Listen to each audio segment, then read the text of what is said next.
In a hidden corner of the Magic Cloud sect, Lu Bian, a lowly alchemist, has spent 60 years perfecting his craft, only to fail at every turn. With his cultivation stagnant at the chi gathering stage, he faces ridicule from younger disciples who mock his every attempt. But one fateful day, an unexpected system descends upon him, promising to transform his fortunes. Suddenly, he finds himself in demand as female cultivators line up for his precious pills. With newfound confidence, Lu Bian embarks on a journey of dual cultivation, crafting exquisite elixirs and navigating the complexities of life and love. Can this once derided alchemist rise to greatness, or will the challenges of his past continue to haunt him? As he embraces his second spring, the world of cultivation will never be the same. In the corner of the outer sect's den room of MYNZNG, a charred odor permeated the air.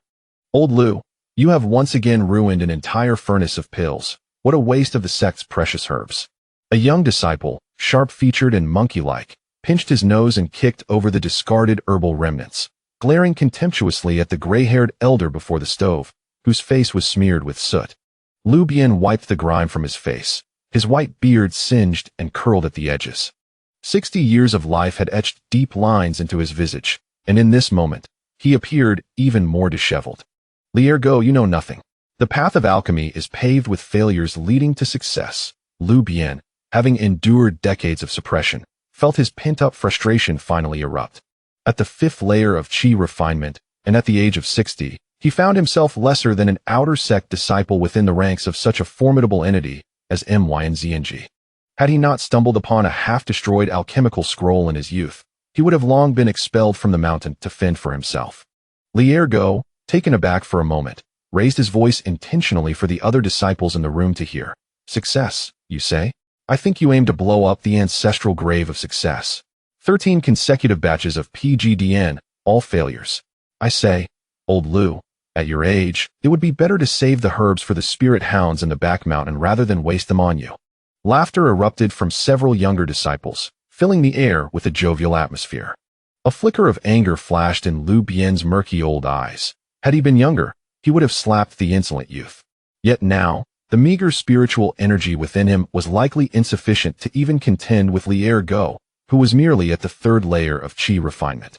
The blade of patience had been worn down to rust after decades of endurance. What are you looking at, you old fool? Go, growing increasingly arrogant, even pushed Lu Bian. Quickly clean this mess up and go to the chores department to face punishment.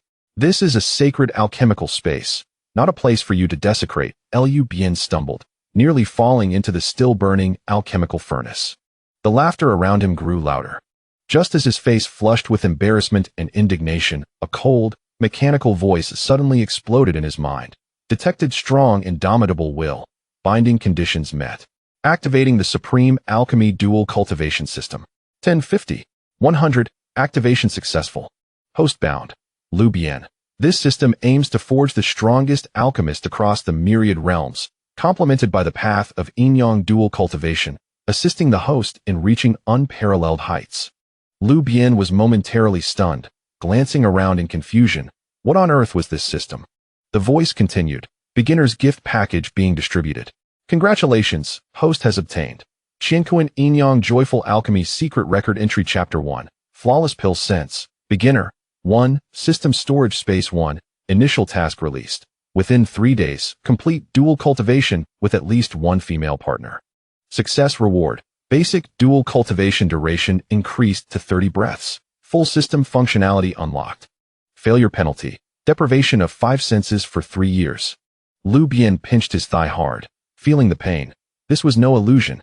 His aging heart raced wildly, as if his very blood had reignited. 60 years.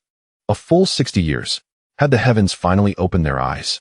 Though the name of this system sounded rather frivolous. Go, noticing the old man not only failed to acknowledge his error but instead appeared dazed, his expression shifting like an ancient tree blooming anew, grew furious. Old man, I'm talking to you. He reached out to push Lu Bian again. However, this time, Lu Bian felt a surge of confidence swell within him, though he could not discern its origin. He deftly sidestepped, his movements agile and far from those of a decrepit elder. In the astonished gaze of Go, Lu Bian chuckled, revealing a set of teeth yellowed from smoke. Little Li, who are you calling an old fool?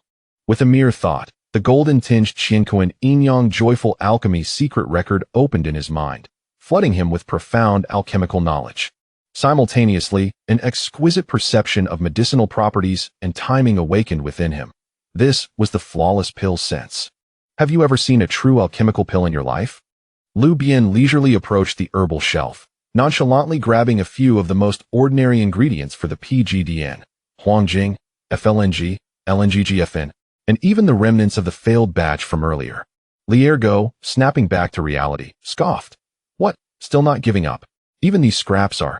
His words trailed off as his eyes widened in disbelief. Lu Bian's technique suddenly transformed.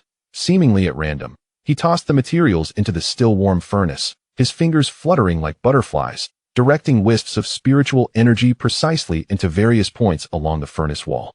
The alchemical methods he had employed for 30 years, now rusted and worn, radiated an indescribable aura of Tao.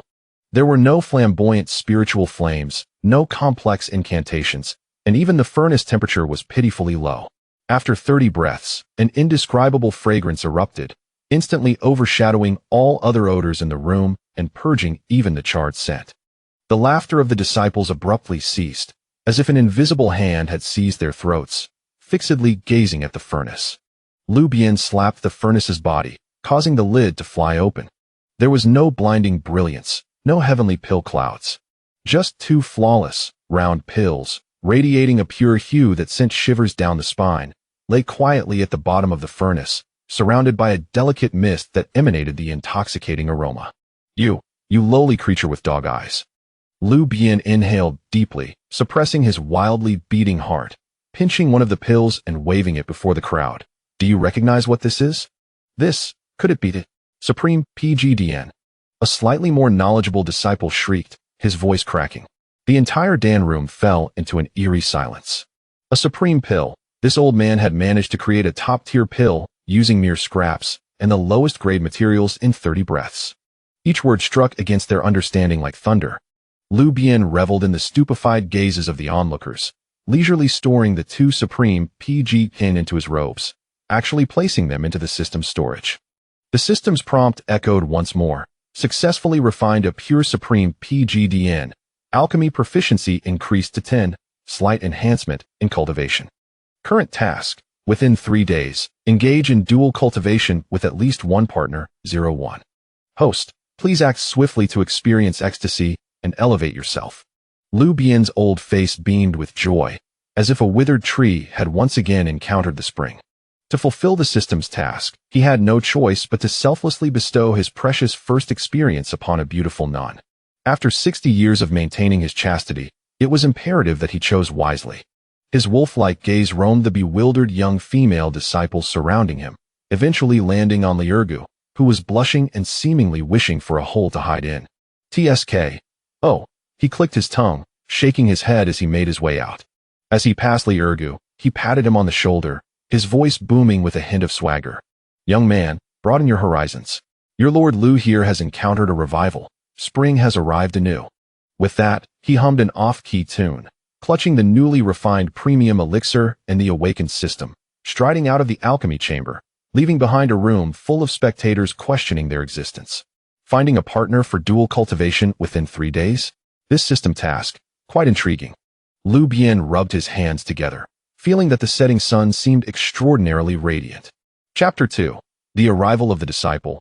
A first experience of dual cultivation for pill exchange. Lu Bian, clutching two warm, exquisite bigu pills, had just returned to his humble and secluded cave dwelling. Before he could delve into the intricacies of the system within his mind, a flurry of urgent, somewhat spoiled shouts echoed from outside. Old man, Lu Laotu, are you there? Hurry out. The voice was unmistakably that of his nominal disciple, Lin Feifei. Raising his grizzled brows, Lu Bian felt a surge of alertness. This girl, barely 17 or 18, was at the 4th level of qi refinement, possessing mediocre talent, yet her spirited and pampered nature commanded little respect towards him, her so-called master. It was commonplace for her to call out to him in such a manner, demanding pills with an air of entitlement, a trait perhaps common among indulged women. In the past, he had been helpless, barely scraping by with low-tier pills while this girl had taken a considerable share. But now Lu Bian chuckled softly, adjusting his singed beard, and leisurely pushed open the stone door. Outside, Lin Feifei donned a water-green silk dress, cinched at the waist, accentuating her curvaceous figure and exuding an alluring silhouette. In the warmth of spring, Lu Bian gazed upon her with the fervor of a wolf dog eyeing a sheep. Her delicate face bore a frown. Her brows arched in impatience. "Old man, why are you dawdling? I've called for you forever. Hurry, give me some Yunso pills. I need them urgently." Her tone was as presumptuous as ever. Lu Bian, unfazed, leaned against the doorframe, his murky old eyes roaming over her form, smacking his lips. "Yunso pills, Feifei, my dear disciple. I'm short on resources these days. The materials are hard to find, and the success rate is low." Lin Feifei had no patience to let him finish and interrupted. "Cut the nonsense. Didn't you say you'd refine them soon? Hurry up. Brother Wang promised to take me down the mountain to the market, and I need to break through first." Lu Bian knew better, that Brother Wang was merely a charlatan preying on naive girls. Rubbing his fingers together, a troubled yet mischievous smile crept onto his face. He decided that his disciple must be deceived by himself. No, it should be that the sweet water should not flow to outsiders. As for the pills, they were not entirely absent. Recently, he had comprehended an ancient alchemical secret that required the harmony of yin and yang to assist in refining a pure pill. Hence, the rules must be amended. What rules? Lin Feifei regarded him with suspicion, sensing something amiss in the glimmer of his eyes. They were no longer muddied with resignation, but shone with an unsettling brightness. Simple. Lu Bian leaned in closer, lowering his voice, exuding an air of a seasoned rogue. "From now on, if you desire pills, especially exquisite ones, you must assist me in dual cultivation for a brief moment in exchange for a pill. A fair trade, devoid of deceit." Dual cultivation? Lin Feifei was momentarily taken aback, her face flushing crimson not out of embarrassment, but fury. She stepped back, as if to distance herself from something tainted, pointing an accusing finger at Lu Bian. "You old fool, how shameless. Have you looked in the mirror?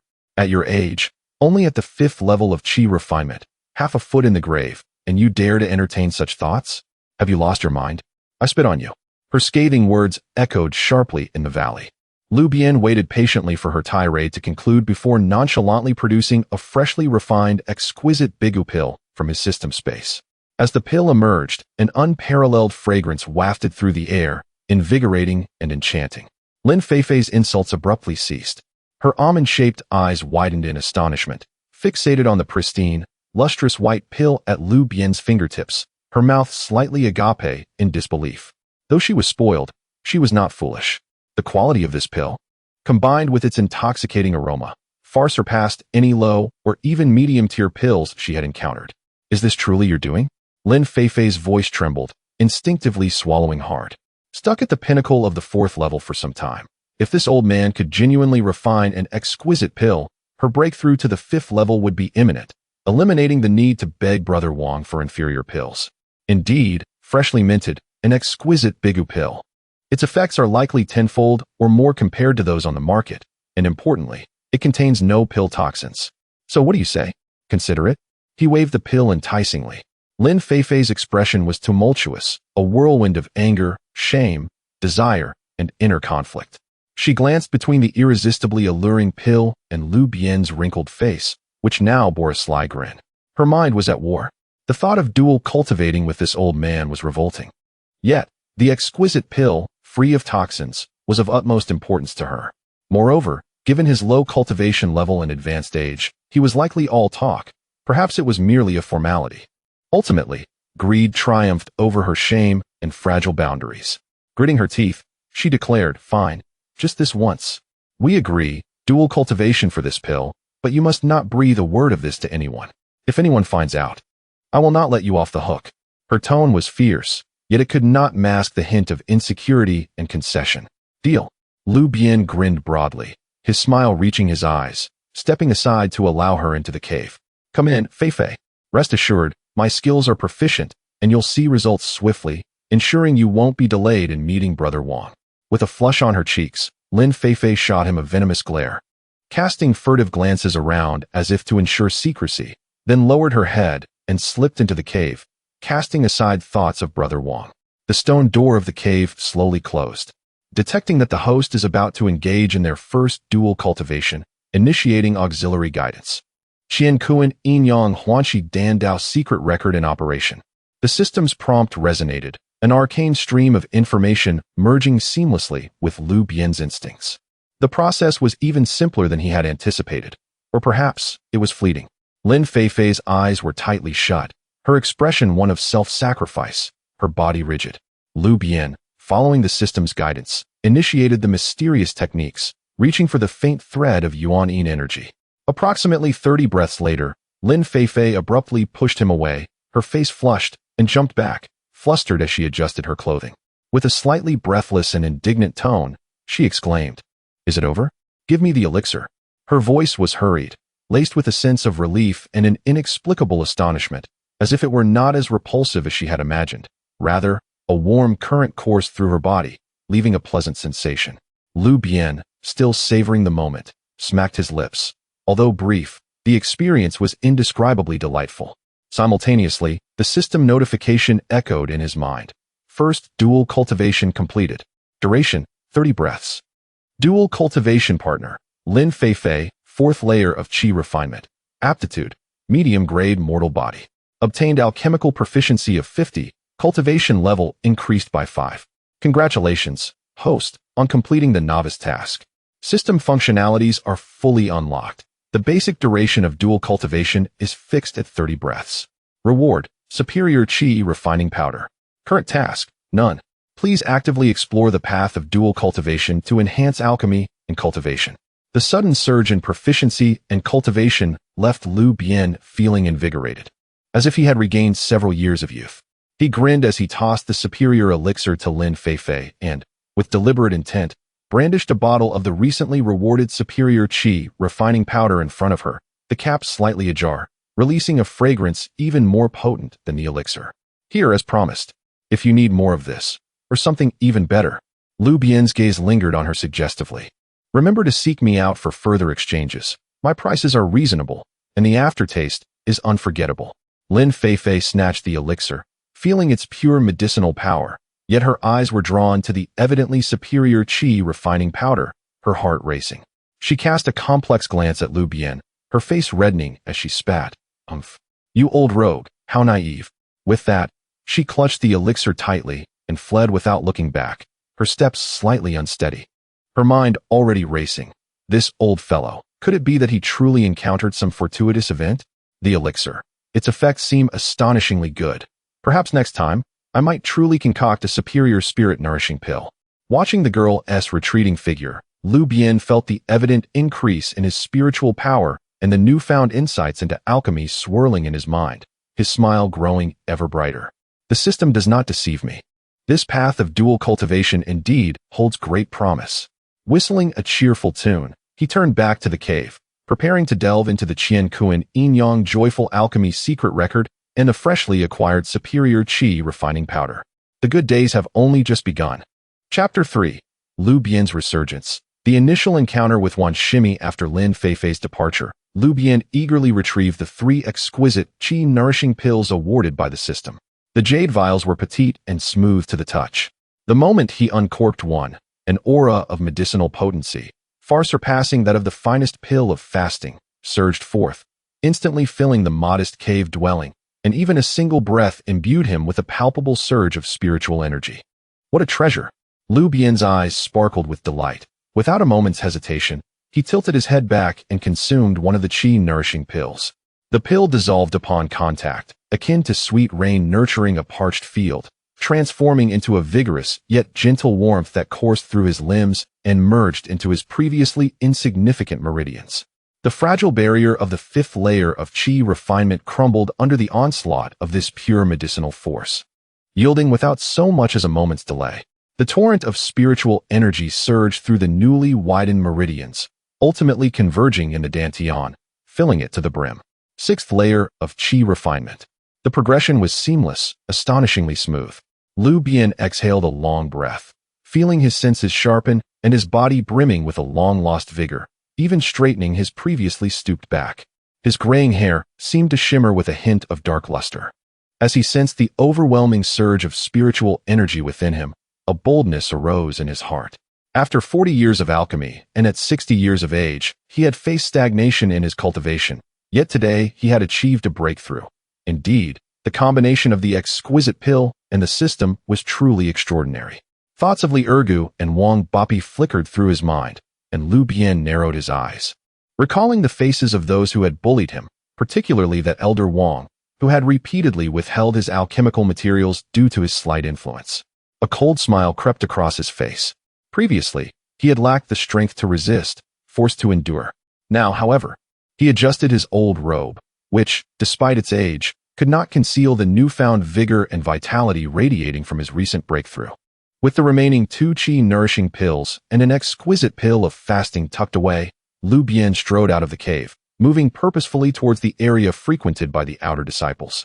Indeed, it was not long before he spotted Elder Wang, surrounded by several outer disciples, nestled in a pavilion.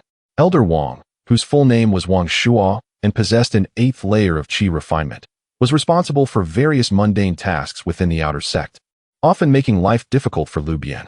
At present, he was twirling his goatee, relishing the flattery of his disciples. Lu Bian approached directly, his voice booming with a teasing edge. "Ah, is that not Brother Wang? It has been a few days. Your charm remains undiminished." Wang Shuo looked up, and upon recognizing Lu Bian, his eyes flashed with unabashed disdain as he elongated his tone. "I thought it was someone important. It turns out to be Junior Brother Lu. What brings you out today? Not busy ruining your furnace in the alchemy chamber?" The surrounding disciples erupted in quiet laughter. Lu Bian, however, remained unfazed, chuckling softly as he stepped closer and produced the exquisite pill of fasting, deliberately flaunting it before Wang Shuo's eyes, the rich and pure aroma immediately wafting through the air. "Poor craftsmanship, indeed. I must apologize to you, brother. But sometimes, fortune favors the bold." Lu Bian feigned a sigh, twirling the pill between his fingers. "Brother, do take a look at this little creation of mine. The color is acceptable, though these impurities, alas, they are troublesome to remove." The pill was smooth and flawless, its pearlescent glow radiating with ethereal energy, a clear testament to its supreme quality. The sneer on Wang Shuo's face faltered, his eyes widening in disbelief as he fixated on the pill. Momentarily forgetting to twirl his goatee, he recognized its value. The appearance, the fragrance. It was undoubtedly a premium pill, and one of the most difficult to concoct, a pill of fasting. How could this old fool possibly have produced such a treasure? The laughter around them abruptly ceased, all disciples captivated by the pill, their expressions a mixture of shock and avarice. "Where did you acquire this?" Wang Shuo's voice was hoarse, instinctively reaching out to grasp it. Yet, Lu Bian deftly withdrew the pill, responding languidly. "Where else could it come from but my own furnace? Alas, the success rate is dreadfully low. I wasted over a dozen batches to produce this one, and it still contains so many impurities. It would hardly meet your standards, brother." His words struck like a slap to Wang Shuo's face. Just moments ago, he had mocked Lu Bian for his failures, only to have Lu Bian reveal a premium pill that Wang Shuo himself had never managed to produce in his lifetime, and then to audaciously claim it was riddled with impurities. A rush of blood surged to Wang Shuo's head, his face flushing crimson as he pointed a trembling finger at Lu Bian, stammering, You. What about me?" Lu Bian leaned in closer, lowering his voice so only they could hear. "Brother Wang, in the future, when you consider withholding materials from me, perhaps you should think twice. Who knows, that very amount you withhold might just be enough for me to concoct another premium pill. At that point, who will bear the loss?"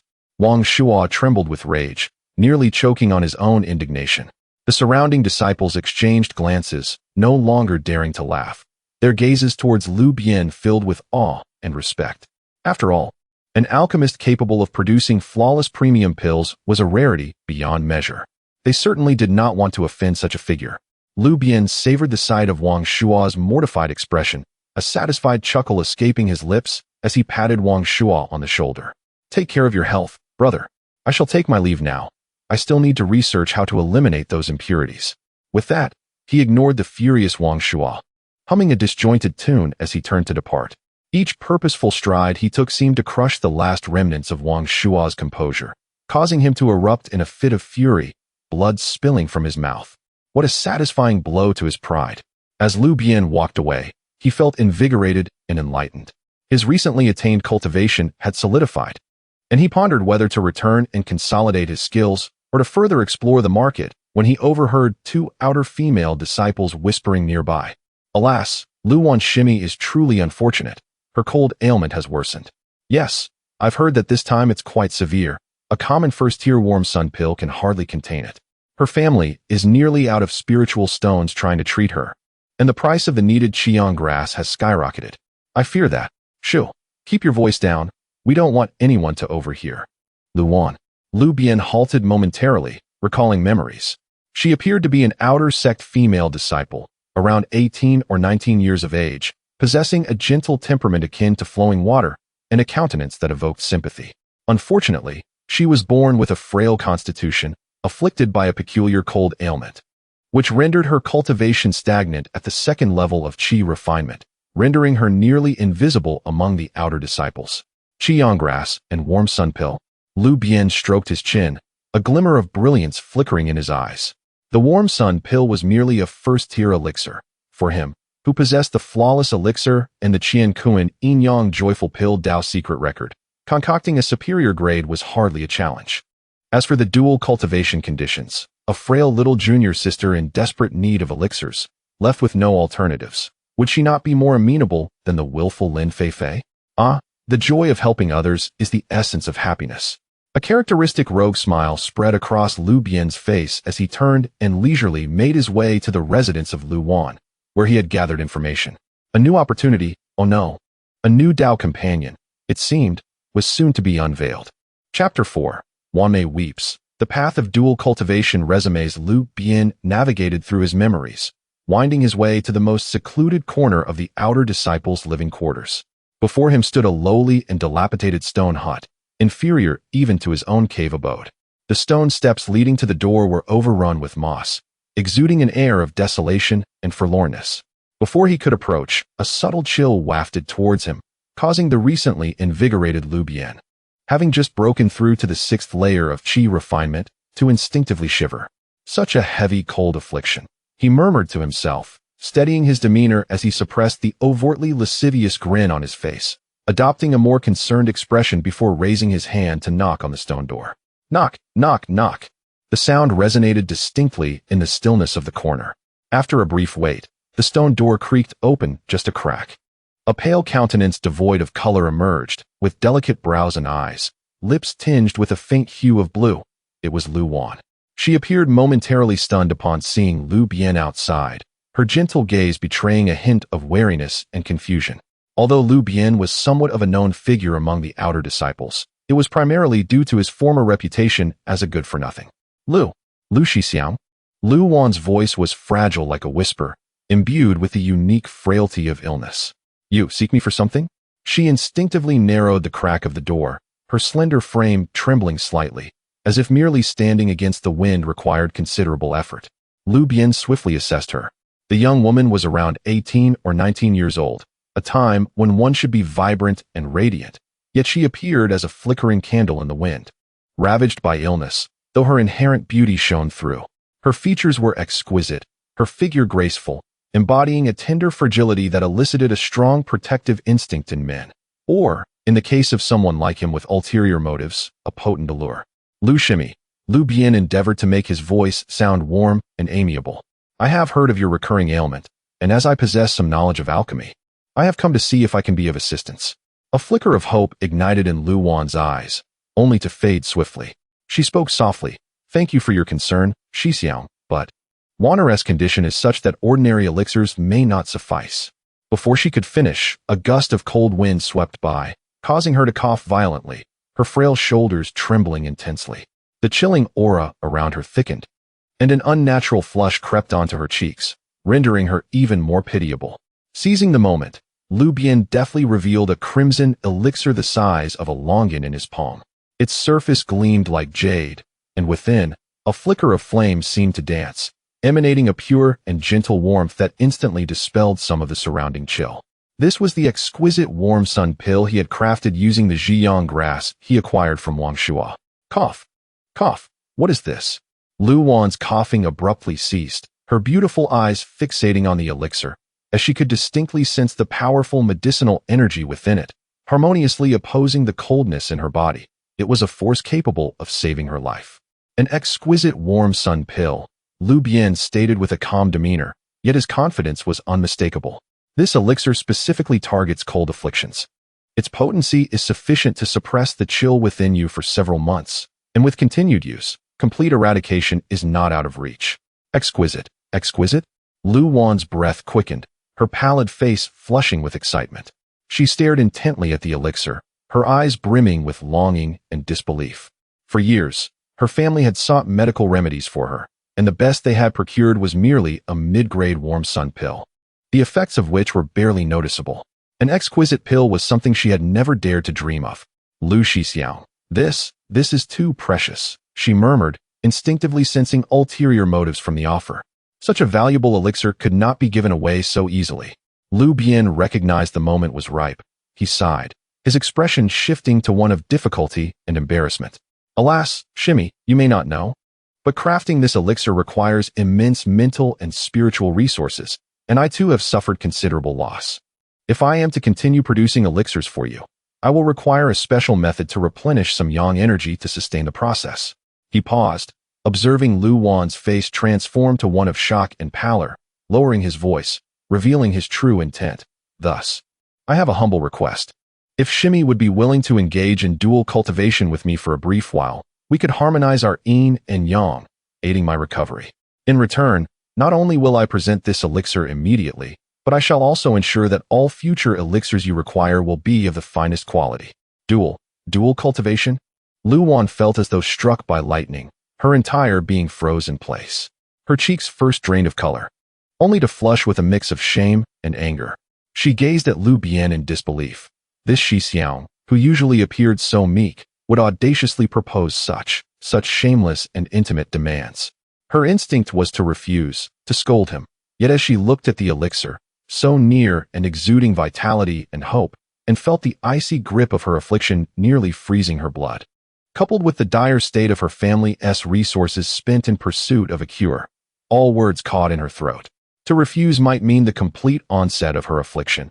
Her cultivation had already regressed significantly over the past few years, and further decline could lead to her demise.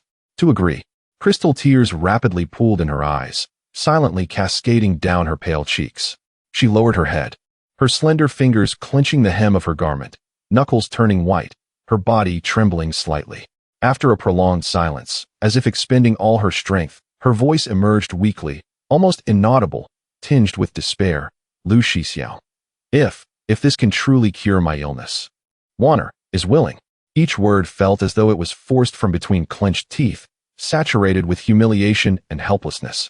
Lu Bian chuckled inwardly, yet his face displayed compassion and admiration. Shimmy, you are truly wise. Fear not, my skills are proficient, and results shall be swift. I will ensure you do not suffer. With that, he sidled into the stone hut.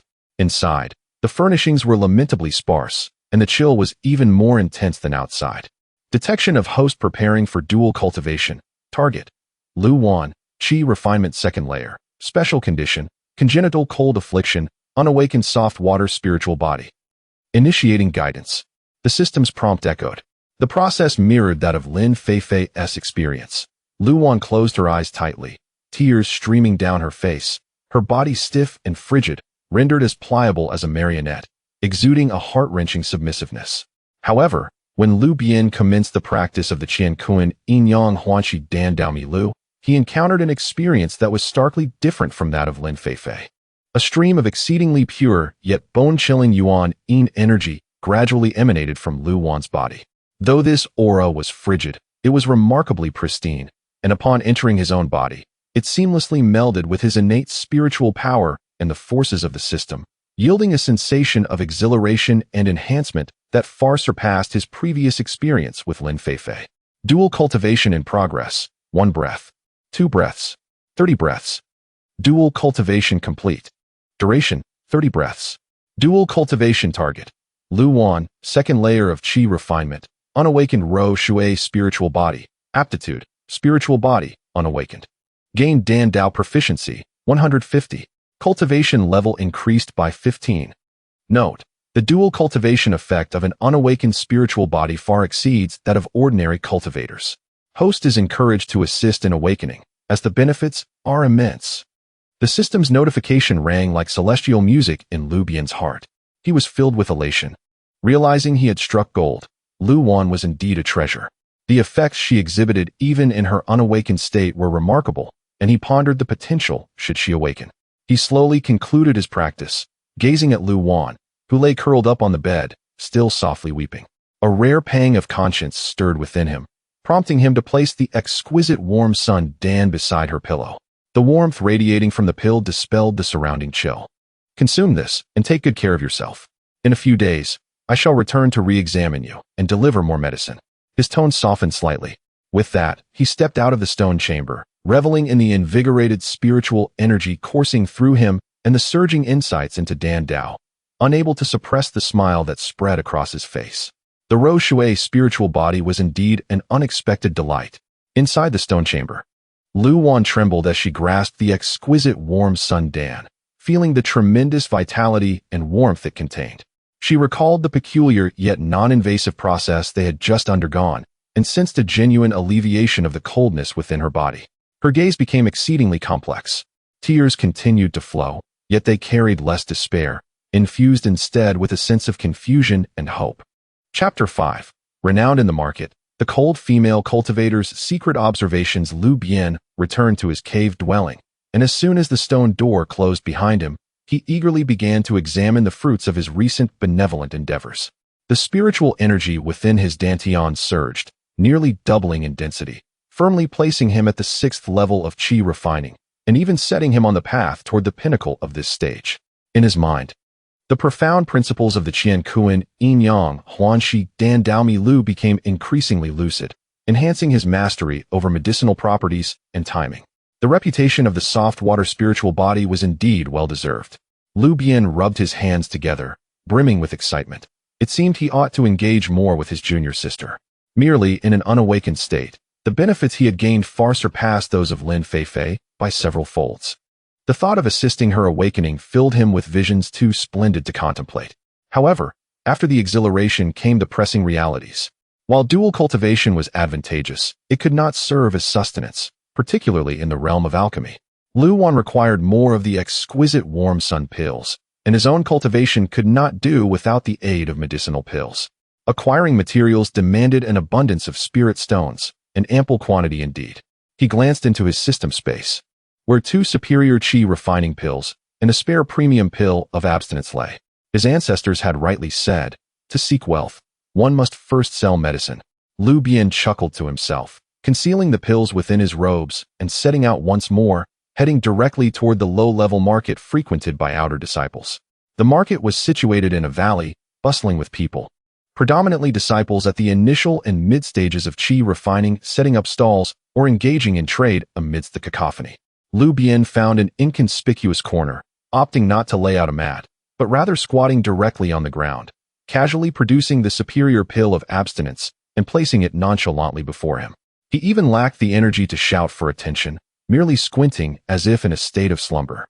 The unique and pure fragrance of the premium medicinal pill, akin to a pearl in the night, swiftly captivated the attention of passing disciples. Initially, they cast curious glances, but upon sensing the unadulterated potency of the medicine, their footsteps came to an abrupt halt. What grade of pill of abstinence is this, with such refined potency? There is no trace of pill toxicity. Could it be a premium one? Impossible. Who is this old man to possess such a pill? Is he not the Lu elder from the alchemy chamber known for frequent explosions? Whispers grew louder, and the crowd transformed into a throng, their gazes filled with skepticism, astonishment, and greed. Finally, a bolder disciple at the 5th level of qi refining could no longer contain himself, crouching down to cautiously inquire, "Brother, is this pill for sale?" Lu Bian leisurely opened his eyes, casting a glance at the disciple and extending 2 fingers, 20 low-grade spirit stones, or. He paused, his gaze sweeping over several attractive female disciples in the crowd, revealing a lecherous grin. Equivalent benefits will suffice. The disciple's mouth twitched. 20 low-grade spirit stones for a single pill of abstinence, even if it were premium, was exorbitantly priced. Yet, the alluring fragrance proved irresistible, and after a moment's hesitation, he gritted his teeth and retrieved his pouch of spirit stones. "I'll buy it." The transaction completed, the disciple eagerly swallowed the pill, and moments later, A wave of ecstasy washed over his face. What? Such potent effects? My spiritual energy has increased a touch, and there is absolutely no pill toxicity. Truly premium. This is unquestionably premium. His exclamation was akin to a drop of water hitting hot oil, igniting the entire scene. Is this true? Brother, do you have more? I want one too. Save one for me. I'll offer 25 spirit stones. Lu brother, sell me one. The crowd swiftly converged, each pulling out spirit stones, clamoring in haste. A single premium pill of abstinence, while perhaps not significantly enhancing their cultivation, held immense symbolic value and practical experience, without toxicity, for lower-tier disciples, rendering it irresistibly enticing. Lu Bian remained unperturbed, pulling out the two superior qi refining pills. At this moment, the atmosphere nearly spiraled out of control. The qi refining pills could directly elevate cultivation levels, and their value far exceeded that of the pill of abstinence. 50 spirit stones. I want one qi refining pill. I'll offer 60. 70. Lu brother, sell it to me. The bids echoed one after another. Lu Bian chuckled as he collected spirit stones. Within the span of a single incense stick, all 3 pills were sold out, netting him nearly 150 low-grade spirit stones, more than he had accumulated in the past decade. All gone, all gone. Today a stock is depleted, Lu Bian announced, patting his bulging pouch of spirit stones, standing with satisfaction. The disappointed disciples, faces etched with regret, inquired anxiously, Lu brother, when will you return? Will there be more premium pills? Lu Bian chuckled, hinting, it depends on fate and mood. If any of the senior or junior sisters show sincerity, perhaps they could place a priority reservation. While saying this, he cast that lascivious gaze over several female disciples, causing them to flush and scold him, yet their eyes flickered with indecision, evidently harboring their own thoughts. On the edge of the market, beneath the shadow of an ancient pine, stood a female cultivator clad in light azure robes, quietly observing the scene unfold. The young woman appeared to be around 19 years of age, tall and slender, with long legs and a delicate waist. Her lovely face was shrouded in an air of frostiness, exuding a cool demeanor akin to an orchid in a secluded valley, starkly contrasting with the surrounding clamor. She was none other than Su Wanner, a renowned ice beauty among the outer sect, at the pinnacle of the 6th level of qi refining. Having been stuck at this stage for some time, her gaze drifted over Lu Bian's bulging pouch of spirit stones before ultimately resting on his lecherous grin, her cold eyes flickering with a faint hint of doubt and curiosity. Premium medicinal pills, devoid of toxicity, she murmured softly to herself, her voice crisp. A well-known incompetent alchemist suddenly capable of mass-producing premium pills. Was it a stroke of fortune, or had he long been concealing his talents?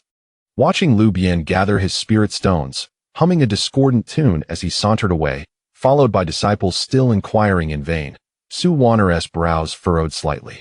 Having been trapped at the pinnacle of qi refining for months, ordinary pills yielded minimal effects, and the accumulation of toxicity had become a pressing concern as she urgently sought high-quality pills to break through her bottleneck.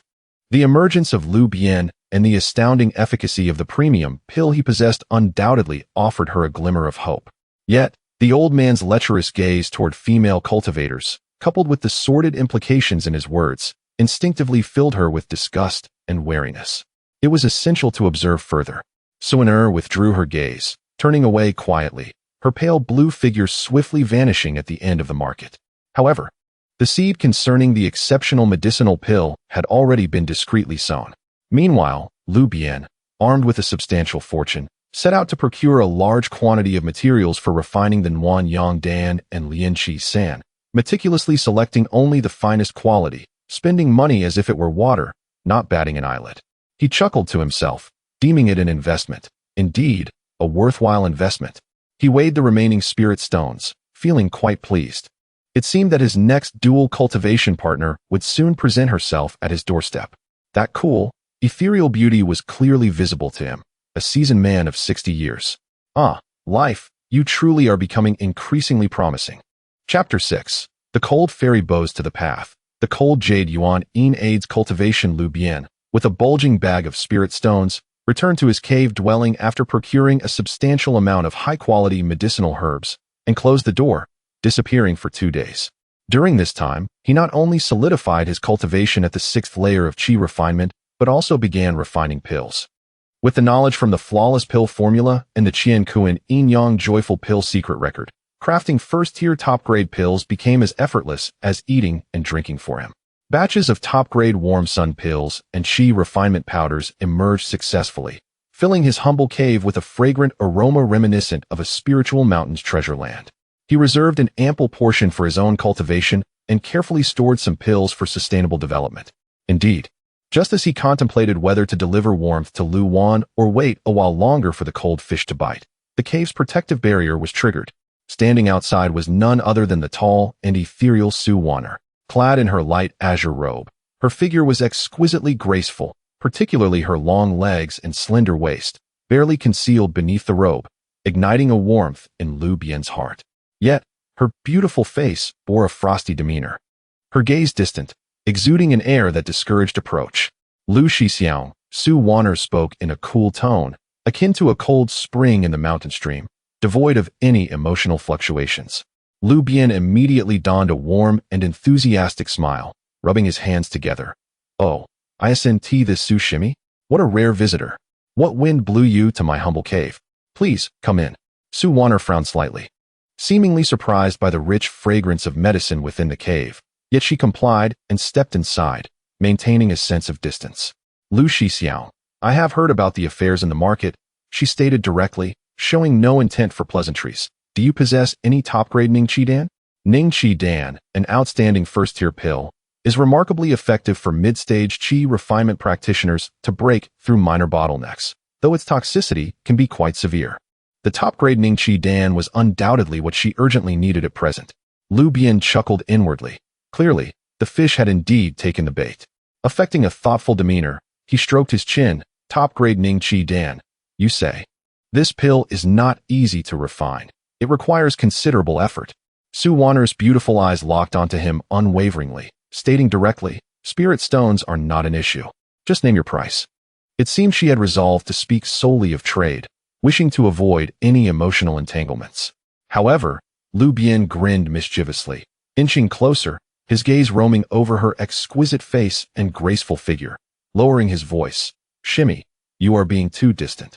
Discussing spirit stones is rather mundane, don't you think? I, as your elder brother in pill refining, value fate far more." He deliberately emphasized the word fate, the insinuation unmistakable. Su Bian, being exceptionally astute, certainly perceived the underlying meaning in his words. A layer of frost enveloped her cold, delicate face as a flicker of anger and profound disgust flashed in her eyes. Instinctively, she took half a step back, hand resting on the hilt of her sword, her tone turning icy. "Lu Xixiao, please conduct yourself with dignity." The atmosphere in the cave plummeted to a freezing point. Yet, Lu Bian remained unfazed, leisurely retrieving a jade vial from his pocket and uncorking it. Instantly, a fragrance more refined and enticing than that of the top-grade qi refinement powder wafted through the air, infused with the ethereal power necessary for breaking through bottlenecks, causing Su Bian, who had been stuck at the peak of the 6th layer of qi refinement for quite some time, to feel her spiritual energy stir restlessly, her breath momentarily hitching. It was undoubtedly the top-grade Ningqi Dan, and its quality surpassed her expectations. Lu Bian swayed the jade vial, observing the turmoil in Su Bian's eyes, and spoke slowly. "Shimmy, the path is arduous, and breaking through bottlenecks is challenging. Common pills accumulate toxicity and ultimately lead to self-destruction. Only top-grade pills can facilitate unimpeded progress. If one is insufficient, then 2 or 3. I can provide." Each of his words struck like a hammer upon Su Bian's heart. Her craving for power and her obsession with breaking through far exceeded that of ordinary individuals. Otherwise, she would not have earned the reputation of the ice beauty in the outer sect of Mo Yun Zong as a woman. Her lofty pride clashed violently with the tangible reality of the path ahead. Her grip on the sword hilt tightened, knuckles turning white, her delicate form trembling slightly. Memories of the torment from consuming ordinary pills and the frustration of repeated failures to break through flooded her mind. At last, the yearning for power overpowered her feelings of shame and disgust. She slowly released her grip on the sword hilt, closed her eyes, her long lashes quivering violently, and when she opened them again, only icy determination and deeply buried humiliation remained. "Very well," her voice was parched, laced with the slightest tremor. "The path is paramount. If you deceive me, I will surely kill you. This was her acquiescence. Lu Bian's smile blossomed like a chrysanthemum. Shimmy, you are straightforward. Rest assured, I provide professional service, breakthroughs guaranteed. Please, come in. Detected that the host is about to engage in dual cultivation. Target: Su Wanner, peak of Qi refinement 6th layer. Aptitude: superior mortal body, cold attribute. Initiating guidance. The process remained brief. Su Wanner was even more rigid than Lin Feifei and Lu Wan, resembling a cold jade sculpture, lips pressed tightly together, uttering not a word throughout, as if undergoing a form of torture. Only her slightly trembling fingertips betrayed her inner turmoil. However, as the system's method operated, Lu Bian felt a distinctly different experience. A cool yet not piercingly cold, extraordinarily pure yuan-yin energy gradually flowed in, akin to the fragrance of cold jade, entering his body. This energy was of exceptionally high quality. While it did not match Lu Wan's unawakened spiritual body, it far surpassed Lin Feifei, providing an exceptionally noticeable sense of comfort and spiritual growth. Remarkably, this cold attribute spiritual energy subtly complemented his own fire attribute spiritual energy, allowing him to refine his control over spiritual energy with greater finesse. Dual cultivation completed. Duration: 30 breaths. Dual cultivation target: Su Wanner, peak of Qi refinement 6th layer. Aptitude: superior mortal body, cold attribute. Gained pill refining proficiency 100, cultivation increased by 10. Notice: target's physique is cold, complementing the host's spiritual energy, enhancing dual cultivation effects. Delightful, Lu Bian internally exclaimed with exhilaration.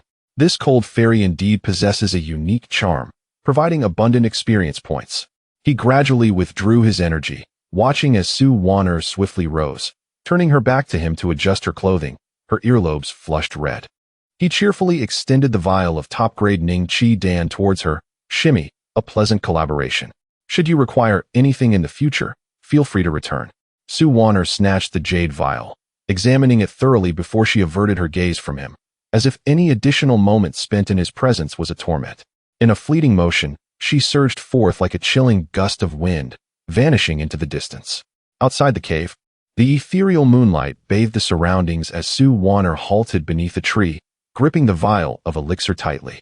Her delicate form trembled slightly, and within her cold, clear eyes swirled a tumult of emotions: humiliation, regret, and a glimmer of resolute determination upon glimpsing the dawn of a breakthrough. Within the cave, Lu Bian felt his inner strength swell once more, nearing the pinnacle of the 6th layer of Qi refinement, accompanied by an exhilarating surge of comprehension and alchemy. Satisfaction radiating from him. This was the third accomplishment. At this pace, the 7th layer of Qi refinement was within imminent reach.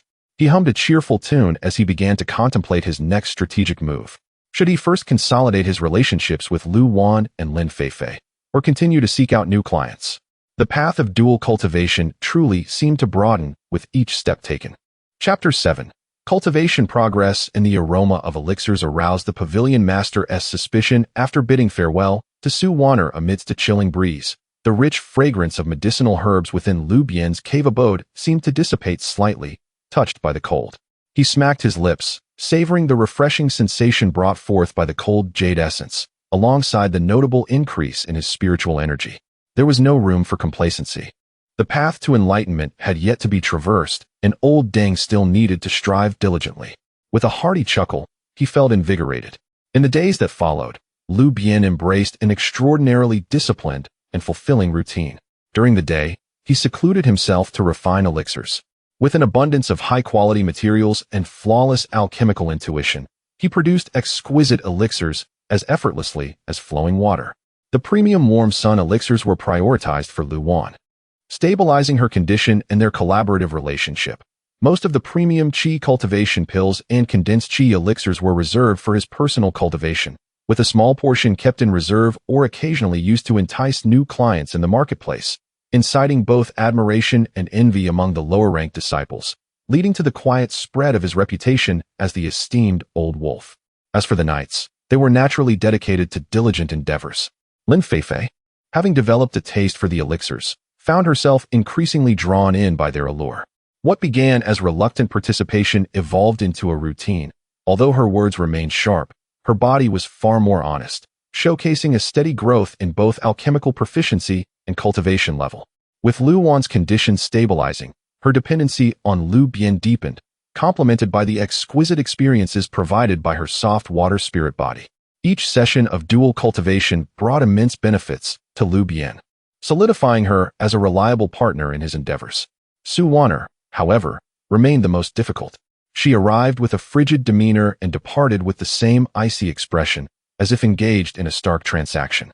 Yet, her demand for premium elixirs was the highest, leading her to visit frequently, offering substantial experience with the cold jade essence.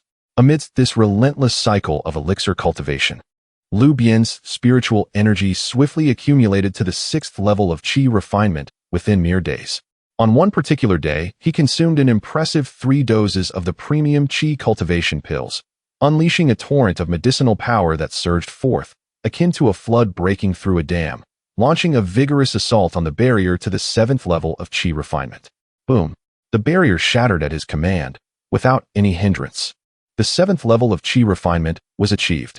The surging spiritual energy coursed through his expanded meridians, ultimately converging in his dantian, causing the scale of his energy to enlarge once more. A sense of strength, far more potent than when he broke through the 6th level, enveloped his entire being. Simultaneously, perhaps due to the vitality feedback brought on by his cultivation advancement or the subtle transformations instigated by the system, Lu Bian's 60-year-old frame began to undergo visible changes. The deep wrinkles on his face softened considerably, the sagging skin tightened slightly, revealing a hint of luster. The gray strands of hair, nearly half transformed back to a dark hue. Even his slightly hunched back straightened noticeably. Overall, he appeared to have rejuvenated from a 60-year-old man to one around 50. Though still not youthful, he exuded vitality and possessed a keen gaze. The prospect of reverting to youth. Lu Bian gazed into a puddle within his cave, caressing his now somewhat smoother visage, filled with elation. At this rate, a return to his youthful days was just around the corner. Who would dare call him an old man then? With his cultivation soaring and his appearance revitalized, Lu Bian's spirits soared even higher, prompting him to devote himself wholeheartedly to alchemy. Successfully refining first-tier premium elixirs posed no challenge for him, achieving a 100% success rate. The news of his premium food-restraining elixirs and condensed qi elixirs, both remarkable in effect and devoid of any toxic residue, had already stirred considerable excitement among the lower-ranked disciples of the outer sect. Each day, disciples lingered outside his cave, hoping for a fortunate opportunity to purchase a few. Lu Bian was generous, regularly offering a portion of his surplus premium elixirs for sale in the marketplace, often stationed in a corner of the bustling area. As for the price, naturally, it soared, yet they were still snatched up eagerly. His rather peculiar condition of accepting only spirit stones or other specific exchanges became a topic of amusement, eliciting both curiosity and embarrassment from many female disciples.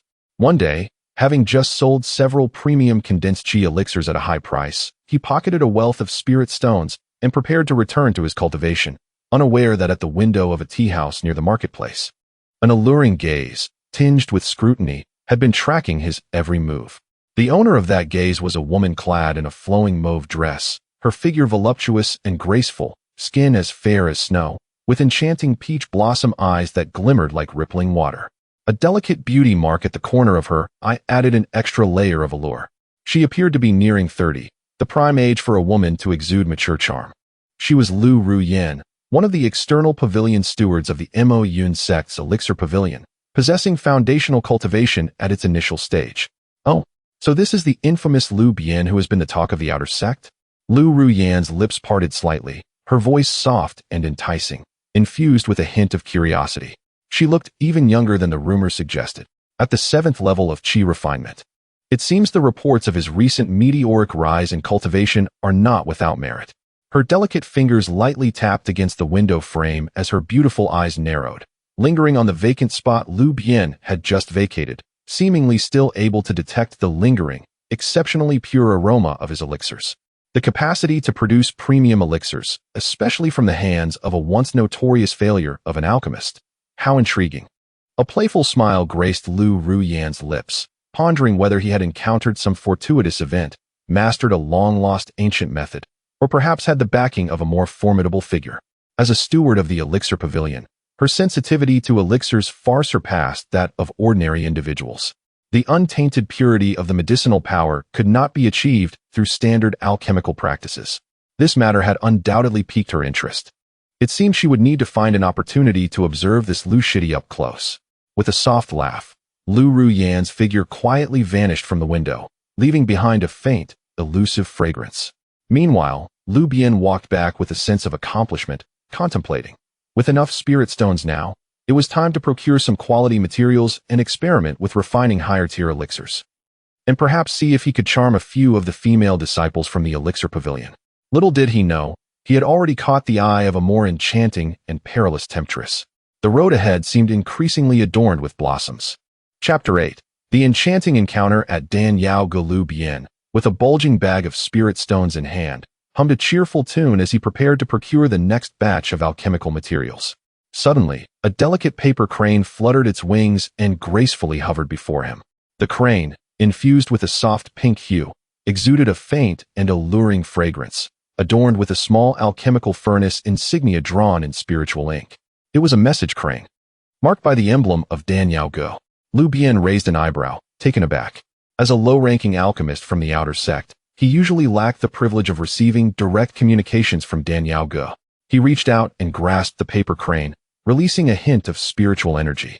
A soft, melodious voice, imbued with an enchanting allure, resonated within his mind. Junior brother Lu. It has been rumored in the marketplace that your alchemical skills have reached great heights, capable of refining flawless, top-grade pills. I, your elder sister, am eager to discuss the profound mysteries of alchemy over a cup of fine tea at Dan Yao Ge. Might you grant me the honor of your presence? Lu Ruyan. The voice was intoxicating, sparking a plethora of vivid imaginations. Lu Ruyan? Lu Bian's memory instantly recalled this renowned steward of Dan Yao Ge, celebrated for both her beauty and her formidable skills. With a foundation-building cultivation, she was captivatingly alluring, known for her grace, and rumored to possess a remarkable background, making her the object of admiration for countless disciples, both from the outer and inner sections. Why would she seek him out? And why address him so warmly? Something was amiss. Lu Bian's mind raced, and he quickly comprehended the situation. It must be due to his recent surge in sales of top-tier pills, which had drawn the attention of this steward. She was here to investigate his background. Yet, he felt no fear. Instead, excitement coursed through him. The name of Lu Ruyan was already familiar to him, and the prospect of engaging in a deeper conversation with her could potentially elevate his rewards from the system. As for his background, armed with the system, he could easily fabricate an ancient lineage to impress her. He resolved to go. With a swift adjustment to his robe, he may have appeared modest, but with a recent enhancement in his cultivation and a slight revival of his appearance, he exuded a newfound vitality. Following the guidance of the message crane, he made his way to the outer sect's Dan Yao Ge. The grandeur of Dan Yao Ge far surpassed his secluded cave dwelling. Standing as a magnificent three-story vermilion pavilion, enveloped in ethereal spirit energy and fragrant with medicinal aromas. The disciples entering and exiting wore expressions of reverence. After announcing his arrival, a young herbalist led him to the door of an elegant chamber on the second floor. Senior brother Lu, Steward Lu awaits you inside, the herbalist said respectfully before departing. Lu Bian pushed open the intricately carved wooden door, and a wave of even richer, more refined medicinal fragrance mingled with a hint of seductive allure greeted him. The chamber was exquisitely arranged, exuding an antique charm. Reclining on a soft satin couch was the breathtakingly beautiful Lu Ruyan. Today, she donned a flowing gown of deep crimson silk, trailing elegantly to the ground, accentuating her breathtaking curves. Her alabaster skin was subtly revealed beneath the sheer fabric, and her collarbone was exquisitely defined. One hand supported her chin, with cascading locks of ebony hair framing her face, while the other delicately toyed with a small jade alchemical vial. Upon noticing Lu Bian's entrance, her enchanting gaze sparkled, her lips curling into a perfectly alluring smile. Ah, you must be junior brother Lu. Please, come in. Meeting you in person is far more delightful than mere hearsay. You truly are, vibrant and charming. As she uttered flattering words, her entrancing eyes meticulously assessed Lu Bian from head to toe, as if attempting to see through his very essence. Though Lu Bian had encountered various beauties before, Lin Fei Fei's boldness, Lu Wan's gentleness, and Su Wan Air's icy demeanor, facing Lu Ruyan's mature and multifaceted allure sent his heart racing and his face warming. This sister was on an entirely different level. He steadied himself, striving to project an air of nonchalance as if he had seen it all before. With a cheeky grin, he stepped further into the room, his gaze unabashedly sweeping over Lu Ruyan's enticing figure. "Steward Lu, you flatter me. Compared to you, I am but a mere piece of rotting wood, hardly deserving of such praise." Lu Ruyan's heart fluttered at his audacious gaze, yet her smile widened. She gently patted the soft couch beside her, invitingly. "You certainly know how to charm, junior brother. Come, sit closer. I am quite curious about you." Lu Bian acquiesced, settling beside her. The enchanting fragrance intensified, tantalizing his senses and igniting his imagination. "May I inquire why you summoned me here, senior sister?" He feigned ignorance. Lu Ruyan let out a soft chuckle, extending the jade vial towards him. The cork was slightly ajar, revealing the exquisite top-grade Ningqi Dan he had sold the previous day. "Is this pill truly crafted by your hand?" "Indeed," Lu Bian affirmed, quickly calculating his response. "Remarkable, isn't it?" Lu Ruyan's eyes shimmered with intrigue as she leaned forward slightly, the sheer fabric of her gown slipping just enough to reveal a mesmerizing expanse of skin. The purity of its medicinal properties is unparalleled. Even some first-tier alchemists within the pavilion could scarcely achieve such mastery. "Where did you acquire such extraordinary skills?" As the conversation deepened, Lu Bian prepared himself, allowing a hint of nostalgia to wash over his expression. "Ah, it is a tale of serendipity. A few years ago, while foraging for herbs on the back mountain, I stumbled upon an ancient cave and encountered the remains of a venerable elder who left behind a scroll of unnamed alchemical texts.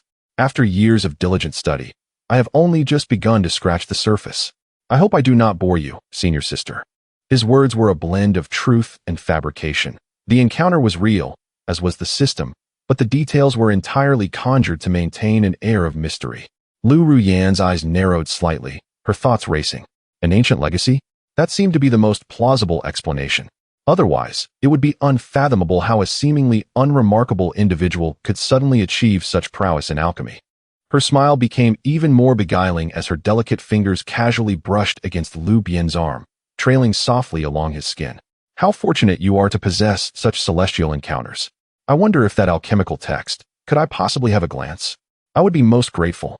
Her voice was sweet and laden with temptation, her body inching closer, exhaling a fragrant breath. Lu Bian felt a tingling sensation in his arm, his heart racing as if set ablaze, inwardly cursing this enchantress for her cunning charm. He restrained his impulses, a troubled expression crossing his face. "This, esteemed senior, please forgive me. That elder left behind a legacy. The alchemical texts must not be revealed lightly, lest one invites calamity. I too have sworn a profound oath against my inner demons." As he spoke, he grasped Lu Ruyan's mischievous hand, caressing it gently, his face adorned with a signature lecherous grin. "However, if esteemed senior genuinely wishes to explore the path of alchemy, I possess an ancient secret art of yin and yang harmony, a perfect balance of water and fire, which requires deep mutual engagement to comprehend its intricacies. If you are inclined, I assure you, the elixirs will be plentiful. How does that sound?" He revealed his intention unabashedly, countering her probing with a bold proposition. Lu Ruyan was momentarily taken aback by his shameless demand, then burst into a melodious laugh, her beauty undulating like a flower in the wind. "You, junior brother, are quite the rogue."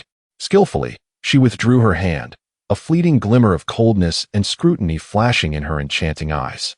This old fellow, seemingly lecherous and unrestrained, was surprisingly tight-lipped, and his audacity was anything but ordinary. Chapter 9: The initial trial of the new pill to save Yao Mei. A fortuitous encounter at the task hall. Despite her radiant smile, she ceased her inquiries regarding the pill's script and instead said, "Since it is inconvenient for you, dear junior brother, I shall not press further. However, I am quite intrigued by the exquisite pills you possess. If you happen to have any surplus in the future, could you consider selling them to the Dan Yaoga first? I assure you, the price will be most agreeable." As she spoke, she produced a delicate lavender jade card, its edges inlaid with intricate silver filigree, and a pill furnace emblem engraved at its center. She handed it over, stating, "This is my VIP card for the Dan Yaoga. Hold this card to enjoy a 10% discount on material purchases, and you will receive preferential pricing for selling pills. Consider it a token of our acquaintance." Lu Bian accepted the jade card, feeling its coolness and the faint ripple of spiritual energy within, his heart swelling with delight at this unexpected fortune. Without further inspection, he tucked it into his robe and confidently declared, "That sounds wonderful. I will certainly think of you first when I come across good pills." The two engaged in polite small talk for a while longer, but with no fruitful exchange of information from Lu Ruyin and no opportunity for Lu Bian to take advantage, they parted amicably. As Lu Bian departed, the VIP card clutched in hand, his mind was abuzz with thoughts. Lu Ruyin was indeed a formidable opponent, but the more challenging the conquest, the sweeter the victory, was it not? Within the elegant chamber, Lu Ruyin watched Lu Bian's retreating figure, her alluring smile gradually fading, replaced by a hint of intrigue and contemplation. With a flick of her delicate finger, an imperceptible shimmer of spiritual light silently adhered to the VIP card. Ancient lineage? Yin-Yang secret techniques? Rogue. She murmured to herself, a dangerous smile curling at her lips. Junior brother Lu, your secrets have piqued my interest more and more. Let us take our time. She turned and walked toward the inner chamber, where a rustic painting hung on the wall, depicting a woman in ancient palace attire, resembling her yet imbued with an ethereal quality, as if quietly observing everything. Exiting Lu Ruyin's fragrant yet subtly cunning chamber, Lu Bian held the lavender VIP card, a grin stretching from ear to ear. A VIP card, indeed. The next time he purchased materials, he could save a considerable amount of spirit stones. This sister was quite generous. He examined the card repeatedly, savoring its warm texture and the subtle spiritual fluctuations, and without further thought, he cheerfully tucked it away, eager to test the discount it promised. As he approached the square outside the Dan Yao Go, a sudden cacophony broke the air. Make way! Quickly make way! Junior Sister Zhao. Hold on. Damn it! The claws of that beast are poisoned. Regular detoxifying pills work too slowly. He saw several inner disciples frantically gathered around, with a female disciple slumped on the ground, her complexion ashen, breathing rapidly. Her torn garment revealed deep claw marks on her left shoulder, oozing a bizarre black-purple hue that seeped with foul-smelling black blood. The injured disciple appeared youthful, perhaps in her late 20s, with an endearing doll-like face and round eyes now furrowed in pain. To make matters worse, her petite frame was accentuated by certain compelling attributes, quivering slightly even in her agony, creating a captivating sight. Lu Bian's gaze instantly sharpened, not solely due to her injuries, but also because her appearance and figure resonated with his peculiar preferences. Ah, no, it was the path of cultivation he was focused on.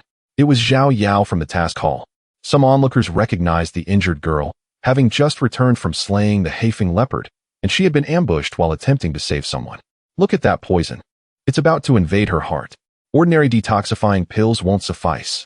Quickly, send for help at the Dan Yao Go. The inner disciples were in a frenzy, one of them already rushing into the Dan Yao Go for assistance. Lu Bian's mind raced. Zhao Yao from the task hall. Doll-like face, youthful appearance. Ah, indeed impressive. Moreover, her master was an elder of the task hall, a substantial connection. An opportunity to rescue the damsel in distress had presented itself. How could he let it slip away? He immediately stepped forward, calling out, "Everyone, stand back and let me take a look." The crowd paused, surprised by the unfamiliar face of a seemingly older man. Though youthful, he still bore a mature air, and frowned. An inner disciple impatiently interjected, "Who are you? Don't cause trouble." Lu Bian disregarded him, sprinting to Zhao Yao's side. He crouched down, casting a quick glance at her wound, and instantly grasped the situation. Although the poison was potent, its level was not excessively high. It merely acted swiftly, and typical detoxifying pills lacked the required quality to counteract its effects in time. For him, it was the perfect opportunity to test his recently enhanced alchemical skills. Without hesitation, he retrieved several medicinal ingredients from the system space. Precisely the ones he had just purchased at a discount using Lu Ruyan's VIP card, including the primary materials for crafting a detoxifying pill. He ignored the need for a pill furnace, rubbed his hands together, and channeled his spiritual energy according to the methods outlined in the Qian Kuan Yin-Yang Joyous Pill Dao Secret Record. Suddenly, a gentle yet uniquely resonant spiritual flame erupted from his palms. Is he insane? Refining pills in midair? Someone gasped. Amidst the astonished gazes, the ingredients in Lu Bian's hands rapidly melted, purified, and merged. The entire process was a dazzling blur, yet possessed a graceful fluidity. Moments later, as the spiritual flame dissipated, 3 dark green pills, radiating a deep hue and exuding a cool, pure aura, lay quietly in his palm. Supreme blood-condensing detoxifying powder, freshly made and still warm. What kind of pill is this? Such a pure medicinal fragrance. Had he just refined a pill with his bare hands? The speed, the quality.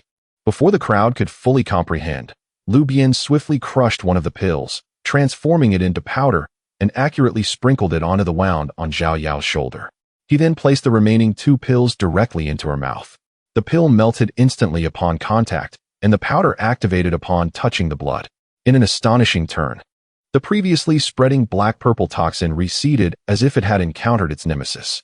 The blood flowing from her wound transformed from black to red at a visible rate, while new flesh began to slowly grow and heal. The terrifying bluish-black color on Zhao Yao's face quickly faded, her breathing becoming steady and long, and the frown on her brow relaxed. She let out a soft moan, her long lashes fluttering as she slowly opened her eyes. Her round, bright eyes still reflecting a hint of confusion and weakness. Am I not dead? Junior sister. Sister Zhao. The inner disciples beside her were filled with astonishment and joy, quickly gathering around. Not only did she survive, but the poison has also been neutralized. One disciple exclaimed excitedly, proclaiming the miraculous efficacy of the remedy. It was only then that Zhao Yao noticed Lu Bian squatting before her, as well as the astonished gazes of those surrounding him. She swiftly realized that this slightly older-looking senior brother, whose eyes sparkled with an unusual brightness, was the one who had saved her life. Thank you, senior brother, for your life-saving grace. Zhao Yao struggled to rise and bow in gratitude, but was gently restrained by Lu Bian. There is no need for such formality, junior sister. It was merely a small act of kindness.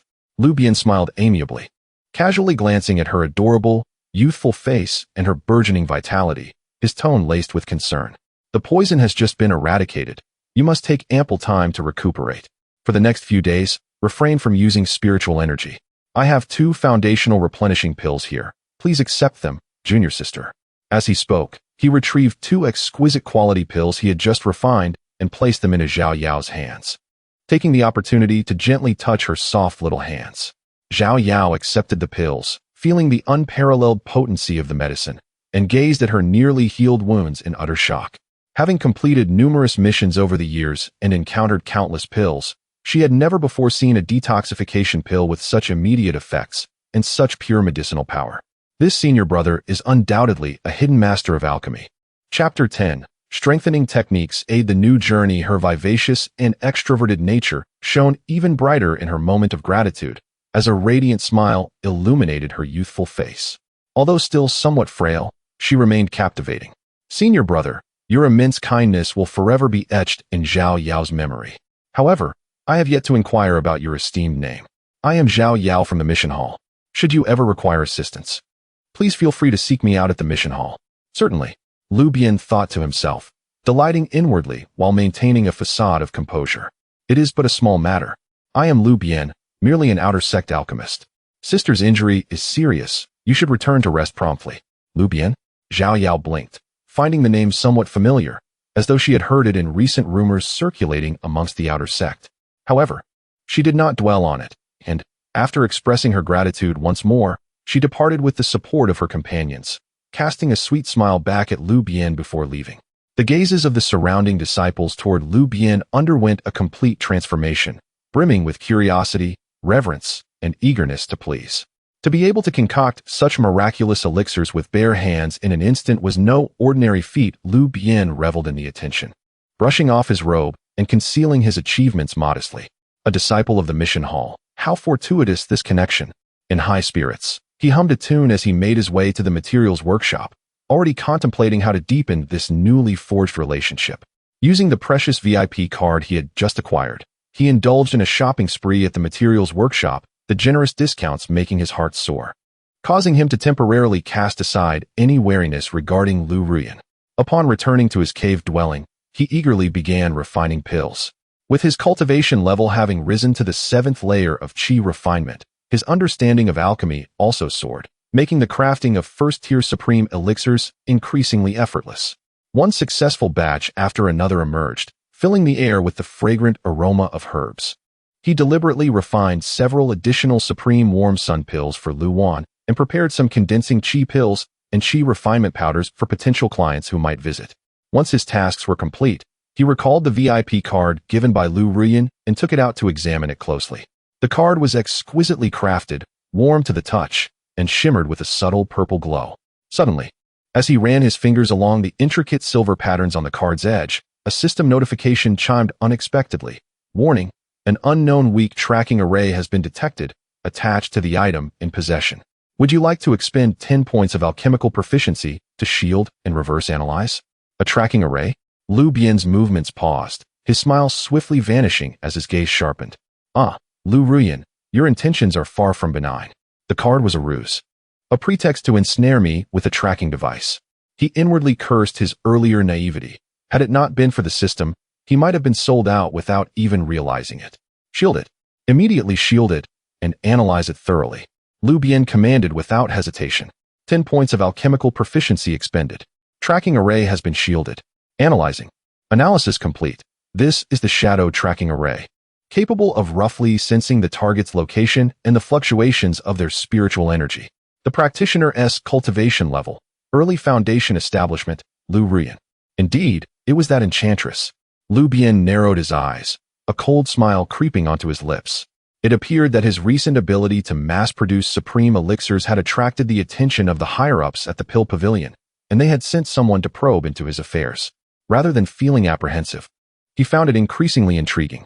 Want to play? Then let us play. He weighed the card in his hand, choosing not to discard it. After shielding it, it truly became nothing more than a discount card, which he might as well use to obfuscate his adversary's intentions and discover what Lu Bian was truly up to. For the next 2 days, Lu Bian's life remained fulfilling. He refined pills during the day and engaged in profound discussions with Lin Feifei, Lu Bian, and Su Wanner in the evenings.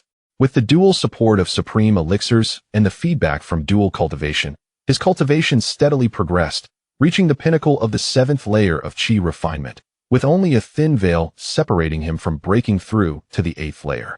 That evening, after concluding yet another icy transaction with Su Wanner and bidding farewell to the ethereal fairy, the system notification arrived as expected. Ding. The host cultivation has reached the pinnacle of qi refinement, and the accumulation of alchemical proficiency has met the criteria. You have successfully unlocked the first-tier top achievement in alchemy. Achievement rewards are being dispensed. Congratulations, host, you have obtained Beginner Strengthening Technique 1. Beginner Strengthening Technique, a product of the system, undoubtedly a premium offering. It slightly enhances the host's physical attributes, including vitality, bone strength, endurance, and recovery. It also provides a minor effect, a slight increase in dual cultivation endurance and recovery speed. Strengthening technique? Lu Bian's eyes lit up, especially at the prospect of enhancing dual cultivation endurance. Oh, dear system, you truly understand me. He promptly chose to learn it. A warm current surged throughout his body, permeating his limbs and bones. He distinctly felt his sinews humming softly, his vitality becoming even more vigorous, and even his breathing grew longer and more powerful.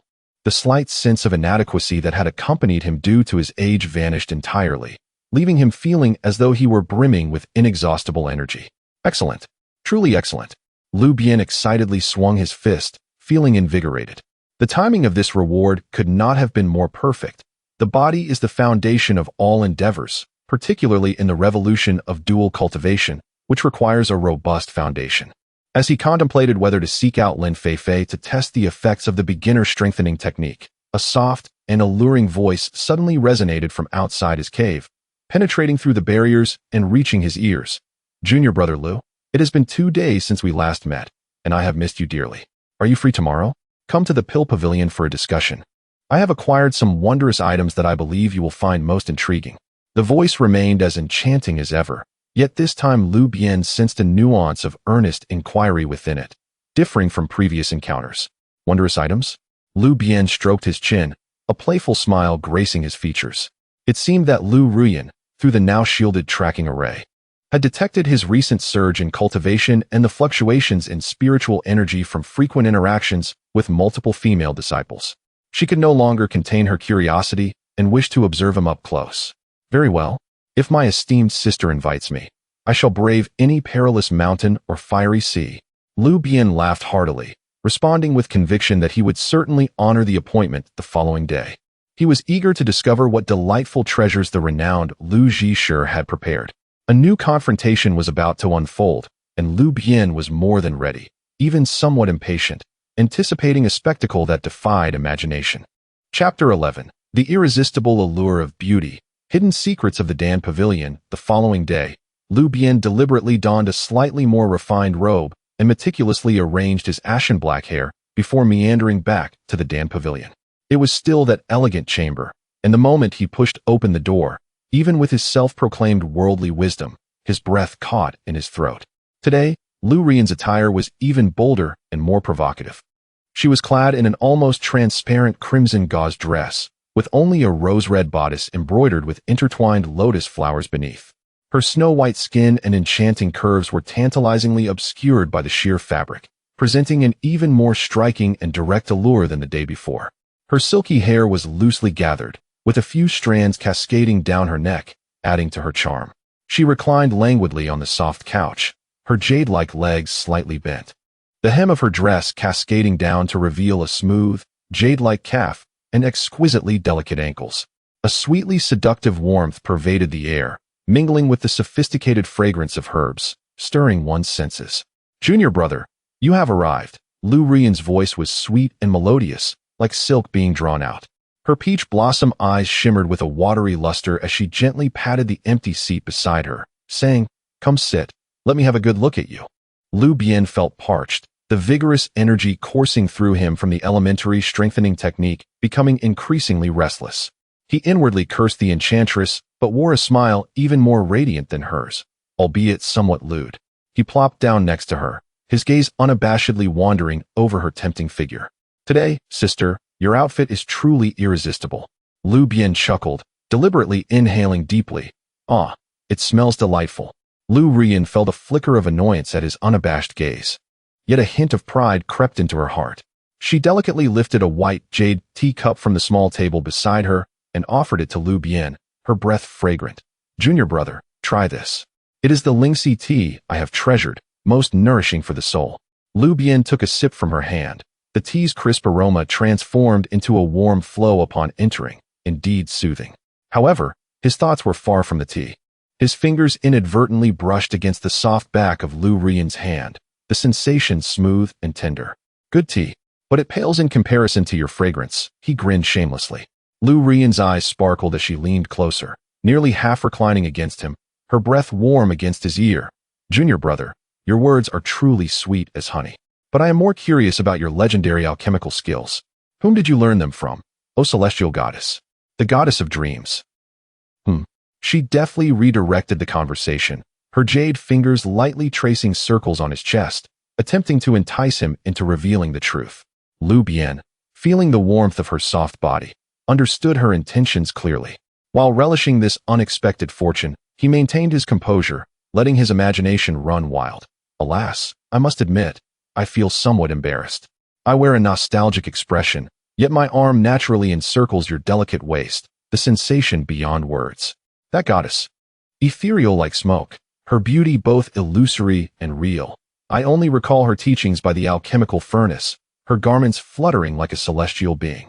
She said my physique is unique, most suitable to inherit her secret record of the joyful alchemy of yin and yang, requiring the harmony of yin and yang to ignite the utmost alchemical fire and refine flawless elixirs."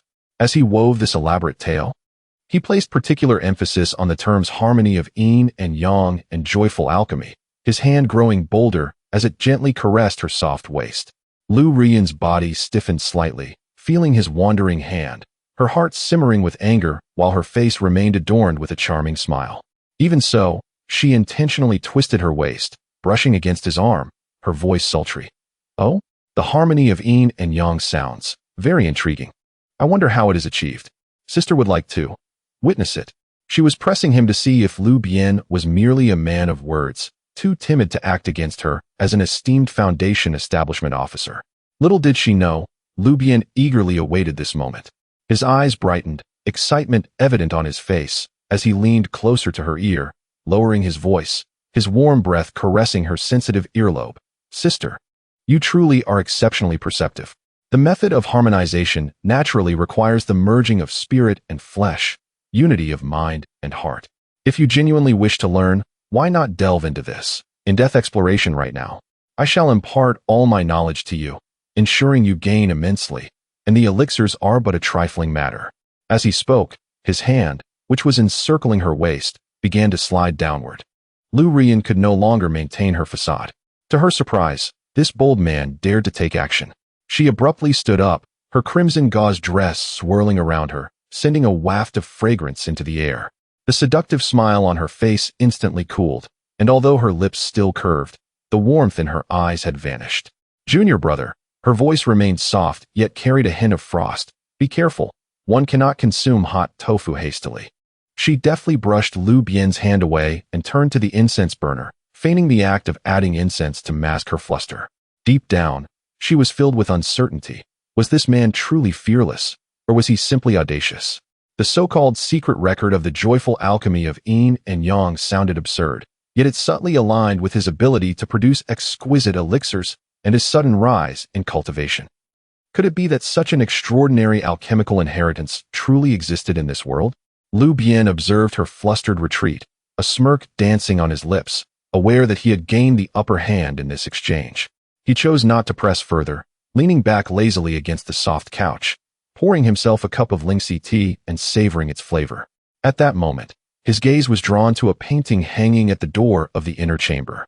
The artwork exuded an ancient charm, the paper yellowed with age, depicting the profile of a woman in palace attire.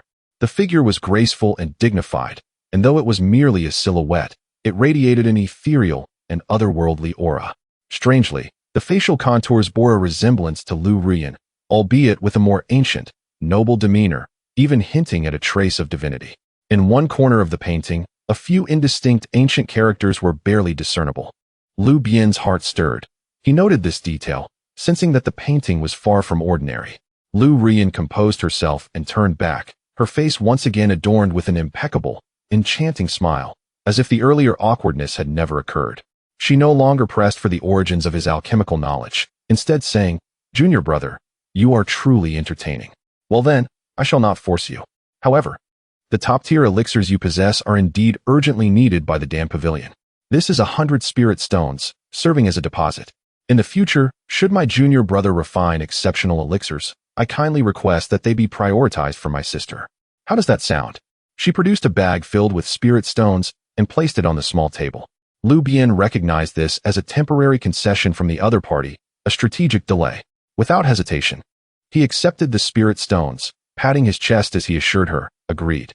With my sister's word, any fine elixirs in the future will certainly be prioritized for the Danyao Pavilion."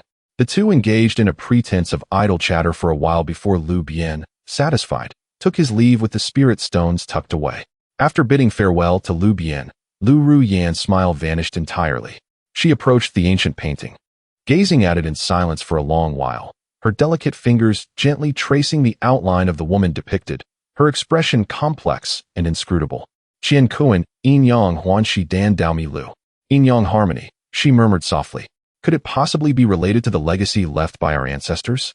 Her gaze sharpened once more. "Lu Bian, I must uncover the secrets that lie within you." Chapter 12. Resources in hand. Hard work pays off. Lu Bian, clutching the 100 spirit stones deposit bestowed by Lu Bian, emerged from the Danyao Pavilion, his smile unwavering. The allure of spirit stones acquired without cost is undeniable. As he weighed the hefty pouch of spirit stones, a sense of delight filled his heart. Although he did not bring the enchanting steward to justice, he nonetheless gained substantial benefits, making this venture a resounding success. As for Lu Bian's minor schemes and tracking formations, he paid them no heed. With the system at his disposal, the advantage was undeniably his. With light steps, he made his way to the Feng Shui. This time, with his purse brimming, his confidence soared, and his procurement was nothing short of extravagant. "Boss, I would like 20 of the finest Qiyang grass. Ning Lu flower? I'll take them all. 100-year-old Huang Jing? Not quite impressive. But I shall take a few. Di Huolianzi. This is a splendid item, though a bit pricey. I will take 3. He meticulously selected high-quality materials with excellent properties, his eyes not wavering. Seeing a significant patron, The stall owners greeted him with beaming smiles and offered fair prices. Utilizing the VIP card gifted by Lu Bian enjoyed an additional discount, allowing him to acquire even more materials with the saved spirit stones. By the time he completed his purchases, his system space was brimming with an array of glimmering medicinal herbs, sufficient for a period of indulgence. The substantial initial investment was poised to yield generous returns. Upon returning to his cave abode, Lu Bian immediately immersed himself in the fervent endeavor of alchemy. The earth fire ignited, and the Dan Lu hummed with energy. With ample and superior materials, and aided by the flawless Dan sense and the Qian Kuan Yin Yang, Huanxi Dan Dao Mi Lu Bian's success rate in alchemy soared to an astonishing 100%, producing top-tier elixirs. A continuous stream of exquisite Nuanying Dan, Qing Qi San, and Ning Qi Dan flowed forth, filling the cave with a rich and pure medicinal fragrance. He reserved a substantial quantity of elixirs for his own cultivation while meticulously categorizing some of the finished products, all of which would serve as strategic resources for sustainable development. During the intervals between alchemy, he did not neglect his physical training and interpersonal exchanges. The effects of junior body strengthening technique were remarkable. He felt a surge of vitality and robust blood flow, making him even more formidable during sparring sessions with Lin Feifei and Su Wanner. Although the duration of each session was brief, the rapid recovery and resilience, combined with their frequency, rendered the two female cultivators unable to resist, igniting waves of excitement. Lin Feifei, though still sharp-tongued, frequented his presence more often, her requests for elixirs tinged with a newfound charm. Su Wanner maintained her icy demeanor during transactions, yet Lu Bian sensed an enhancement in her cold, jade-like Yuan-Yin energy, suggesting her cultivation had progressed. One day, after bidding farewell to Su Wanner, who came to collect her elixirs, Lu Bian prepared to refine a new batch of elixirs when a frantic, tearful voice called out from outside the cave. "Lu Xixiao, are you there? Please save Wanner." The voice was familiar, belonging to an outer sect female disciple often seen with Lu Wan. Furrowing his brow, Lu Bian opened the stone door. He found the disciple's eyes red and her face etched with anxiety. "What has happened? Speak slowly." A sense of foreboding began to rise within him. "It's Wanner. Her cold affliction has flared up again. This time, it's more severe than ever. She took the exquisite Nuanyang Dan you provided, but it only managed to suppress her condition momentarily. Now she is nearly frozen. What should we do?" Lu Xixiao. Another episode? The exquisite Nuanyang Dan could only provide temporary relief? Lu Bian's expression darkened. The root of Lu Wan's affliction lay in her unawakened Ro Shui spirit body. And ordinary elixirs merely addressed the symptoms, not the underlying issue. It seemed that as time passed, or perhaps due to her own growth, the cold energy from her spirit body was increasingly retaliatory. "Take me to her," he commanded. Upon reaching Lu Wan's secluded stone hut, a chilling aura assailed him even before he entered, more severe than the last. Inside, Lu Wan curled up on a thin bed, layered with several blankets, yet still shivering uncontrollably. Her lips a deep purple, her complexion as pale as paper, and her breath faint, resembling a candle flickering on the verge of extinguishment. A few familiar female disciples surrounded her, attempting to channel their meager spiritual energy into her, but their efforts yielded negligible results. Lu Xixiao. Upon seeing Lu Bian enter, they regarded him as a beacon of hope. Lu Bian swiftly approached, grasping Lu Wan's icy wrist.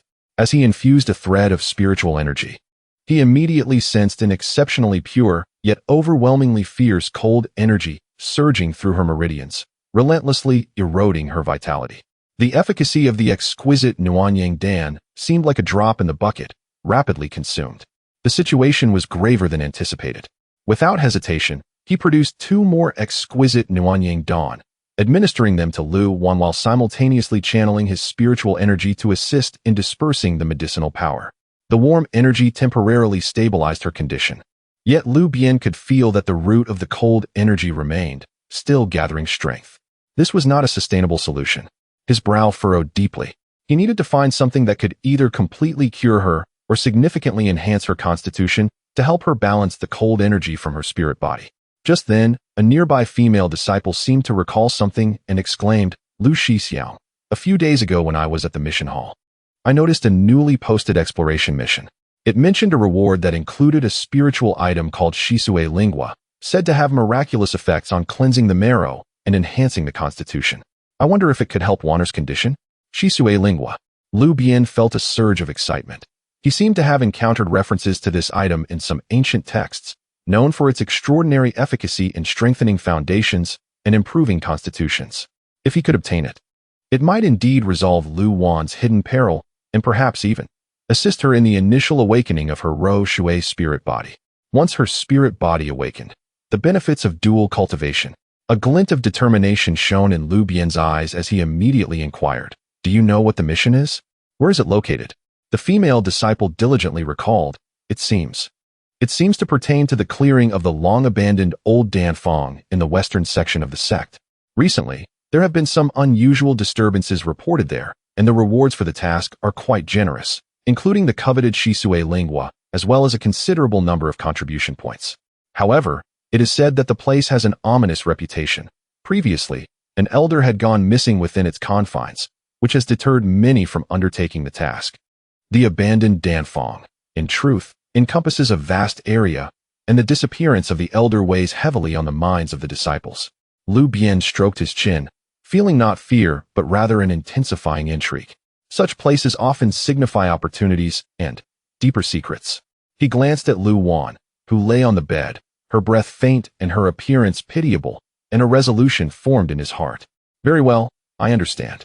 You all take good care of her, and I shall procure the Shisue Lingua as swiftly as possible.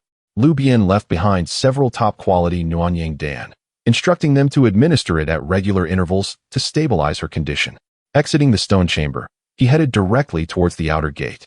The abandoned Danfong, the Shisue Lingua. A smile played upon his lips. I, Lu Bian, shall undertake this task. For the sake of a sustainable and enriching dual cultivation experience, as well as for the sake of my frail and vulnerable junior sister, this risk is worth taking. However, I must first enhance my own strength. The sect's minor competition was also approaching, presenting an invaluable opportunity for honing one's abilities, and it could not be delayed for long. It appears I must first elevate my prowess before embarking on this task, ensuring a greater chance of success. Chapter 13. The commotion at the outer sect's registration for the small competition. The news of the registration for the small competition of the Mo Yun sect's outer disciples spread like ripples across a tranquil lake, stirring excitement among the disciples. A temporary registration booth was bustling with activity on one side of the sect square, filled with eager participants. Some disciples were eagerly rubbing their fists in anticipation, while others appeared anxious, all hoping to make a name for themselves in this competition. Achieving a commendable rank would not only yield generous rewards, but also the chance to catch the attention of the inner sect elders, thereby leaping into a brighter future. Lu Bian, carrying a fresh batch of exquisite qi-condensing pills, ambled over to join the fray. His interest in the competition was not particularly strong. Rather, he sought to hone his skills and perhaps encounter a captivating female cultivator. Having reached the pinnacle of the 7th level of qi condensation, he considered himself a notable figure among the outer sect. Just as he queued at the end of the line, he was met with a raucous commotion ahead. Make way! Can't you see our senior brother Wang has arrived? Step aside. A group of disciples, appearing to be Wang Hao's entourage, pushed through the crowd, led by a young man clad in luxurious attire, exuding an air of arrogance. This young man, with his chin held high, was none other than Wang Hao, the nephew of Elder Wang, boasting the cultivation of the 8th level of qi condensation and notorious for his tyrannical demeanor among the outer sect. Those who were cut in line dared not voice their anger and quickly retreated. Wang Hao, reveling in his superiority, was about to register his name when he caught a glimpse of Lu Bian at the back of the line. A derisive laugh escaped his lips, loud enough for those nearby to hear. Oh, who do we have here? Isn't this the old man from the alchemy room who always blows up his furnaces? What? Are you here to register for the competition too? Are you looking for a different kind of excitement, hoping to be used as a punching bag in the arena? His companions immediately joined in, mocking Lu Bian. Senior brother Wang is right. An old man like you. Aren't you afraid of getting beaten to pieces? How dare a 5th level cultivator come here to embarrass himself? Better go home and refine pills. At this moment, they were oblivious to Lu Bian's true cultivation level. They likely thought he wouldn't even last through the first round, laughing heartily. Many disciples around cast curious or disdainful glances at Lu Bian. His recent changes were not widely known, and in the eyes of many, he remained the feeble old man who failed at alchemy. Lu Bian casually scratched his ear and stepped out of the line, a grin on his face that radiated a mischievous charm. I thought I heard a stray dog barking. Turns out it's just you, Wang nephew. Have you developed a sense of superiority from cutting in line? Wang Hao's expression darkened. You old fool, who are you calling a dog? Whoever responds is one, Lu Bian chuckled. Advancing to the registration desk, he nodded to the inner sect disciple in charge, then turned his gaze back to Wang Hao. Cutting in line isn't a skill. How about a wager between us? A wager? Wang Hao scoffed as if he had heard the most absurd joke. What would you wager? What could you possibly bet against me? I propose a bet on our rankings in this competition. Lu Bian raised his voice slightly, capturing the attention of everyone present. Let us wager on who will achieve a higher rank. What do you say, Wang nephew? Are you brave enough to accept? A wave of astonishment rippled through the crowd. Had the old man lost his mind? Betting rankings against Wang Hao? A 5th-level cultivator against an 8th? Where did he find such confidence? They speculated that perhaps his alchemy had driven him mad. Wang Hao laughed uproariously, as if he had heard the most ludicrous of jokes. Ha ha, you old waste. You are merely humiliating yourself. What shall the stakes be? Don't say I'm bullying you. Unfazed, Lu Bian produced a jade vial from his robe. As he uncorked it, a wave of pure, potent medicinal aura surged forth, accompanied by a refreshing fragrance that instantly drowned out the surrounding noise. An exquisite qi-condensing pill. We could never obtain such a treasure in our lifetime. How infuriating. I want it. Some discerning disciples gasped, their voices trembling with excitement. All eyes greedily fixated on the pill in Lu Bian's hand, marveling at its size, luster, and the aura surrounding it, filled with shock and desire. Wang Hao's smile faltered, his eyes widening in disbelief. His mouth hung agape, akin to a frog staring at a swan's meat. He was knowledgeable enough to recognize that this pill was undoubtedly of exquisite quality. How could this old fool possibly possess such a treasure? Lu Bian swayed the vial, speaking leisurely. Let us wager on this. If my rank is lower than yours, 3 exquisite qi-condensing pills will belong to you. If I rank higher, he deliberately elongated his tone, glancing at Wang Hao's storage bag. You will forfeit all your possessions, spirit stones, materials, and magical tools, right here in front of everyone. What do you say? Dare to accept the bet? Silence fell over the crowd. 3 exquisite qi-condensing pills were an astronomical wager for a disciple in the qi condensation stage. Wang Hao's entire fortune would also be of considerable value. This bet was monumental. Wang Hao's expression shifted rapidly, filled with trepidation. Where did this old man acquire such a precious pill? Did he stumble upon it by sheer luck? He could not believe that Lu Bian had personally refined it. Yet, under the watchful gaze of the crowd, he could not back down from the provocation of a mere 5th-level cultivator, as he believed. If he refused, how could he maintain his reputation in the outer sect? Moreover, the allure of 3 exquisite qi-condensing pills was too great to resist. He could not fathom losing to a mere old man. Fine, I accept. Wang Hao gritted his teeth and stomped his foot, declaring vehemently, Old fool, you better prepare your pills and get ready to kneel and present them to me. Everyone here is a witness. Excellent. A deal. Lu Bian laughed heartily, retrieving the pills. Then let us see the truth in the competition.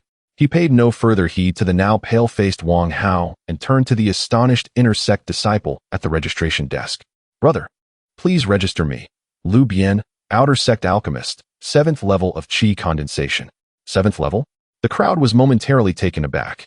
Wasn't he a 5th-level cultivator? When did he reach the 7th level? Wang Hao's pupils constricted, an inexplicable sense of unease creeping into his heart, only to be swiftly overshadowed by anger and greed. So what if he was at the 7th level? He was still a waste compared to his 8th-level pinnacle. The inner sect disciple regarded Lu Bian with an appraising glance, particularly lingering on the inconspicuous storage bag at his waist for a moment before taking up his pen to record the registration, simultaneously exchanging a knowing glance with his companion beside him.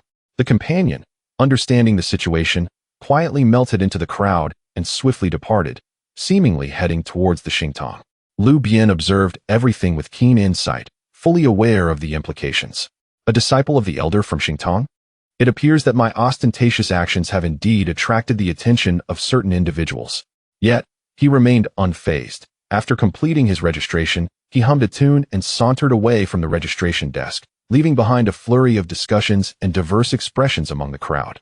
The exquisite Ningqi Dan. The 7th layer of qi refining. This Lu Bian is quite the enigma. It seems this small competition will be quite the spectacle. The stakes are extraordinarily high. Brother Wang may have bitten off more than he can chew. Wang Hao, listening to the surrounding chatter, grew increasingly grim, his gaze fixated on Lu Bian's receding figure, his round eyes filled with malice. Old man, regardless of the stroke of luck you've had, in this small competition, I shall ensure you face the consequences. Lu Bian, sensing the venomous glare directed at him, allowed a barely perceptible smirk to grace his lips, emanating an aura of wicked confidence. All your possessions are merely waiting to serve as dowry from Master Lu. The bait has been cast. Now we await the moment of reckoning. Chapter 14. A fortuitous bypass to the next round. The day of the outer sect competition arrived, as anticipated. The martial arena of the sect was bustling with activity, the atmosphere vibrant and charged. Several towering platforms rose prominently, surrounded by outer sect disciples who had come either to spectate or compete, the clamor resonating like thunder. Lu Bian, with his hands tucked into his pockets, blended into the crowd, exuding the demeanor of a leisurely onlooker. Yet his restless eyes roamed about, particularly drawn to the striking female disciples.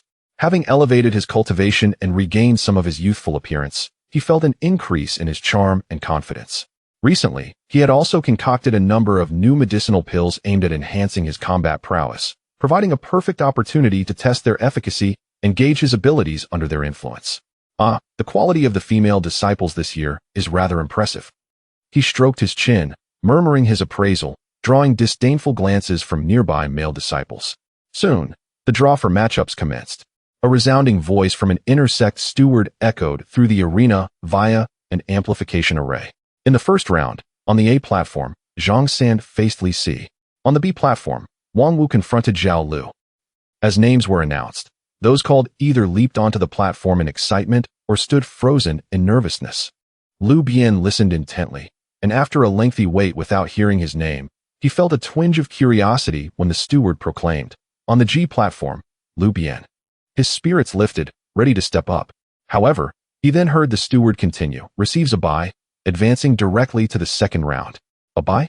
A wave of envious murmurs surged through the crowd. What luck! This old fellow has stumbled into extraordinary fortune, bypassing the first round, advancing directly from the 7th level of Qi refinement. How advantageous for him. Damn it, why don't I possess such luck? Especially Wang Hao, who had just decisively defeated a 6th level opponent and was filled with pride as he descended from the platform. Upon hearing this news, his expression darkened, glaring fiercely at Lu Bian, spitting out, "Humph, pure luck." Lu Bian was momentarily taken aback, but soon found amusement in the situation. He had not anticipated such a fortunate turn of events, avoiding the need to fight and saving both time and effort. Luck is indeed a component of strength. He grinned at the various gazes directed his way, shrugging nonchalantly, his smug demeanor irking those around him. With no match to partake in, he decided to find a vantage point and leisurely enjoy the spectacle, focusing particularly on the duels of the female disciples. It was not mere lust, but a recognition that his success relied on the presence of talented female cultivators, akin to the notion that one does not love wealth. As he was engrossed in the entertainment, a lively and melodious voice suddenly rang in his ear. "Senior Brother Lu, you've advanced too? Congratulations." Turning to see the source of the voice, his eyes brightened instantly. Zhao Yao stood beside him, clad in a fitted outfit that accentuated her graceful figure, particularly her striking assets that seemed on the verge of bursting forth. Her youthful face was adorned with a radiant smile, her large, round eyes curving into crescents, exuding vitality. She had just finished her match and appeared to have emerged victorious with ease. It's junior sister Zhao. Lu Bian's face broke into a warm smile, his gaze subtly scanning her form. "Congratulations. Your performance on the platform was truly eye-opening." Zhao Yao, naturally extroverted, beamed at his praise, leaning in with curiosity. "Senior Brother Lu, you watched my match. What did you think? My flying blossoms chasing the moon technique was quite good, wasn't it?" The faint fragrance of her youthful exuberance wafted towards Lu Bian, stirring something within him. He chuckled heartily, seizing the moment. Not just good, it was exquisite, like a startled swan or a graceful dragon. "It stirred my heart so much that I wished to leap onto the platform and spar with you, sharing insights on martial arts." He deliberately emphasized sharing insights, accompanied by a somewhat mischievous grin, the underlying implication unmistakable. Typically, a modest female disciple would blush and shy away at such words. Yet, Zhao Yao seemed to possess a thicker skin, or perhaps a strong filter for Lu Bian's charm. She merely giggled, even playfully tapping his shoulder, the force causing him to grimace. Senior brother, you're always joking. You, a pill master, sparring with me on martial arts? However, she blinked, lowering her voice with a hint of mischief. If you could spare me a few of those delicious sugar beans, premium medicinal pills, from last time, I might consider giving you a private lesson in self-defense techniques. What a clever girl, Lu Bian mused, delighted by her playful banter. Sugar beans? Absolutely. To your heart's content. He patted his chest confidently, leaning closer to her ear, his breath warm against her skin. But what I've learned isn't just self-defense. It's an ancient, secretive close combat technique, perfect for deep, personal exchanges. The suggestion had become almost brazenly flirtatious. Zhao Yao, typically oblivious, finally grasped the implication, her cherubic face flushing a deep crimson that spread to her ears. She stomped her foot in embarrassment and playfully struck Lu Bian again. Unruly. Who wants to learn close combat techniques from you? Dream on. Despite her words, she didn't immediately storm off, her gaze drifting as if contemplating the enticing offer of the premium pills, clearly tempted by their allure. Noticing her reaction, Lu Bian sensed an opportunity and was about to fan the flames further when the stewardess' voice echoed once more from the platform. The second round of matchups is about to begin. All qualified disciples, please come forth to draw lots. I'm off to draw lots. Zhao Yao seized the opportunity to escape, her cheeks still flushed as she dashed away, her lively silhouette bouncing with energy. Lu Bian watched her graceful departure, grinning widely. A youthful beauty, vibrant and extroverted, and a disciple of the task hall elder. Truly a prize to be won. In high spirits, he meandered over to draw his lot. Upon unfurling the slip, he discovered his opponent was a disciple at the 7th level of chi refinement, not particularly formidable. Fortune smiled upon him again, as it seemed he would once more advance with ease. He tucked the sign note securely and cast his gaze once more towards Zhao Yao, beginning to deliberate on which flavor of candy beans he should utilize that evening to entice this lively and charming junior sister. Oh no, to invite her into the cave for a friendly exchange of skills. He sensed that those twin peaks seemed to be beckoning to him. Chapter 15. The ineffective toxic mist and the mockery of fate. The second round of the competition arrived as scheduled. On the arena, Lu Bian faced an opponent clad in a gray robe, whose demeanor was sinister. This disciple, possessing a cultivation level of chi refinement, 7th layer, had his fingertips entwined with a faint green mist that exuded an unsettling, sickly sweet odor. It was the infamous poison hand, Zhang Kuei. A murmur arose from the crowd. This individual was notorious for his toxic skills, making fellow disciples wary of confrontation. Lu Bian had indeed run afoul of a formidable adversary. How would he meet his end? Zhang Kuei fixed his gaze on Lu Bian, licking his lips, his icy eyes glinting with malice. Old man, it's not too late to concede. Otherwise, you'll soon find yourself in unbearable agony as the poison takes hold. Lu Bian merely scratched his ear, appearing as if he had just awakened. You prattle on too much. Let us get on with it. I have alchemy to attend to afterward. Zhang Kuei, incensed by his dismissive attitude, snorted coldly and ceased his words. At the referee's command, he thrust his hands forward. A dense, dark green toxic mist erupted forth, enveloping Lu Bian like a living entity, its foul stench wafting through the air, causing even the protective barrier at the edge of the arena to ripple slightly. This was the bone corruption toxic mist. A mere touch would spell disaster. Gasps of shock echoed from the spectators. Wang Hao, observing from a distance with crossed arms, smirked, envisioning Lu Bian sprawled on the ground in despair. However, as the toxic mist surged towards him, Lu Bian did not flinch, but rather yawned. In the very instant the mist approached, the supreme detoxifying pill he had previously ingested unleashed its potent effects. A faint, nearly invisible golden aura flickered across his skin. The moment the toxic mist contacted that shimmering shield, it reacted like snow in the blazing sun, emitting a faint sizzling sound as it quickly dissipated, failing to mar even the hem of Lu Bian's garments. What? The sinister grin on Zhang Kuei's face froze, his eyes bulging in disbelief. Impossible. My bone corruption toxic mist. Silence fell over the arena, the crowd dumbfounded. The mist, capable of throwing even an 8th layer chi refinement disciple into chaos, had simply vanished. Lu Bian smacked his lips, even feigning to inhale the residual toxic gas, then let out a loud belch. The flavor is rather bland, slightly bitter. Do you have any other flavors? Perhaps peach or vanilla? You're courting death. Zhang Kuei trembled with rage, feeling thoroughly humiliated. He roared, channeling his spiritual energy in a frenzy, unleashing more toxic mist, while simultaneously firing a flurry of tiny green toxic needles aimed directly at Lu Bian's vital points. How unoriginal. Lu Bian shook his head and moved with a swiftness fueled by the exquisite wind speed pill he had consumed. Though he was not as fast as a disciple specializing in speed, he easily evaded such straightforward attacks. He navigated through the toxic mist and needles with the ease of a leisurely stroll, the protective shield formed by the detoxifying pill perfectly isolating him from all toxins. Occasionally, a needle would seem poised to strike, only to be swatted away effortlessly. Is that all you've got? Lu Bian continued to evade with ease while casting playful glances toward a certain direction in the audience. In the stands, 3 distinctively beautiful women stood together, their focus on the match.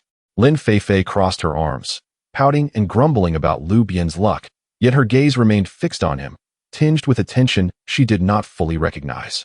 Lu Wan, her condition slightly stabilized, was supported by familiar companions, her pallor still present, but she clutched her garments tightly, her gentle eyes filled with concern. Only upon witnessing Lu Bian evade the attacks did she exhale a sigh of relief. Su Wanner maintained her usual serene demeanor, standing with her sword, expressionless.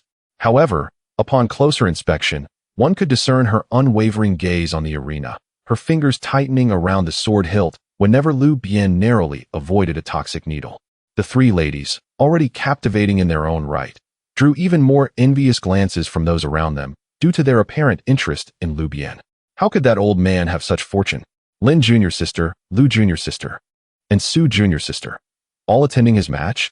What the hell? Is he merely adept at concocting a few pills? Especially Wang Hao, who, witnessing the 3 women, who typically disregarded him, showing interest in Lu Bian, felt an intense rage boiling within, his hatred for Lu Bian deepening. On the arena, Zhang Kuei, unable to land a blow, found his spiritual energy dwindling, his complexion paling as his mental state crumbled. Impossible. What sorcery have you employed? He shrieked, his attacks growing increasingly erratic. Lu Bian decided it was time to conclude the farce. In a swift motion, he appeared behind Zhang Kuei like a specter and delivered a gentle kick to his backside. Off you go.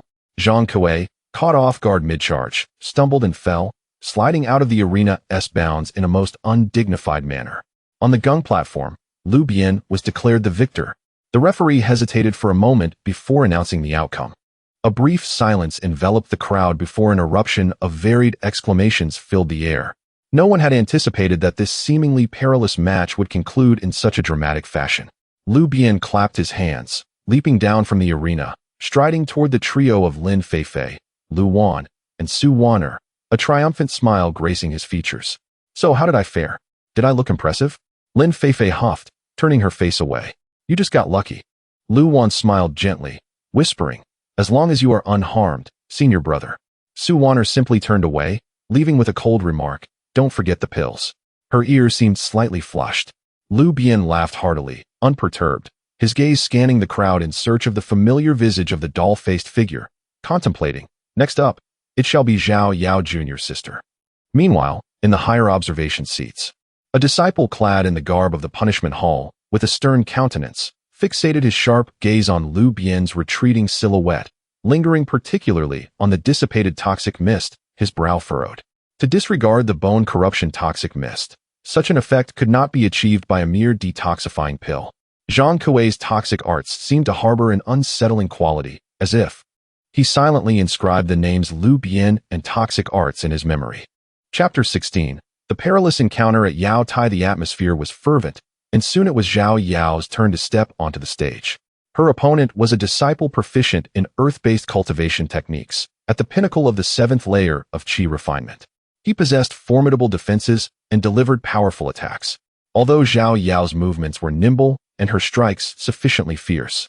She found herself at a disadvantage due to her slightly lower cultivation level and seemingly inferior combat experience.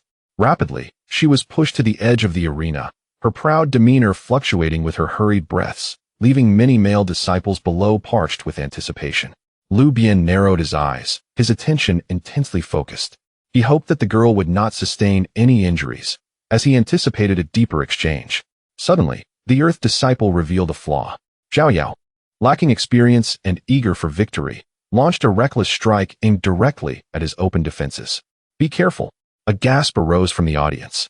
A smirk of triumph spread across the Earth Disciple's face as he summoned a brilliant yellow glow, and the supposed opening coalesced into a thick stone shield.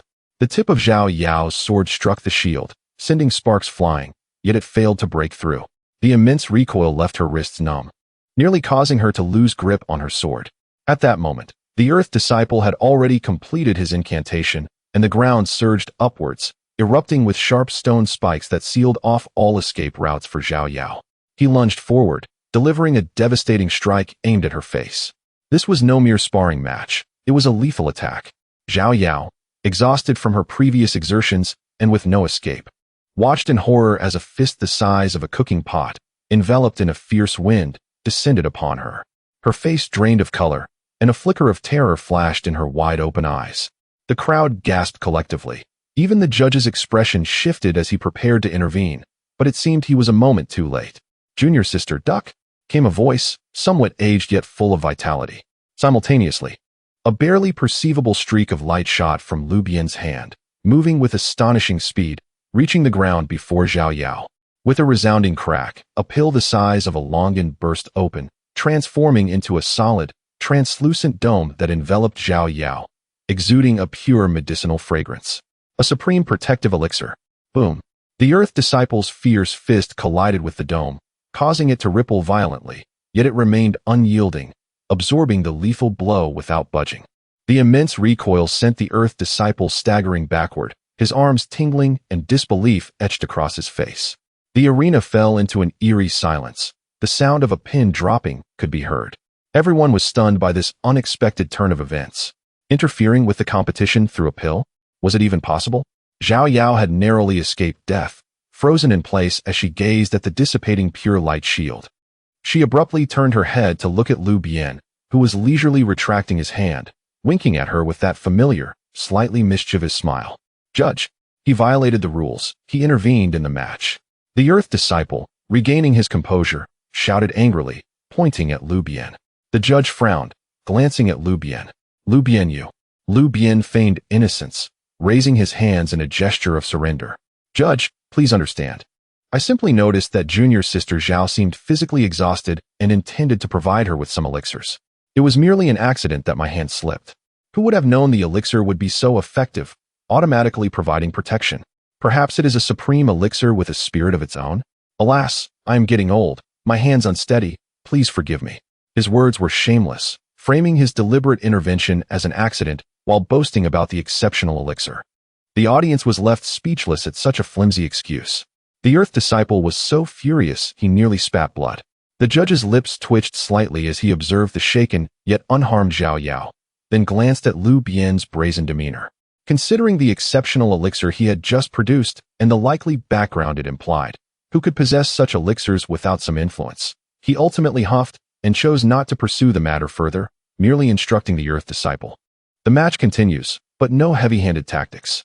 The Earth Disciple, feeling utterly humiliated, dared not disobey the judge's orders. Meanwhile, Zhao Yao, having just experienced a brush with death and having been saved by Lu Bian's almost blatant favoritism, found her mindset transformed. Taking a deep breath, she fixed her gaze upon her opponent, her eyes sharpening with resolve. Seizing the moment when her adversary was unsettled and disoriented, she shouted commandingly, merging her body with her sword to unleash her ultimate technique. Flowing clouds, chasing the moon. The sword light, like a silken thread, instantaneously pierced through the Earth Disciple's hastily assembled defenses, halting mere half an inch from his throat. "I concede." The Earth Disciple's face turned ashen, defeated. On the Gung stage, Zhao Yao triumphs. The judge announced loudly. The arena erupted in enthusiastic cheers and discussions. Zhao Yao sheathed her sword, exhaling a long breath of relief, and promptly leaped off the stage, hurrying to Lu Bian's side. Her youthful face still bore the flush of battle, her round, sparkling eyes reflecting a blend of gratitude and a complex array of emotions as she gazed intently at Lu Bian. "Senior brother Lu, thank you for your help just now." Her voice, unlike her usual bubbly self, trembled slightly. "If it weren't for you, oh." It was but a trifling matter, nothing to concern yourself with. Lu Bian interrupted with a smile, his tone casual. I was merely waiting for you to engage in more profound discussions about martial arts. How could I allow you to come to harm? Normally, Zhao Yao would have retorted with embarrassment. However, in that moment, she simply bit her lip, her cheeks reddening further, yet she refrained from arguing, instead giving a soft acknowledgement. Her voice barely above a whisper. Her bashful demeanor, as if she had much to say yet held back, ignited a spark within Lu Bian. He sensed the time was ripe. That evening, in Lu Bian's abode, Zhao Yao indeed arrived as promised, still clad in her training attire, yet appearing noticeably shy, unable to meet Lu Bian's gaze. Without further ado, Lu Bian produced several vials of supreme elixirs he had prepared in advance, including one that could assist her in breaking through the 7th layer of qi refinement. As she beheld the radiant, fragrant elixirs, Zhao Yao's eyes sparkled with excitement, and any lingering hesitation evaporated into the ether. Senior brother's kindness, she murmured softly. You're too modest, senior sister, Lu Bian chuckled, his eyes gleaming with quiet mischief. He gently took her cool, slender hand and drew her close. Her breath quickened. Her heartbeat fluttered like a butterfly ascending a mountain peak, rising and falling in gentle, intoxicating waves. Host detected, imminent dual cultivation. Target, Zhao Yao, spirit refinement stage, level 6, peak, innate talent, superior mortal body, hidden trait, unawakened Dan poison absorption physique, guidance sequence initiated. This session surpassed the previous 3 in intensity and resonance. Zhao Yao, naturally outgoing, had initially blushed with shy restraint, but once she surrendered to the flow, her ardor eclipsed even Su 1's reserved grace and Lu 1's delicate timidity. Her responsiveness was fervent, instinctive, and wholly unguarded, so much so that Lu Bian, already seasoned in the foundational body-strengthening art, could not help but murmur in awe. Such a peak exists only in this mortal realm. Dual cultivation completed. Duration, 35 breaths, slightly extended due to target's heightened emotional resonance, enhancing efficacy. Target, Zhao Yao, spirit refinement stage, level 6, peak. Innate talent, superior mortal body, hidden physique, dormant. Gained 120 proficiency in alchemical arts. Cultivation advanced by 12 increments. Note, target possesses a latent, rare constitution capable of gradually absorbing and purifying trace Dan poison. During dual cultivation, her returned spiritual energy exhibits exceptional purity. The host is strongly advised to assist in awakening this trait. Rewards will be extraordinary. Indeed, a hidden constitution, Dan poison absorption? Lu Bian's heart surged with exhilaration. A perfect complement to any alchemist. Zhao Yao's own experience was even more profound. Far from exhaustion, she felt radiant, her meridians brimming, her spiritual energy surging like a liberated river. The long-standing bottleneck at spirit refinement level 6 trembled, then yielded. She shot upright, eyes wide with wonder, her cherubic face alight with disbelief and elation. Senior brother, I think I'm about to break through. Lu Bian smiled, satisfied, and placed the peerless barrier-shattering pill into her palm. Then seized the moment. I'll stand guard. Several hours later, Zhao Yao ascended smoothly into spirit refinement level 7, her aura steady, her spiritual energy crystalline and refined. Gazing at Lu Bian, who watched her with quiet, knowing warmth, her heart swelled, not only with gratitude, but with a tender, stirring sentiment she had never known before. Without hesitation, she flung herself into his arms, her impulsive embrace sending him staggering back with a soft, pained grimace. Senior brother, thank you truly. From this day forth I am yours. Then, cheeks flushed like dawn-kissed peonies, she darted away, swift and startled as a fawn startled by moonlight. Lu Bian rubbed his aching chest, savoring the quiet surge of his deepened cultivation and enriched alchemical insight. His 4th Tao companion, secured. And with her came a gift far greater than expected. Meanwhile, in a secluded chamber of the disciplinary hall, a preliminary investigation report on Zhang Kuei, a disciple who had wielded an eerie, toxic art during today's minor contest, was laid before the stern-faced disciplinary sect disciple. The report's final line noted a troubling possibility. The origin of his toxic cultivation appeared linked to one of the sect's most forbidden, sealed sanctums. Chapter 17. Breaking boundaries and shocking the outer sect. The aroma of elixirs raises suspicions Lu Bian's days were a testament to the principle that hard work is rewarded. By day, he refined elixirs. By night, he toiled in the fields, in an endless cycle that brought him joy. His 4 companions, Lin Feifei, Lu Wan, Su Wan'er, and Zhao Yao, each with their distinctive styles, were almost arranged in shifts, taking turns to delve into the profound mysteries of the Qiankuan Yin-Yang Huanshi Dan Dao secret record. Coupled with his own concoctions, exquisite qi training pills, and the potent Ningqi Dan, his cultivation soared as if propelled by a rocket.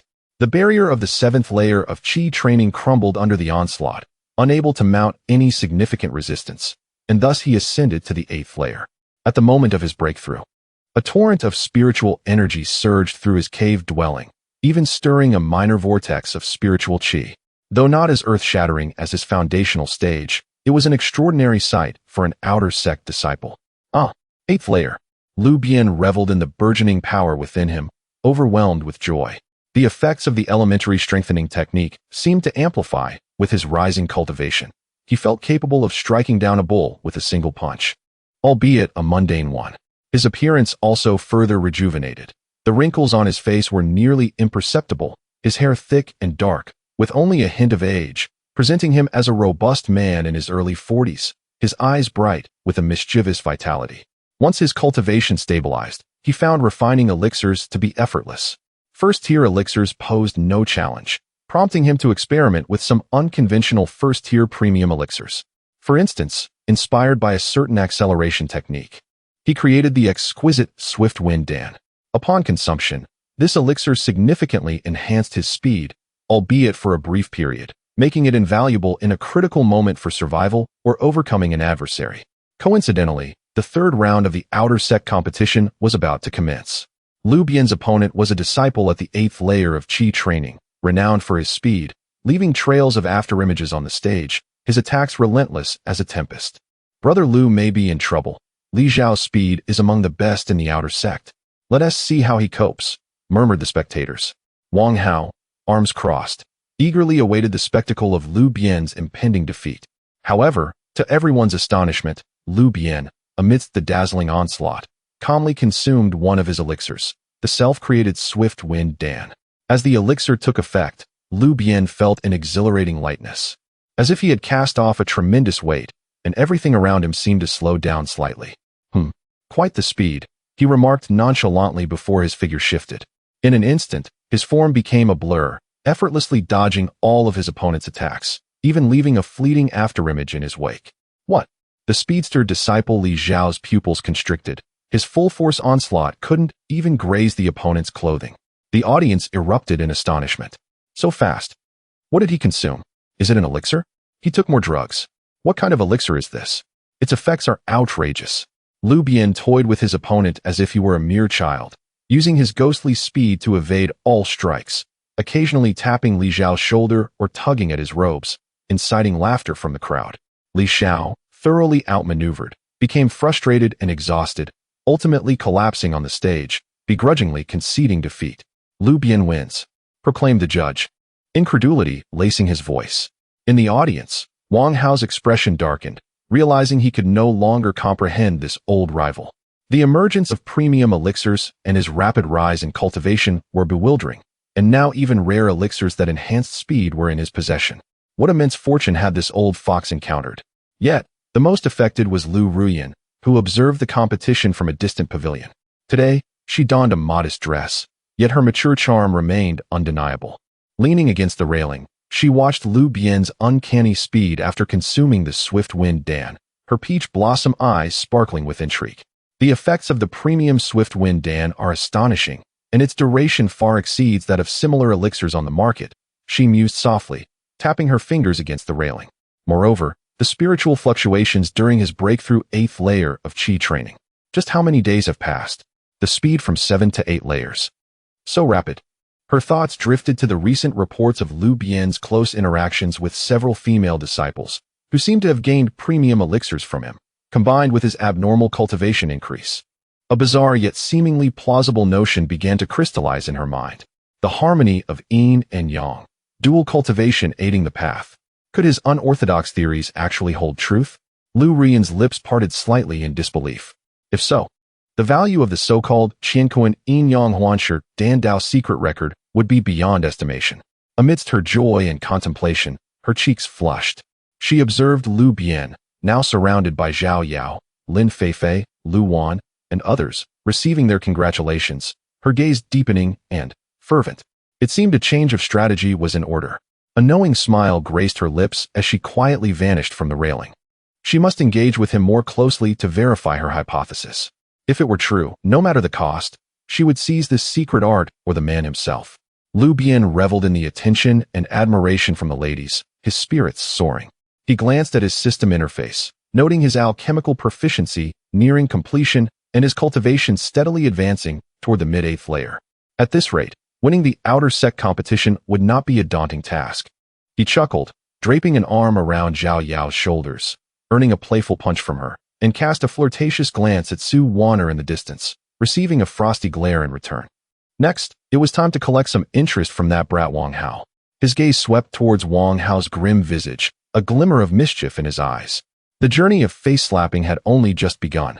Meanwhile, Lu Ruyan, the beautiful serpent, seemed on the verge of losing her composure.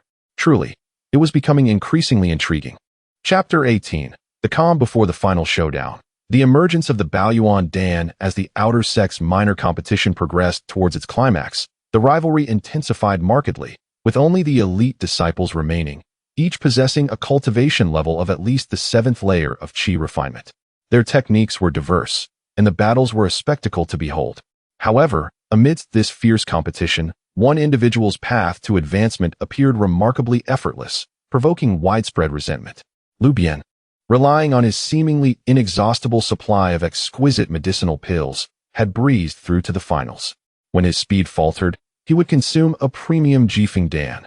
When his spiritual energy waned, he would take a premium Huiling Dan. When confronted with formidable defenses, he would resort to a premium Poja Dan.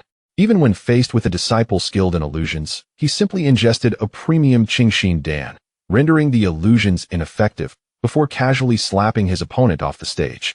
His matches had devolved into a mere exhibition of premium medicinal pills, simple, brute force tactics devoid of technical finesse, yet astonishingly effective. This left many other disciples, who had fought tooth and nail to advance, seething with envy and frustration. The whispers among the crowd were rife with indignation. How can this old fellow act with such impunity? Can an alchemist truly do as they please? Judge, is this not a violation of the rules? Yet, the retort was swift. What nonsense. The sect has not prohibited the use of medicinal pills. If you possess the capability, then utilize them yourself. The audience buzzed with a mix of admiration and jealousy, but there was no denying that Lu Bian and his remarkable pills had become the focal point of this minor competition. On the other hand, Wang Hao, with his solid cultivation at the pinnacle of the 8th layer of qi refinement and several impressive magical artifacts, had also navigated the competition to reach the finals without significant peril. The final showdown was set to be a confrontation between Lu Bian and Wang Hao. These longtime rivals would finally clash on the stage. Upon the news spreading, the entire outer sect erupted with excitement. One was an eccentric bolstered by medicinal pills, while the other was a conventional genius of the outer sect. Coupled with their previous monumental wager, the anticipation for this final battle reached a fever pitch. On the eve of the finals, Wang Hao, accompanied by a few followers, deliberately positioned himself on Lu Bian's path back to his cave dwelling. Old Lu. Wang Hao's expression was dark, his gaze fierce. Do not think that a few paltry pills will allow you to act so arrogantly. On the day of the finals, magical artifacts will have no eyes.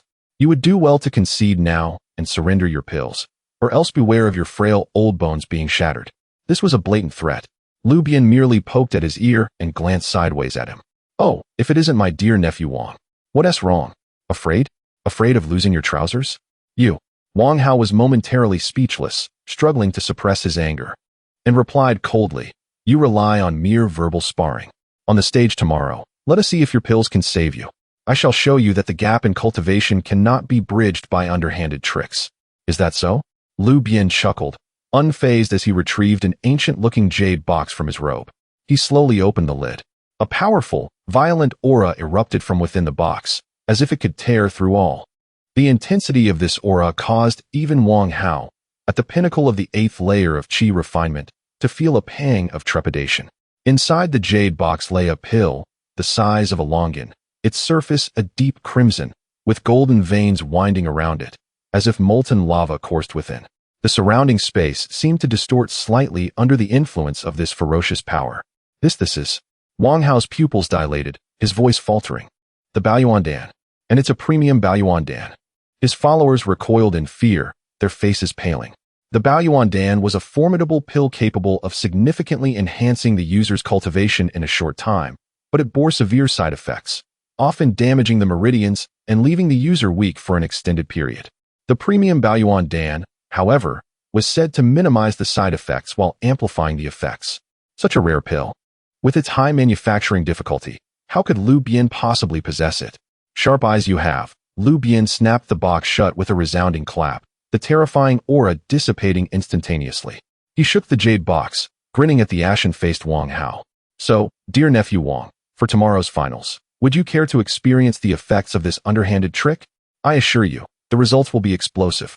Wang Hao glared at the jade box, veins throbbing on his forehead. His breath heavy. He had no doubt that if Lu Bian were to consume this pill during the finals, the power unleashed would undoubtedly overwhelm him. Even if it left Lu Bian weak afterward, winning on the stage would suffice, and the stakes the thought of losing everything to this old scoundrel sent a wave of darkness before his eyes. You are ruthless. Wang Hao spat out through clenched teeth, his face a mask of fury. Unable to utter further threats, he turned and departed with his followers, their retreat marked by an air of dejection. He needed to devise a strategy quickly or seek out a countering pill or artifact. Observing Wang Hao's retreating figure, Lu Bian scoffed softly and casually returned the jade box to his system space. This premium Baoyuan was indeed one he had crafted himself. With the system and flawless dam perception, minimizing side effects was not a daunting task.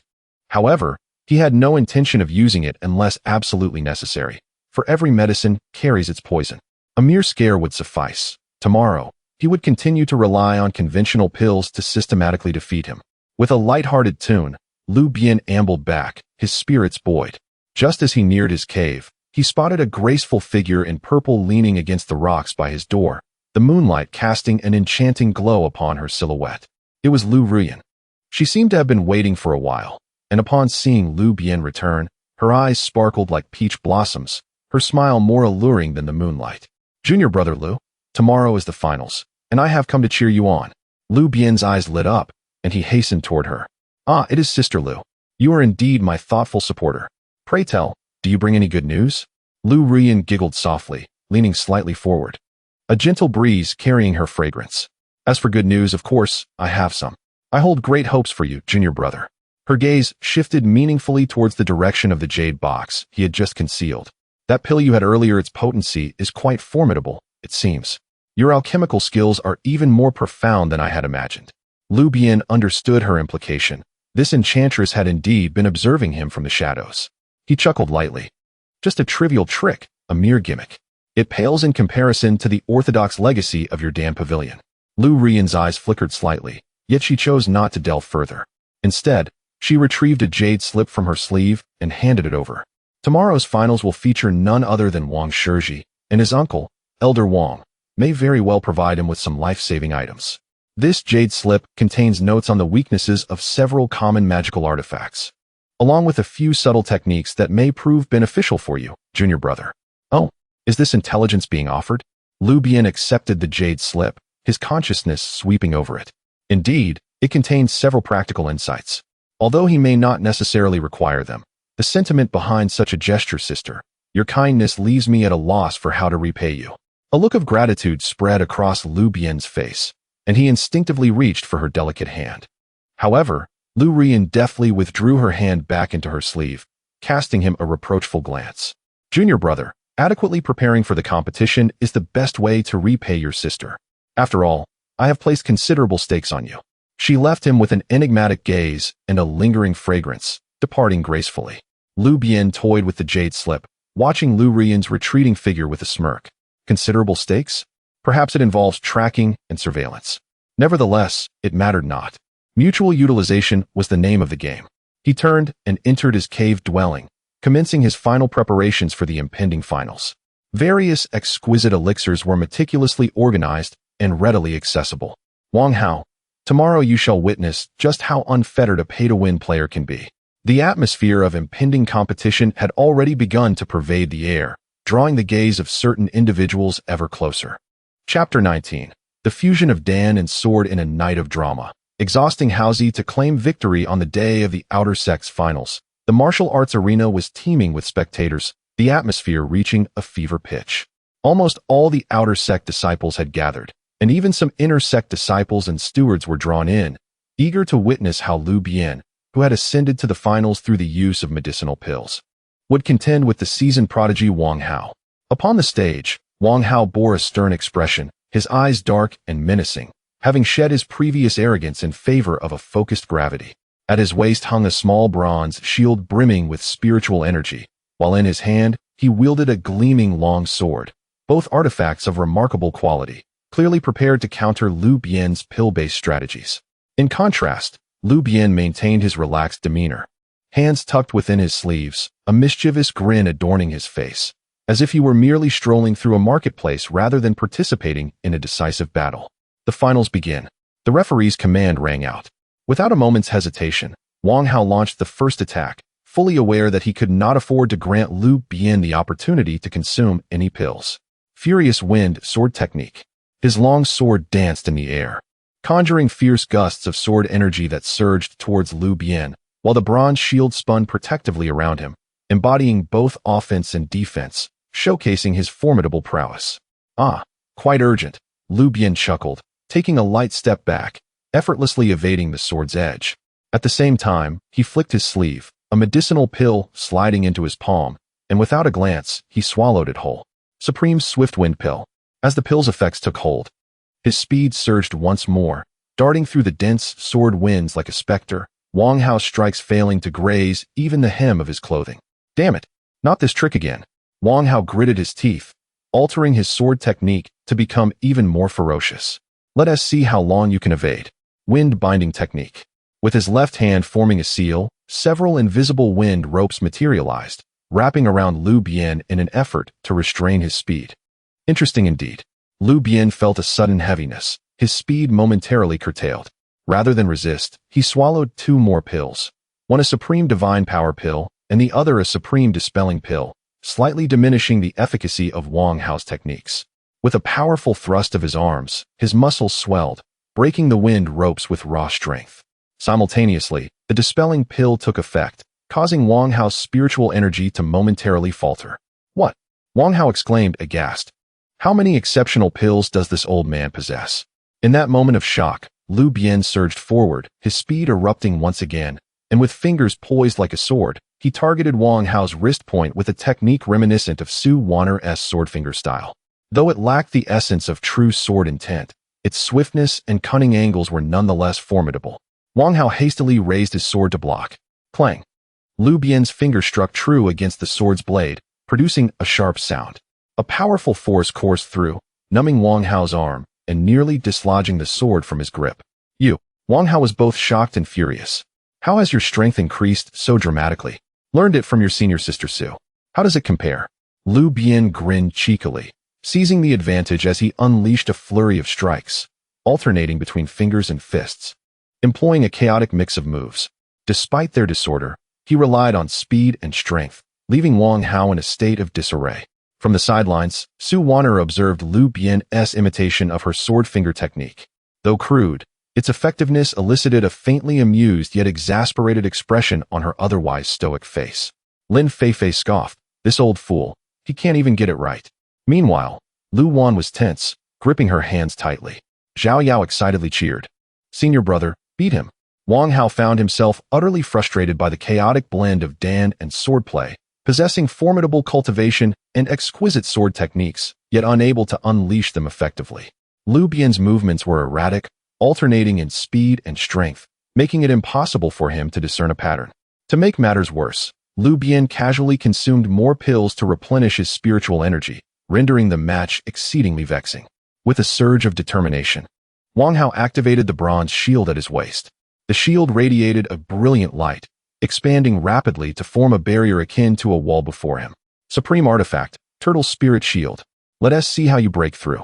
Gritting his teeth, he seized the opportunity to catch his breath and prepare for his ultimate move.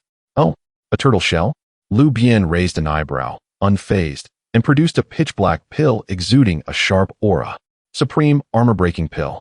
After swallowing the pill, he brought his fingers together, their tips glimmering with a dark light, and lunged at the shimmering shield with a fierce jab. Shredding sound. The noise echoed as the turtle's spirit shield, capable of withstanding a full-strength strike from a 9th-layer chi refinement cultivator, dimmed in brilliance. A minuscule hole punctured through its surface. Though it had not been completely breached, its defenses had been compromised. My shield. Wang Hao cried out in anguish. For this shield had cost his uncle a small fortune to procure. But that was not the end of it. Lu Bian relentlessly continued to consume various exceptional pills as though they were free. Recovery pill. To replenish my energy. Lightness pill. To enhance my evasion. Sharp eye pill. To detect flaws. He refused to engage Wang Hao in a direct confrontation, instead relying on an unending supply of high-quality pills to wear down his opponent. Each of Wang Hao's full-force attacks met only empty air, while every defense was either deftly evaded or unorthodoxly neutralized, leading to rapid depletion of his spiritual energy and a gradual unraveling of his composure. "Ah, you old rascal. If you have the ability, fight me head-on," Wang Hao shouted in frustration, his hair disheveled and his demeanor wild. "Young man, don't be so hot-headed," Lu Bian replied leisurely, dodging a slash with ease, even finding the time to wink at the audience below. In combat, one must use their wits. Spending resources is a form of strength too. The spectators below were left dumbfounded, torn between laughter and disbelief. This was hardly a battle of magic. It was a display of spiritual stones and a showcase of pills. Yet, one could not deny the effectiveness of such a straightforward, albeit crude, approach. At long last, Wang Hao, having exhausted his spiritual energy, turned pale, struggling to maintain his grip on the sword, barely propped up by the damaged turtle spirit shield, gasping for breath with a look of despair in his eyes. Seeing this, Lu Bian recognized the opportune moment. He clapped his hands and strolled leisurely to the edge of the arena, retrieving a jade box from his system space containing the supreme explosive yuan pill, waving it tantalizingly before Wang Hao. "Dear nephew Wang, shall we continue? Or should I just eat this pill and play with you a bit?" His smile radiated warmth. Wang Hao gazed at the terrifying pill emitting an ominous aura, and the last vestige of his fighting spirit crumbled to dust. His legs buckled, and with a thud, he collapsed to the ground, his face ashen, murmuring, I concede. Continuing to fight would only serve to humiliate him further. And he risked being grievously injured by the explosive Yuan Dan, rendering it utterly pointless. A moment of silence engulfed the arena, only to be shattered by an uproar of cheers. He had triumphed. Lu Bian, who had relied on an array of elixirs, had indeed emerged victorious. The judge took a deep breath and proclaimed loudly, "In the outer sex minor competition finals, Lu Bian wins. The champion of this minor competition is Lu Bian." The air resonated with applause, gasps of amazement, and curses alike. Lu Bian, brimming with pride, approached the incapacitated Wang Hao, extending his hand with a grin, "A generous gift, my dear nephew Wang. Where's the wager? Bring forth your entire fortune." Wang Hao abruptly lifted his head, his eyes bloodshot and filled with resentment, glaring fiercely at Lu Bian, wishing to devour him whole. Yet, under the watchful eyes of the crowd, he could not escape his obligation. Ultimately, trembling, he unclasped his storage bag, forcefully thrusting it into Lu Bian's hands, then violently pushed through the crowd, fleeing without a backward glance, his silhouette radiating shame and despair. Lu Bian weighed the heavy storage bag, scanning its contents with his spirit sense, and indeed found an abundance of spirit stones, materials, and magical artifacts, causing his smile to widen. "Ha, thank you, dear nephew Wang, for your generous sponsorship." He turned, reveling in the attention of the onlookers, particularly the complex gazes from several beauties. On the high platform, a few intersect elders who had come to witness the event displayed various expressions. Some shook their heads in amusement, others exhibited curiosity, while a few regarded Lu Bian with flickering eyes, seemingly assessing his worth. The cold-faced disciple from the punishment hall paused in his recording, adding several weighty strokes after Lu Bian's name. Suspected to possess mastery over several lost supreme elixir formulas, fighting style, highly reliant on external aids, character, lewd and shameless, requires close observation. Lu Bian paid no heed to these observations. At this moment, he was solely focused on meticulously counting his spoils and contemplating his next steps on the path of dual cultivation and wealth accumulation. Chapter 20. To rescue the fair maiden, facing danger again. The system reappears with extended time as the clamor of the competition for the title gradually subsided. The name Lu Bian soared like a bird, echoing through every corner of the outer sect. As an alchemist, he had decisively triumphed over all opponents with his extraordinary elixirs, securing the top position, a feat unparalleled in the history of the outer sect. The generous rewards were swiftly distributed. Spirit stones and contribution points were expected, but what truly captivated Lu Bian's heart was a jade slip containing the recipe for the Foundation Establishment pill, along with an ancient parchment of unique material, its edges tattered, depicting a vague topographical map. The Foundation Establishment pill. Lu Bian caressed the jade slip, his eyes sparkling with ambition. This was the coveted elixir of gaseous cultivators, and possessing it would significantly enhance the success rate of his Foundation establishment. As for the exceptional Foundation Establishment pill, he could almost envision its formidable effects. Regarding the incomplete map, after studying it for a while, he could not decipher much, only vaguely sensing it pointed towards a remote area at the back mountain of the sect, seemingly bordering some forbidden grounds. He decided to set it aside for future exploration. Although he should have been reveling in the dual rewards of fame and fortune, Lu Bian did not forget his primary objective. He first paid a visit to Lu Wan. The girl's condition had stabilized temporarily with the continuous intake of the exceptional warm sun pill, yet her pallor persisted, and the source of the chill within her body lay dormant like a volcano, poised to erupt at any moment. Seeing her forced smile and fragile demeanor extinguished much of the arrogance that had just begun to swell within him. He must find the Shisui Lingua as soon as possible. His determination intensified. Without a moment's delay, he proceeded directly to the outer sect's task hall. The hall was still bustling with activity, with a massive jade disc rolling out various tasks. Lu Bian's sharp gaze quickly spotted a nearly overlooked task in the corner. Task No. JQ-73. Investigate the abandoned alchemy room in the West District. Task description. The old alchemy room in the West District has been abandoned for many years, but recently, strange noises and fluctuations of spiritual energy have been reported. Disciples are required to investigate, eliminate potential sources of danger, and retrieve any usable items or records left inside. Task Danger Level. Medium. An intersect elder has previously gone missing in this area. Proceed with caution. Task Reward. 500 contribution points, 200 low-grade spirit stones, and 1 Shisui Lingua. The task description was vague, yet the mention of the Shisui Lingua caused Lu Bian's gaze to sharpen. However, most disciples around him shook their heads and walked away upon seeing the task. An abandoned alchemy room? That cursed place was notorious. Anyone who ventured there was bound to meet misfortune. It was said that an elder had gone missing there, and the sect's investigation had yielded no results. The rewards were indeed generous, especially the Shisui Lingua, but what was the use of rewards if one's life was at stake? Never mind, perhaps I should take on something safer. Yet, Lu Bian hesitated not for a moment and stepped forward, addressing the disciple in charge of task registration. Senior brother, I'll take task No. JQ-73. The disciple paused, looking up to see the rising star Lu Bian before him, and kindly cautioned, Lu Shidi, are you certain? This task has been posted for quite some time without anyone daring to accept it. It's said to be quite perilous inside. Thank you for the reminder. I am fully aware, Lu Bian replied with a smile, his tone resolute. After completing the registration and receiving the task token along with a rudimentary map of the area, he turned to leave, only to bump into a lively figure. Lu Shixiang. Zhao Yao bounced over, her cherubic face brimming with curiosity. Are you here for a task too? Wow. You accepted the one for the abandoned alchemy room. She gasped upon noticing the task token in Lu Bian's hand. Just going for a stroll, Lu Bian said casually. Zhao Yao grew anxious. Shixiang, that place is very dangerous. I heard that. Do not worry.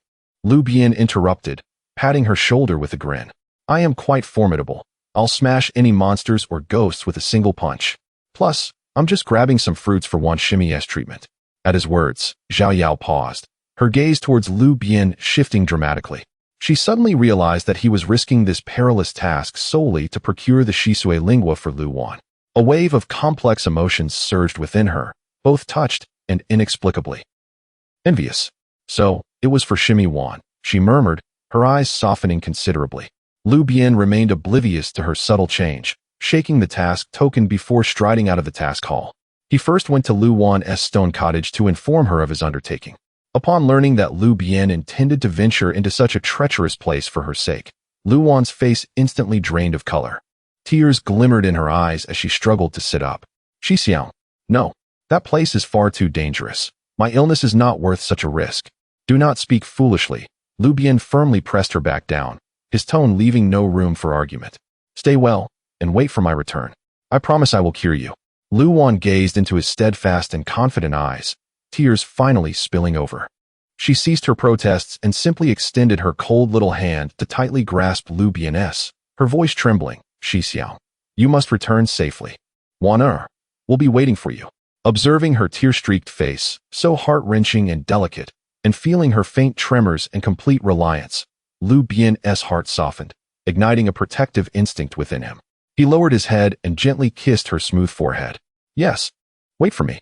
Lu Wan's body quivered slightly, a flush rising to her pale cheeks as she closed her eyes and softly responded with a long sigh, tears still clinging to her long eyelashes. Ding. Detection of the host's unwavering resolve to brave danger for the fair maiden has triggered a special task. Explore the secrets of the abandoned alchemy room. Task requirements. Successfully explore the core area of the abandoned alchemy room and obtain at least one key item. Task rewards. 1 dual cultivation time extension card, beginner, and 100 system points. The system notification chimed at an opportune moment. Lu Bian's heart leapt with joy. This was indeed a delightful surprise. The dual cultivation time extension card was precisely what he needed at this moment. Although 30 breaths were exhilarating, he always felt a lingering sense of incompleteness. Haha, indeed, good deeds are rewarded. In high spirits, he reassured Lu Wan a few more times before rising to leave, preparing to set off immediately. Upon stepping out of the stone dwelling, the system's prompt resonated once more. Notice, due to the significant enhancement of target Lu Wan's affection and reliance levels, emotional resonance has intensified. The effects of this dual cultivation are amplified, and the base duration has been temporarily extended to 40 breaths. Please complete the task promptly to obtain a reward for permanent extension. The duration had been extended by an additional 10 breaths. Lu Bian paused, a more radiant smile illuminating his face. It seemed that this peril was indeed worthwhile, not solely for the spirit fruits and system rewards, but also for this tangible benefit. He raised his gaze towards the desolate mountain range in the western district of the sect, his eyes brimming not with trepidation, but with an eager excitement. Abandoned alchemy chambers, cleansing spirit fruits, dual cultivation extension cards. I am coming. With a flicker of his figure, he dashed towards the task location. Crisis often accompanies opportunity, and Lu Bian excelled at transforming crises into grand opportunities of his own. Chapter 21. The enigmatic realm of the alchemy chamber in the western district of the sect, desolation reigned supreme. As one ventured deeper, the spiritual energy became increasingly chaotic and sparse, with even the chirping of insects and the calls of birds gradually fading away, leaving only the howling wind weaving through the gnarled branches of withered trees, producing a disconcerting wail. Guided by the map, Lu Bian arrived at the entrance of a cave, half hidden by vines and scattered stones. A dilapidated wooden plaque hung askew above the entrance, with the words Dan Feng faintly visible, yet long eroded by the passage of time and the elements. A musty, chilling aura, mingled with a subtle scent of medicinal dregs and an indescribable metallic tang, wafted from within the cave. Is this the place? Lu Bian squinted, probing with his spiritual sense, only to be thwarted by an invisible chaotic force field that impeded his progress. The ground at the cave's threshold was strewn with the desiccated bones of wild beasts, adding to the eerie atmosphere. Steeling himself, he activated his protective spiritual energy and cautiously stepped into the cave. Inside, the light was dim, and the passage twisted downward, with the rough-hewn stone walls covered in moss and fissures. The further he ventured, the more damp and chilling the air became, and the chaotic fluctuations of spiritual energy intensified. Occasionally, eerie rustling sounds emanated from the depths, as if something was crawling. After traversing merely several dozen zhong, the passage abruptly widened, yet was completely obstructed by a multitude of thick, dark vines, interwoven with sharp thorns, resembling living entities that sealed off the way forward. Among the vines, a few long since weathered white bones could be discerned, frozen in a pose of futile ascent, a sight most harrowing. The Shirling Yaotung? Lu Bian recognized this entity, a dreadful demonic plant capable of devouring spiritual energy, remarkably resilient, with thorns laced with potent venom. Once ensnared, escape was nearly impossible. It seemed that those who had gone missing previously had most likely perished here. He attempted to project a strand of spiritual energy to test the waters. Hiss! The moment his energy touched the vines, it was instantaneously absorbed, causing the vines to seemingly awaken. Writhing violently as more thorny tendrils, akin to venomous serpents, lunged toward him. Lu Bian quickly retreated, his brow furrowed. A direct confrontation was futile. The sheer number of these vines could wear him down to nothing. Fire? Ordinary flames would be utterly ineffectual against such a demonic plant. A stratagem was required.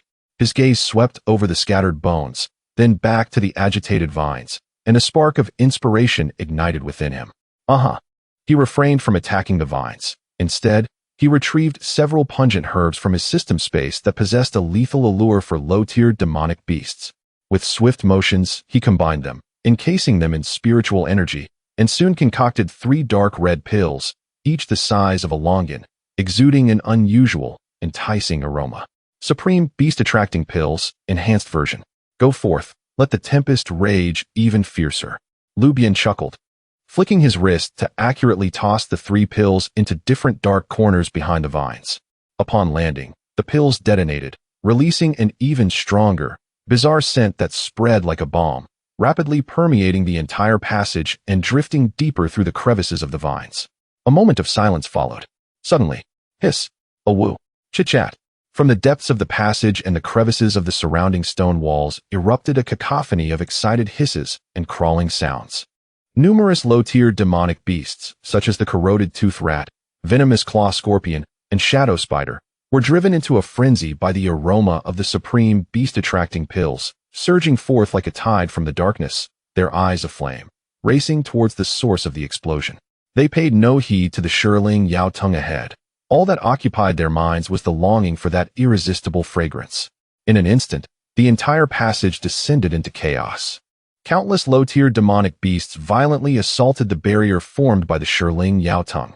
The vines instinctively retaliated, thrashing about as their thorns pierced and venom sprayed, instantly slaughtering a multitude of beasts. Yet, the sheer number of beasts was overwhelming, relentlessly biting and crashing into the vines. Although the vines were formidable, they could not withstand such a reckless onslaught. Vines were bitten and torn apart, green sap and beast blood splattering everywhere, creating a scene of utter disarray and carnage.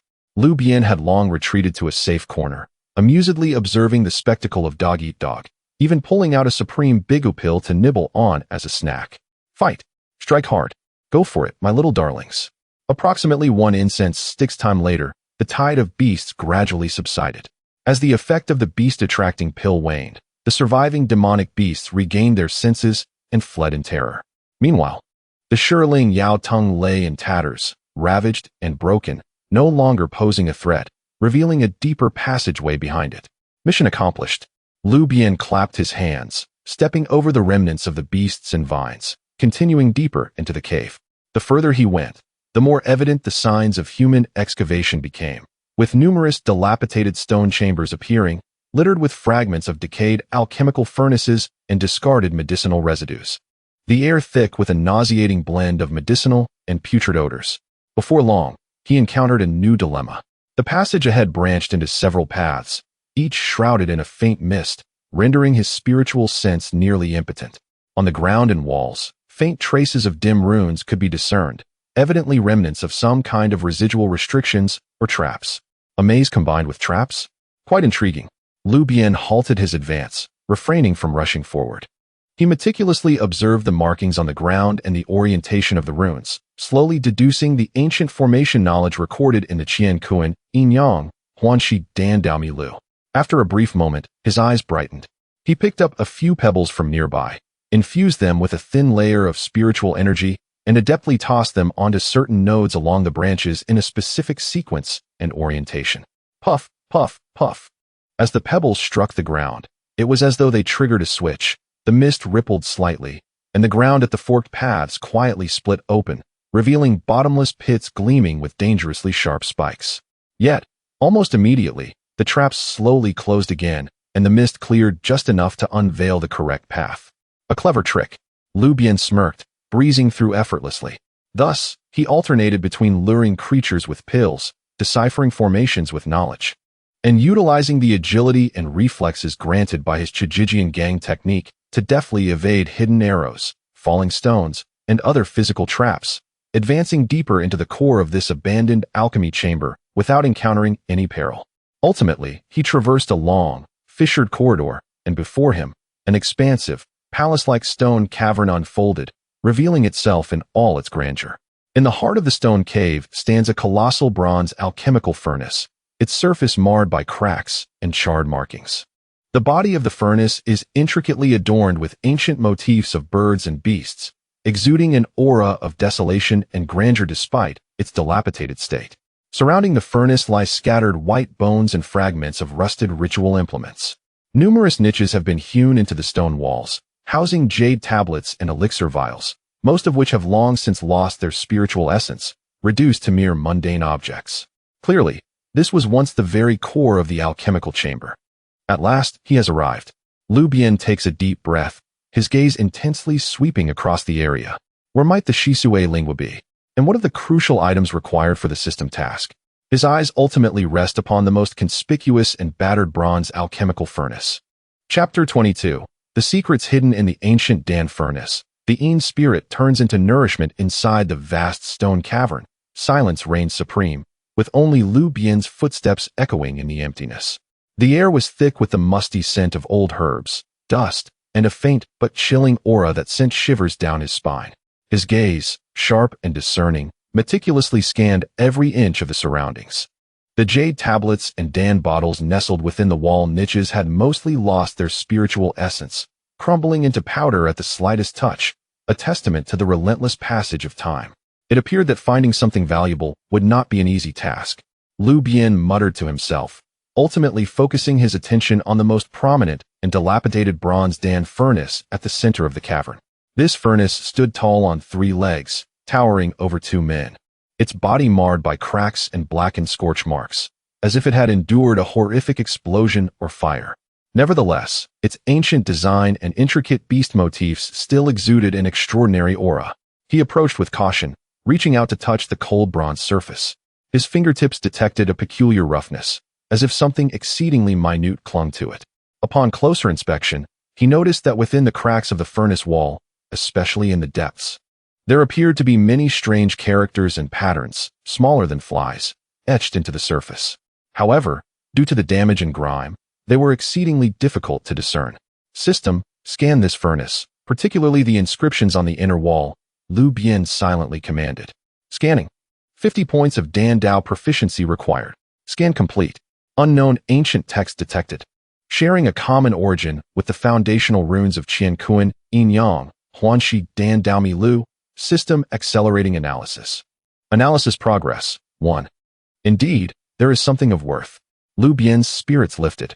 Although the analysis was slow, it confirmed that this Dan furnace possessed an extraordinary background, perhaps concealing valuable treasures.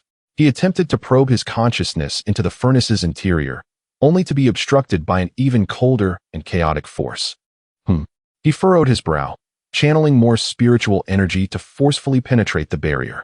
Just as his consciousness broke through that layer of obstruction, a gray shadow, indistinct and twisted, exuding an overwhelming aura of resentment and chill, suddenly burst forth from the largest crack in the furnace, charging straight at Lu Bian's face. This shadow lacked substance but carried a soul-freezing coldness and a piercing shriek that could tear apart the spirit. It was evidently a powerful Een spirit, likely the manifestation of a fallen alchemist or cultivator from ages past.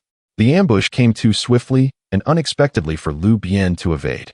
The Een spirit instantly surged into his brow, penetrating into his sea of consciousness. This is bad. Lu Bian felt as though his head had been pierced by an ice pick. Darkness enveloped him, and his blood felt as if it were freezing. His consciousness was on the verge of being consumed by the overwhelming resentment and cold energy. The strength of this Een spirit far exceeded any adversary he had faced before, specializing in attacks on the soul, and was exceedingly malevolent. At that critical moment, warning, high concentration of malevolent soul entity detected. Initiating emergency purification protocol. Qian Kuan, Yin Yang Huan Shi Dan Dao Mi Lu Soul Purification section activated.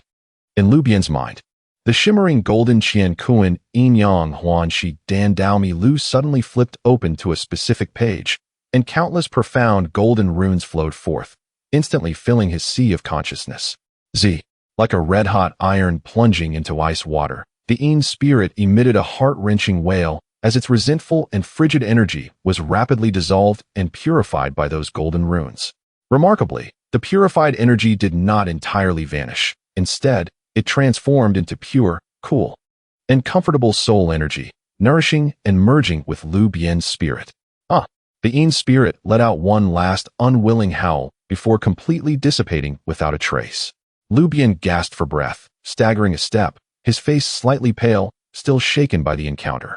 Yet, almost immediately, he felt an unprecedented sense of clarity and empowerment in his soul, as if it had been cleansed, and his thoughts became sharper and more lucid. Successfully purified the millennia-old resentful Yin spirit, remnant, acquired, pure soul energy feedback, permanent slight enhancement of soul strength. Proficiency in Qian Kuan, Yin Yang Huan Shi Dan Dao Mi Lu has reached 100. System analysis speed increased. Progress of ancient text analysis. 5. Fortune from misfortune. Lu Bian was both astonished and elated, not expecting the system to possess such a function. Even a Yin spirit that specialized in attacking the soul could be turned around and purified. This Qian Kuan, Yin Yang Huan Shi Dan Dao Mi Lu truly was remarkable. Delight surged within him. He wanted more. He shouted towards the crack in the furnace, feeling an insatiable desire for more. Unfortunately, the furnace remained silent, indicating that this was the soul guardian Yin spirit. After this thrilling encounter, Lu Bian became even more cautious. He refrained from recklessly probing with his consciousness and instead circled the furnace, searching meticulously. Eventually, he discovered a hidden compartment at the bottom side of the furnace, covered by a thick layer of medicinal residue and dust. After some effort prying it open, he was astonished to find several items within. A black token made of a material that was neither metal nor jade, inscribed with indistinct characters and bearing a small furnace emblem in the center. A few dull-colored metallic fragments that seemed to retain a trace of spiritual essence, and an ancient Dan formula crafted from unknown beast hide. Although the edges were tattered, the main body was relatively intact, with several names of rare medicinal herbs and refining methods written in an ancient vermilion script, topped with 4 obscure ancient characters. Long Hu Chui Ti Dan. Long Hu Chui Ti Dan. Lu Bian's eyes instantly lit up. Just by its name, he knew it to be a supreme Dan for body refinement, perfectly aligning with the beginner strengthening technique he had just acquired. He carefully picked up the beast hide Dan formula. Though incomplete, the essential parts were still present. The system immediately chimed in. Acquired incomplete Dan formula. Long Hu Chui Ti Dan, an ancient body cultivation auxiliary Dan, grade, upper grade of 3rd tier. Effect, significantly refines the physique, enhances vital energy and bones. With a chance to comprehend the might of the Long Hu. Missing components. Primary ingredient DXIN Usui replacement plan is absent. Auxiliary ingredient method for purifying the blood of a 100-year-old tiger demon is missing. Upper grade of 3rd tier. An ancient Dan formula. Although incomplete, its value was immeasurable. I have struck it rich. Lu Bian's heart raced, quickly storing the Dan formula in the system space. He would study it thoroughly upon his return, perhaps even utilizing the system to deduce its completion. He then turned his attention to the black token and metallic fragments, which he could not discern for the time being, and collected them as well. At last, his gaze fell upon the deepest recess of the hidden compartment, where a small, exquisite jade box lay, sealed with talismans.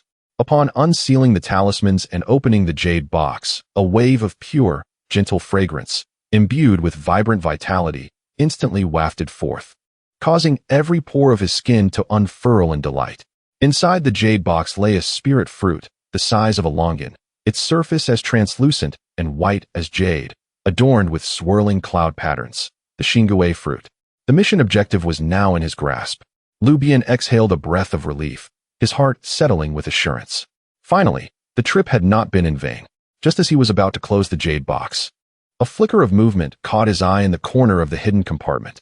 There lay a piece of jade pendant, roughly the size of half a palm, its texture warm and smooth, though it was incomplete, its edges jagged as if forcibly broken. The pendant was intricately carved with a design of dragons and phoenixes, yet the heads of both creatures were regrettably absent, leaving only the sinuous dragon's body and the phoenix's tail. Half of a jade pendant. Lu Bian picked it up, feeling a coolness in his hand, and faintly sensed an exceedingly weak residual spirit, suggesting it was of considerable antiquity. It appeared rather ancient, yet regrettably, it was only half, hardly of any use, one might think. He casually tossed the fragmented dragon and phoenix jade pendant into the system space, not giving it much thought. After tallying his gains, Lu Bian felt a profound sense of satisfaction. This venture into the abandoned alchemy chamber, though perilous, had yielded rewards far exceeding his expectations. It was time to return and surprise Wan Shimizi. He smiled, turning to leave. However, he remained unaware that at the very moment he stored the half-jade pendant into the system space, far away in the elegant chamber of the Pill Pavilion, Liu Ruyan, lost in contemplation before an ancient scroll, noticed the complete jade pendant she wore at her waist, a piece strikingly similar to the one he had found, flicker ever so faintly, before returning to tranquility. Sensing something amiss, she glanced down at the pendant, a hint of confusion flickering in her beautiful eyes, but finding nothing unusual, she dismissed it as a mere illusion, soon immersing herself once more in her thoughts. Ancient fates often begin with seemingly inconsequential encounters. Chapter 23. The completion of Longhu Dan and the deep affection of Wanmei. Lu Bian returned home, laden with treasures, and immediately delivered the vibrant Shisui lingua to Lu Wan's stone chamber. Upon seeing the pearlescent fruit, adorned with swirling cloud patterns within the jade box, Lu Wan was rendered speechless. She incredulously lifted her pale face, tears instantly welling in her eyes, her voice trembling as she stammered, "Shixiao, this, is it truly the genuine Shisui lingua?" Lu Bian, smiling, placed the jade box into her icy hand, urging her to consume it and witness the effects. Lu Wan clutched the box tightly, as if it contained the most precious treasure in the world. Gazing at Lu Bian's weary yet cheerful visage, she recalled the perilous tales surrounding the abandoned pill room, feeling both touched and fearful. Words failed her, and all that emerged were two streams of tears and a choked whisper, "Shixiao, your great kindness. Enough, enough, there's no need for such formality with me," Lu Bian interjected, unable to bear the sight of her tears, especially from someone as delicate as Lu Wan. He waved his hand, urging her to consume the medicine quickly, as he needed to return to his studies on new pill formulas. After comforting Lu Wan with a few words and instructing her to focus on refining the spirit fruit, he hurriedly made his way back to his abode. After all, the remnants of the Longhu Tsedi Dan were causing an insatiable itch in his heart. Inside his dwelling, Lu Bian eagerly retrieved the ancient beast skin pill formula, poring over it with fervor. The ingredients listed were predominantly rare, including Dxian Sui, the blood of a 100-year-old tiger demon, and Qian Nian Long Wen Chao. The mere mention of these materials sent shivers down his spine. He had neither seen nor heard of them, and they were likely only found in the inner sex treasury or certain hidden realms. It was no wonder the formula was incomplete. How could one concoct a pill with such outrageous main and auxiliary ingredients? Lu Bian clicked his tongue in frustration, noting the system's prompts regarding the lack of alternative main ingredients and methods for purifying the auxiliary ones, complicating matters further. Yet, he did not succumb to despair. With his flawless pill sense and the insights from the Qian Kuan Yin Yang Huanqi Dan Dao secret record, his comprehension of medicinal properties had reached a remarkably high level. Dxian Sui, a substance of extreme yin and coldness, containing the essence of the earth, was crucial for stabilizing foundations and reinforcing meridians. The blood of a 100-year-old tiger demon, fierce and potent, was essential for invigorating qi and refining bones. These two elements, one yin and one yang, one stabilizing and one invigorating, were key to the convergence of dragon and tiger. After contemplating for a moment, a spark ignited in his eyes. Perhaps he could simulate the foundational effects of Dxian Sui using extreme cold ice, combined with Shi Sui Ling, despite the significant difference in efficacy, as their properties were somewhat akin.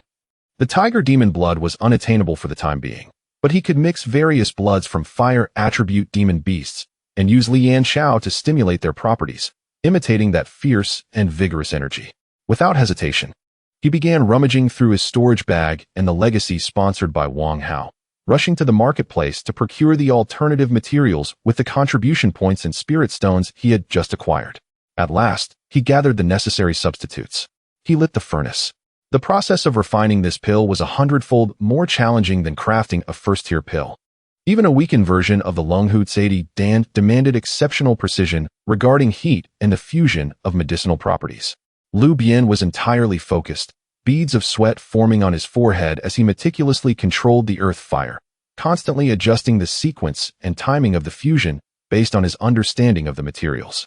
During the process, due to conflicting properties, the pill furnace trembled violently, nearly exploding again. Fortunately, he swiftly cast several stabilizing incantations to maintain control. After several hours, the buzzing of the furnace gradually subsided, releasing an aroma that was both domineering and heavy, accompanied by a faint resonance of dragon roars and tiger howls echoing throughout the chamber. As the lid of the furnace opened, 3 pills the size of dragon's eyes lay quietly at the bottom, one glistening red gold and the other deep black, entwined with subtle dragon scales and tiger stripes, their medicinal aura pulsating powerfully. Successfully refined a weakened version of Cultivate Dan, grade, 2nd tier premium. Pill refining proficiency significantly increased. Understanding of the Qian Kuan Inyang Huanxi Dan Dao secret record deepened. Success. Lu Bian exhaled deeply. Although it was merely a weakened version and only of 2nd tier quality, it undeniably validated his approach. He eagerly retrieved 1 pill and swallowed it whole. As the pill entered his abdomen, it instantaneously transformed into 2 distinctly different torrents.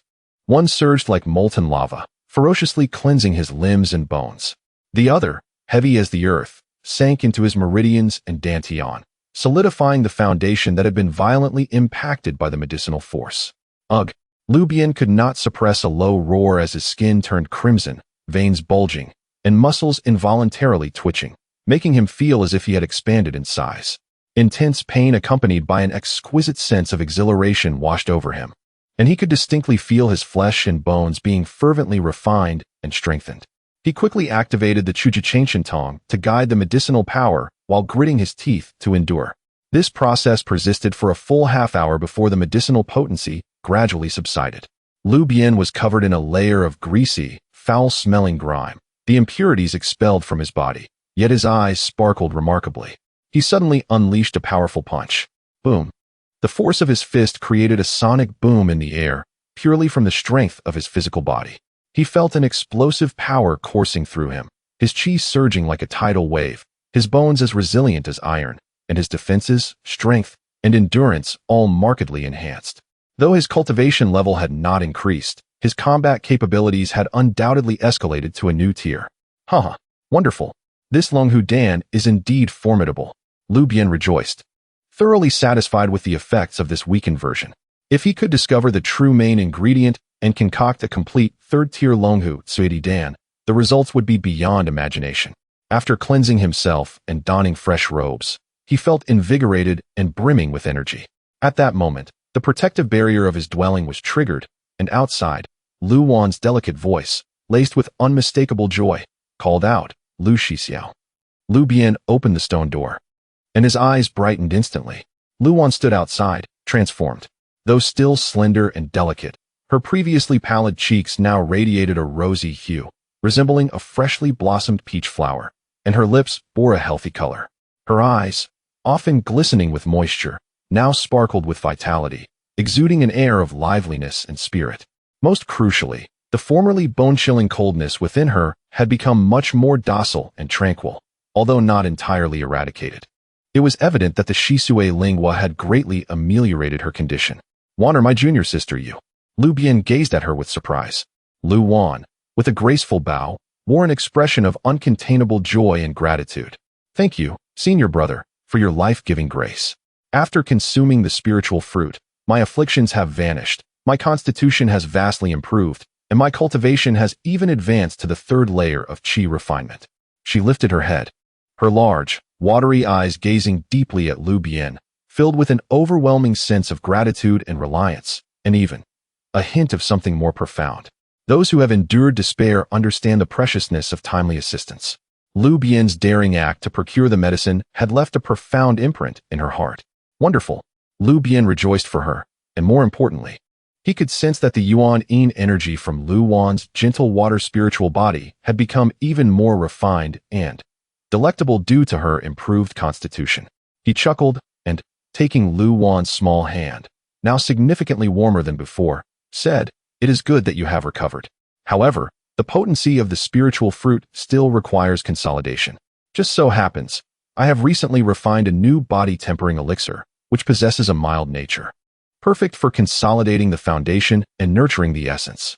How about we engage in profound exchange to help you fully absorb the medicinal power?"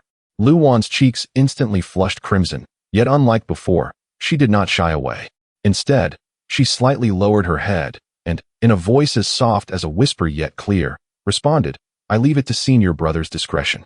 Delighted, Lu Bian took Lu Wan's hand and led her into the cave dwelling. Dual cultivation in progress, 40 breaths, due to improvement in target's constitution and strong emotional resonance, effects intensified. Dual cultivation partner, Lu Wan, third layer of Qi refinement, unawakened gentle water spiritual body, condition improved, aptitude, spiritual body, unawakened, condition improved. Gained 200 proficiency in alchemy. Cultivation increased by 20. Note, target's spiritual body condition improved, significantly enhancing dual cultivation effects. Host, please continue your efforts. Feeling the surging growth of spiritual power and insights into alchemy within him, Lu Bian was immensely pleased. His investments were finally beginning to yield substantial returns. In the corner of his system space, that seemingly useless half of a dragon and phoenix jade pendant, with its sinuous dragon patterns, flickered ever so faintly, as if resonating with another jade pendant far away. Becoming slightly clearer due to the improvement of Lu Wan's spiritual body and the changes in the spiritual energy of this place. Chapter 24. A surge in cultivation, surprising both inside and outside. Roy on visits to explore the jade pendant. Lu Bian's life had grown increasingly prosperous. By day, he engaged in alchemy, while at night, he diligently and ambitiously conversed with his 4 Dao companions, delving into the supreme mysteries of the Qian Kuan Yin Yang Huanxi Dan Dao's secret record. After Lu Wan's physique improved, the gentle water Yuan Yin she provided became ever more pure and abundant. Though Lin Feifei's words were sharp, her body was quite sincere, visiting with increasing frequency. Su Wan'er maintained a frigid transaction, yet the cold jade Yuan Yin proved remarkably effective in tempering spiritual power. Zhao Yao, lively and enthusiastic, possessed a hidden constitution that absorbed Dan poison, resulting in exceptionally pure feedback during their mutual cultivation. Coupled with the weakened version of the Longhu body refinement, Dan he consumed like candy. Along with an unlimited supply of various top-tier Qi refining powders and Qi gathering dawn, his cultivation soared as if propelled by a rocket. He reached the 8th layer of Qi refinement, then the mid-8th layer, and finally peaked at the 8th layer. Only one step remained to the path of foundation establishment. On this day, he was in his cave dwelling attempting to refine a more complex first-tier premium Dan when his internal spiritual power suddenly boiled without warning. Its flow accelerating dramatically, and the Qi Si in his dantian expanded violently. Is a breakthrough imminent? Lu Bian felt a surge of joy rather than surprise, promptly setting aside his work, sitting cross-legged, and taking a handful of premium Qi gathering dawn, swallowing them while operating his technique to direct the surging spiritual power towards the final barrier. Thundering sounds erupted outside the cave. The weather changed dramatically, centered around his cave. The spiritual energy within 100 feet wildly converged as if drawn by an invisible force, forming a visible vortex of spiritual energy that funneled into his dwelling. The magnitude of this phenomenon far surpassed the norm for Qi refinement disciples during a breakthrough, even triggering minor celestial changes. What is happening? Such a powerful wave of spiritual energy. Who is breaking through? That direction. It's Lu Bian's cave. Has he broken through again?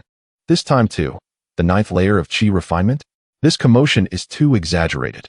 Outer sect disciples, startled by this sudden occurrence, emerged from their dwellings, gazing in astonishment at the massive vortex of spiritual energy, feeling the overwhelming pressure of spiritual power, their faces filled with disbelief. Some inner sect disciples were also disturbed, casting curious glances. Such a momentous breakthrough is rare even within the inner sect, yet it was happening to an outer sect disciple.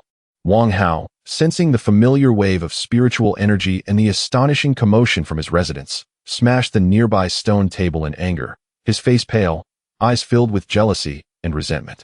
In the Dan pavilion, Lu Bian, engrossed in reviewing documents, suddenly looked up, the brilliance in her peach blossom eyes flickering. She hurried to the window, gazing towards the center of the spiritual vortex, her lips slightly parted. The 9th layer of chi refinement? Such a momentum. This is certainly not merely the result of Dan medicine. Could his dual cultivation secret method truly defy fate? Her curiosity and desire for exploration soared. Inside the cave, Lu Bian remained oblivious to the external disturbances.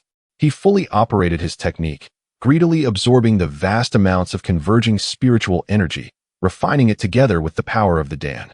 The barrier of the 9th layer of chi refinement, under this unprecedented assault, crumbled like paper. As the situation unfolded naturally, he entered the 9th layer of chi refinement. The surging spiritual energy flowed like a river, coursing through his broader and sturdier meridians, ultimately converging in his dantian, causing the chi sea to expand once more, and the spiritual power became even more refined and pure. He slowly opened his eyes, his gaze radiant, exuding an aura far more profound than that of an average 9th layer chi refinement disciple. I've reached the 9th layer. Foundation establishment is within reach. Lu Bian reveled in the powerful energy coursing through him, laughing heartily. Just then, the cave's restrictions were touched, and outside came Lu Bian's soft and alluring voice. Lu Shidi has caused quite a stir. I've come to congratulate you. May I enter for a chat? Lu Bian raised an eyebrow, impressed by this enchantress's keen sense of news. He tidied his robes and opened the stone door.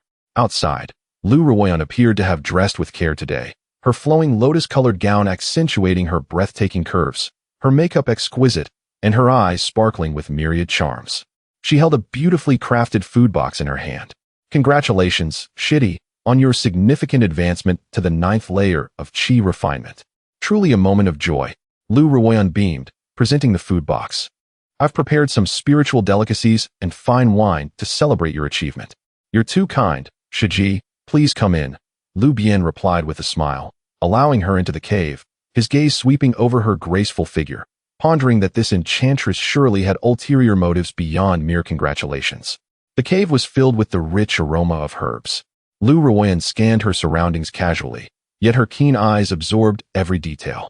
She took out the spiritual wine and delicacies from the food box, sitting opposite Lu Bian for a drink, her words laced with flattery and subtle probing, hinting at the secrets behind his remarkable cultivation progress. Lu Bian naturally spun tales, weaving fabrications about the favor of a divine maiden in his dreams, diligent practice, and ample Dan medicine, while his hands were not idle, occasionally brushing against Lu Bian's delicate hands and wrists, relishing the soft and smooth sensation. Internally, Lu Bian cursed the old rogue, yet she maintained a charming smile, even allowing him to take small liberties. After 3 rounds of drinks, Lu Bian shifted her tone, casually inquiring, I heard Shidi undertook the task of the abandoned Dan room a while ago. That place is quite peculiar. Your courage is commendable. I wonder, did you uncover anything interesting? I am particularly fascinated by these ancient relics. Lu Bian's heart stirred. Here it comes. She had indeed come to investigate his findings. He chuckled awkwardly. Findings? Don't mention it. Aside from a coat of dust and some broken Dan furnace fragments, I found nothing of value. It was a wasted trip. Oh, right. I did pick up half of a broken jade pendant. It seems to be quite old, but unfortunately, it's incomplete and of little use. Feigning nonchalance, he retrieved the half of the long-foam jade pendant from his system space and casually tossed it onto the table. Lu Bian's gaze was instantly drawn to the fragment. As she recognized the material of the pendant, the style of the dragon and phoenix patterns, especially the shape of the broken edge, her peach blossom eyes suddenly constricted, her breath momentarily stilled, and her jade fingers tightened instinctively around the wine cup. Though she endeavored to conceal her reaction, Lu Bian, who had been observing her closely, caught the fleeting moment of shock and disbelief swirling in her eyes. This is promising. The jade pendant is indeed extraordinary, and she recognizes it. Lu Bian immediately understood the situation, though his expression remained one of feigned indifference as he casually tossed the jade pendant in his hand. What is this? Are you interested in this trinket, senior sister? If you like it, feel free to take it. It's of no use to me anyway. Lu Bian swiftly composed herself, regaining her alluring smile. She extended her delicate hand and seemingly nonchalantly accepted the jade pendant, her fingertips gently caressing the ancient patterns, feeling the faint, almost identical spiritual resonance to the pendant at her waist. A tempest of emotions surged within her. These patterns, this break, it cannot be mistaken. This half of the jade pendant is intrinsically linked to the half passed down through my family's secret lineage. How could it possibly appear in the abandoned alchemy room of the sect? And how did it end up in Lu Bian's possession? What other secrets does this old fellow harbor?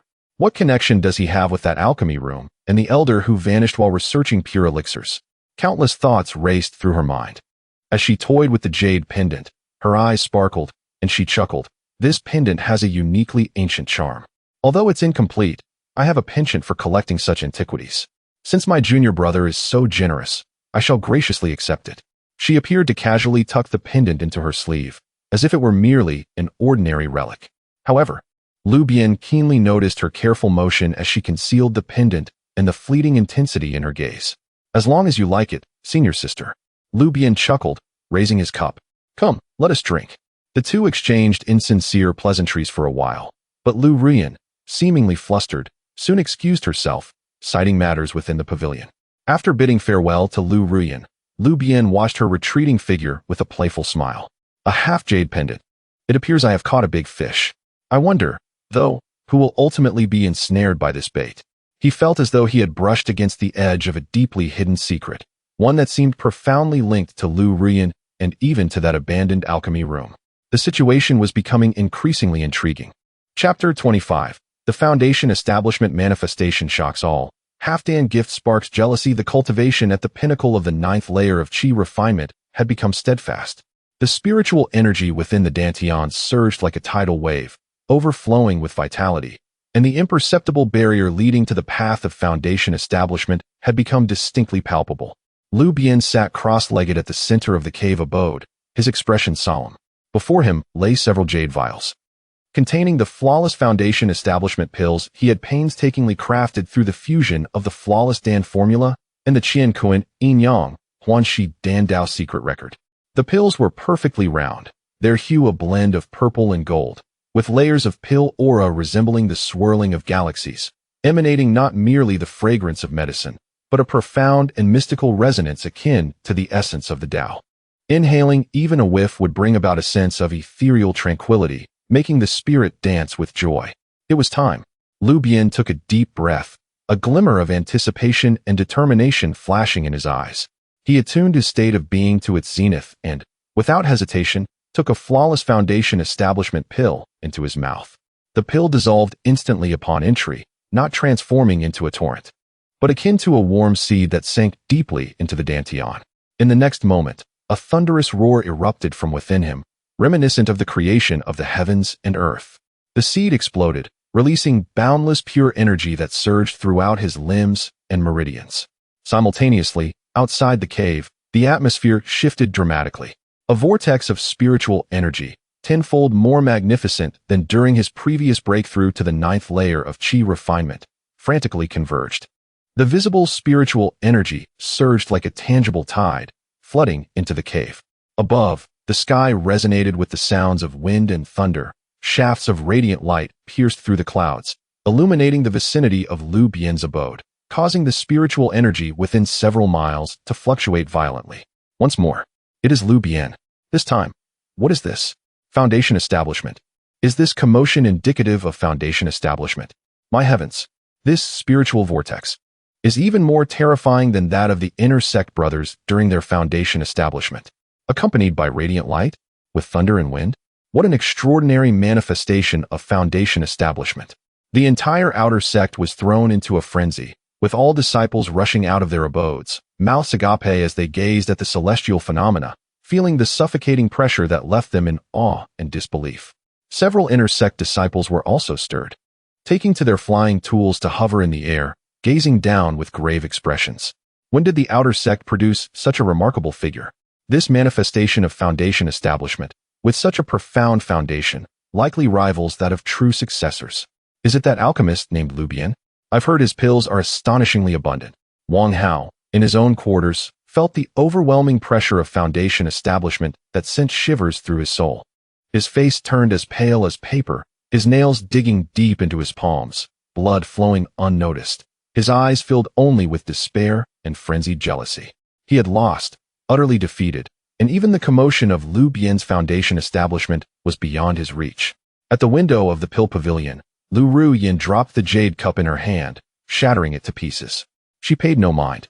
Fixated on the soaring pillar of spiritual energy and the dazzling radiance that filled the sky, her peach blossom-like eyes brimming with unprecedented shock and fervor. The flawless foundation establishment, was it truly near perfection? His pills, his secret methods, could they truly achieve this level? Her heart raced, breath quickened. Lu Bian's worth skyrocketed in her mind to an unfathomable extent. She must have him at all costs. Within the cave, Lu Bian's foundation establishment process unfolded with remarkable smoothness. The medicinal power of the flawless foundation establishment pill was both gentle and overwhelming, perfectly guiding the vast amounts of spiritual energy to wash over and refine his body, meridians, dantian, and even his soul. Pain intertwined with comfort, metamorphosis coexisted with transcendence. His body expelled more impurities, his skin shimmering with a lustrous quality, while his bones emitted faint sounds akin to metal clashing. Time became indistinct, and when the final vestige of spiritual energy was absorbed, the phenomenon gradually settled. Lu Bian slowly opened his eyes, a divine light flickering within. As he clenched his fist lightly, the air erupted with a thunderous sound, a powerful sensation coursing through his entire being, far beyond that of the chi refinement stage. He had achieved foundation establishment, and his foundation was remarkably sturdy, surpassing that of ordinary foundation establishment cultivators. What delighted him further was that, with the elevation of his life level, his once aged physique underwent a qualitative transformation. Wrinkles vanished completely, his skin became taut and smooth, and his graying hair turned glossy black. Before others, he now appeared as a robust middle-aged man in his mid-30s, with a rugged countenance, profound eyes, and a hint of mature charm. Although not conventionally handsome, he exuded an air of confident composure. Rejuvenation. This is how I should look. Lu Bian beamed at a pool of clear water within the cave, laughing with satisfaction. He adapted to the surge of power and, brimming with spirit, pushed open the stone door and stepped outside. In an instant, all gazes gathered upon him. When the crowd beheld his youthful visage, glowing with vitality, and his profound aura, they erupted into astonishment once more. He had truly established his foundation. His appearance had completely transformed. He looked so young. This aura, so potent. It feels even stronger than that of an average initial stage foundation establishment cultivator. Lu Bian savored the attention of the crowd, his gaze sweeping over them until it fell upon the pale-faced Wang Hao, the complex expression of Lu Yin from afar, and the arrival of Lin Fei, Lu Wan, Su Wan Air, and Zhao Yao. He smiled faintly, his eyes lingering on Lin Fei. This girl, though sharp-tongued, was the first to support his cultivation. She could be considered a founding contributor. He laughed heartily, producing a small jade vial from his robe, containing the ordinary foundation establishment pill he had received as a reward. With a flick of his fingers, the vial soared steadily towards Lin Fei. Fei, catch. I have successfully established my foundation, and this foundation establishment pill is of no use to me now, so I bestow it upon you. Cultivate well, and do not bring shame upon your master. His voice resounded powerfully, echoing across the surroundings. All eyes instantly focused on the jade vial flying towards Lin Fei. The foundation establishment pill, even a mid-grade one, was a treasure coveted by countless chi refinement disciples. He casually gifted it to his disciple in front of so many people. Lin Fei instinctively caught the vial, her mind momentarily blank. She gazed at the smooth pill nestled within the bottle, acutely aware of the multitude of envious and resentful glances that seemed to radiate flames of jealousy around her. Her youthful visage flushed a deep crimson, her heart raced, and she felt as though she had been struck by a colossal pie. Although it was merely of medium quality, and she was aware that this old man surely possessed superior ones, this was, after all, a foundational pill. He had simply bestowed it upon her. A surge of indescribable emotions welled up within her, surprise, gratitude, and a hint of inexplicable disappointment. Why not an exceptional one? Yet her lips remained defiant as she huffed, deliberately speaking aloud. It's only of medium quality, barely acceptable. However, since it is a token of your respect, I shall reluctantly accept it. Nevertheless, her slightly trembling hand and sparkling eyes betrayed the excitement she felt within. How pretentious! She could hardly contain her frustration. Why not me? A medium foundational pill. given without hesitation. This Master Lu is far too extravagant. The audience erupted in a cacophony, a chorus of envious lamentations and discussions that threatened to lift the roof. Particularly affected were those disciples who had languished at the pinnacle of the qi refinement stage for years, their eyes reddening with envy. Wang Hao, witnessing this scene, trembled with rage, unable to restrain himself any longer. He coughed up a mouthful of blood, his vision darkening as he nearly fainted. Lu Bian observed the crowd's reactions with a sense of satisfaction, knowing this was the effect he desired. He had not only repaid Lin Feifei. After all, the medium foundational pill was of no use to him, but also harvested a wave of envy, further enhancing his reputation and extravagant persona. His gaze flitted over the expressions of Lu Wan, Su Wan'er, and Zhao Yao, and he winked at them, conveying through thought, "There's more for each of you later." The three women were momentarily taken aback, their expressions varying in response. At that moment, a cold gaze approached from behind. Lu Bian turned to see a striking woman clad in the robes of an inner sect disciple. A long sword slung across her back, her posture tall and graceful, and her features radiating an icy beauty as she walked from the direction of the martial arts pavilion, seemingly drawn by the commotion. The woman was extraordinarily beautiful, yet exuded a chilling aura, especially with her long legs, which appeared straight and slender beneath her robe. Her eyes swept over Lu Bian, lingering for a moment on the still lingering aroma of the pill and the foundational spiritual pressure he emanated, revealing a fleeting hint of surprise. New target detected. Nangong Wan, peak of initial foundation establishment, qualification, sword heart clarity, not fully awakened, physique, mysterious body, latent. Dual cultivation is recommended, which could greatly refine the host's spiritual power and assist the target in breaking through her sword intent. The system's notification chimed appropriately. Lu Bian's eyes gleamed with excitement. An enchanting senior sister, long legs and a slender waist, a sword cultivator, and with a special physique and a sword heart.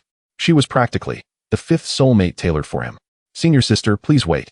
Lu Bian immediately adorned his most charming smile and hastened forward, saying, "As a newcomer to foundational cultivation, I find myself uncertain about many aspects of the techniques. Might you be willing to offer some guidance?" Nangong Wan did not pause her stride, leaving behind a single icy remark, "No time." Chapter 26. Consolidating cultivation and refining new pills. The enchanting senior sister lingers in the heart after the joy and splendor of successfully establishing his foundation. Lu Bian quickly settled his mind, fully aware that solidifying his realm was of paramount importance. He returned to his cave dwelling, firmly closed the stone door, and commenced a period of seclusion lasting several days to reinforce his cultivation. The distinction between the foundational stage and the qi refining stage was as vast as the difference between clouds and mud. It was not merely an accumulation of spiritual power, but rather a preliminary leap in the hierarchy of life.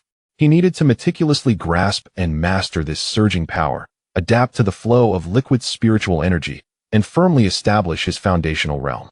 During this time, he generously consumed various consolidating elixirs he had refined himself, particularly the second-tier Supreme Ningya Dan, crafted through the insights gained from the broken ancient alchemy furnace in conjunction with his new realm.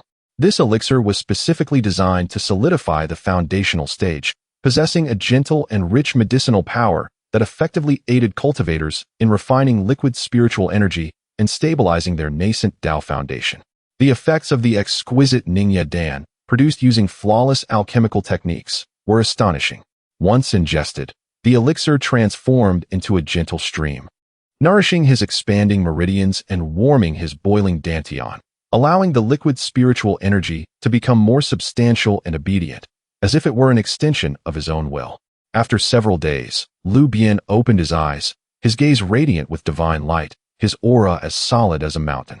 His foundational stage had been thoroughly solidified, and he had even taken a small step towards the mid-foundational stage. What a thrill! The sensation of the foundational stage was indeed incomparable to that of the qi refining stage. He reveled in the tumultuous yet obedient liquid spiritual energy within him, alongside the enhanced physique resulting from the basic strengthening technique, and his confidence soared to unprecedented heights. It was time to pay a visit to the Gongfa Pavilion. Rising to his full height, Lu Bian donned a slightly more respectable azure robe, though it could not entirely mask his robed demeanor. Carrying his identity token and the substantial contribution points he had recently acquired, He set off with a spirited stride towards the Gongfa Pavilion, located at the juncture of the inner and outer sections. The Gongfa Pavilion was an imposing 7-story tower, adorned with flying eaves and intricate brackets, emanating a mystical aura, standing as one of the sect's sacred sites. Most of those entering and exiting were inner sect disciples at the foundational stage, each exuding a remarkable presence. Their expressions either stern or proud. Lu Bian, a newly initiated foundational cultivator with an unfamiliar middle-aged visage, attracted little attention. Following the established protocols, he presented his token and paid his contribution points to gain entry to the first floor for research. Inside the Gongfa Pavilion, the vast collection of texts appeared like a swirling mist. Jade slips, books, and animal skin scrolls were meticulously categorized, showcasing various attributes of techniques and spells. Lu Bian found himself overwhelmed, momentarily unsure of where to begin. His primary focus was on fire attributes, supplemented by the yin-yang characteristics bestowed by the system, granting him a broad selection. Offensive spells, defensive spells, evasion techniques, and auxiliary methods. He pondered his choices while browsing, determining that he needed to learn a life-saving evasion technique, while also not neglecting offensive capabilities. Ideally, he would find a method that could fully exploit the advantages of his elixirs. As he immersed himself in a pile of fire-related jade slips, a faint, refreshing fragrance akin to the cold plum blossoms after a snowfall wafted into his nostrils. Simultaneously, a graceful and enchanting figure appeared nearby in the sword technique section. It was none other than Nangong Wan, whom he had met a few days prior. Today, she was still adorned in her plain white inner sect disciple robes, her ancient sword slung across her back, standing tall like a solitary pine. Her profile was beautifully sharp yet cold, as she focused intently on a jade slip detailing profound sword techniques, her clear eyes occasionally reflecting a thoughtful expression. The slight furrow of her brows due to contemplation and the few strands of hair cascading by her neck added a touch of liveliness to her otherwise frozen beauty. In an instant, Lu Bian was captivated. It must be said that Nangong Wan's beauty and demeanor were undoubtedly among the finest he had ever encountered. Particularly striking was her icy allure, combined with the valiant spirit of a sword cultivator, forming an extraordinarily unique charm that irresistibly drew him in. Ah, those legs, that waist, her frosty demeanor, how endearing. Lu Bian stroked his chin, feeling a surge of excitement. The system had not deceived him. She was indeed exceptional. Straightening his robe, he donned what he considered his most amiable, though somewhat lecherous, smile and approached her. "Senior Sister Nangong, what a coincidence to see you again. Are you here to select techniques as well?" Upon hearing his voice, Nangong Wan raised her gaze from the jade slip. Her cold eyes swept across his face, as if taking a moment to connect this composed, rugged middle-aged man with the novice who had just established his foundation and carried the scent of elixirs a few days prior. She merely nodded slightly in acknowledgement, returning her attention to the jade slip with an extremely indifferent attitude, as if she owed him no more than a single word. Though Lu Bian encountered a setback, his rogue nature did not deter him. He pressed on with casual conversation. "Is that the splitting light and shadow sword technique you were studying? I've heard this technique heavily emphasizes speed and transformation. When mastered to a high level, the sword light can split, making it hard to discern the real from the illusion. Quite formidable indeed." He had recently immersed himself in the study of various techniques and was able to speak with some authority. Nangong Wan glanced up again, a flicker of barely perceptible surprise crossing her features, as if she had not anticipated this seemingly rogue alchemist would recognize such a niche sword technique. However, she still responded with only a cool Lu Bian, with a face as thick as a city wall, seized the opportunity to flatter her further. "Senior sister, you truly are a genius in the way of the sword, with such discerning vision. However, I have some knowledge of elixirs. Noticing that your aura is well cultivated yet your sword intent seems to have reached a certain bottleneck, perhaps you could benefit from specific elixirs to facilitate a quicker breakthrough? For instance, the Yunjian Dan, which can purify spiritual energy and nourish the sword soul. I may be of some assistance." His words were half-truths, primarily aimed at striking up a conversation. Yet he genuinely perceived that Nangong Wan's cultivation was at the pinnacle of the early foundational stage, with her sword intent on the verge of a breakthrough. Nangong Wan's fingers, which clutched the jade slip, paused slightly. For a sword cultivator, especially in terms of breaking through sword intent, a great deal hinged on comprehension, with external aids having minimal effects. However, Elixirs that could purify spiritual energy and nourish the sword soul would indeed offer slight benefits for her to solidify her realm and push towards the next level. Yet, such elixirs were quite rare and demanded exceedingly high quality.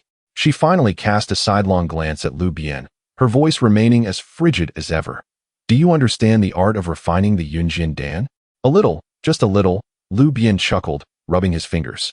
With sufficient materials, even the finest Yunjin Dan could be negotiated, one might say. He deliberately elongated his tone, laden with insinuation. Nangong Wan, with her sharp intellect, could not possibly miss the veiled conditions embedded within his words. Her delicate brows furrowed slightly, a flicker of barely perceptible disdain flashing in her eyes. She clearly held no fondness for Lu Bian's self-important demeanor. No need, she replied, her gaze averted. Her tone growing even colder as she returned the jade slip to its place and turned to leave, departing without hesitation. Hey, senior sister, don't go. The price is negotiable, or I can exchange something else. Lu Bian called out to her graceful, frosty silhouette. Nangong Wan did not pause in her steps, seemingly oblivious to his pleas, swiftly disappearing around the corner of the staircase. TSK, truly an ice mountain, Lu Bian clicked his tongue. Yet he was not overly disheartened. Such aloof beauties were not easily won. A gradual pursuit was far more intriguing. However, with this interruption, he lost interest in carefully selecting techniques. He hastily chose a foundational fire-based cultivation method, the Liaoyuan Ju, along with a life-saving evasion technique, the Huadun Shu, and proceeded to the registration desk to exchange for the jade slips.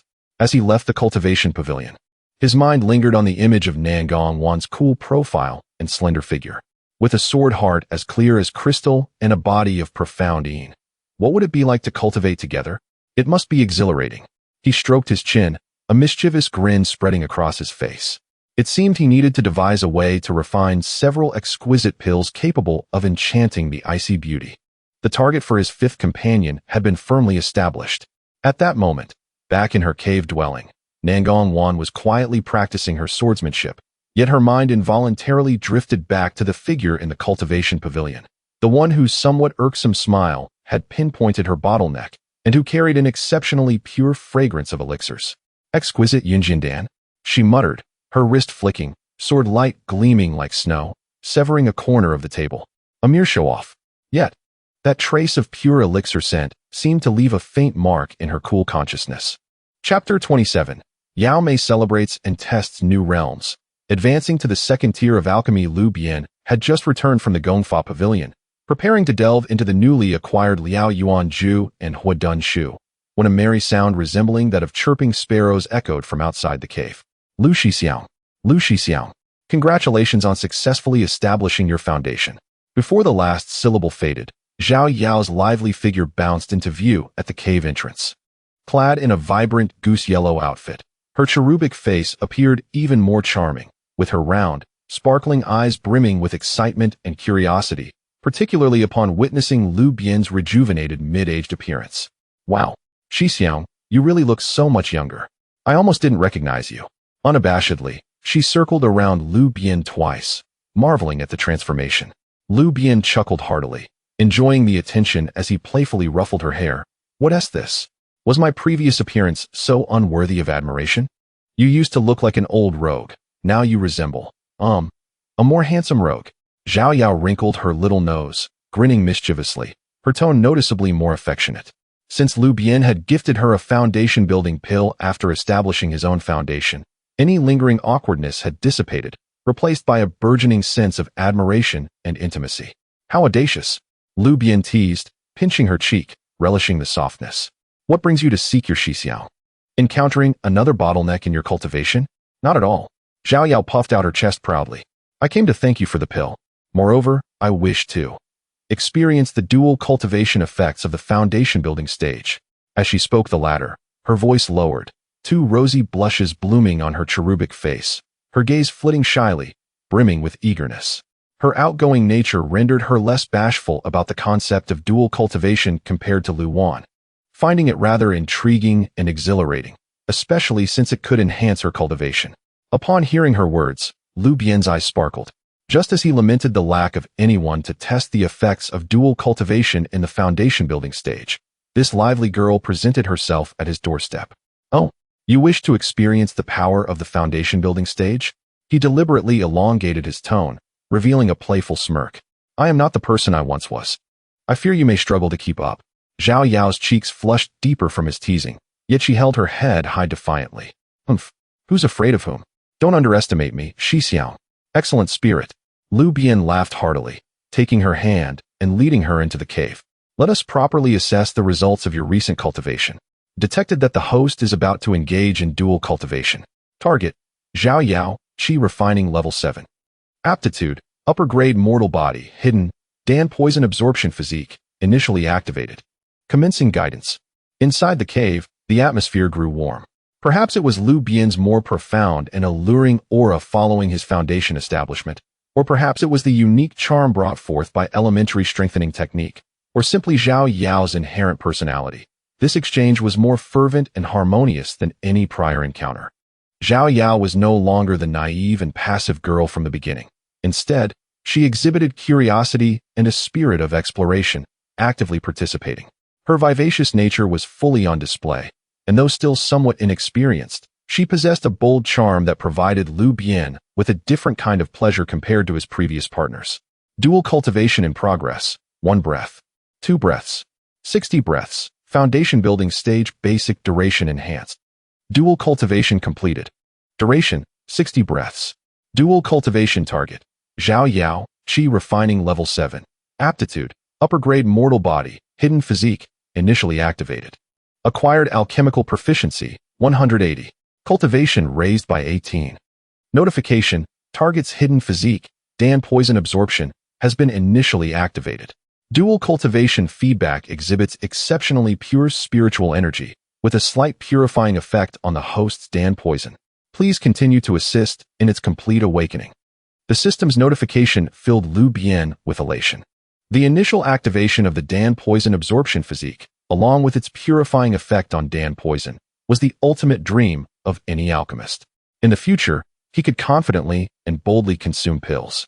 Furthermore, after establishing his foundation, the basic duration of dual cultivation had indeed increased to 60 breaths, leading to a corresponding rise in proficiency and cultivation feedback.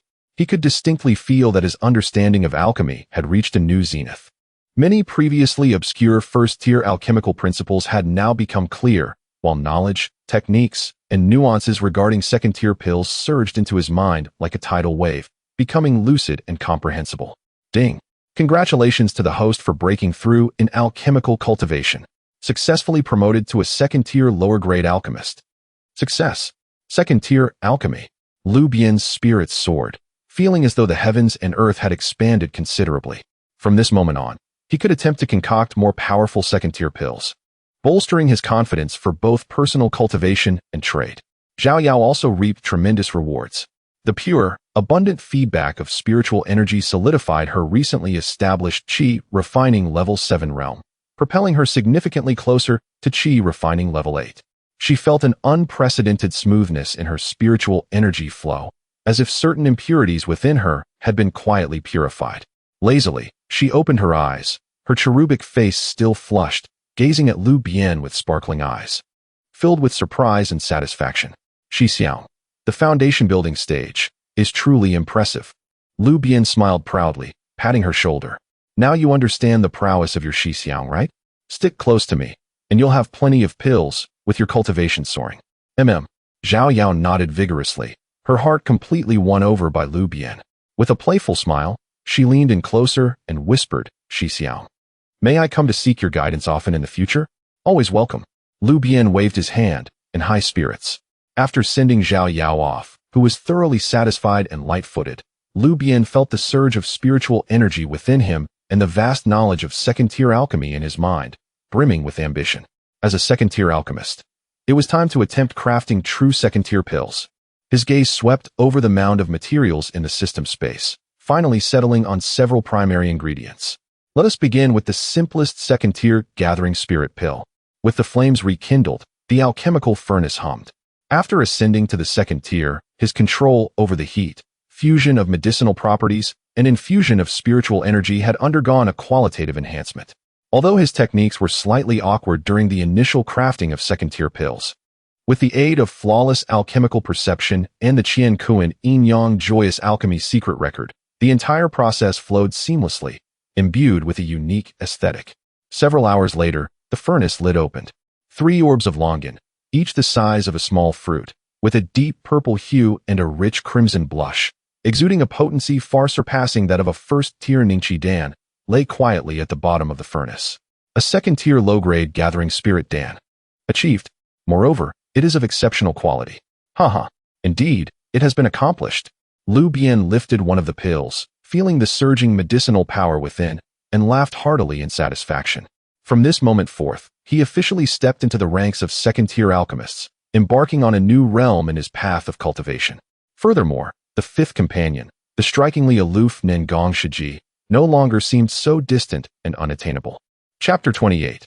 The stirring of the gathering spirit pill. The success of refining a second-tier supreme gathering spirit pill by Nangawan caused quite a commotion within the inner sect. Lu Bian, in high spirits, resolved to venture beyond the trivialities of the outer sect's marketplace. With his foundation-building cultivation and the status of a second-tier alchemist, he deemed it only fitting to explore the territories frequented by inner sect disciples. The inner sect marketplace, nestled in a region abundant with spiritual energy, boasted a scale far grander than that of the outer sect. Towering pavilions and neatly arranged stalls filled the area, with disciples of foundation-building cultivation exuding a calm aura.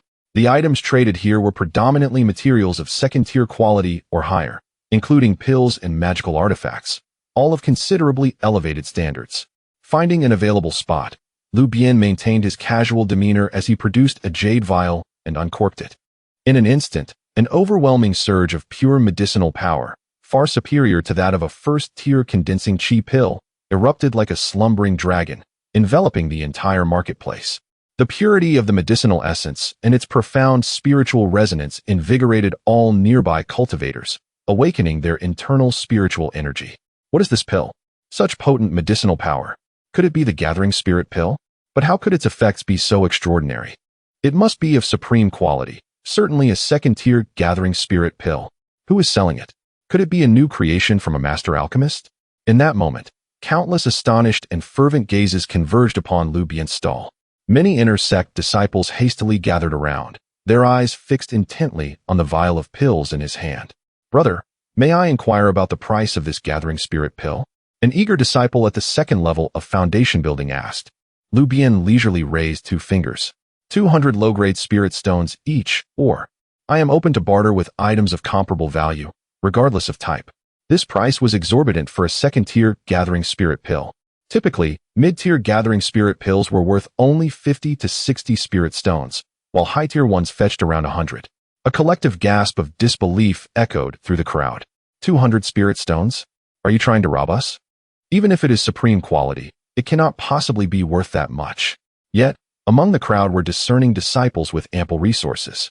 A young man at the 3rd level of foundation building pushed his way forward, carefully sensing the aura of the pill before decisively declaring, I will take them all. Here are 300 spirit stones. I want all 3. He began to reach for his spirit stones. Wait, I'll offer 210 spirit stones each. I'll give 220. Step aside. Instantly, a bidding war ensued. Supreme pills are a rare find, especially the gathering spirit pill, which significantly benefits foundation-building cultivators and possesses the alluring quality of being free from pill toxicity. Spending a few extra spirit stones was certainly worthwhile. As the atmosphere threatened to escalate into a small auction, Lu Bian chuckled to himself, retracting the jade vial. Brothers, please do not rush. The highest bidder shall prevail. However, I personally prefer bartering. If anyone possesses rare spiritual herbs, ores, or certain unique information, we can negotiate the price. He deliberately emphasized the phrase unique information, casting a seemingly casual glance over the crowd. Upon hearing this, the disciples perceived this unfamiliar junior as enigmatic and began to produce items they deemed valuable or offer intelligence from within and outside the sect in hopes of acquiring the pill. Lu Bian delightedly engaged with them, exchanging numerous useful materials and information while relishing the sensation of being in demand. Just as the marketplace buzzed with excitement over the supreme gathering spirit pill, a graceful figure, cold and alluring, appeared at the entrance. It was Nangawan. She seemed to have come in search of materials needed for crafting her destined flying sword. Upon sensing the unusual surge of spiritual energy and the clamor, her icy gaze instinctively turned toward the commotion. Upon seeing Lu Bian, surrounded by a crowd, animatedly engaging with them, and feeling the heart-stirring purity of the medicinal essence in the air, her steps faltered slightly. The aura of that pill was more pristine and potent than any gathering spirit pill she had ever consumed. It even exerted a faint, alluring pull on her stagnated cultivation. Initially, she had no intention of acknowledging this slick-tongued, insincere individual, yet as a sword cultivator, she felt an innate yearning for pure resources that could enhance her cultivation, especially since she had been stuck at the pinnacle of early foundation building for quite some time, with common pills proving largely ineffective. After a moment's hesitation, she found herself unable to resist taking a few steps closer, positioning herself at the fringes of the crowd, her cold gaze fixed on the vial that was the subject of contention. Lu Bian, ever observant, quickly recognized the presence of this ice beauty. He smiled inwardly, sensing an opportunity. Raising his voice deliberately, he addressed the highest bidder. Brother, your offer of Qianjin quality is commendable, but it lacks a bit of refinement. How about this? If you can provide me with information regarding Qianjin, I will prioritize exchanging these 3 gathering spirit pills with you. Qianjin? The disciple furrowed his brow.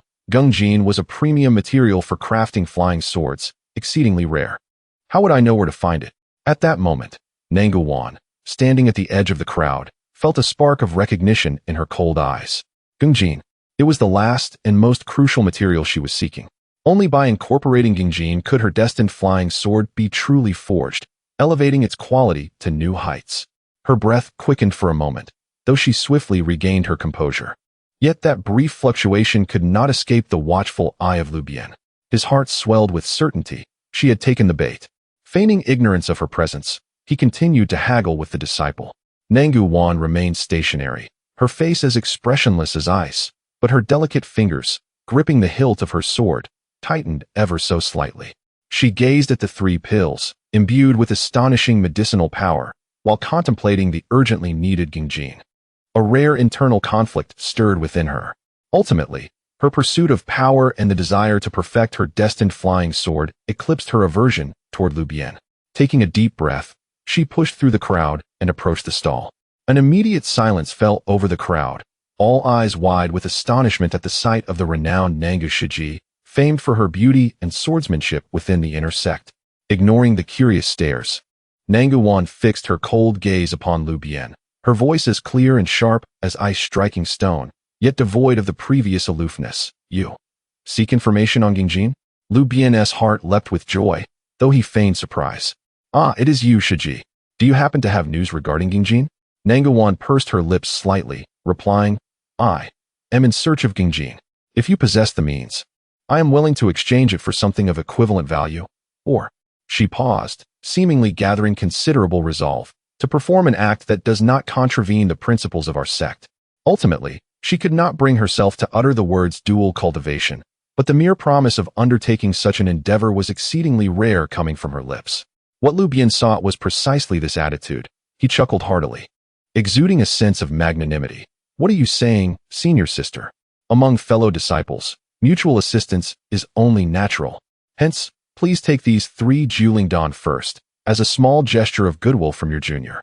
As for the news regarding Qianjin, he deliberately elongated his tone, observing the fleeting urgency in Nangu Wan's clear eyes, before continuing in a leisurely manner.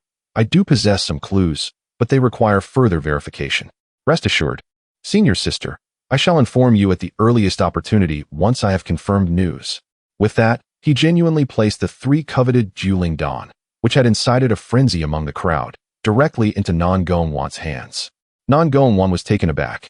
She looked at the jade vial in her hand, feeling the palpable potency of the elixir, then glanced at Lu Bian's seemingly cheerful smile, momentarily rendered speechless. She was not one to readily accept favors, especially from someone she did not particularly favor. However, this elixir was indeed beneficial to her. Moreover, it appeared that he genuinely possessed knowledge about Qianjin. She clutched the vial, torn between acceptance and rejection, a rare hint of difficulty crossing her cool visage. Senior sister need not be so courteous. Consider it a step towards friendship. Lu Bian grinned like a cunning fox that had pilfered a hen, remarking that there might be instances in the future where he would require her assistance. After a moment of silence, Nongongwan ultimately chose not to return the elixir. She cast a deep glance at Lu Bian, seemingly attempting to discern his true intentions from his face, but ultimately only tucked away the jade vial, quietly expressing her gratitude. Thank you. I appreciate your efforts regarding Gingjin.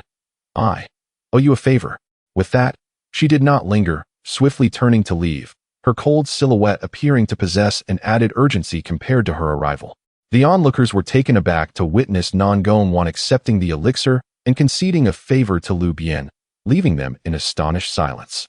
Who exactly was this vendor of elixirs? Lu Bian reveled in the mixed gazes of the crowd. Feeling quite pleased. The bait had been cast. It was merely a matter of time before this icy beauty swam into his net. He had a premonition that the day of delving deeper into the realms of swordsmanship and alchemy was not far off.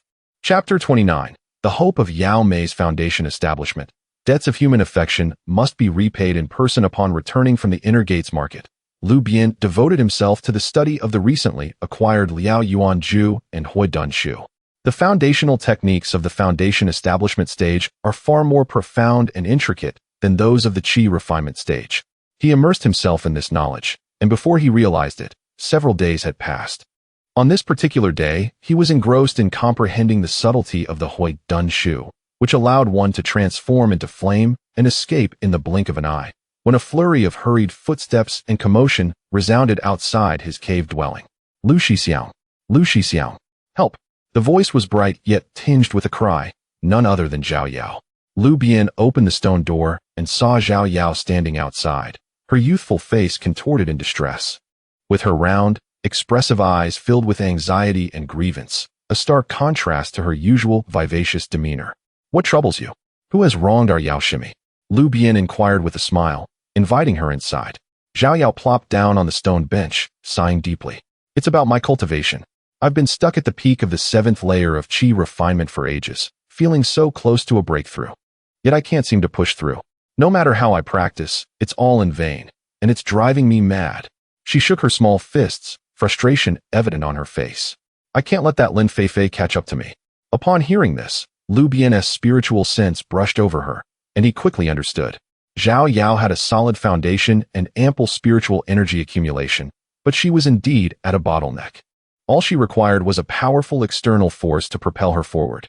Secretly amused, he recognized this as a splendid opportunity to enhance their rapport. With a serious expression, he stroked his chin and mused, The transition from the 7th to the 8th layer is a minor hurdle, but it requires further refinement of your spiritual energy. It appears we need to take some decisive measures. Zhao Yao's eyes brightened instantly. As if she had grasped a life-saving straw, she clung to Lu Bian's arm, shaking it eagerly. Shixiao, you must have a solution, right? You've freely given me foundation establishment pills before. Surely you possess some potent elixir that can help me break through immediately. Feeling the soft touch of her arm, Lu Bian's heart leaped for joy, though he maintained a facade of contemplation. Well, there is a method. I have recently concocted a new type of premium breakthrough pill, specifically designed to dismantle various minor bottlenecks. The effects are immediate. Really? Zhao Yao exclaimed, nearly leaping with excitement. Her childlike face brightened instantly. I knew you were the best. Hurry and give it to me. Observing her eager, unguarded demeanor, Lu Bian's playful spirit surged. He sighed deliberately, raising his hands in a gesture of mock surrender. However, Shimmy, this premium breakthrough pill is exceedingly difficult to produce, requiring countless rare materials and immense effort, making it invaluable. You see, I've been rather tight on resources lately. Zhao Yao's smile froze, her lips pouting as she shook his arm with even greater intensity, her voice tinged with a whimper. Shixiao, how have you changed? You weren't like this before. You've given me pills for free before. I don't care. I want it, and if you don't give it to me, I will cry. As she spoke, her eyes genuinely began to well up, her expression on the verge of tears.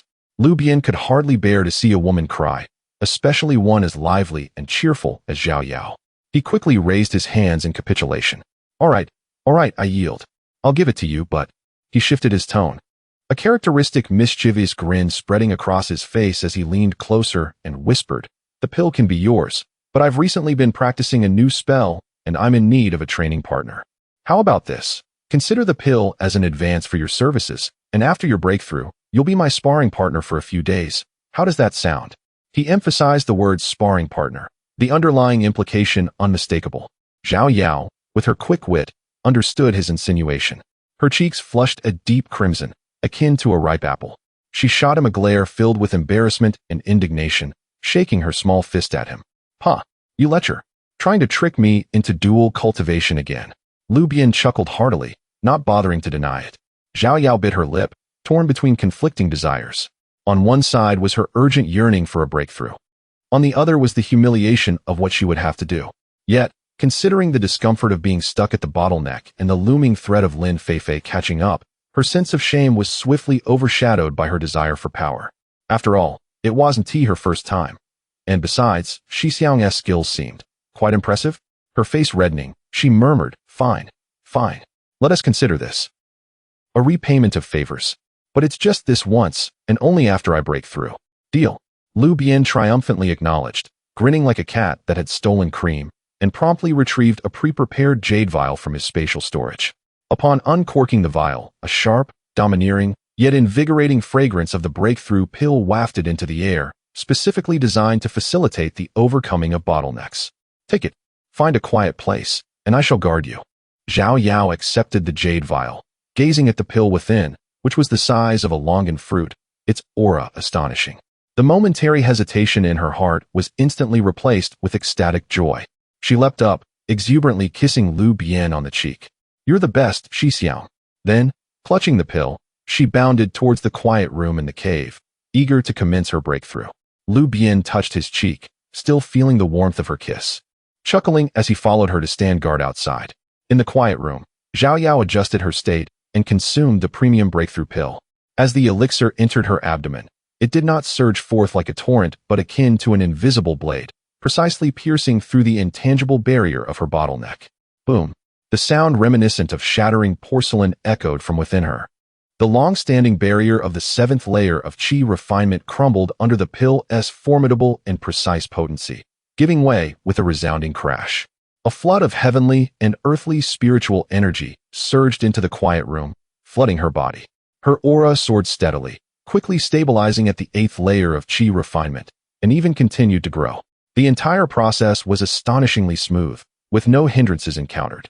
After a considerable time, Zhao Yao slowly opened her eyes, feeling the surge of nearly double the pure spiritual energy within her. Her youthful face radiated with incredulous joy. "I did it. I truly broke through. Eighth layer of qi refinement." She leaped off the stone bed, bursting with excitement as she embraced Lu Bian, laughing and jumping with joy. "Shi Xiang, your elixir is truly miraculous. I adore you."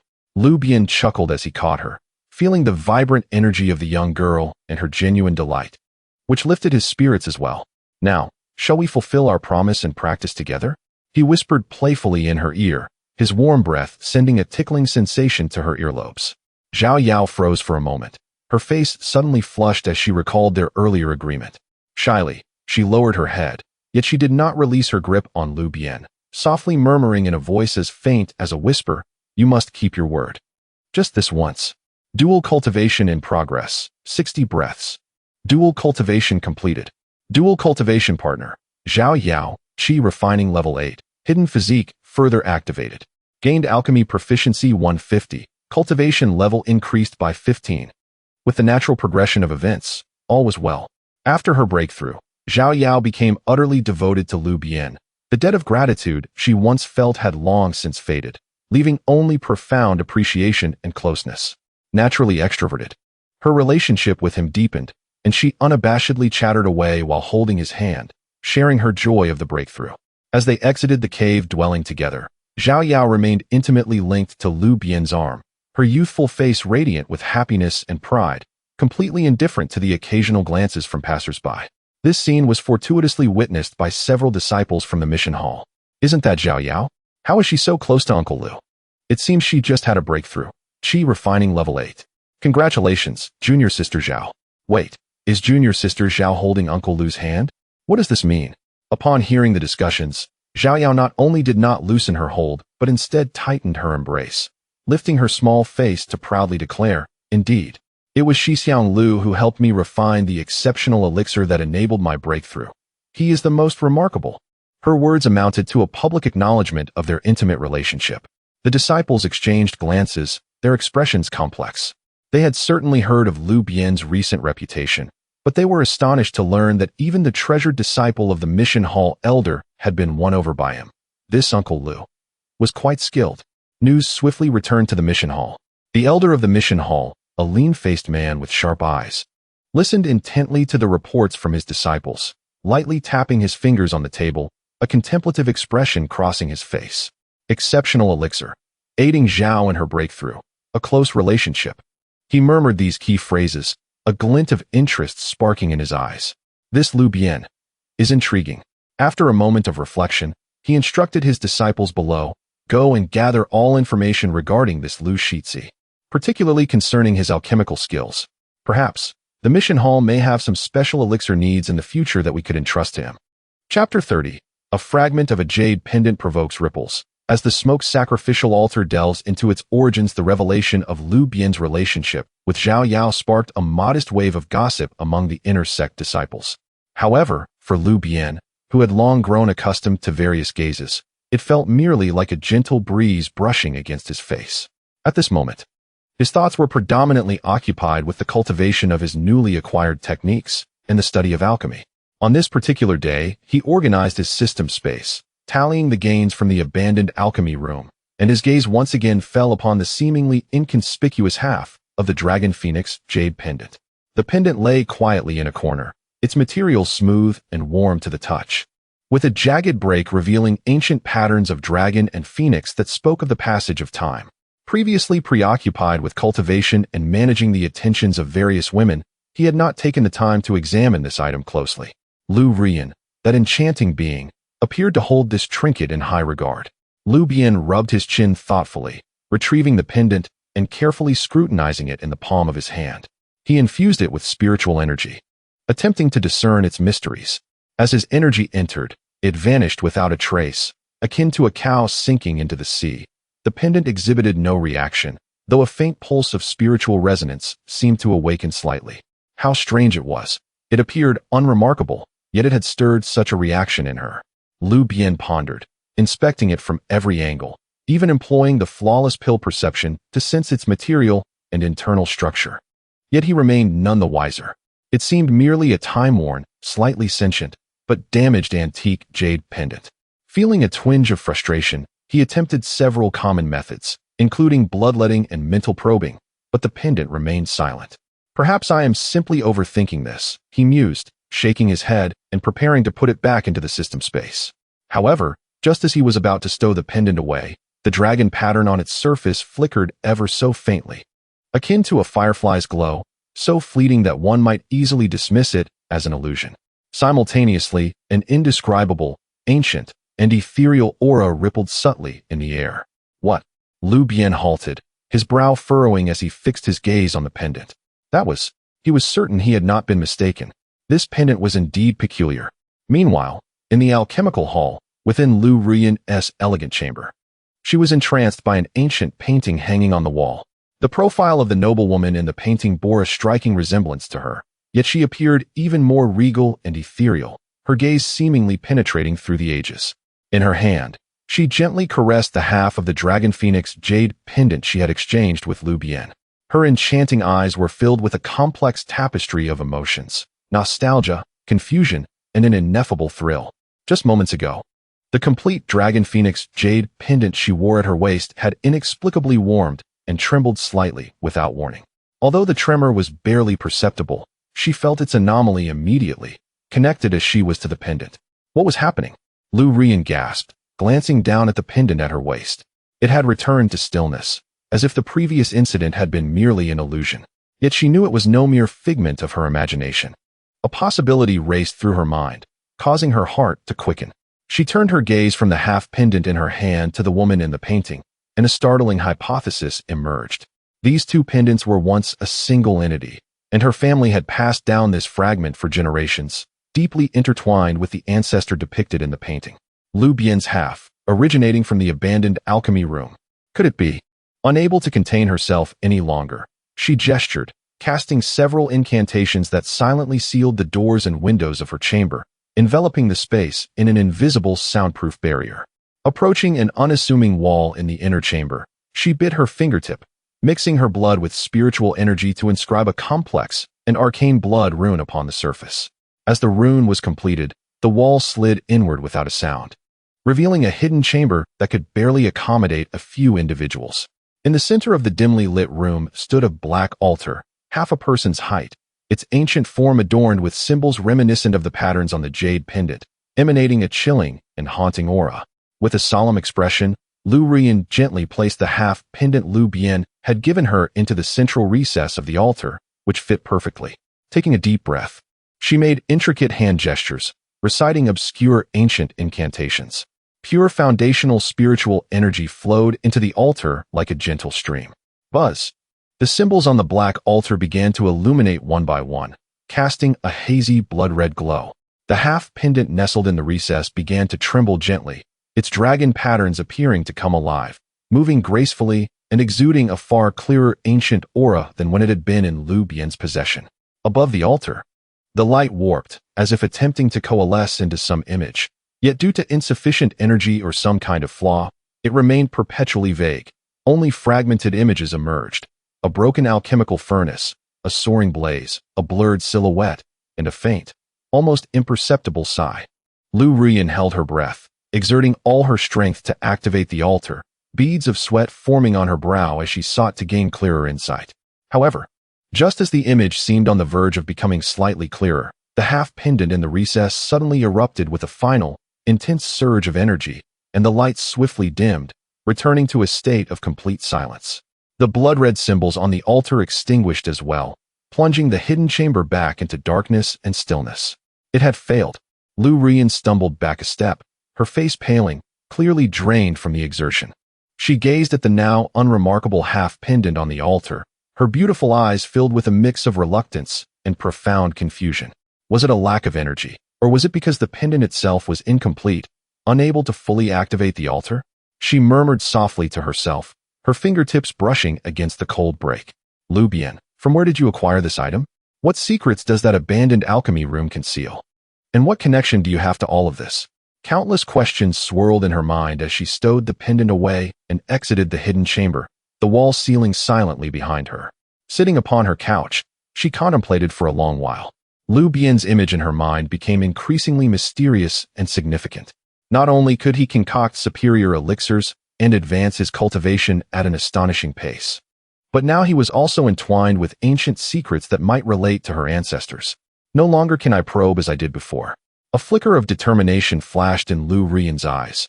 She must draw closer to him to unravel the mysteries that shrouded everything. She gazed out towards the direction of Lu Bian Cave, her crimson lips curling into a meaningful smile. Lu Shidi, it appears that I must adopt a different approach to thoroughly understand you. At this moment, within Lu Bian Cave, he remained perplexed by the unusual behavior of the half-jade pendant, having attempted numerous times to replicate the earlier phenomenon without success. Never mind, the ship will naturally align itself as it approaches the bridge. Since this is something Lu Bian desires, she will inevitably seek him out again. Lu Bian stored the jade pendant back into the system space, no longer dwelling on it. He sensed the steady increase of spiritual energy within him, and his thoughts drifted to the striking Nangong Shiji, prompting a sly smile. The immediate priority is to ascertain the news regarding Gung Jin, and then engage in a deeper discourse with Nangong Shiji regarding swordsmanship and alchemy, as that is of utmost importance. As for Lu Bian and the secrets behind the jade pendant, he was confident that when the time was right, everything would come to the surface. All he needed was to prepare ample bait and patiently await the catch. Chapter 31. The initial trial of the third-grade poison pill, gaining fame and attracting attention in the market with his foundational cultivation firmly established and his mastery of second-grade alchemy thoroughly absorbed, Lu Bian found himself surrounded by an impressive accumulation of various first- and second-grade exquisite elixirs, nearly forming a small mountain within his cave dwelling. It was time to transform these into greater resources and opportunities. He returned once more to the inner door market, this time shedding his previous low profile. Choosing the most conspicuous spot, he displayed an array of over a dozen different kinds of exquisite elixirs, neatly arranged. Exquisite Ningya Dan, exquisite Juling Dan, exquisite Jifeng Dan, exquisite Pabeo Dan, even a few bottles of exquisite healing elixirs targeting various injuries. The vibrant hues of the elixirs intertwined, and the potent aroma of their medicinal essence surged forth, creating a striking torrent that instantly engulfed the entire market. Good heavens! So many exquisite elixirs? All second grade. This is astonishing. Who is this person? Is he not Lu Bian, the one who sold exquisite Juling Dan a few days ago? How did he acquire such a vast collection of exquisite elixirs? Could it be that a master alchemist stands behind him?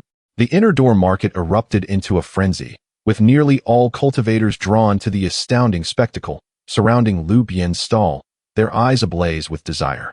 The rarity of exquisite elixirs, especially in such large quantities and diverse varieties, was truly astonishing. Lu Bian sat calmly behind his stall, observing the dense crowd and the countless eager gazes, feeling a sense of satisfaction within.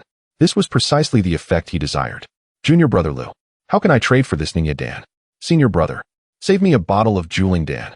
Friend, what about that Jifeng Dan? Inquiries and bids echoed, and the scene became somewhat chaotic.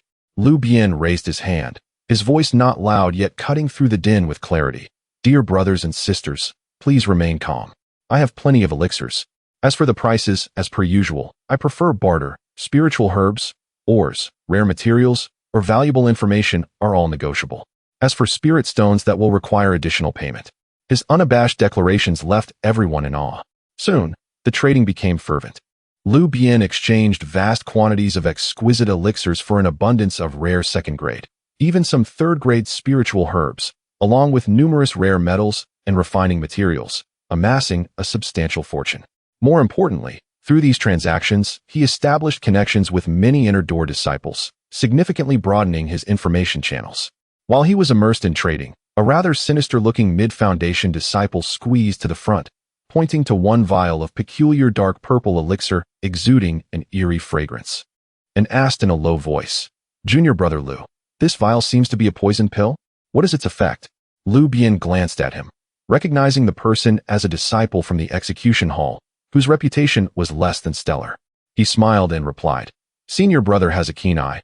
This is a second-grade exquisite fusidin, colorless and tasteless. Those who ingest it will find their bone marrow gradually rot, and their spiritual energy dissipate. For those below mid-foundation, without a specific antidote, they will certainly perish within 3 months.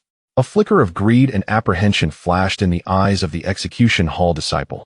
Finally, gritting his teeth, he exchanged a decent second-grade defensive artifact for the vial of poison pill.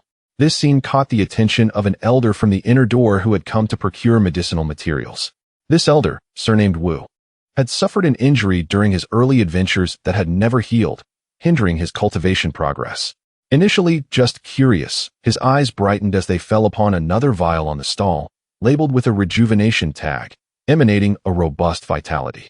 He sensed that the life force contained within that elixir might work wonders for his stubborn old injury. Elder Wu stepped forward and pointed to the vial, his voice tinged with urgency.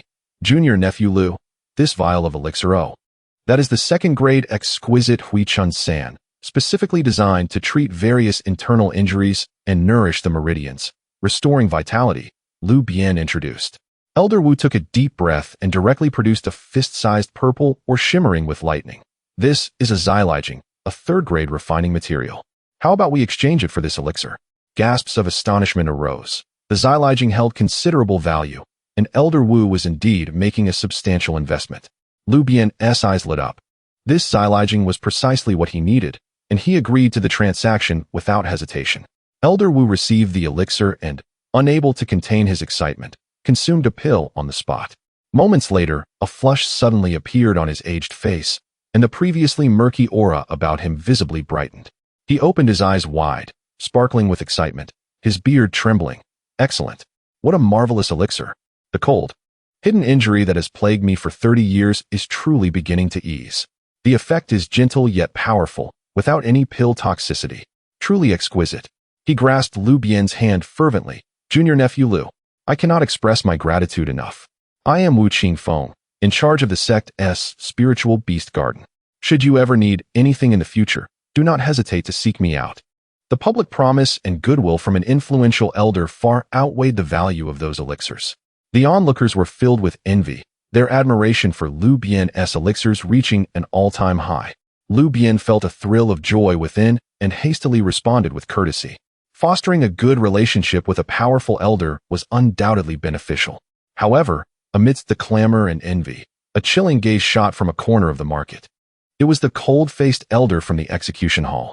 He happened to pass by and witnessed Lu Bian selling the poison pill and Elder Wu's recovery, filled with gratitude. Elder Wu and he had never seen eye to eye, often clashing over sect matters. Seeing his rival recover and gain support from a disciple capable of refining exquisite elixirs, the execution hall elder's expression darkened, and a hint of barely perceptible coldness crept into his gaze as he regarded Lu Bian.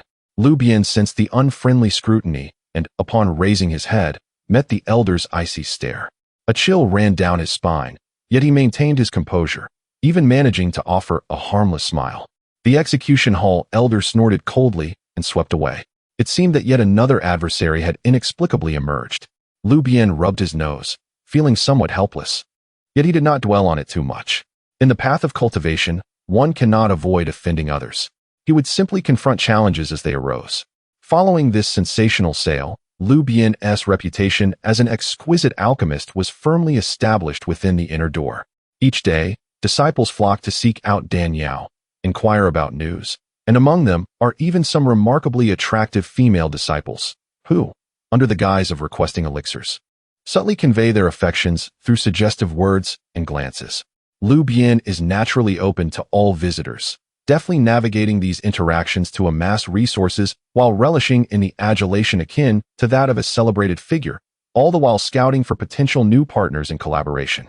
Furthermore, whispers of his ability to mass-produce exceptional Dan Yao, and even to concoct rare poison elixirs, have discreetly reached the ears of certain prominent figures through various channels. An even greater storm is quietly brewing. Chapter 32.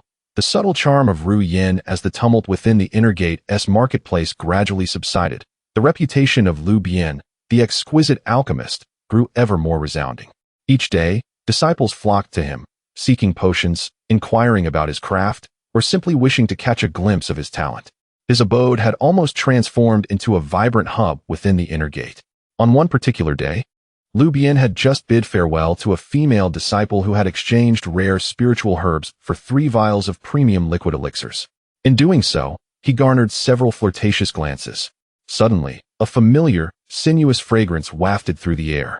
Lu Shidi, it appears your threshold is nearly worn down from all the visitors. Lu Ru Yin, clad in a water-green gauzy gown, moved gracefully, her enchanting silhouette subtly revealed with each delicate step. Her makeup today was particularly exquisite. Her peach blossom eyes shimmered with allure, and the beauty mark at the corner of her eye added an extra layer of charm. Each smile and frown radiated an irresistible magnetism. She sauntered into his dwelling with an air of familiarity, effortlessly taking a seat on the solitary stone bench as if she had returned home. Lu Bian's eyes brightened. It seemed this enchanting woman was more assertive than before. Oh, it is an honor to have you gracing my humble abode.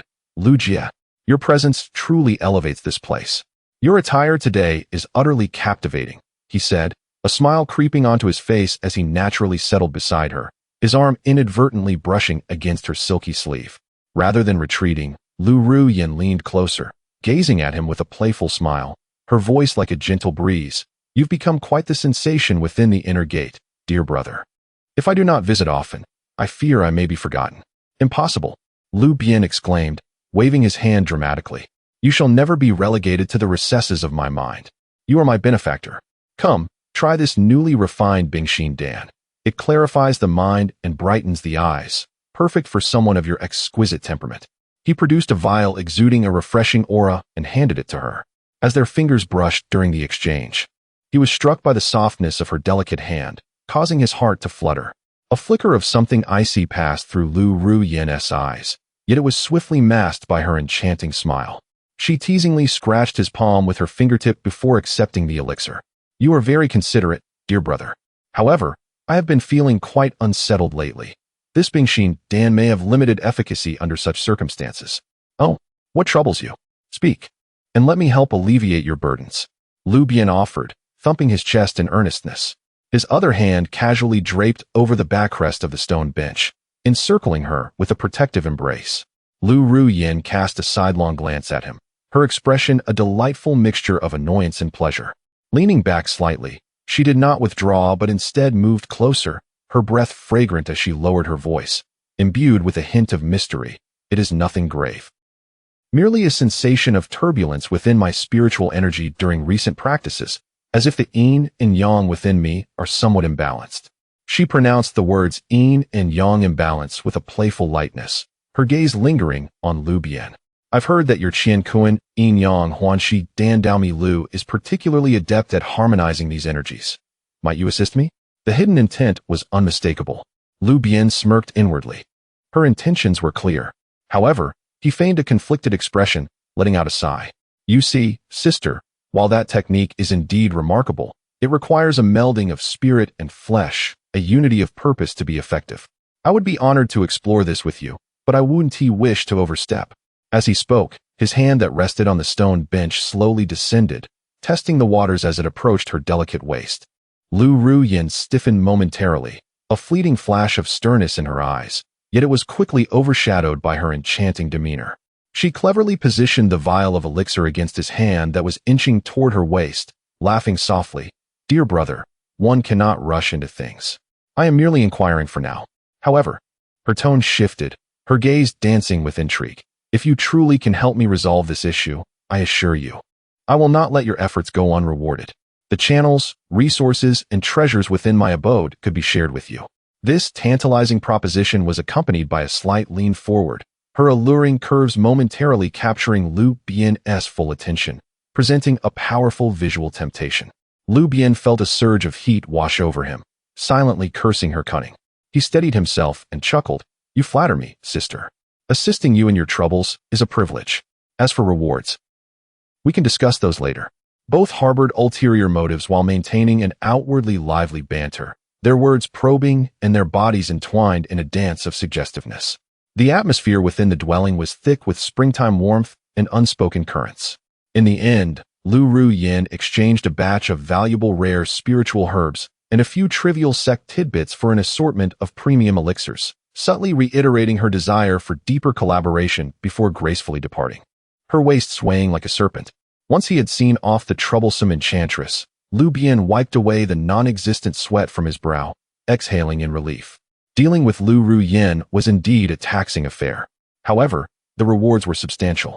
Not only had he acquired urgently needed materials, but through the morsels of information she had provided, combined with his previous transactions, he had nearly pinpointed the whereabouts of several crucial auxiliary materials.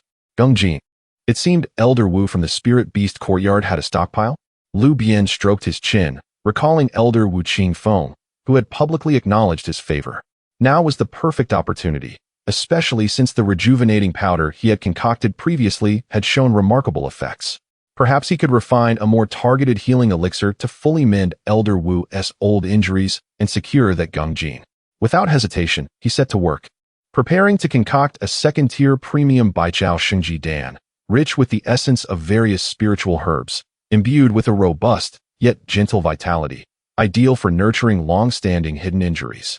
Once the elixir was complete, Lu Bian headed straight to the Spirit Beast Courtyard to seek out Elder Wu Qingfeng. Upon learning of Lu Bian's visit, Elder Wu personally came to greet him, his demeanor exceptionally warm. When Lu Bian conveyed his purpose and presented the specially crafted Baijiao Shengji Dan, Elder Wu was overwhelmed with excitement. He consumed the elixir on the spot, channeling his energy to absorb its essence. This time, the effects were even more remarkable than those of the previous rejuvenation powder. The powerful yet gentle medicinal energy flowed like a warm current, penetrating into the deepest recesses of his meridians, where the lingering cold energy had entangled him for decades. A condition that even the sect's renowned alchemists could not resolve. Remarkably, this chilling malevolence was gradually expelled and dissipated. After half an hour, Elder Wu slowly concluded his practice and exhaled a breath laden with icy impurities, feeling an immense lightness as if he had shed a 1,000-pound burden, and his cultivation bottleneck had loosened slightly. He suddenly opened his eyes, grasped Lu Bian's hand, and his aged eyes glistened with excitement. Lu Shizhi, this elixir of yours is nothing short of miraculous. I find that my injury has indeed improved by 70 or 80%. This gratitude, I will forever cherish in my heart. Lu Bian humbly responded, Elder, you flatter me. I have merely exerted a modest effort. Elder Wu waved his hand dismissively. No need for such humility. If there is anything you require, do not hesitate to speak. As long as I am capable, I will never refuse. Lu Bian seized the moment. I have heard that the elder possesses a piece of Gungjin. I am currently collecting this material to forge a magical artifact, and I wonder if the elder might part with it? I would be willing to exchange it for elixirs. Gungjin? Elder Wu paused for a moment, then burst into hearty laughter. I thought it was something significant. That piece of Gungjin has been in the storeroom for quite some time and is of no use to me. If you need it, take it without hesitation. There is no need for exchange. He immediately instructed someone to fetch a jade box, which contained a piece of Gungjin, about the size of a fist, shimmering with silver light and exuding a sharp aura. Lu Bian felt a surge of joy as he accepted the Gungjin and left a few vials of foundational elixirs behind, resulting in a delightful exchange. Upon returning to his cave dwelling, Lu Bian toyed with the glimmering metal, a smile playing on his lips. Gungjin in hand. Nangong Shiji, when we meet next, what reason will you have to refuse my good intentions? The path to Lu Bian's grand ambitions had now laid down the most crucial brick. Chapter 33. Haozi seeks trouble and faces humiliation. The court of justice favors the noble Lu Bian. Having acquired the essence of Gung metal, was in high spirits, contemplating how to seek out Nangong Wan to present his treasures and discuss the potential for profound collaboration. As he hummed a cheerful tune and ventured out of his dwelling, intending to procure some auxiliary materials at the market, he was abruptly confronted by a group of individuals exuding an imposing aura halfway up the mountain. At the forefront was his old adversary, Wang Hao. Wang Hao's expression was dark enough to seem as if it could drip with water, and the malice in his eyes was almost palpable. His uncle, Elder Wang, had expended considerable resources to help him stabilize his cultivation, which had nearly collapsed due to a recent humiliating defeat. He had even made slight progress, reaching the first level of foundation establishment. However, in the presence of Lu Bian, who had already established his foundation and gained considerable fame, this achievement seemed laughable. With old grudges intertwined with new enmities, and fueled further by recent news of Lu Bian's public relationship with Zhao Yao, Wang Hao was consumed with jealousy. Today, he had brought along a few sycophants who usually flattered him, seeking to provoke Lu Bian. Lu Bian, Wang Hao spat through clenched teeth, his voice hoarse. You seem to be enjoying a fine time. Lu Bian lazily flicked his ear and glanced at him with disinterest. I thought it was someone blocking my path. Turns out it's you, Wang the nephew. What is it? Did you not suffer enough last time? Come to offer some spirit stones or treasures. You. Wang Hao's forehead throbbed with rage, his foundation establishment aura erupting as he attempted to intimidate Lu Bian. Enough of your nonsense. Don't think that just because you've established your foundation you're anything special. If I don't make you kneel and beg for mercy today, I'll write my name backward. His followers, all at the chi refining stage, chimed in, their voices fierce yet lacking true strength. Lu Bian, sensing the feeble aura, scoffed. The first level of foundation establishment? It seems your uncle has been feeding you quite a bit of medicine. Alas, your foundation is shaky, mere ornamentation without substance. He shook his head, too lazy to use his spiritual energy. Instead, he leisurely retrieved a small jade vial from his robe, uncorking it to reveal several unremarkable pills, the size of longan and a dull gray-white. Ah, what delightful weather. Let me show you something amusing, Lu Bian said with a grin, flicking his wrist. The gray-white pills were instantly shattered into powder, transforming into dozens of nearly invisible filaments that silently and precisely shot towards Wang Hao and his companions from an extremely cunning angle. Wang Hao barely registered what was happening before he felt a blur in front of him, instinctively attempting to evade or block, but the gray-white threads moved too swiftly, seemingly anticipating his every action and instantly ensnared him. Not just him, but all of his followers were equally ensnared. In the next moment, they were horrified to find their bodies becoming stiff and sluggish. The gray-white threads, upon contact, seemed to seep into their joints and meridians, wildly entangling and constricting them. Their movements became as ridiculous as marionettes on strings, every gesture requiring immense effort, their speed reduced by more than tenfold, and even the flow of their spiritual energy became painfully sluggish. What sort of sorcery is this? I can't move. Wang Hao gasped, panic and anger coursing through him as he struggled to summon his artifacts. only to find even retrieving items from his storage bag an insurmountable task, his fingers trembling uncontrollably. His companions were in a similarly pitiable state. Some were frozen in a comical running pose. Others attempted to draw their swords but twisted their hands awkwardly, and a few even lost their balance and fell, unable to rise again. "Oh dear, how clumsy of you!" Lu Bian feigned surprise, circling them with a mocking tone. "Can't even walk properly? Do you want me to teach you?" He reached out and gave a gentle push. Thud, thud. Wang Hao and his companions fell like cut timber, completely devoid of the ability to resist, struggling like insects caught in an invisible web, their predicament utterly pitiful. Passing disciples, drawn by the commotion, witnessed the formerly arrogant Wang Hao in such a ludicrous state, first stunned, then erupting into raucous laughter. "Look at Wang Hao. Doesn't he look like a flipped turtle? Master Lu, what marvelous pills are these? Truly ruthless." The laughter struck Wang Hao like a whip across the face, igniting his humiliation and rage, wishing he could vanish into the ground. "Lu Bian, I will kill you," he bellowed, his eyes bloodshot, voice hoarse, but even a complete sentence was difficult due to his rigid body. At that moment, a cold voice rang out. "What is all this commotion?" A powerful aura of late Foundation establishment descended, parting the crowd, as a stern-faced middle-aged cultivator clad in the attire of the Court of Justice approached, flanked by 2 disciples. It was none other than the trusted aide of the Court of Justice elder who had a feud with Elder Wu Qingfeng, surnamed Qian. Seeing Wang Hao and his companions struggling on the ground and Lu Bian appearing relaxed, Qian's brow furrowed instantly. "Lu Bian, again it's you. Under broad daylight, you dare to harm your fellow disciples with such nefarious methods. What punishment do you deserve?" He did not inquire about the circumstances, hastily condemning Lu Bian, his tone clearly biased towards Wang Hao. Wang Hao perceived his opportunity for salvation, struggling to shout, "Master Qian, quickly save me. This old scoundrel has poisoned us."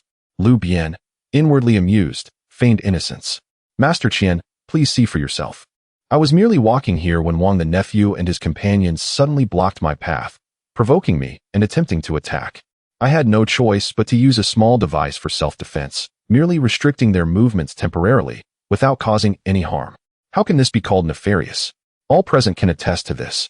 While most surrounding disciples hesitated to offend the Court of Justice, several who disapproved of Wang Hao's usual demeanor voiced their agreement.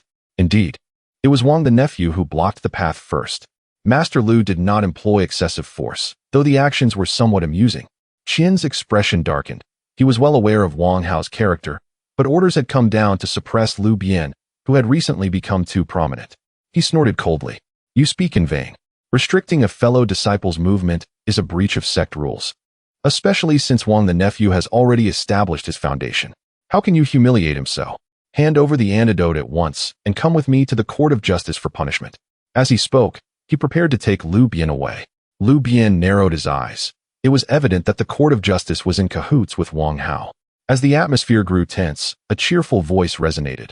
"He, Qianji Shi, what great authority you possess."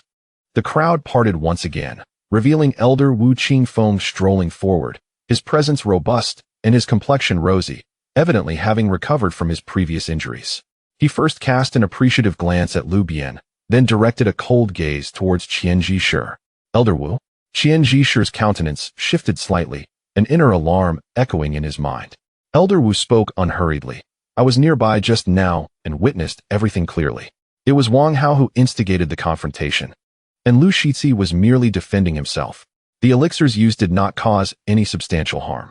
How is it that in your account, it transforms into a case of fellow disciples harming one another, warranting a summons to the Xingtong? Has the Xingtong ceased to inquire into the rights and wrongs of a matter?"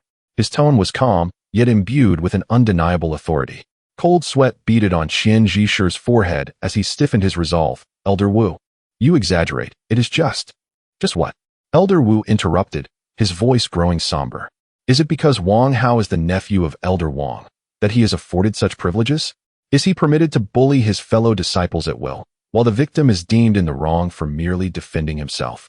This statement pierced through the pretense, rendering Qianji Shi speechless, his complexion shifting from green to white. With a disdainful snort, Elder Wu turned his attention away from him, addressing Lu Bian gently. "Lu Shizhi, you have been startled. I shall report this matter truthfully to the law elder, ensuring you receive justice. As for these..." He glanced at Wang Hao and his companions, still writhing on the ground. Give them the antidote and let them leave in disgrace. Lu Bian felt a surge of satisfaction within. Indeed, having connections in the higher echelons made matters far easier. He quickly clasped his hands in gratitude. Thank you, Elder Wu, for advocating on my behalf. He stepped forward and casually flicked out a fragrant elixir, which blossomed in midair like a gentle rain, cascading down upon Wang Hao and the others. The invisible threads binding them dissipated instantly, allowing them to clamber up in utter humiliation, their bodies weary and spirits crushed. Wang Hao glared fiercely at Lu Bian and Elder Wu, yet dared not utter another threat as he scurried away, his entourage trailing behind him amidst the mocking laughter of the crowd. Qianji Shi, his face ashen, departed with his subordinates in a huff. Elder Wu patted Lu Bian's shoulder, whispering, Rest assured, Shitzi, I shall navigate the matter with the Xingtong. You need only focus on refining your elixirs. The sect requires talents like you. Thank you, Elder. Lu Bian expressed his heartfelt gratitude. This favor was indeed significant. Following this commotion, Lu Bian's reputation within the inner sect soared to new heights. Not only was his alchemical prowess remarkable, but he also had the backing of an elder from the Xingtong, instilling a profound respect amongst many disciples. Meanwhile, after returning, Qianji Shi embellished the incident in his report. Deep within the Xingtong, a grim-faced elder, upon hearing the account, felt his gaze grow even colder. Wu Qingfeng, Lu Bian. Very well. His fingers gently tapped the table, producing an unsettling sound. It appeared that an opportunity must be sought to thoroughly admonish this audacious young alchemist. Chapter 34. Gung Jin as bait. Wan Jiao. Sword intent refining the spirit achieves advancement. Having secured the protection and promise of Elder Wu, Lu Bian felt a profound sense of reassurance. He weighed the gleaming, sharp Gung Jin in his hand, a confident smile gracing his lips, as if victory was already within his grasp. It was time to cast the net. Rather than directly seeking out Nangong Wan, he returned to his cave dwelling to prepare meticulously. After bathing and changing clothes, he placed the Gung Jin in a fine jade box and adjusted his demeanor, ensuring he presented himself in the best light. Although he retained his ruggedly handsome middle-aged appearance, the confidence acquired post-foundation establishment and the demeanor of a Dandao master added a unique charm. With everything in order, he leisurely made his way to the sword platform in the back mountains, a favored training ground of Nangong Wan. The platform, perched on the edge of a cliff, was expansive and exposed to the fierce mountain winds, serving as a haven for many sword practitioners to hone their techniques. Even from a distance, one could hear the resonant clang of swords slicing through the air, feeling the piercing sharpness of the sword intent. In the distance, he spotted a figure clad in pure white, practicing swordplay at the center of the platform, none other than Nangong Wan. She moved in synchrony with her sword, its light as pristine as snow, at times resembling a fleeting shadow, swift and unparalleled. At other moments, it was like a cold plum blossoming, precise and intricate. The sword energy tore through the air, imbued with a chilling essence and an unwavering resolve, clearly indicating her deep comprehension of the sword's essence. Yet, Lu Bian sensed that her fierce sword intent had seemingly reached a threshold, as if hindered by an invisible barrier, making it challenging for her to transcend to the next level. Despite the brilliance of her sword techniques, there lingered a subtle deficiency in their fluidity and transformation. He refrained from interrupting her immediately, instead leaning against an ancient pine tree, quietly admiring her grace. It must be said that her form while practicing swordplay was most exquisite. The focused, serene profile, the elegant and upright posture, the unity with her sword. Particularly her long, straight legs that exhibited remarkable strength and beauty as they danced with the sword. Each aspect was captivating.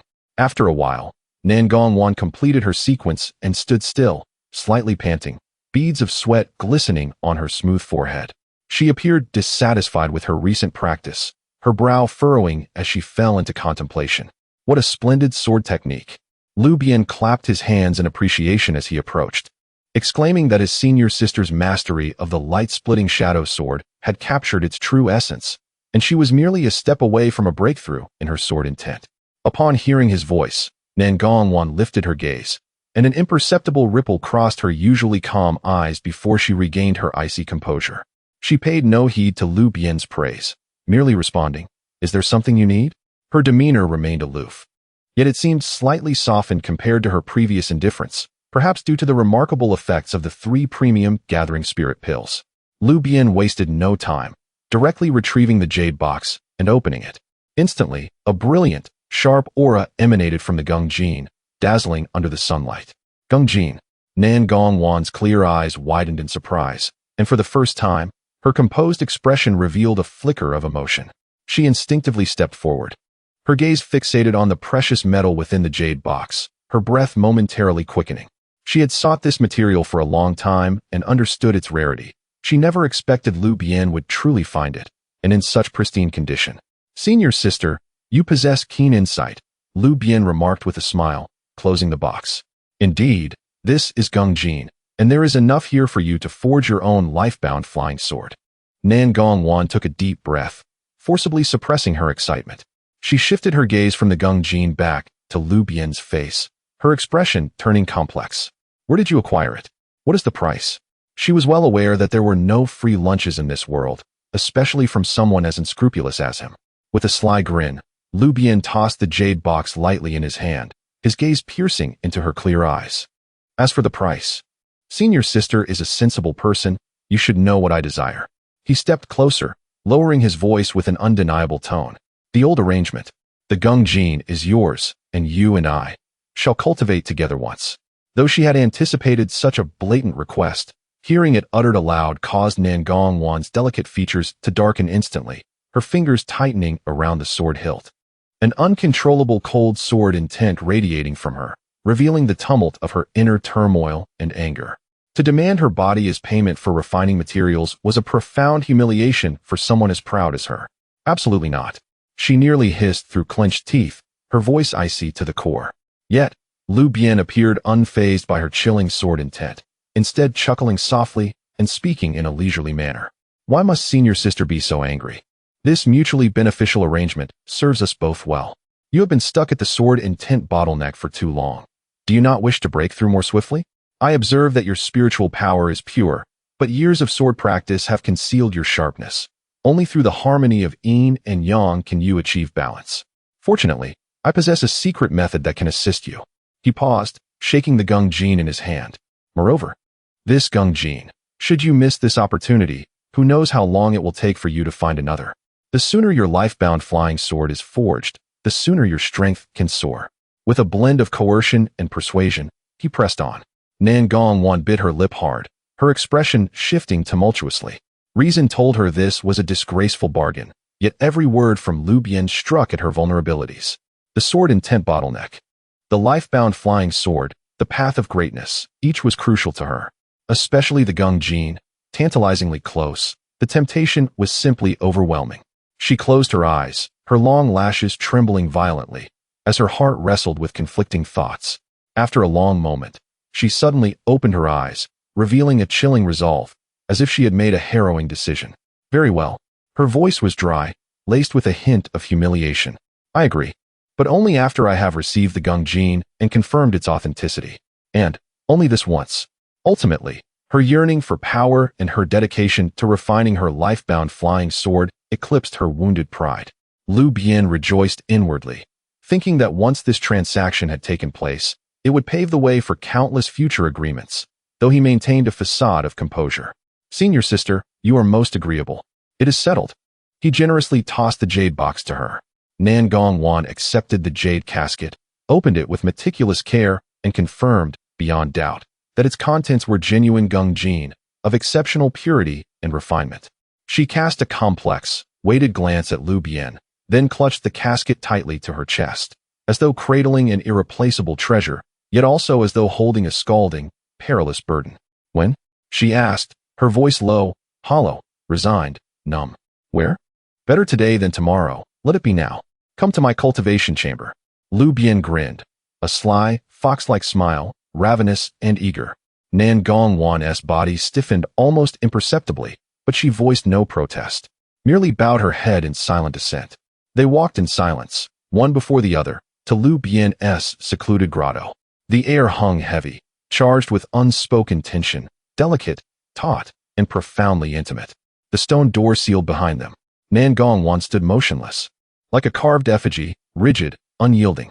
Her fingers gripped the jade casket with white-knuckled intensity. Her eyes remained tightly shut, long lashes dusted with faint, glistening frost, crystallized evidence of emotions fiercely, agonizingly suppressed.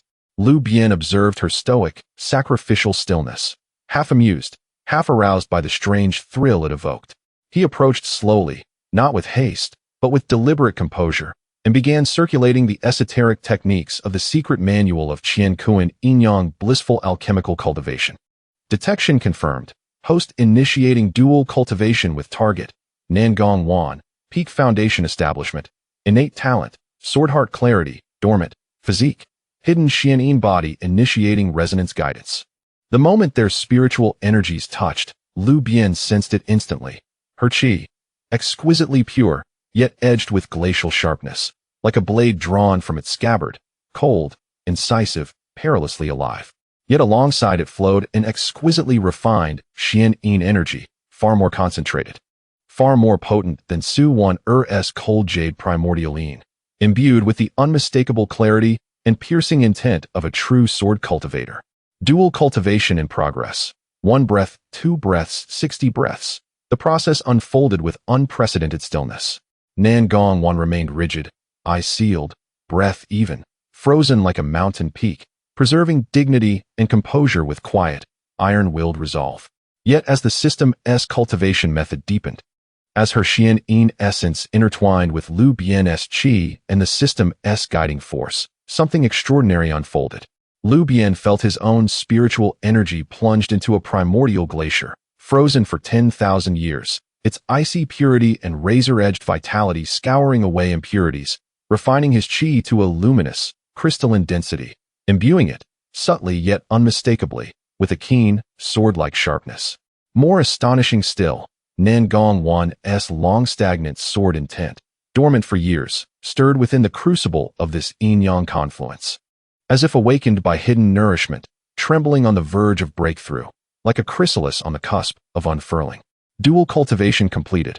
Duration, 65 breaths, slight extension due to target's elevated cultivation level and rare constitution. Target, Nangong Wan, peak foundation establishment, talent, sword heart clarity, dormant, physique, hidden Xianyin body. Alchemical proficiency gained, 200, cultivation level increased, 20, host qi refined and sharpened by sword intent, purity enhanced, latent cutting resonance awakened. Note, target's sword intent nourished, breakthrough imminent. Xianyin body exhibits preliminary awakening. The rewards were extraordinary. Lu Bian felt invigorated, mind lucid, spirit radiant, qi flowing with unprecedented harmony and potency. His strength had deepened, refined, and subtly transformed. Nangong Wan, the instant the resonance ceased, snapped her eyes open, her gaze frost-cold and immaculate, now alight with raw, unguarded astonishment. She felt it, her long-locked sword intent, truly loosening. Her inner qi, far from depleted, felt smoother, more vital, more harmoniously integrated. The chronic, needle-like sting of unrefined sharpness softened, almost soothed. And dare she believe it? A faint, stirring resonance from that long-dormant, nameless constitution, a whisper of awakening. How is this possible? Could dual cultivation truly hold such profound, transformative power? And yet it was not as unbearable as she had feared. Indeed, it lingered, faintly, like the aftertaste of rare wine. Her eyes fell upon Lu Bian, his expression suffused with quiet satisfaction, and her gaze darkened with layered, irreconcilable currents, shock, doubt, humiliation, and beneath it all, a subtle, unsettling tremor, disorientation, and the first fragile fissure in her unshakable certainty. She rose swiftly, composed her robes with swift, precise motions, gathered the jade casket, and fled, without a glance backward, toward the grotto's entrance. Just before the stone door parted, she paused, back turned, shoulders straight, voice still cool, yet its glacial edge softened, warmed, almost imperceptibly, by the weight of something new, something unnameable. Thank you. This matter, let it remain unspoken. Then she vanished, into the soft, golden luminescence beyond. Lu Bian gazed at the empty threshold, savoring the lingering resonance of that extraordinary refinement, the sword-tempered qi, the awakening Xianyin essence, then exhaled, a slow, appreciative sigh. sword intent-infused cultivation, hidden Xian body, truly extraordinary.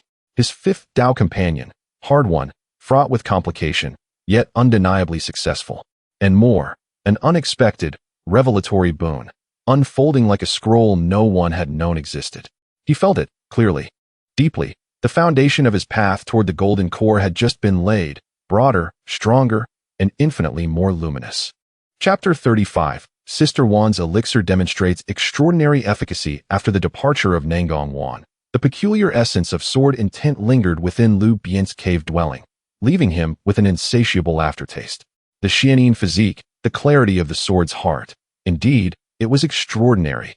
Lu Bian felt his internal energy becoming increasingly refined, even acquiring a faint sharpness, and he was elated. This transaction appeared to cost him precious Gingjin. Yet the returns exceeded all expectations.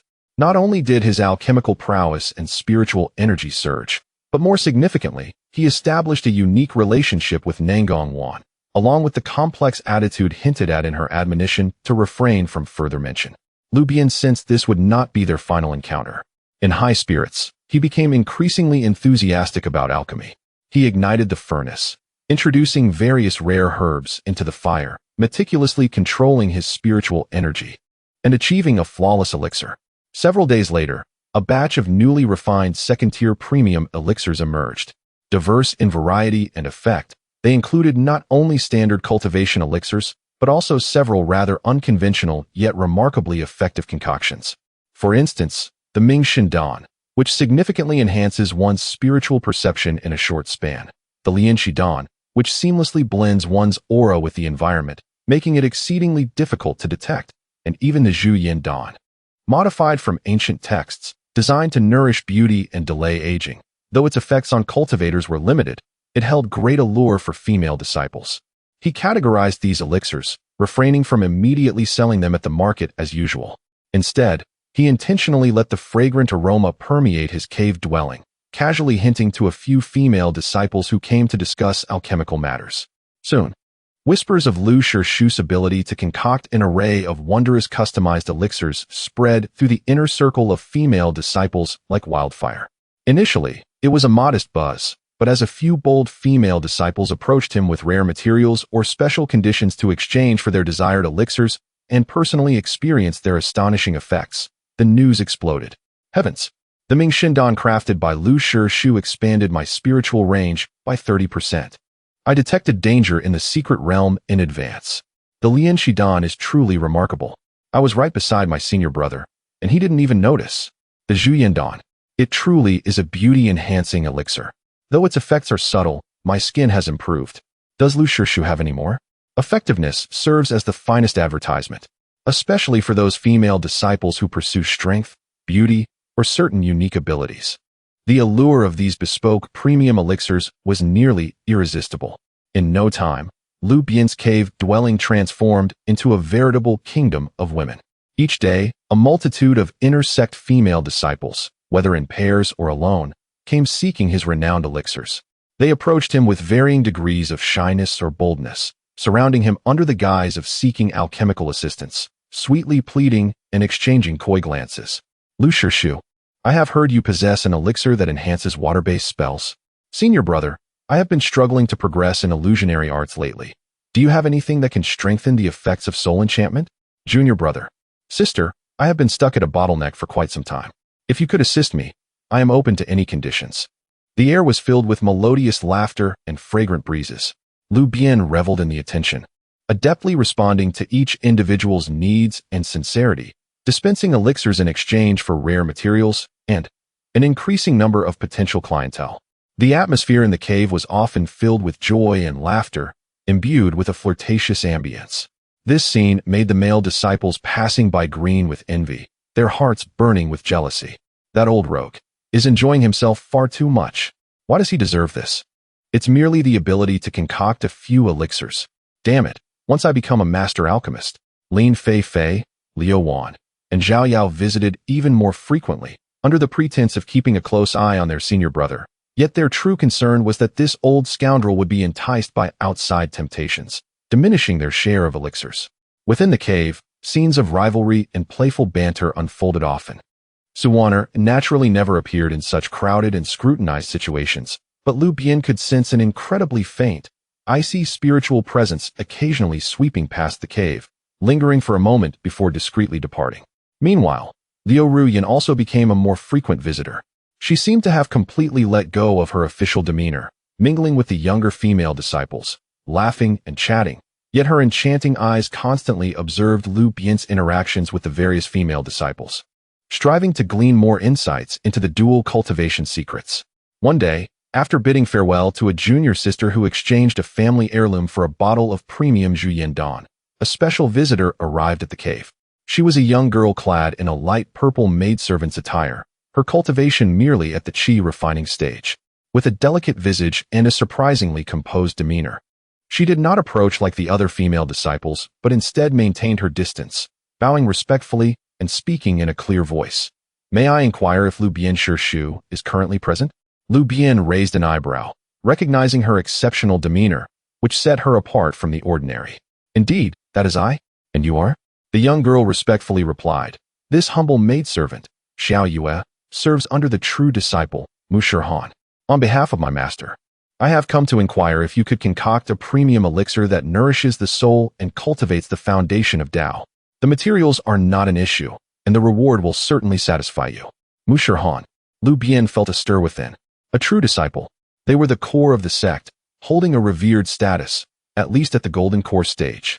He seemed to have heard of Mu Han, reputed for her extraordinary talent and serene disposition, rarely engaging with the outside world. To think she would send a maidservant to seek elixirs from him? Moreover, she sought an elixir for nourishing the soul and cultivating the foundation of Tao. This was among the most challenging and precious types of elixirs to concoct. It appeared his reputation had reached even the true disciples. Lu Bian's thoughts raced, and a warm smile graced his face. "So it is under Mu Jia. I do have some knowledge in the realm of soul-nourishing elixirs. However, the concoction of such elixirs is extremely challenging, with varying requirements. Might I inquire for whom Mu Jia seeks this elixir? What specific effects are desired?" He asked with meticulous attention, displaying a professional demeanor. In the eyes of the maid Xiao Yu, a flicker of surprise passed, seemingly unprepared for Lu Bian's meticulous professionalism. After a moment of contemplation, she spoke. "Senior sister is seeking medicine for an important elder. The elders suffered damage to their spirit in their youth, leading to a weakened foundation. Hence, the required medicine must possess an extremely gentle and pure nature, focusing on nourishment and restoration, with a minimum grade of 3. I wonder if Master Lu is capable of refining such a potion? 3-grade elixir, particularly one that nourishes the spirit. The difficulty is certainly beyond that of a 2nd-grade elixir. At present, Lu Bian was merely a 2nd-grade alchemist, and the success rate for concocting a 3rd-grade elixir was not high. However, with his flawless alchemical sense and the support of the Qian Kuan Yin Yang Huan Shi Dan Dao Mi Lu, it was not beyond the realm of possibility to attempt it. Moreover, this presented an exceptional opportunity to connect with a true disciple. He pondered briefly and replied, "I, Lu, can attempt to refine a 3rd-grade spirit-nourishing elixir. However, I require detailed information about the illness, as well as the primary medicinal materials from senior sister. Regardless of success or failure, I shall exert my utmost effort." Upon hearing this, the maid Xiao Yu's face brightened with joy, and she bowed once more. "Thank you, Master Lu. I shall return to report to senior sister immediately. For further particulars, senior sister may wish to discuss them personally with you." With that, she left behind a storage pouch containing a deposit and contact information, then gracefully departed. Lu Bian watched her retreating figure, stroking his chin with a glimmer of brilliance in his eyes. Senior sister Mu Han, personally discussing matters? The shadow of his 6th partner seemed to begin to materialize. In the corner of the cave, Lu Ruyan, who had been smiling while watching, exhibited a subtle and complex glimmer in her peach blossom-like eyes upon hearing the name Mu Han. Chapter 36. Cultivation reaches its pinnacle. Zixin Pazhang in the mid-stage. The appearance of Nu Shihan's maid was akin to a stone cast into a tranquil lake, sending ripples across the surface before the water quickly returned to its serene state. The matter of the true disciples was not an urgent issue that required immediate attention, so Lu Bian set it aside for the moment, focusing instead on enhancing his own strength. His foundation in the early stage had already become stable, and due to Nangong Wan's sword intent tempering, the purity of his spiritual power had far surpassed that of his peers, inching closer to the mid-stage of foundation establishment. It was time to make a push towards a higher level. For Lu Bian, who possessed a system in the Qiankuan Inyang Huanqi Dandao Milu, the most expedient method of elevating his power was naturally through both alchemy and dual cultivation. Within the cave dwelling, the vibrant atmosphere soon returned to its previous fervor. Lin Feifei continued to embody the archetype of a tough exterior concealing a soft heart, always presenting herself with an air of pride as if she were here to collect debts, yet her body was honest, consistently providing stable and impressive feedback in terms of alchemical proficiency and cultivation. Lu Bian enjoyed indulging her in this roleplay, occasionally delighting her with newly refined premium elixirs that elicited both joy and annoyance from her. After Lu Wan's constitution improved, the advantages of her Roshue Ling tea gradually became apparent. As the yuan yin she provided grew increasingly pure and abundant, allowing Lu Bian to benefit immensely from their deep exchanges, resulting in steady growth in his cultivation. Her gentle nature and strong dependence gave Lu Bian a sense of masculine fulfillment. Zhao Yao remained lively as ever. After breaking through to the 8th layer of qi refinement, her hidden Dan poison absorption constitution seemed to awaken even further. The spiritual power feedback during dual cultivation was exceptionally pure, quietly cleansing any residual Dan poison left after Lu Bian consumed elixirs, yielding remarkable results. Her relationship with Lu Bian was the most open and casual, often frolicking like a joyful fawn within the cave, bringing considerable vitality. Suwaner maintained a frigid transactional demeanor, consistently arriving with materials or spirit stones in exchange for specific premium elixirs, followed by a silent yet efficient exchange of spiritual power. Though the process was cold, the effects of the Xuan Yin energy and sword intent on the refinement of spiritual power were utterly irresistible to Lu Bian. Both parties understood each other's needs without the necessity for words. As for the newly joined Nangong Wan, she had not made any proactive appearances since their last transaction involving Gingjin. However, Lu Bian could vaguely sense a faint, hesitant, and complex icy consciousness occasionally sweeping through the cave. He knew that the layer of ice had already cracked, and all that remained was to await the opportune moment for it to melt away completely. He was not in a hurry, patiently waiting for the fish to bite again. Amidst this tireless cultivation and the nourishing effects of elixirs, Lu Bian's cultivation soared as if propelled by a rocket, rapidly advancing towards the pinnacle of the first layer of foundation establishment. The liquid spiritual power surged through his broad and resilient meridians, and the energy sea within his dantian became increasingly full and solid, drawing nearer to the intangible barrier. One day, after another enthusiastic exchange with Zhao Yao, Lu Bian felt distinctly that his internal spiritual power had reached its limit, attaining the true pinnacle of the first layer of foundation establishment. There was no further advancement possible. Now was the moment. Without hesitation, he promptly retrieved a pre-prepared Ziyu Dan bottle. Inside was the exquisite Zixin Pazhang Dan he had meticulously refined, specifically designed for breaking through small realm bottlenecks. The elixir was the size of a longan, radiating a noble, deep purple hue. With a brilliant golden core at its center, reminiscent of the Ziwei star, exuding a sharp aura that promised to shatter all barriers.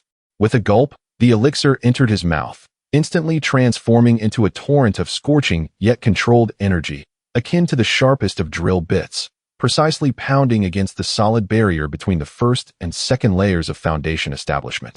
Boom. The barrier trembled violently, but did not shatter immediately. Each small realm within the foundation establishment phase was significantly more challenging to break through than in the qi refinement phase. With a thought, Lu Bian immediately activated the auxiliary breakthrough methods recorded in the Qiankuan Inyang Huanqi Dandao Milu, simultaneously guiding the distinct, yet equally pure yuan yin energy's feedback from his 4 companions into the torrent of the barrier-breaking elixir. The gentle flow of Roshue, the purity of Dan poison purification, the cold sharpness of Xuanyin, and even the vibrant energy from Lin Feifei, all converged perfectly under the spell's influence, transforming into a formidable shockwave with unique harmonizing characteristics, crashing once more against the barrier. Crack. This time, the solid barrier could no longer withstand the force, emitting a clear shattering sound before collapsing open. The surging spiritual power poured in like a flooded river, flooding into a more expansive realm. The energy sea within his dantian expanded once again, with the liquid spiritual power being further compressed, refined, and transformed into a more concentrated, potent force. The second layer of foundation establishment was now within reach. A powerful sensation coursed through his entire being, sharpening his five senses and enhancing the perception and absorption speed of the ambient spiritual energy. Successfully broke through to the second layer of foundation establishment. Total spiritual power increased by 35, spiritual power purity increased by 10. Effect of basic strengthening technique slightly enhanced with cultivation progress. Ecstasy surged within Lu Bian as he rose, reveling in the overwhelming power that surged within him, unable to suppress a long howl that resonated throughout the cave. The commotion from the breakthrough naturally drew the attention and discussions of nearby disciples. Another breakthrough? How short a time has it been? He has reached the second layer of foundation establishment. Such speed is truly astounding. No wonder he is a prodigy capable of refining premium elixirs. Lu Bian was accustomed to such attention and paid it no mind. He carefully experienced the changes brought about by the second layer of foundation establishment, particularly the refinement of his spiritual power, which left him exceedingly satisfied. At this rate, reaching the mid-stage of foundation establishment was just around the corner. He brimmed with confidence. As his cultivation broke through, he felt his understanding of alchemy deepen further, making the refinement of second-tier premium elixirs more effortless, and he began to faintly touch upon the threshold of third-tier elixirs. The third-tier nourishing soul elixir required by New Shirhan. Perhaps it was time to begin preparations. Lu Bian stroked his chin, a glint of challenge shining in his eyes. The path of dual cultivation was becoming increasingly illuminated. Higher cultivation meant access to higher-tier alchemy, and it would also attract higher-quality companions. He glanced at the array of rare materials in the system space, then thought of the cool and stunning true disciple sister, a smile of anticipation gracing his lips. The road ahead was widening ever more. Meanwhile, deep within the system, a trace of ancient energy seemed to ripple faintly, as if a slumbering giant beast had stirred. Chapter 37. The poisonous bone elixir shocks the inner sect, and the servant Shirhan returns the cultivation at the second level of foundation establishment, brought with it a more refined mastery over spiritual energy and a more adept manipulation of alchemical flames. Lu Bian felt that his proficiency in the way of alchemy had taken a significant leap forward, making the crafting of second-tier premium elixirs increasingly effortless, and even allowing him to attempt the challenge of some more complex and obscure second-tier elixirs. On a whim, he turned his gaze to the tattered scroll he had previously exchanged from a disciple of the execution hall, which contained records of several obscure poisonous elixirs. Among them was one known as the poisonous bone elixir, a lower-tier third-grade poison elixir that piqued his interest. This elixir was not immediately lethal. Rather, it could erode a cultivator's very marrow, slowly dissolving their foundational spiritual power, making it exceedingly insidious and difficult to detect or counteract. The method of crafting it was quite intricate, requiring a profound understanding and mastery of various poisonous substances and their properties. Crafting a third-tier poison elixir posed a certain challenge. Lu Bian stroked his chin, a spark of eagerness flashing in his eyes. As a second-tier alchemist, the success rate of crafting a third-tier elixir was not particularly high, but with the aid of the flawless elixir sense and the system, success was not entirely out of reach. Moreover, mastering several potent poison elixirs could prove invaluable in critical moments. He immediately began gathering the necessary materials. Most of the primary and supplementary ingredients for the poisonous bone elixir were exceedingly rare and highly toxic, yet he had recently obtained a wealth of resources through special channels. Managing to gather over half, with only the primary ingredient, the 100-year-old corrupted heartgrass, and a few supplementary herbs remaining. The corrupted heartgrass. This peculiar plant thrived in extremely sinister and tainted locations, making it hard to find in the markets. After a moment's contemplation, Lu Bian thought of someone. He quickly used the contact information left by Lu Bian to send her a message inquiring about the corrupted heartgrass. In just a short while, Lu Bian's soft and melodious voice resonated in his mind. "Oh dear brother, have you finally remembered your sister? I thought you were lost in the charms of those little junior sisters. The corrupted heartgrass? That thing is quite toxic. What do you need it for? Are you perhaps planning to concoct something to deal with your sister's troublesome matters?" Her tone was teasing, laced with a hint of playful provocation. Lu Bian chuckled and replied, "Sister, how could I bear to use it against you? I have recently taken an interest in several obscure elixirs and wish to conduct some research. You have extensive connections. Surely you can obtain it? The price is negotiable." Lu Bian let out a light laugh, seemingly reveling in Lu Bian's need for her assistance. Well, at least you know how to speak nicely. I don't have any corrupted heart grass readily available, but I happen to know that Elder Son from the Inner Sex Herb Garden has one hidden in his private stock. That old miser is quite hard to deal with, and ordinary people cannot obtain it. However, with me stepping in, perhaps I can persuade him to part with a bit. But how do you plan to repay me? She began her habitual baiting. Lu Bian inwardly cursed her cunning nature, but responded readily. If you can procure it, I will reserve half of the premium nourishing beauty elixir I just concocted for you. I guarantee you will glow with beauty and captivate everyone. Flattery. Lu Bian scoffed lightly, though her tone was filled with delight. Just wait. I will get back to you by tomorrow at the latest. Indeed, the following day, Lu Bian sent someone to deliver a small piece of corrupted heart grass, dark as ink and exuding a chilling, decayed aura, aged over 100 years. As for the methods she used to obtain it from the stingy elder son, that remained a mystery. Lu Bian was overjoyed, promptly handing over the promised nourishing beauty elixir to the messenger and additionally gifting a bottle of premium essence liquid elixir as gratitude. With all materials gathered, he adjusted his state of mind and began secluding himself to refine the poisonous bone elixir. The crafting of a third-tier elixir was far beyond that of a second tier. The requirements for spiritual awareness, spiritual power, and control over the flame were elevated several levels. Even with Lu Bian's flawless elixir sense, the entire process proved rather demanding. He expended a great deal of mental energy, beads of sweat forming on his brow. However, his resolve was unwavering, and his understanding of the properties of the herbs surpassed that of ordinary individuals. As he meticulously controlled each step, under his deft manipulation, the ground fire surged with vigor like a dragon at times, and at others, it flowed gently like a spring, as he perfectly purified and fused the various toxic herbs. Days later, a peculiar humming sound emanated from the alchemical furnace, and an eerie, chilling yet strangely alluring fragrance wafted through the air, with wisps of gray-black mist escaping from the seams of the furnace lid. With a decisive clap on the furnace body, Lu Bian opened the lid. At the bottom of the furnace lay 3 elixirs, each the size of a longan, their entire forms gray-black with bizarre spiral patterns on the surface, slowly writhing as if alive, exuding a heart-stopping aura of toxicity. The third-tier lower-grade poisonous bone elixir was complete, and it was of premium quality. Successfully crafted a third-tier lower-grade poisonous bone elixir, premium. Alchemical proficiency significantly increased. Understanding of poisons deepened. Warning: this elixir is exceedingly toxic. Use with caution. It was a success. Lu Bian let out a long breath, feeling a sense of accomplishment despite his exhaustion. Successfully crafting an elixir above his level meant he was one step closer to becoming a third-tier alchemist. He kept this dangerous elixir carefully stored as a trump card.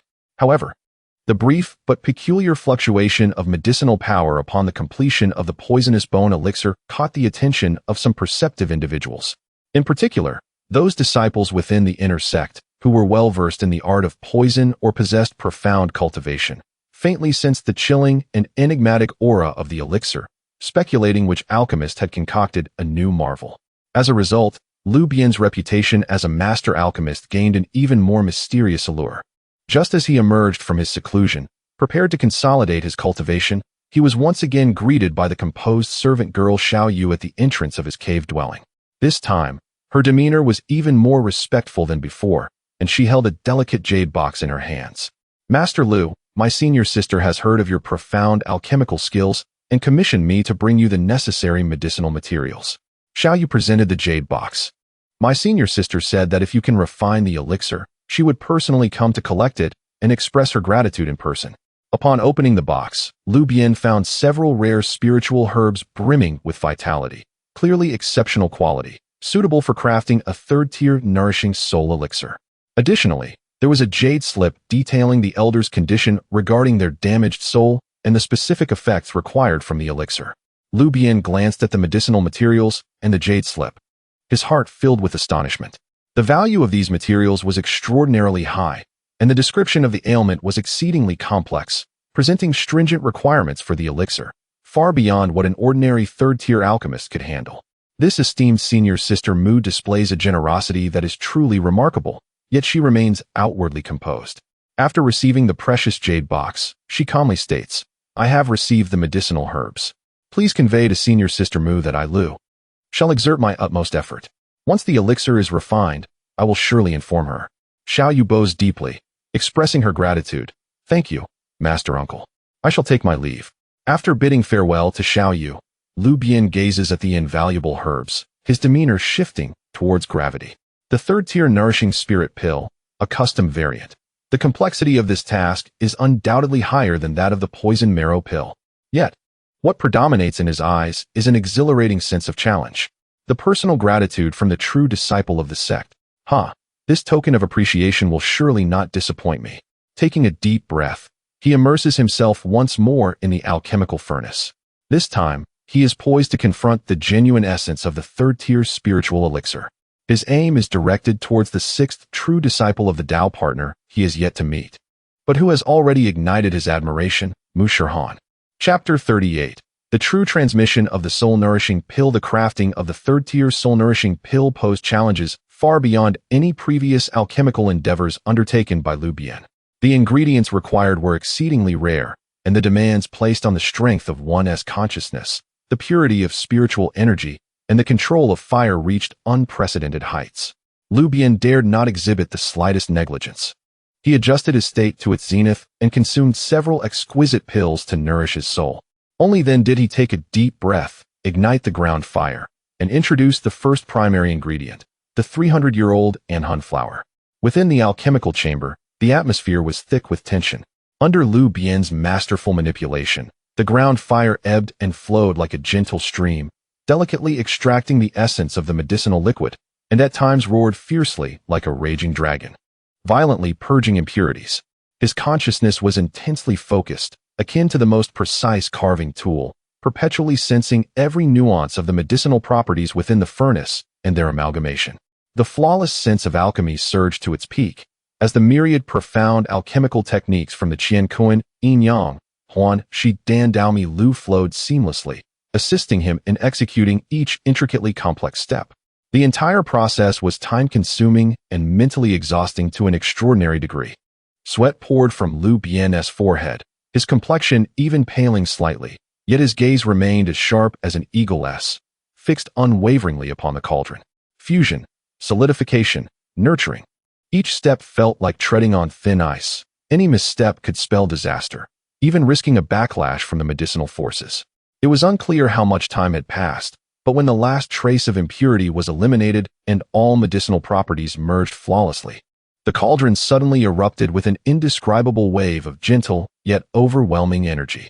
This wave, though not violent, spread throughout the cave like a spring breeze nurturing the earth, instantly permeating the entire dwelling and even reaching nearby disciples, refreshing their spirits and clearing their minds. The lid of the cauldron had yet to be lifted, yet an enchanting aroma wafted forth, subtle yet profound, evoking a sense of tranquility as if it could cleanse the weariness deep within the soul. Success. A surge of ecstasy ignited in Lu Bian's eyes as he cautiously tapped the cauldron's body. Upon lifting the lid, there was no blinding radiance, only 3 pills, each the size of a longan, with a luster as warm as jade, quietly resting at the bottom of the cauldron, exuding a soft, milky white halo. The surface of the pills bore naturally formed, mystical patterns reminiscent of soul waves. This was a third-tier inferior soul-nourishing pill, and of exceptional quality. Successfully transcended to craft a third-tier inferior soul-nourishing pill, exceptional. Alchemical proficiency skyrocketed, approaching the threshold of a third-tier alchemist. Significantly deepened understanding of soul-related pills. Comprehension of Qiankuan, Yin Yang, Huanxi, Dan, Daomi, Lu enhanced. An overwhelming sense of achievement flooded Lu Bian's heart, and he felt that his spirit had grown even more refined due to this successful trial. He carefully placed the 3 pills into a specially crafted jade vial, sealing it with talismans to prevent the loss of medicinal potency. After completing this, an intense wave of fatigue washed over him, prompting him to swiftly consume several recovery pills and meditate to restore his energy. Several hours later, feeling somewhat revitalized, he relayed the news of the completed pills through the contact left by the maid, Xiao Yu. Barely half a day had passed when a figure, ethereal and serene, quietly appeared outside Lu Bian's cave. The visitor donned a flowing gown of pure white, as pristine as snow, her figure graceful and light, as if untouched by the mundane world. A sheer white veil obscured her face, rendering her features indistinguishable, yet her eyes, clear as mountain springs and deep as the vast universe, radiated a sense of calm and insight into worldly matters. Her aura was restrained, yet it naturally exuded a spiritual pressure far surpassing that of the foundation stage, elusive and unfathomable. It was none other than the true disciple, Mu Shirhan. This was Lu Bian's first genuine encounter with the legendary senior sister. Although her features were obscured, her unique demeanor and ethereal essence compelled his silent admiration. "Welcome, Senior Sister Mu. I hope to have not failed in my duty. Please, come in," Lu Bian said, shedding his usual lewd demeanor to exhibit a demeanor of respect and formality. Facing a true disciple of the Golden Core stage, one must show the appropriate reverence. Mu Shirhan nodded slightly, offering no further words as she gracefully entered the cave. Her gaze briefly swept across the interior before resting on Lu Bian. Her voice melodious, yet imbued with a natural sense of distance. "Junior brother Lu, has the pill been successfully crafted?" "Fortunately, I have not disappointed you," Lu Bian replied, retrieving the vial adorned with talismans, releasing the seal, and presenting it to her. Mu Shirhan extended her delicate hand, accepting the jade vial. Her fingers were pale and slender, as if sculpted from the finest jade. As she uncorked the vial, the gentle and powerful nourishing aura of the pill wafted forth once more. She carefully attuned herself to the essence of the pill, and a subtle ripple of surprise and satisfaction flickered in her otherwise tranquil eyes. An exceptional soul-nourishing pill. Its medicinal properties are gentle and pure, with a nurturing force both abundant and restrained. "Precisely what I require," she remarked softly, her tone imbued with a barely perceptible gratitude. Junior brother's alchemical skills are indeed well-deserved of their reputation. She tenderly stowed the jade vial, and then turned her gaze towards Lu Bian. "This pill is of utmost importance to me. Should you have any requests, feel free to voice them. As long as they do not contravene the principles of our sect, I shall do my utmost to fulfill them." Lu Bian felt a stirring in his heart, knowing the pivotal moment had arrived. A suitably pained expression crossed his face as he pondered. "Senior sister, you are too kind. It is an honor for me to relieve your burdens. However, the crafting of this pill demanded immense mental effort, nearly exhausting my essence. Ordinary spiritual stones may be insufficient for replenishment." He paused, fixing his gaze upon Mu Shirhan's clear yet profound eyes. Revealing his intentions, "I practice a certain secret technique that requires special methods to harmonize and restore through high-quality Yuan-Yin energy. I have heard that your cultivation is profound and your soul exceptionally pure. Might I respectfully request your assistance in a dual cultivation session to aid in my recovery? This pill shall serve as my token of gratitude." Upon finishing, he awaited her response, his heart tinged with trepidation. After all, she was a true disciple of the Golden Core, a figure of esteemed status, and her lofty disposition made it uncertain whether she would acquiesce to such a seemingly audacious request. A brief silence enveloped the cave. Mu Shirhan stood quietly, her expression concealed beneath the veil, while her ethereal eyes, like a still pond, gazed deeply into Lu Bian, as if seeking to unravel the true thoughts within his heart. Her ethereal spiritual pressure seemed to stagnate for a moment. Lu Bian could sense an invisible yet vast consciousness sweeping over him, gentle yet as boundless as the ocean, seemingly assessing the truth of his words and the reality of his condition. After a brief pause, just as Lu Bian thought the other party would take their leave, Mu Shirhan gently spoke, her voice still clear, yet betraying no emotion. "The depletion of your spirit is indeed considerable." She hesitated slightly, as if weighing something, before continuing. "The path is arduous, and the cycle of cause and effect is relentless. This elixir holds great significance for me. If we were to cultivate together once, it could genuinely aid in your recovery and would not conflict with my principles. Shirhan is willing to comply with your request." She actually agreed, although her tone remained calm. Even carrying a hint of detachment from worldly matters, this outcome still filled Lu Bian with uncontainable joy. His senior sister possessed profound wisdom. He expressed his deepest gratitude, bowing hastily to suppress his excitement. Mu Shirhan nodded slightly, choosing not to elaborate, as if this agreement were a trivial matter. Detected that the host is about to engage in dual cultivation. Target: Mu Shirhan, Early Golden Core. Aptitude: Tian Ling Jin, Kongming Dao Ti. Spiritual state: exceptionally powerful and pure. Initiating guidance. The process was unexpectedly serene. There was no allure, no ambiguity, and hardly any physical contact. Mu Shirhan simply sat there calmly, eyes closed, like an immortal in meditation. However, at the moment the system's methods were activated, Lu Bian experienced an unprecedented shock. A vast, pure, and immensely gentle spiritual power flowed from Mu Shirhan, akin to the warm embrace of sunlight. Entering his sea of consciousness, the potency and purity of this spiritual energy surpassed any he had encountered with previous partners. Nourished by this force, his spirit, which had suffered some depletion from transcending levels in alchemy, was rejuvenated rapidly, akin to a parched land receiving much-needed rain, and even began to flourish. More wondrously, within this spiritual energy, he sensed a vague comprehension of the profound truths of the universe, bringing an unprecedented tranquility and clarity to his mind. Dual cultivation in progress, 1 breath, 2 breaths, 65 breaths. Due to the partner's far superior cultivation, the effect is remarkable, slightly extended. Dual cultivation completed. Cultivation partner, Mu Shirhan, early golden core, aptitude, Tian Ling Jin, Kong Ming Dao Ti. Gained alchemical proficiency of 500. Cultivation increased by 50. Host spirit greatly nourished and enhanced, with a permanent increase of 20 in range and strength of consciousness. Notice, the target's spirit is exceptionally powerful and pure, seemingly connected to some ancient contract. The feedback from dual cultivation exceeded expectations. Host, cherish this opportunity. The gains were unimaginably vast. Lu Bian felt his spirit clearer and more refined than ever, with his consciousness expanding dramatically, rendering his perception of the surrounding world remarkably vivid. His cultivation soared, drawing him near to the 3rd layer of foundation establishment. This effect was nothing short of miraculous. Mu Shirhan slowly opened her eyes, and a hint of astonishment flickered in her ethereal gaze, clearly surprised by the significant impact this dual cultivation had on Lu Bian. Even she herself experienced a faint, imperceptible benefit. She regarded Lu Bian intently, seemingly reassessing this seemingly ordinary alchemist.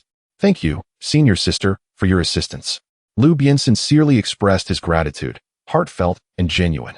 Mu Shirhan shook her head slightly, her voice maintaining its calm demeanor. "It is merely a mutual benefit.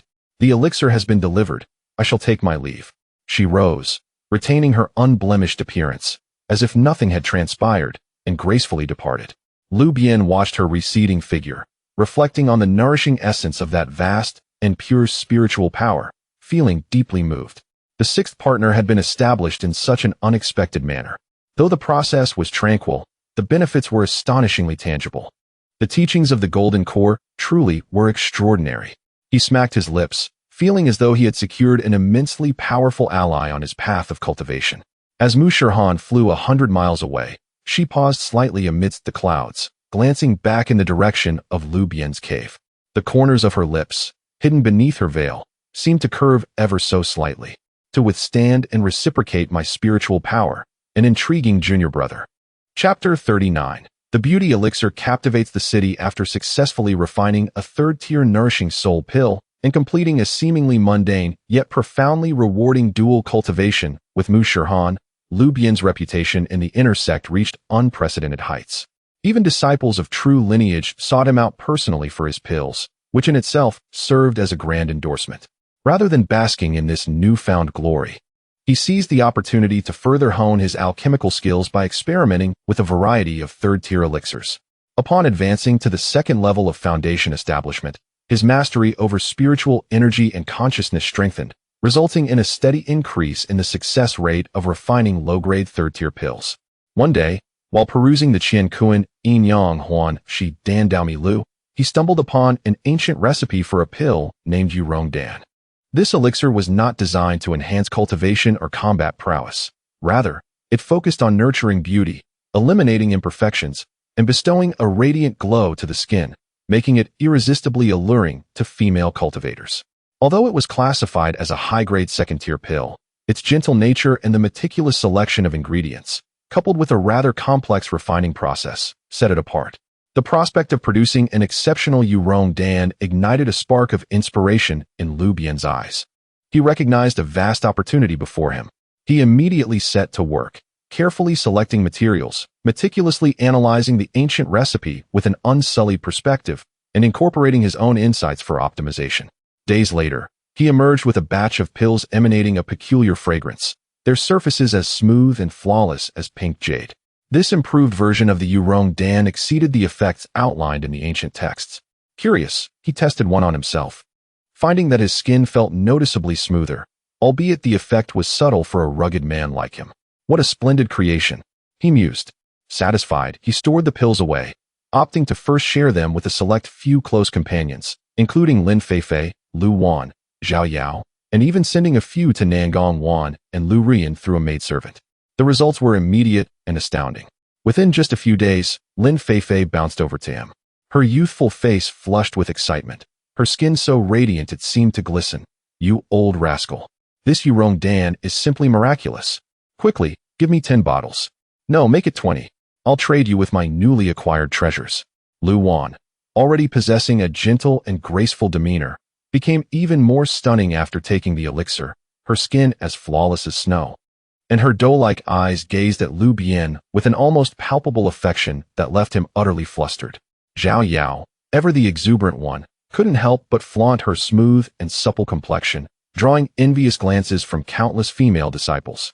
Even the typically aloof Nangong Wan, though silent, radiated a softer aura during her next visit for pills. Meanwhile, Lu Rian directly conveyed through voice transmission, her tone soft and alluring, laced with surprise.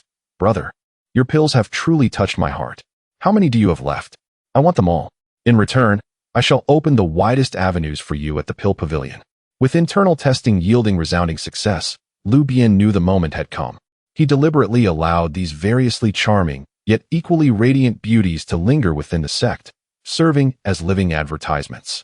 Soon, rumors of Lu Shirshu's miraculous elixir capable of rejuvenating appearances and preserving beauty spread like wildfire among the inner and even outer sect female disciples. The uproar generated this time was far more intense than ever before. The desire for beauty resides in every heart, especially among female cultivators. While cultivation is undeniably significant, who does not yearn for eternal youth and beauty? In no time, Lu Bian's abode transformed into a veritable battlefield. Countless female disciples flocked from all directions, surrounding his cave, their fervor palpable. From the naive outer sect junior sisters to the graceful inner sect senior sisters, and even some esteemed female stewards, they cast aside their usual restraint, their eyes glittering with desire, desperately attempting to squeeze their way inside. Lu Shirshu, I want the Yurong Dan. Senior brother, save me one. Junior brother, I possess a century-old spirit milk. I'll trade you for a bottle. Let me in. I was here first. The harmonious chatter devolved into frantic cries. The fragrant air transformed into a scene of chaos. Many female disciples, vying for prime positions, resorted to minor spells to push one another aside, prompting the disciples maintaining order to feel overwhelmed. Lu Bian had to raise the exchange threshold temporarily, prioritizing rare materials and high-grade spiritual herbs, yet he could not quell the frenzy of the crowd. Inside the cave, an array of precious materials, spiritual herbs, and spirit stones piled high like small mountains. As Lu Bian reveled in the abundance of gifts, his smile nearly splitting his face. The cost of producing Yurong Dan was relatively low, yet the profits were staggering. More importantly, through this frenzied purchasing spree, his network of connections expanded at an astonishing rate. Female disciples from various factions and departments began establishing trading relationships with him, and a multitude of both overt and covert information flowed into his ears. Amidst this tumultuous uproar, a young girl dressed in a pale yellow gown, exuding an aura of charm and vivacity, effortlessly navigated through the throngs of people, escorted by an elderly servant until she reached the front of the cave. This girl appeared to be around 18 years of age, her cultivation level modest, at the 7th or 8th layer of chi refinement. Yet her eyes sparkled with a blend of curiosity and mischief, revealing a sense of entitlement from being cherished. As the surrounding disciples noticed her, they instinctively parted to create a path, their gazes tinged with a hint of reverence. Hey, you're the one who can concoct those beautiful pills, Lu Shirshu? She declared, hands on her hips, chin raised, unabashedly scrutinizing Lu Bian, her voice as melodious as a lark. Lu Bian, preoccupied with gathering materials, looked up at her voice, raising an eyebrow at her audacity. This girl possesses an extraordinary presence, he thought. Nearby, a savvy disciple quickly whispered, Lu Shu, this is Miss Sun Linger, the granddaughter of Elder Sun from the Intelligence Hall. The mention of the Intelligence Hall's granddaughter piqued Lu Bian's interest, recognizing the significance of this connection. He immediately donned a congenial smile, as he believed. Ah, Miss Sun, it is truly a pleasure to meet you. It is said that meeting you in person is far more enlightening than hearing 100 tales. You are indeed a paragon of beauty and grace. Sun Linger was flattered by his praise, her lips curling slightly, but she quickly adopted a serious expression and huffed, Stop buttering me up. I heard from my sisters that your Yurong Dan works wonders. Show it to me. If it truly is that remarkable, you shall undoubtedly reap the benefits. She wore a proud demeanor, as if it were an honor for him that she had come to inspect his goods. Lu Bian was not perturbed. With a smile, he produced a vial of exquisite Yurong Dan and handed it over. Sun Linger took it, uncorked the vial, and inhaled deeply. She poured a single pill into her palm, scrutinizing it with growing excitement in her large eyes. The fragrance is pure. The pill's hue is rounded, and the medicinal power is profound. It appears quite commendable. She feigned maturity in her critique, but could hardly contain her eagerness as she tucked the pill away. She then looked up at Lu Bian, her eyes twinkling mischievously, and said, Your pill is passable. However, possessing the pill without knowing how to utilize it would be a waste. Leaning in closer, lowering her voice with a hint of seduction, she continued, My grandfather oversees the Intelligence Hall, and I am privy to all manner of news both within and beyond the sect. I know everything, from the impending openings of secret realms to which elders require special pills, and even the particular preferences of various senior and junior sisters regarding specific pills. I am fully informed. She blinked her large eyes and proposed, What do you think? From now on, your pills will be prioritized for me. And in return, I shall provide you with the latest and most exclusive news, ensuring your business flourishes. A fair trade, wouldn't you agree? Lu Bian gazed at the quirky yet resourceful young lady before him and chuckled inwardly. She was practically a walking information officer. Haha, splendid. My dear niece, your straightforwardness is refreshing. I accept this deal. Lu Bian laughed heartily. Sun Linger proudly lifted her chin, resembling a peacock in full display. Now that is more like it. Should any fortunate events arise, I shall look out for you. Having said that, she contentedly grasped the pill and, accompanied by her elderly servant, departed amidst envious glances. As Lu Bian watched her retreating figure, a profound smile graced his lips. The granddaughter of the intelligence elder. If this connection is nurtured well, its worth would be immeasurable. Just as the crowd outside the cave gradually dispersed, none noticed a gaunt old woman in a black robe, lurking in the shadows of a distant ancient tree. With hawk-like eyes, she silently observed Lu Bian's cave, particularly the direction from which Sun Linger had left. In a hoarse whisper to herself, she mused, to concoct pills that nourish the soul and create such transformative beauty. Young man, your secrets are becoming increasingly numerous. It seems I must personally pay you a visit.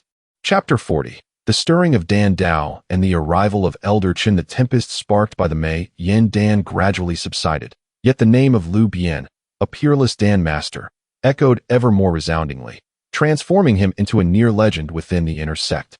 Each day, a myriad of individuals flocked to seek his elixirs.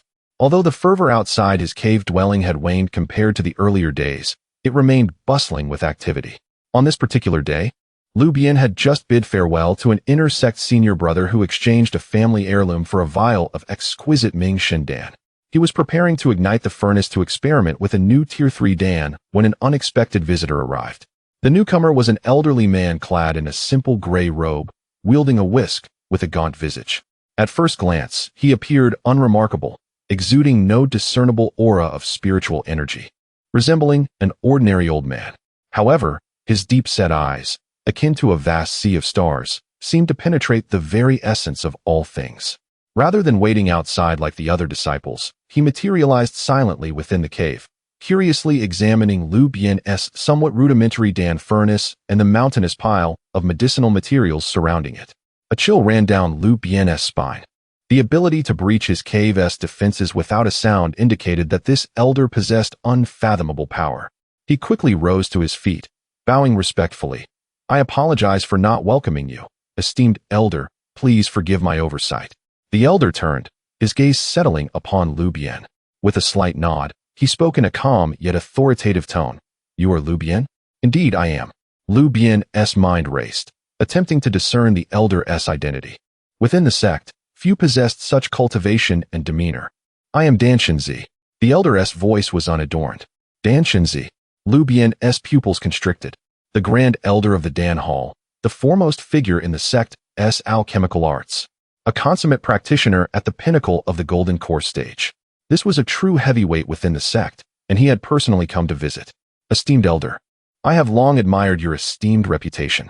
Lu Bian promptly bowed again, a mix of astonishment and suspicion swirling within him. Why would such a figure suddenly seek out a mere inner-sect disciple like himself? Dan Shenzi waved his hand dismissively, his gaze still appraising Lu Bian as though he were a rare treasure. No need for excessive formalities. I have recently heard of an extraordinary alchemical prodigy emerging within the sect, capable of concocting exquisite Dan at the foundation establishment stage and even transcending to craft Tier 3 Spirit Dan. My curiosity compelled me to come and see for myself. His gaze seemed to penetrate all veils, and Lu Bian felt nearly exposed under it. Even the system within him seemed to quiver slightly. Esteemed Elder overstates my abilities.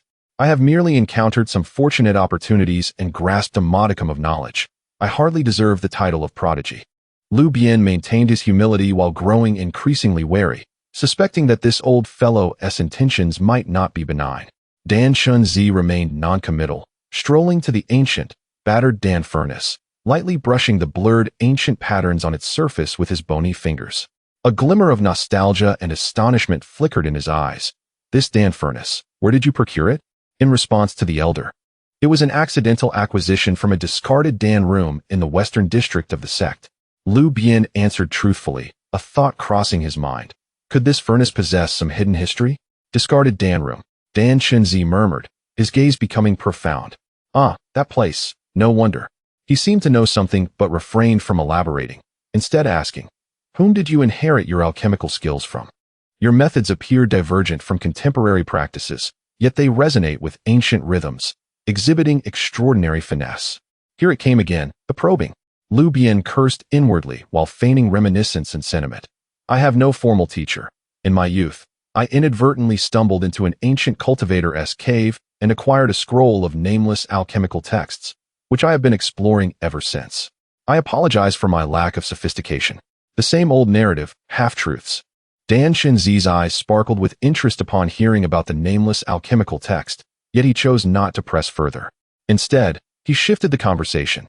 Your techniques in crafting the Mei Yin Dan, the Du Sui Dan, and even the Tier 3 Yang Hun Dan, though I have not witnessed them firsthand, the residual potency and quality of the elixirs suggest they far exceed those of your peers. Especially your understanding of medicinal properties and the thoroughness of impurity removal. It is nothing short of remarkable. Have you perhaps mastered some long-lost technique of impurity-free alchemy? At last, he had struck at the heart of the matter. His gaze was intense, fixated on Lu Bian. Lu Bian felt a chill run down his spine. This old man's insight was astute. He steeled himself and replied ambiguously, I merely follow the records in the Dan texts to the best of my ability. As for the impurity-free aspect, perhaps I have simply been fortunate to occasionally produce a few exquisite Dan. Dan Shenzi scrutinized him for a lengthy moment before bursting into hearty laughter, his voice resonating through the cave. What splendid fortune! Young man, there is no need for pretense before me. The ability to mass-produce exquisite Dan cannot simply be attributed to luck. His expression shifted to one of seriousness. However, everyone has their own opportunities. I will not impose. I have come today out of curiosity and to recognize talent. He paused, then continued. Our Dan Hall requires talents such as yourself. Should you be willing, you may join our Dan Hall as an inner-sect Dan Master, enjoying the resources and support equivalent to that of an Elder. The library and the Earth Fire Chamber will be at your disposal. All I ask is that you periodically concoct the necessary Dan for the sect and contribute to the field of Dan Dao. What do you say?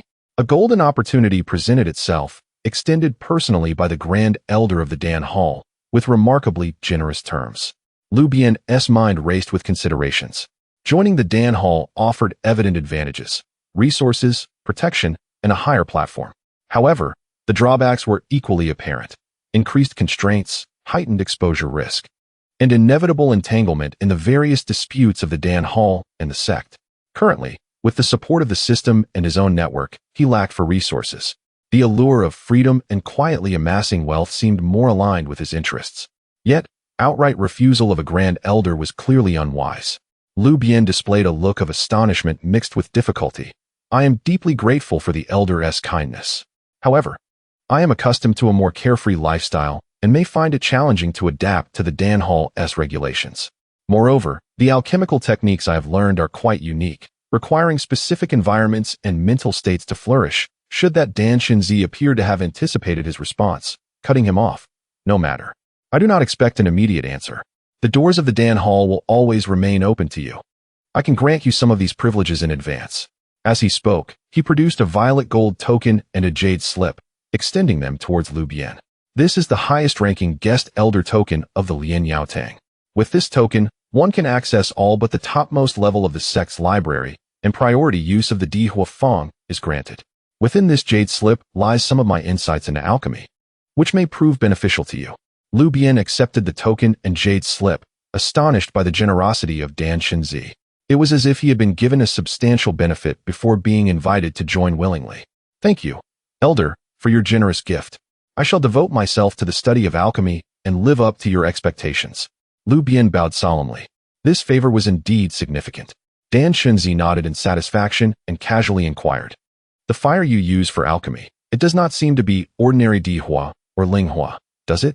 I sense a hint of a unique primordial essence. Lu Bian's heart tightened. How could this old man discern such details? Had the system's simulated alchemical fire been exposed? He quickly replied, I merely use Dihua, supplemented by my own spiritual strength to catalyze it. There is nothing extraordinary. Dan Shinzi scrutinized him for a moment before refraining from further inquiry, waving his whisk and saying, Take care. Should you encounter difficulties in alchemy, feel free to seek me at the Lian Yaotang. With that, his figure slowly dissipated like blue smoke, as if he had never been there. Lu Bian exhaled deeply, a cold sweat breaking out on his back. The pressure of confronting such an ancient being was immense. He grasped the purple gold token and jade slip, immersing his consciousness into the jade slip. Indeed, it contained Dan Shinzi's lifelong insights into alchemy, profound and vast, providing him with immense benefits. Beep. Host has received recognition from the Grand Elder Dan Shinzi and has been gifted his alchemical insights. Hidden task. Obtain Dan Shinzi's recognition has been completed. Task rewards are being distributed. Congratulations, host. You have obtained Ancient Alchemy Formula 9-Turn Soul Returning Pill, Fragment, X1. System points, 500. New task released. Explore the core of the Meteor Mountain Range and seek the Source Fire Seed. Task rewards, unknown, to be distributed based on exploration completion. The system's notifications echoed in succession. The Ancient Alchemy Formula 9-Turn Soul Returning Pill, Fragment. The name alone indicated it was no ordinary elixir, and the system points awarded were a remarkable 500. What captured his attention further was the new task to explore the core of the Meteor Mountain Range in search of the Source Fire Seed. This seemed to align with the earlier announcement from the sect regarding the multiple trials.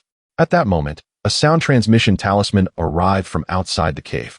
Lu Bian listened attentively. It was the voice of the sect's steward, formally notifying him that due to his exceptional alchemical talents and extensive connections, female, he had been included in the list of disciples for the upcoming trials in the Meteor Mountain Range, and he was instructed to prepare promptly. Meteor Mountain Range. Source Fire Seed. Lu Bian stroked his chin, excitement flickering in his eyes. It appeared that attending this trial was imperative. Meanwhile, in a corner of his system space, the half-piece of the dragon and phoenix jade pendant, which had remained quiet, seemed to flicker faintly due to the arrival of Dan Shinzi and the vast aura of alchemy, making the dragon patterns upon it appear slightly clearer. In the distant secret chamber of the Dan Yao Go, Lu Ruyin, who was meditating, felt a subtle warmth emanating from her complete jade pendant at her waist. She abruptly opened her eyes, uncertainty flashing in her beautiful gaze. That aura, was it from Dan Shinzi, her Shirwa? Had he visited Lu Bian? Could it be that he... Chapter 41. The Alchemy Hall receives praise and honor. The ancient alchemy furnace's secrets begin to unfold after Dan Shinzi departed. Lu Bian clutched the purple gold guest elder token and the jade slip containing alchemical insights, his heart swelling with excitement. The acknowledgement from the Grand Elder and this generous bestowal were of profound significance, akin to acquiring an additional talisman of protection within the sect. Upon meticulous examination of the token, he discovered its extensive privileges. Not only could he enjoy the highest treatment in the library and the earth-fire chamber, but he could also access certain public resources of the alchemy hall at a remarkably low cost and issue tasks to collect specific medicinal herbs. What a treasure! Lu Bian cherished it dearly, knowing that his alchemical expenses would significantly decrease. Without a moment's hesitation, he set off towards the sect's technique pavilion in the library. Armed with this purple gold token, he encountered no obstacles along the way. Even the guarding disciples and stewards displayed expressions of reverence at the sight of the token, treating him with utmost respect. Inside the library, the vast collection of literature was a far cry from what he had previously encountered in the outer sect. He made a beeline for the alchemy section, which housed countless formulas, techniques, illustrations of spiritual herbs, and the wisdom of predecessors accumulated over millennia. The dazzling array left him awestruck. He immersed himself in the wealth of knowledge, rapidly absorbing it through his formidable spiritual perception and flawless alchemical sense. Many of the confusions and challenges he had faced in alchemy found resolution and validation here, deepening his systematic understanding of the craft. Particularly, the jade slip gifted by AndThey served as a guiding light, elucidating many profound and esoteric principles of alchemy in a comprehensible manner, greatly benefiting him. He even felt that he was merely one successful practice away from officially breaking through to the rank of a third-tier alchemist. In addition to alchemy, he perused various other types of texts, including techniques, spells, formations, and miscellaneous subjects, greatly broadening his horizons. In the miscellaneous section, he stumbled upon a damaged jade slip containing secrets of ancient sects, which featured an illustration of a uniquely styled bronze alchemy furnace standing on 3 legs, adorned with intricate engravings of flying creatures and beasts. To his astonishment, it bore a striking resemblance to the dilapidated furnace he had salvaged from the abandoned alchemy chamber. The jade slip recorded that this furnace was known as the 100 Beasts Spirit Gathering Furnace, one of the standardized alchemy furnaces of the ancient sect Pharmacist sect, which specialized in alchemy. Although it was not the sect's treasure, it contained unique refining techniques capable of subtly enhancing the spirituality of elixirs, particularly adept at concocting pills from the inner cores of magical beasts. After the Pharmacist sect mysteriously vanished, most of these furnaces were destroyed or lost. The mention of the 100 Beasts Spirit Gathering Furnace and the Pharmacist sect stirred Lu Bian's heart. He had not anticipated that the tattered furnace held such a history. No wonder AndThey had exhibited such an expression upon seeing it. He diligently noted down the fragmented incantations related to awakening the furnace's spirituality, intending to experiment with them later. After spending 2 full days in the library, Lu Bian finally left with great satisfaction and made his way to the earth-fire chamber. The inner sect's earth-fire chamber was far more impressive than that of the outer sect, with superior and more stable earth fire, as well as independent alchemical quiet rooms that ensured excellent privacy. Presenting his guest elder token, he was promptly escorted to the finest heavenly-grade earth-fire chamber. The earth fire surged powerfully, yet remained gentle and controllable. Lu Bian eagerly retrieved his dilapidated 100 Beast Spirit Gathering Furnace and followed the incomplete incantations from the jade slip to attempt to awaken its spirituality. He formed hand seals, channeling pure spiritual energy into the worn patterns of the furnace at a specific frequency. Initially, the furnace showed no response. But as the spiritual energy continued to flow, the blurred ancient beast patterns gradually ignited with a faint glow. The furnace trembled slightly, emanating a deep, resonant hum reminiscent of ancient times.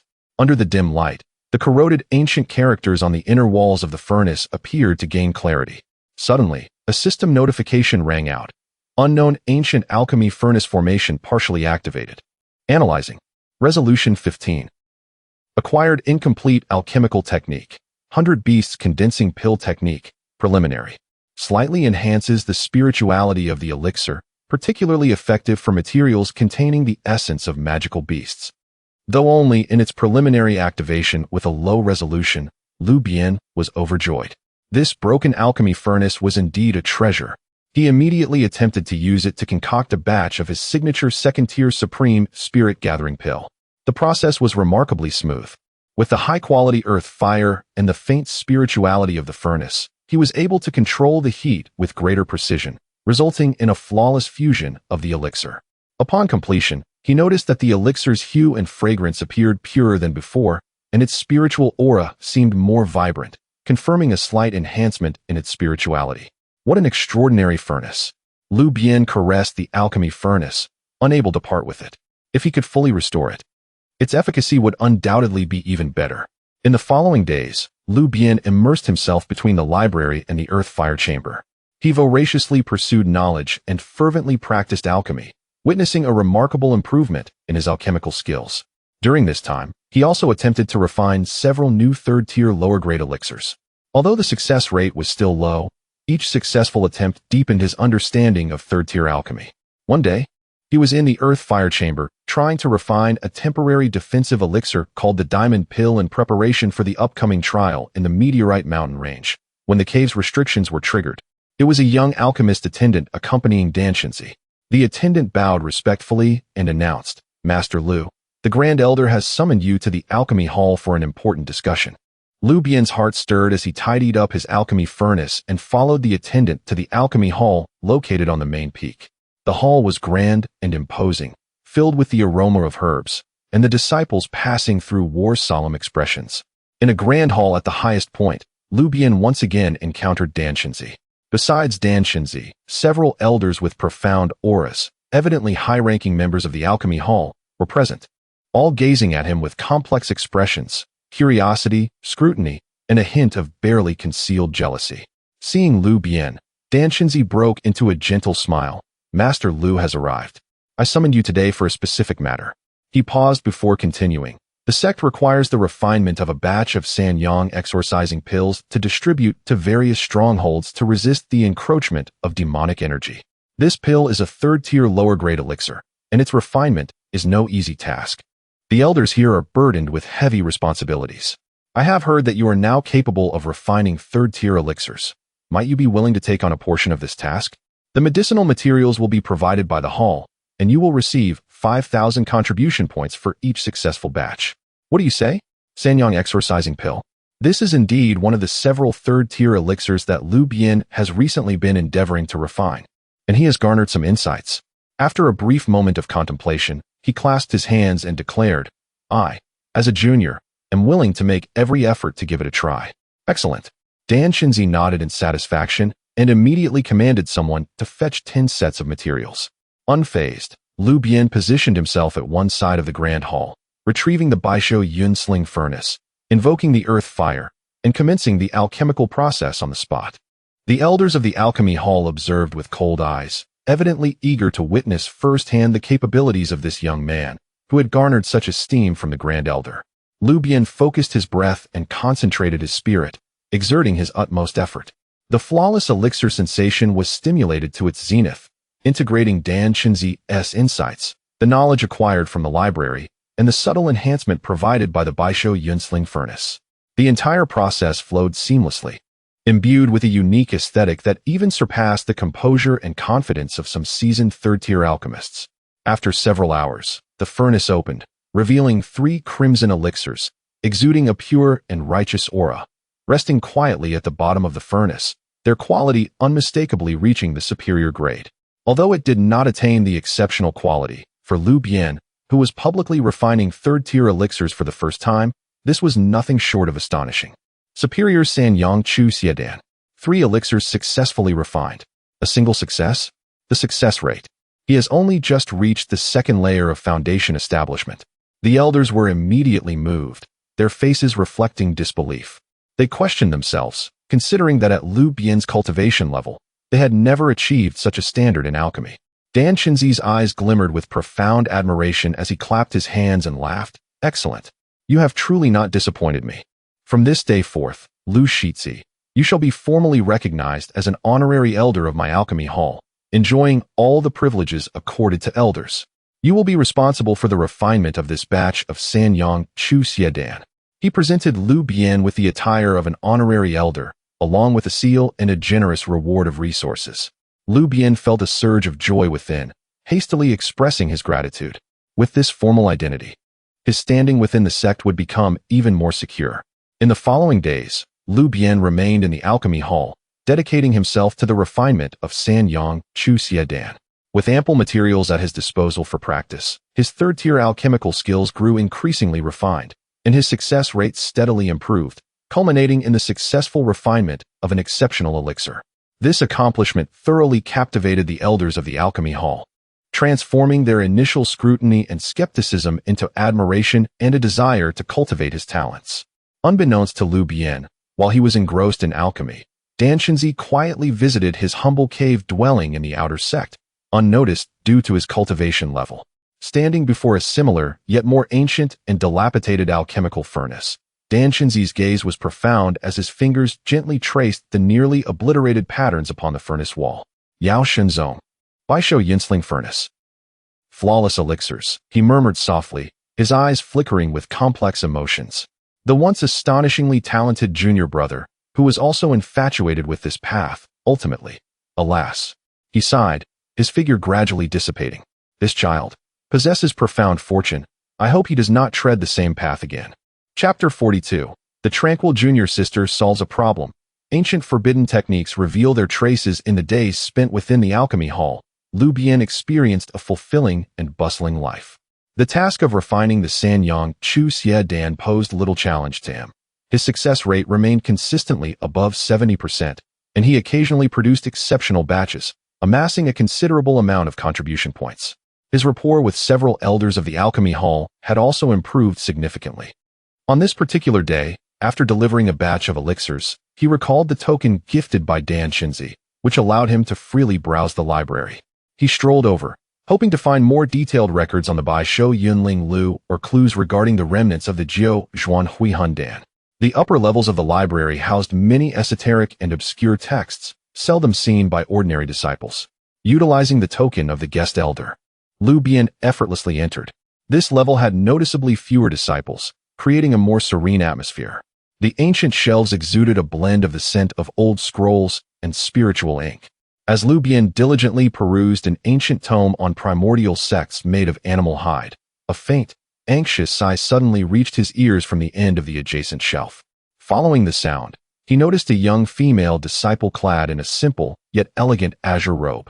Furrowing her brow in concentration and distress as she gazed at an ancient jade tablet that was dimly glowing and riddled with cracks.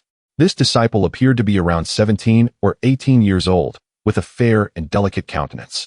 Though not strikingly beautiful, she possessed a serene and gentle demeanor, reminiscent of an orchid in a secluded valley, harmonizing perfectly with the surrounding antiquity.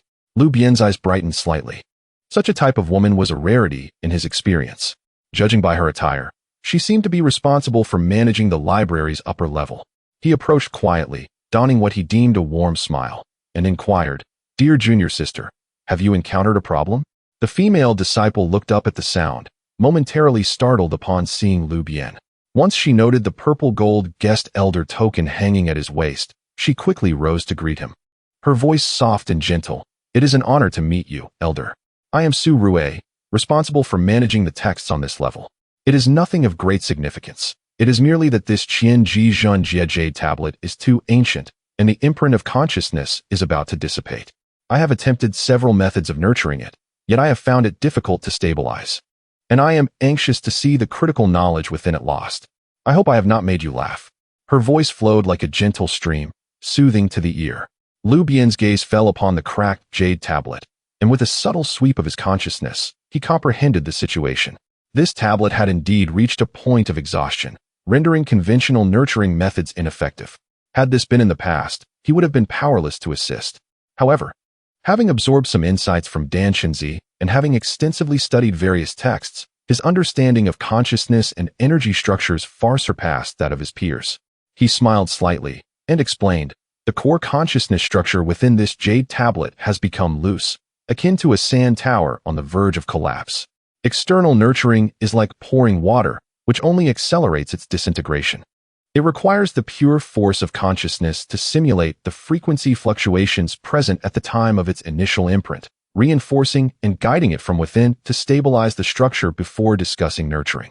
His words, though not pertaining to alchemy, touched upon the fundamental principles of energy and consciousness application.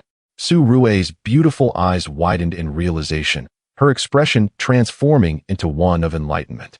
Internal reinforcement, simulating frequency, she murmured, a glimmer of thought igniting in her eyes. She then attempted to weave a technique, channeling a minuscule and pure strand of consciousness into the interior of the jade tablet, as Lu Bian had suggested. Moments later, the rapid spread of cracks on the tablet indeed showed a slight pause. Though not immediately repaired, it was evidently relieved. Su Rui's face instantly lit up with joy as she looked at Lu Bian, her gaze filled with admiration. Your words have illuminated my understanding, Elder. This method is extraordinarily exquisite. Your comprehension of consciousness and energy structures is truly commendable. May I ask for your esteemed name? I am deeply grateful for your guidance. Only then did she remember to inquire about his name, quickly bowing again with an increasingly respectful demeanor. To possess a guest elder token and to have such insight into the restoration of ancient jade tablets indicated that he was no ordinary individual. Lu Bian reveled in her admiration, feeling a sense of satisfaction, yet maintaining a facade of nonchalance. Ah, junior sister, there is no need for such formalities. I am merely Lu Bian, an elder who has lived a few more years and read a few more eclectic books. It is but a trifling matter, nothing to dwell upon. Elder Lu. Su Rui instinctively began to address him, only to suddenly find that the name seemed somewhat familiar. Upon closer inspection, while Lu Bian's demeanor was steady, he appeared to be merely a middle-aged man in his 30s or 40s, which hardly matched the term old man. She abruptly recalled the recent commotion within the inner sect regarding the exceptional alchemist, the guest elder named Lu Bian, who was said to be remarkably young yet possessed extraordinary alchemical prowess and astonishing progress in cultivation. You are the Lu Shirshu who refined the exquisite Yurongdan. Su Rui gasped, her tranquil face reflecting surprise and curiosity. Although she was engrossed in texts, she had heard those rumors, and she never expected that the individual before her, who appeared somewhat unorthodox, Lu Bian's smile betrayed his true nature, would be the one in question. Merely a reputation, nothing more. Lu Bian waved his hand dismissively, feigning modesty. Yet his gaze inadvertently swept over Su Rui's slightly parted lips and slender neck, noting her fair complexion and graceful demeanor. Realizing his scrutinizing gaze, Su Rui's cheeks flushed, and she quickly lowered her head, her heart racing. This elder Lu was indeed as special as the rumors suggested, in a rather peculiar way. I apologize for my rudeness. She steadied herself and expressed her gratitude. Regardless, thank you, Elder Lu, for your guidance. This Qianji Zhenjie is the work of an ancient master of formations, and it would be a great pity for it to be lost. It seems you have considerable expertise in the restoration of ancient texts. Hearing her inquiry, Lu Bian casually settled onto a nearby cushion, smiling. Expertise is an exaggeration. I simply have a wide range of interests and enjoy tinkering with various subjects.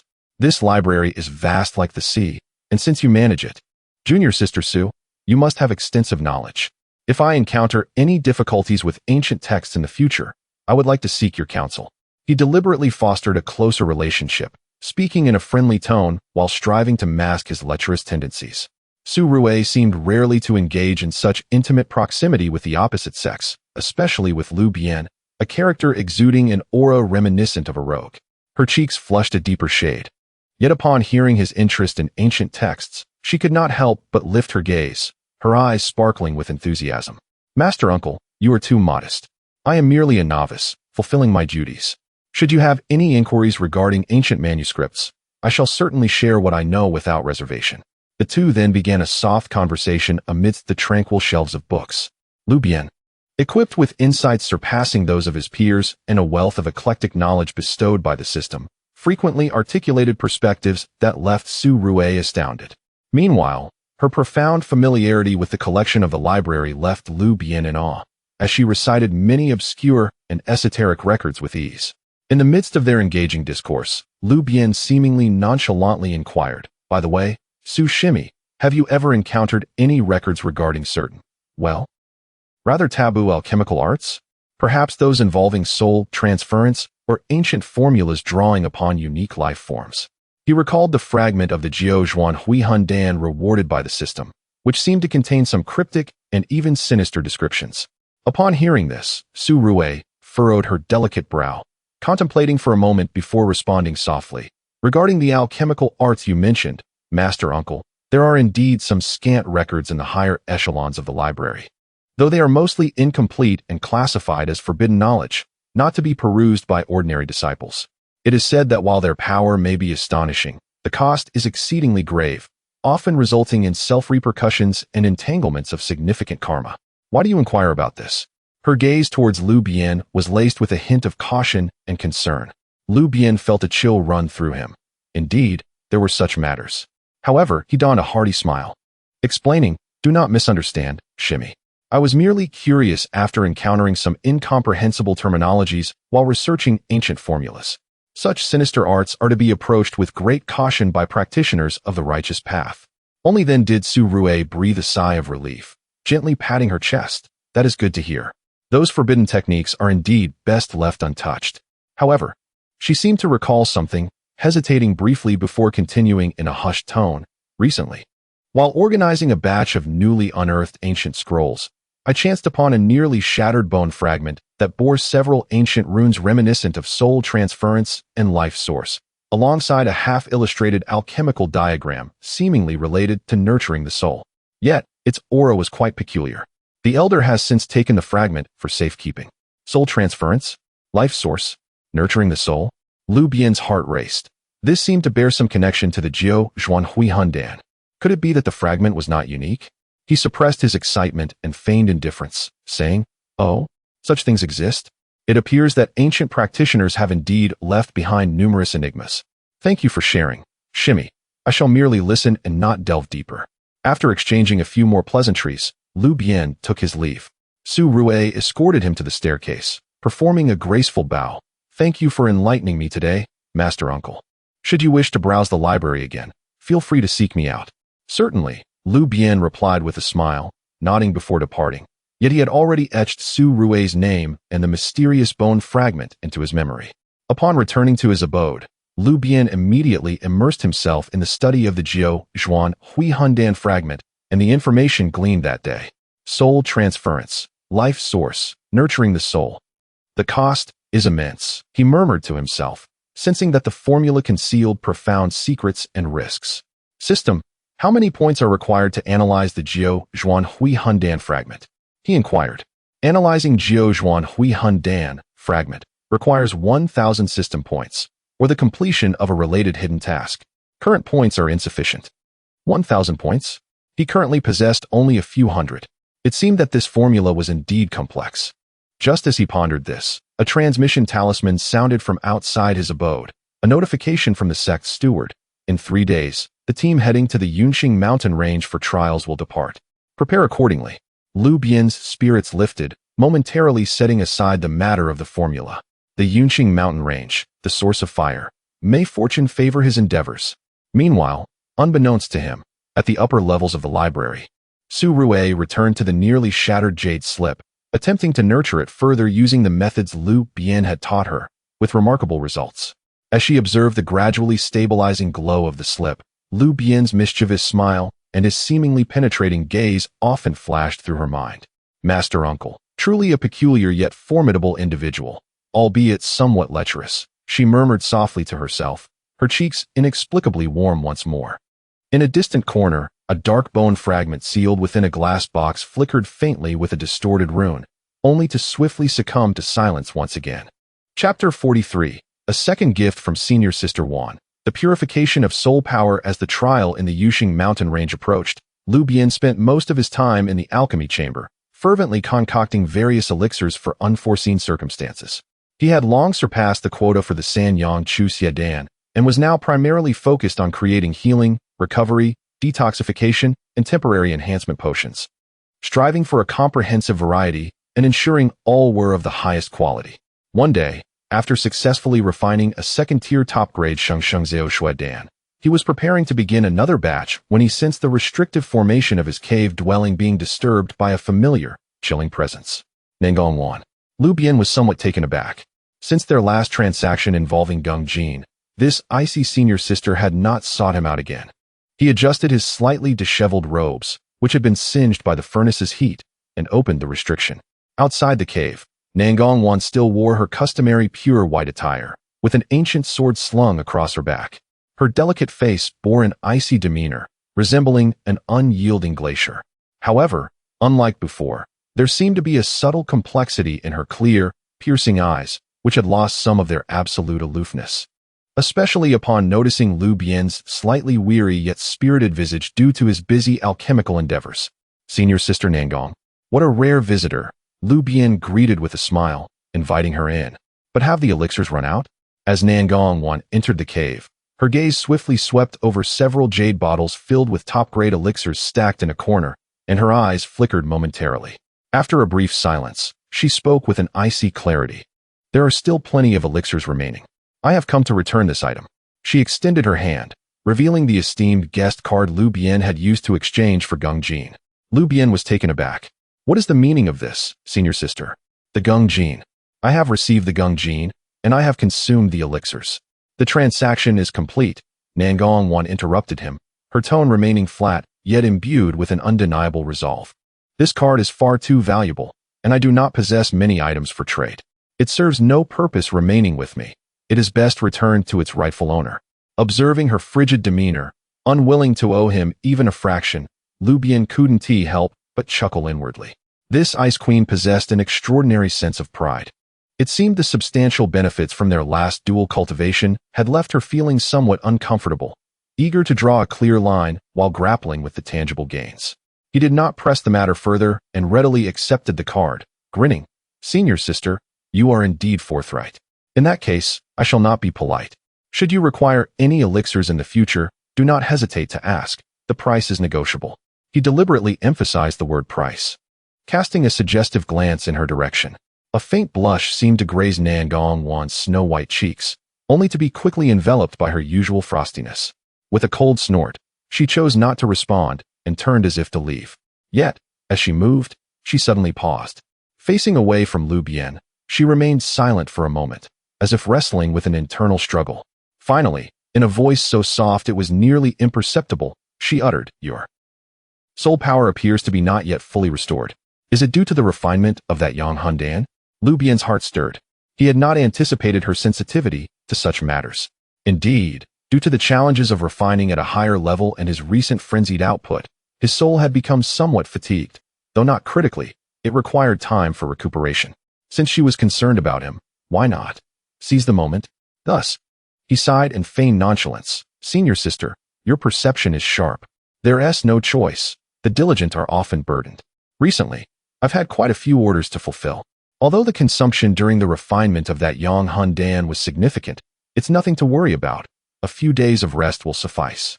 Nangong turned to face him, her clear eyes scrutinizing him with complex emotions. She could easily detect the faint weariness in his tone.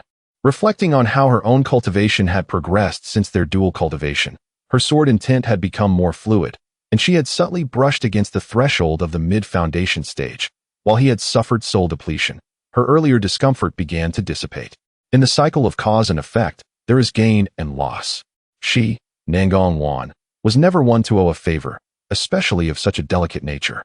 After another brief silence, as if having made a resolute decision, she raised her piercing gaze to meet Lu Bian's, sit cross-legged and return to tranquility. Lu Bian was momentarily bewildered, unsure of her intentions. "Close your eyes," Nangong commanded with an undeniable tone of authority. Though puzzled, Lu Bian complied, sitting cross-legged and shutting his eyes. He pondered, could this ice-cold senior sister be attempting to engage in something intimate? Surely not. In the midst of his whimsical thoughts, a cool yet soft jade hand gently pressed upon the Baihui acupoint atop his head. Lu Bian's body stiffened slightly. Immediately thereafter, a pure, icy, yet profoundly gentle stream of soul power flowed into his sea of consciousness, akin to the melting snow water of early spring.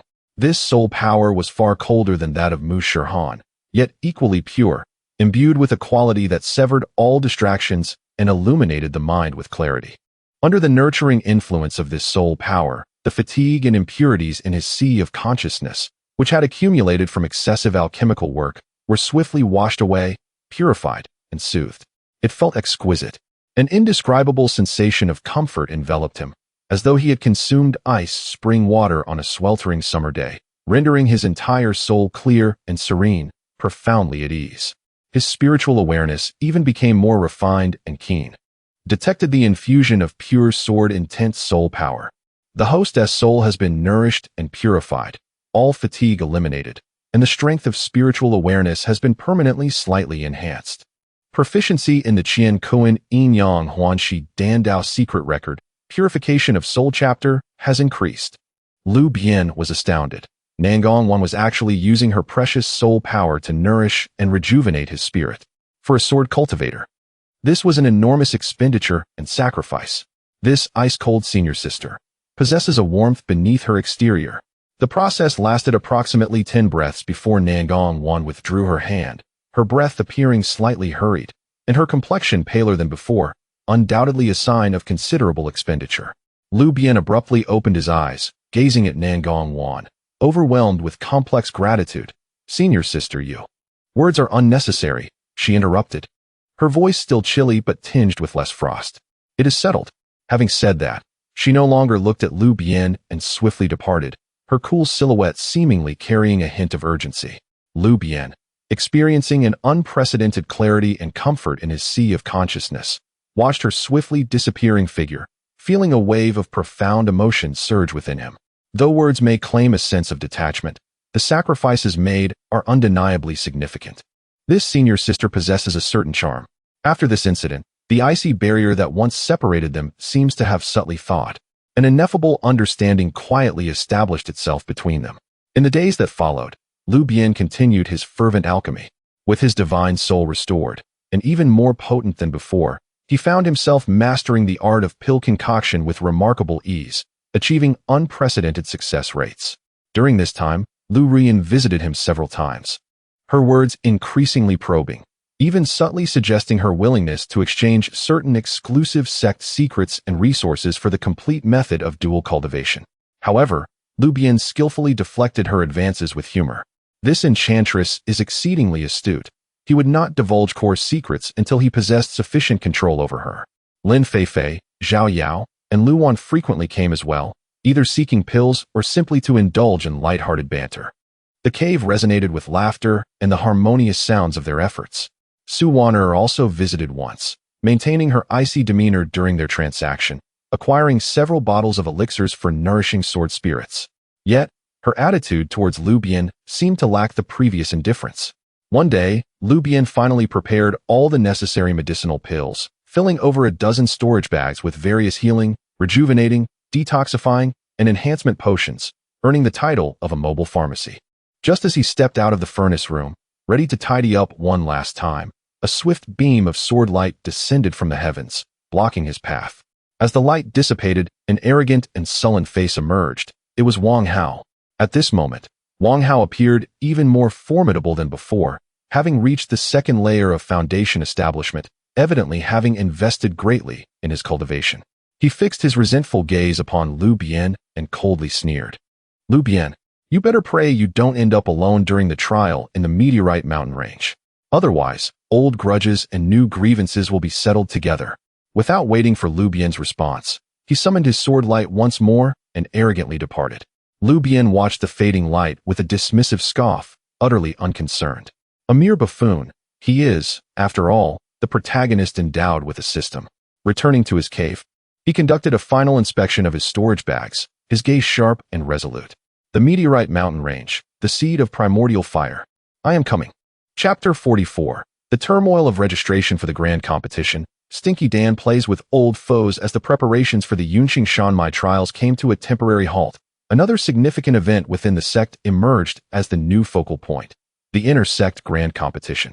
Unlike the smaller contests reserved for outer disciples, the inter-sect grand competition boasts a grander scale and heightened competition, influencing the ranking of core disciples, distribution of resources, and even the selection of true disciples. It serves as a vital platform for all inner disciples to showcase their prowess and vie for their futures. The registration area, situated in the square before the Internal Affairs Hall, exuded an air of grandeur and solemnity, surpassing that of the outer disciples' contests. The registration was managed by late-stage Foundation establishment disciples, with several disciples from the Punishment Hall maintaining order.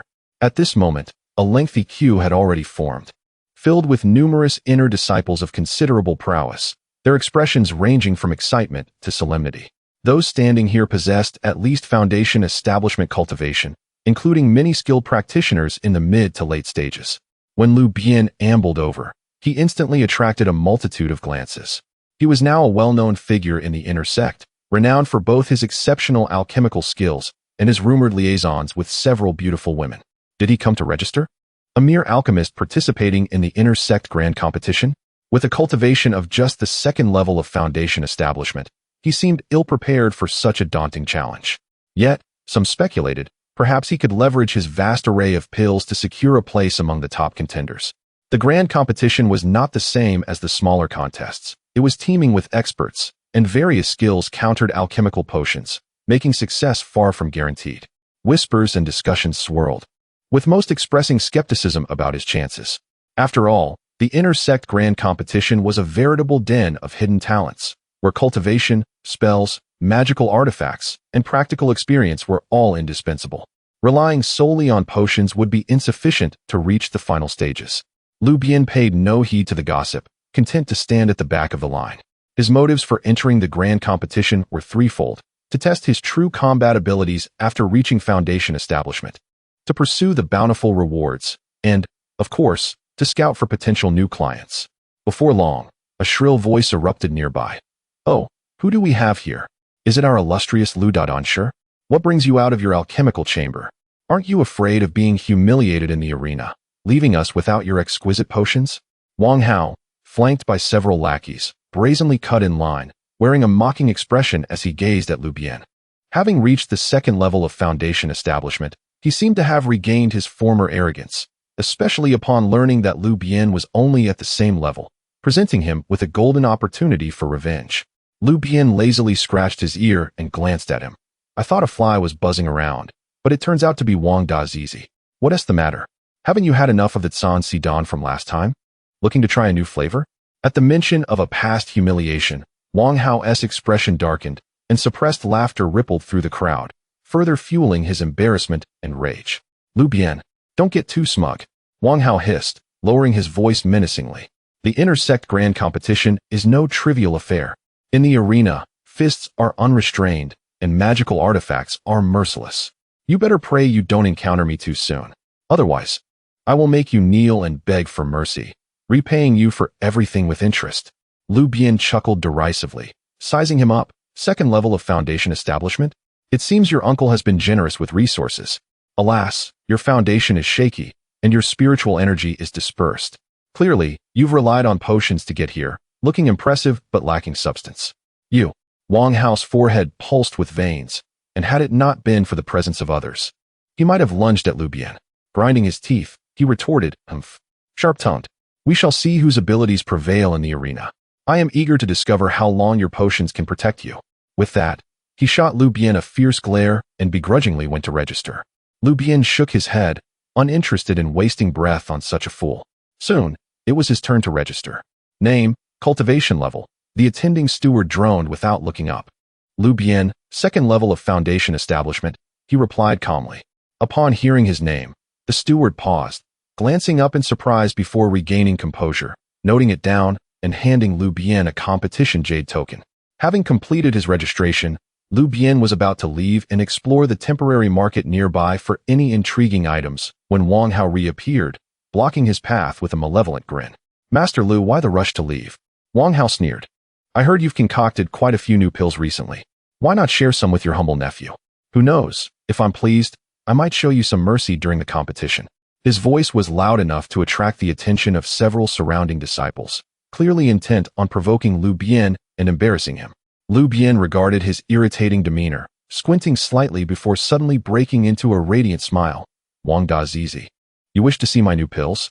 Very well, I just happened to concoct something special. Let me treat you to a taste."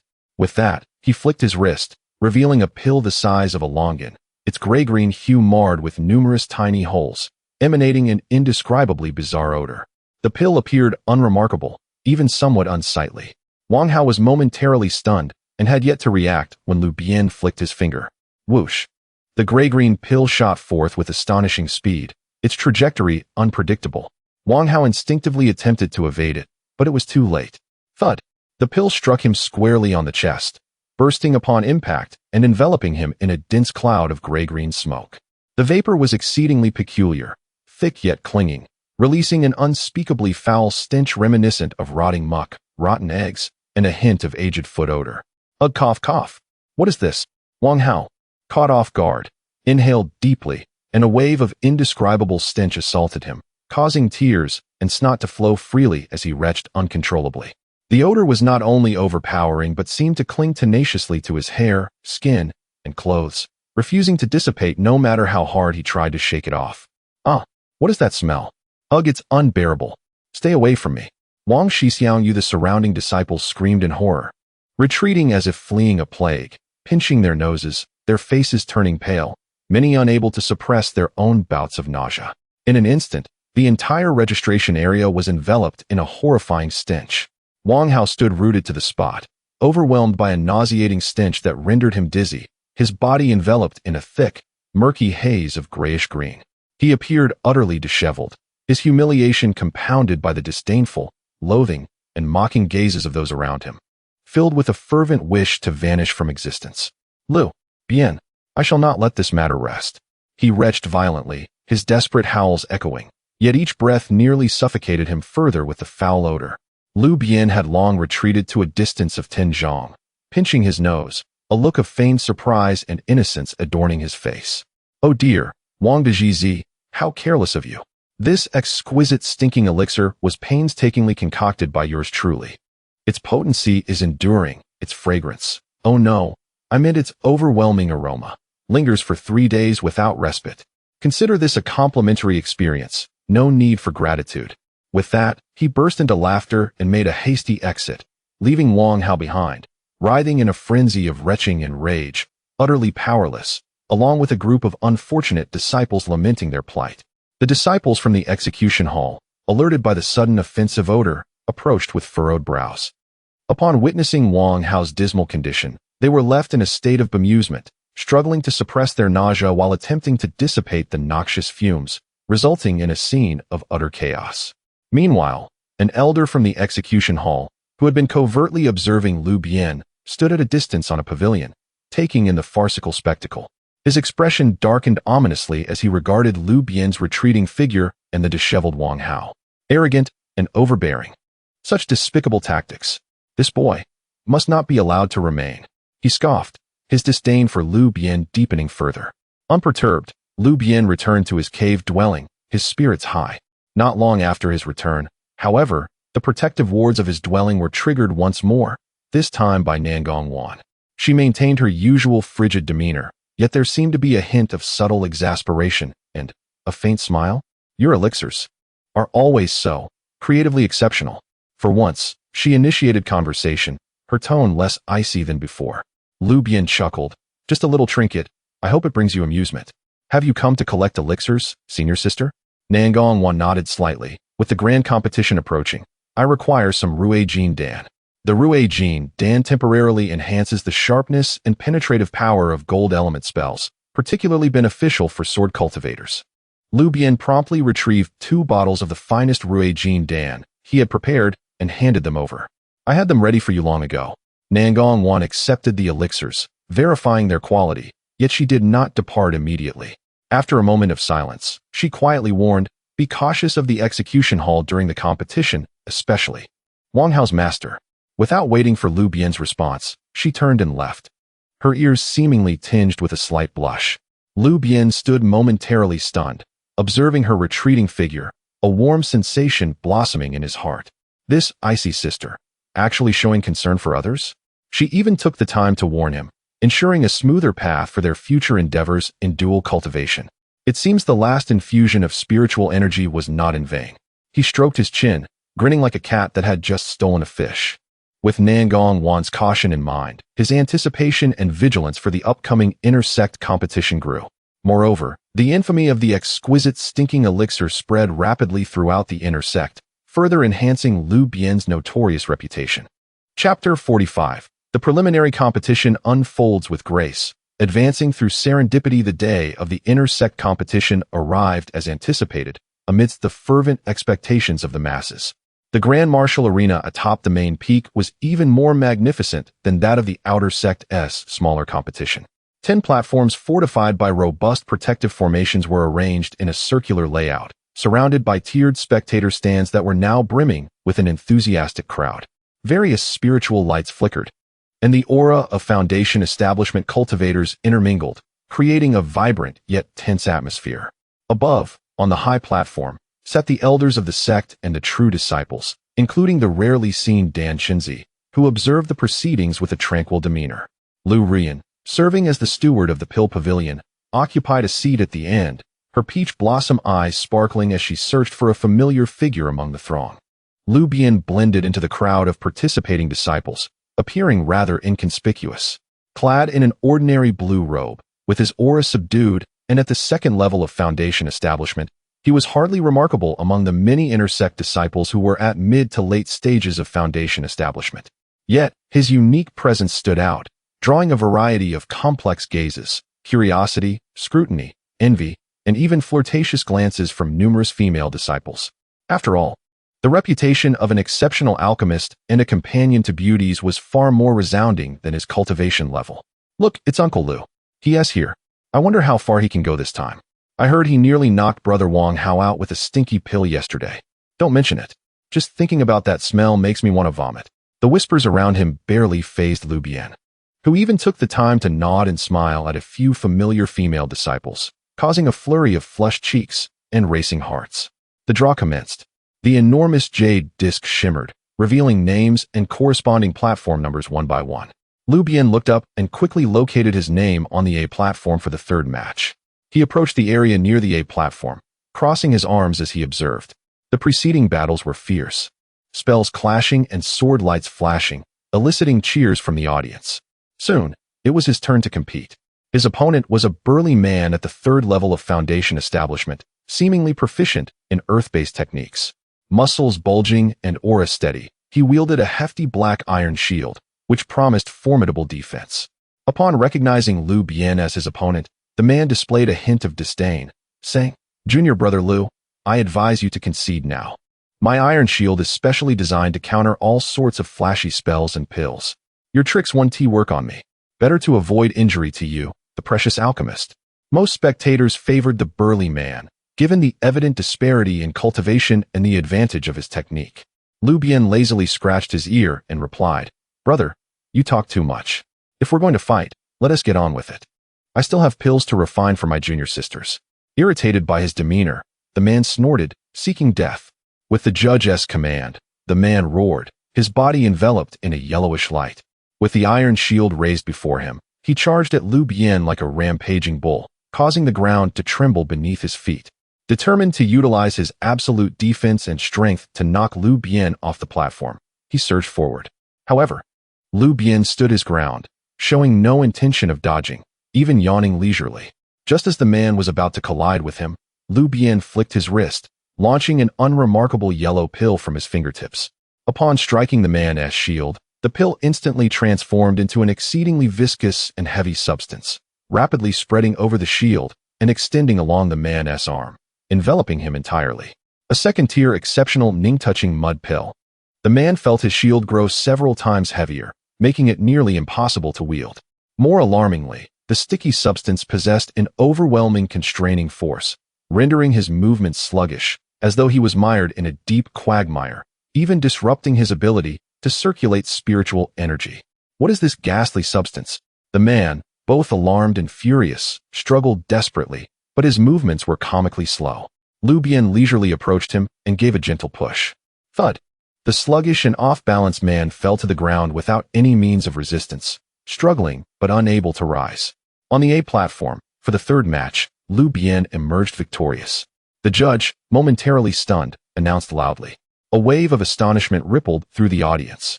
"He won just like that? What kind of pill was that? Too underhanded. A third-level Foundation establishment cultivator.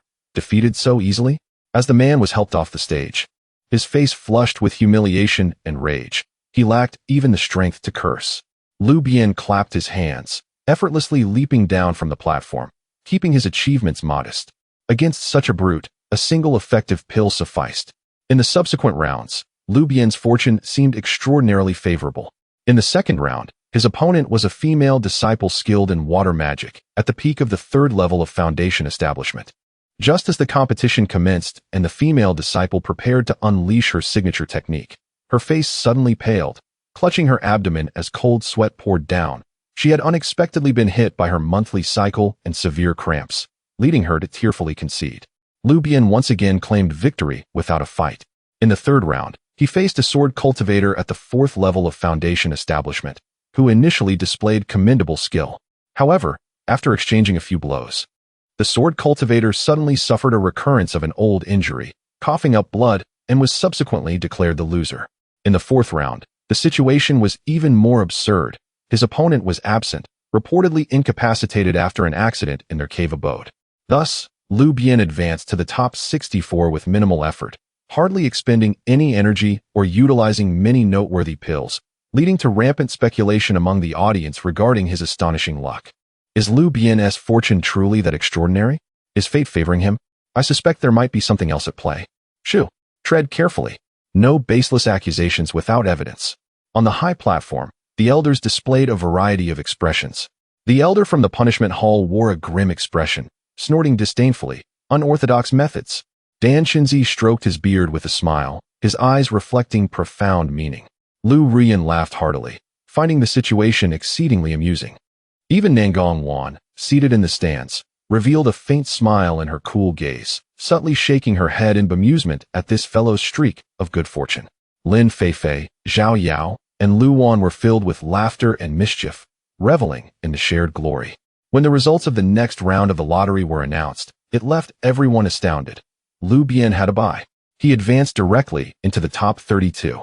The entire martial arts arena erupted in chaos. Another bye? This was no mere stroke of luck. It was as if the heavens favored him. Conspiracy. There must be foul play. Countless envious and resentful gazes seemed poised to drown Lu Bian. Wang Hao, seething with anger, turned pale and struck the stone pillar beside him with a fierce punch. He had fought tooth and nail to secure his place in the top 64, while his opponent effortlessly lounged into the top 32. How could he endure such injustice? Lu Bian, momentarily taken aback, then touched his nose and chuckled. Ah, fortune comes unbidden. Thank you, everyone. His expression, feigning helplessness, only fueled the animosity further. With no match to contend, he sought a vantage point and leisurely observed the unfolding spectacle. His gaze focused on the formidable disciples who might become future adversaries, particularly several skilled practitioners in the late stages of foundational cultivation, and that one disciple whose aura was unsettling and who wielded poison techniques. At the same time, he indulged in the sight of the striking female disciples on the arena, allowing his imagination to wander and enhance his daydreams. Just as he was engrossed, a lively figure bounced to his side, unceremoniously linking her arm with his. Senior brother, you are simply amazing. Another bye? Zhao Yao exclaimed excitedly, her cherubic face drawing the attention of those around them. Lin Feifei followed closely, though she scoffed. Just lucky, that's all. Yet, the delight in her eyes was unmistakable. Lu Wan stood quietly beside them, gazing at him with tender affection. Surrounded by 3 uniquely charming beauties and basking in the envious stares of many, Lu Bian felt an overwhelming sense of triumph. Basic moves, no need for theatrics.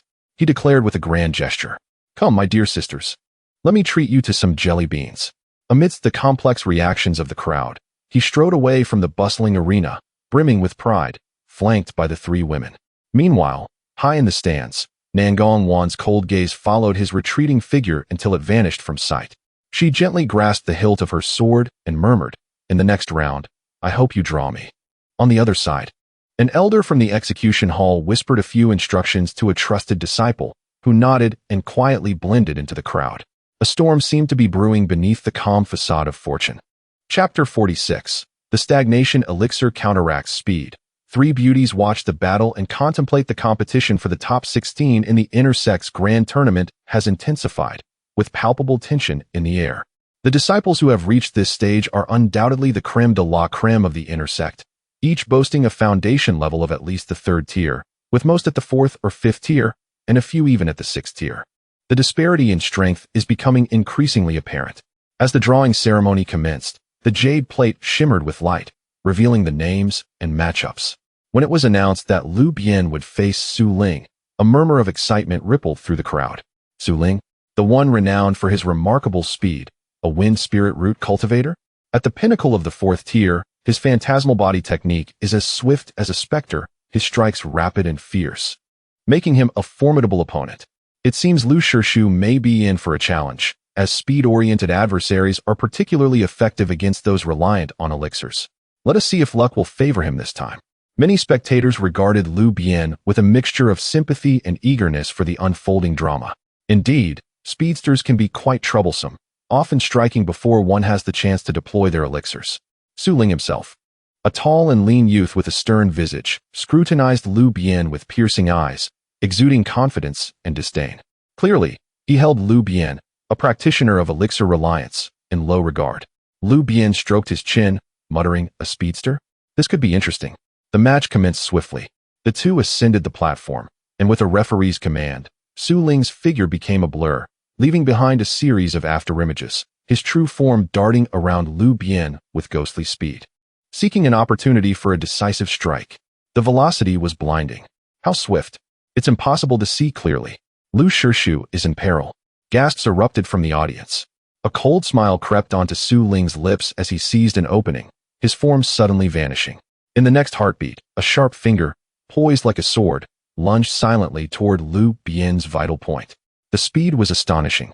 Yet, just as the finger was about to pierce Lu Bian's robe, he seemed to possess eyes in the back of his head, casually twisting just in time to narrowly evade this lethal blow. At the same moment, a pill the size of a dragon's eye, with a pale blue hue and an unusual aura, appeared at his fingertip. Impressive speed, but alas, still a tad too slow. With a mischievous grin, Lu Bian flicked his finger. Whoosh! The pale blue elixir did not soar towards Su Ling, but rather towards the ground just before him. The pill exploded, releasing an almost imperceptible blue mist that rapidly enveloped the area within several paces. Su Ling, having missed his strike, was about to change tactics when he suddenly felt as though he had plunged into an invisible quagmire. The air around him thickened, and his speed plummeted. What was once lightning-fast footwork now resembled a slow-motion replay. Even the slightest movement of a finger felt laborious. A second-tier premium stagnation elixir. It significantly reduces the movement speed and spiritual energy flow of targets within its radius. What? Su Ling's expression shifted dramatically, fear gripping his heart. He attempted to retreat, only to find it a Herculean task. The audience was left dumbfounded, witnessing the once swift Su Ling now moving as if burdened by age, his face a mask of shock as he struggled to advance. A comical sight indeed. Meanwhile, Lu Bian, unaffected by the blue mist, having preemptively consumed the antidote, leisurely approached Su Ling, extending a finger to gently tap his forehead. "Brother, you have lost." Su Ling froze, his complexion shifting from pale to red to purple, mortified and enraged to the point of nausea. Despite possessing speed and strength, he was utterly incapacitated by an enigmatic elixir, deprived of any opportunity to showcase his prowess. This defeat was more humiliating than a direct loss. On the platform, Lu Bian emerged victorious. The referee announced with a tone that had grown somewhat numb to the proceedings. This disciple-s methods of victory are always uniquely unconventional. A moment of silence enveloped the crowd before an uproar erupted. Another victory? What kind of elixir was that? It can even diminish speed? This is absurd. How can one compete against such tactics? Do alchemists fight so deviously? Lu Bian gracefully descended from the platform, relishing the astonished gazes of the crowd, his spirits high. Against speed-oriented adversaries, a single stagnation elixir suffices. In the subsequent matches, he continued to navigate effortlessly. Against those with formidable defenses, he employed a piercing elixir. Against formidable spells, a magic interference powder, to briefly disrupt energy concentration. Against fierce assaults, a diamond elixir to brace himself before seeking counterattack opportunities. A plethora of uniquely effective premium elixirs emerged to thoroughly subdue his opponents. Though he encountered a few challenging adversaries and engaged in arduous battles, he ultimately triumphed through the advantages of his elixirs and the robust physique and refined spiritual energy provided by his basic strengthening technique, persevering to secure his place among the top 16. He became the most unexpected dark horse of this tournament. As he advanced, the attention upon him only grew. Below the stage, in the prime viewing position, 3 stunning beauties became a captivating sight. Lin Feifei remained unabashedly vocal, tightly clenching her fists in anxiety every time Lu Bian narrowly avoided an attack or withstood a spell, all the while muttering, "How foolish, he can't even dodge," yet her gaze never strayed from him. Lu Wan stood quietly to the side, her gentle face etched with concern. Whenever Lu Bian faced danger, She instinctively placed a hand over her heart, only to release a sigh of relief once he emerged unscathed, her eyes softening with warmth as they lingered on him. Zhao Yao was the most vivacious of the trio. Each time Lu Bian utilized a new elixir to secure victory, she cheered and clapped with excitement, her youthful face alight with admiration, loudly encouraging him and drawing envious glances from those around them. The trio of beauties, already an eye-catching sight, became even more so given their attention was directed toward Lu Bian, who advanced through cunning means. This left countless male disciples heartsick with jealousy. How could Lu Bian possess such charm? What merit does he have that all three junior sisters are drawn to him? Is it merely his ability to concoct a few elixirs? Especially Wang Hao, watching the three beauties, who normally treated him with icy indifference, now visibly anxious and preoccupied with Lu Bian, grew so furious that his eyes turned bloodshot, and his hatred for Lu Bian deepened yet again. High above, in the elevated viewing gallery, two pairs of eyes also lingered upon Lu Bian. One belonged to Nangong Wan. She observed his seemingly irreverent, yet consistently effective, combat style.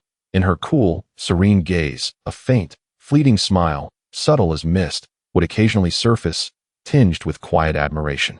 Particularly when Lu Bian withstood a devastating strike without yielding so much as half a step, her fingers, resting lightly upon her sword hilt, would tense ever so slightly, evidence that she had discerned the extraordinary purity of his spiritual energy, far surpassing that of peers of his cultivation rank, as well as the formidable resilience of his physical frame. The other gaze came from Lu Ruyan. She watched the arena below with a gentle, knowing smile, her gaze lingering, more often than not, on the subtle fluctuations of spiritual energy and the precise physiological effects accompanying each pill Lu Bian ingested. Her peach blossom eyes shimmered with analytical acuity and scholarly curiosity, as though she were methodically verifying and refining a long-held hypothesis. My younger brother's secrets grow ever more tantalizing, she murmured softly to herself, her crimson lips curving into a beguiling, enigmatic arc. Lu Bian, basking in the rapt attention of so many elegant women, and especially attuned to the elusive, evocative glances cast by Nangong Wan and Lu Ruyan, felt a quiet swell of self-satisfaction. Ha! So this grand competition isn't merely a stage for renown and glory. It's also a grand theater for the subtle art of personal allure. He mused inwardly. Once the tournament concludes, perhaps it would be most auspicious to seek a private, profound exchange with that frost-veiled senior sister, or that bewitching, ever-perceptive sect steward, on the esoteric principles of sword cultivation and elixir alchemy. His next opponent would undoubtedly be stronger, yet his storage pouch remained generously stocked with potent pills. Let the storm rage ever fiercer. His confidence, unshaken, burned bright. Chapter 47. Struggling to achieve the Yuan Dan. As if smoke and poetry conceal underlying currents after breaking into the top 16 of the intersect competition, all remaining opponents were formidable adversaries. The weakest among them was at the pinnacle of the 4th level of foundation establishment, with many at the 5th level, and even 2 formidable cultivators at the 6th level. Their battle experience was vast, and their tactics ruthless, far surpassing the previous disciples. Lu Bian's streak of good fortune seemed to have run its course. Each subsequent match proved more arduous than the last. In this round, his opponent was a middle-aged cultivator at the early stage of the 5th level of foundation establishment, named AndThey. This individual practiced an exceedingly peculiar and cunning shadow assassination technique, allowing him to meld into shadows momentarily, attacking with silent lethality and targeting vital points, rendering him exceptionally troublesome. As the match commenced, AndThey vanished like a specter, and in the next instant, an icy killing intent emanated from the shadows behind Lu Bian. Although Lu Bian remained vigilant, the opponent's movements were too enigmatic. He could only hastily sidestep to avoid a fatal blow to his heart. With a sharp sound, his shoulder garment was torn, revealing a gaping wound that bled profusely. How swift! Lu Bian's heart sank, and he promptly swallowed a top-grade hemostatic pill and a lightness pill, simultaneously extending his spiritual sense to scan his surroundings. However, AndThey retreated after his strike, merging back into the shadows, like the most patient of hunters, awaiting the next opportunity. The atmosphere on and off the stage became palpably tense.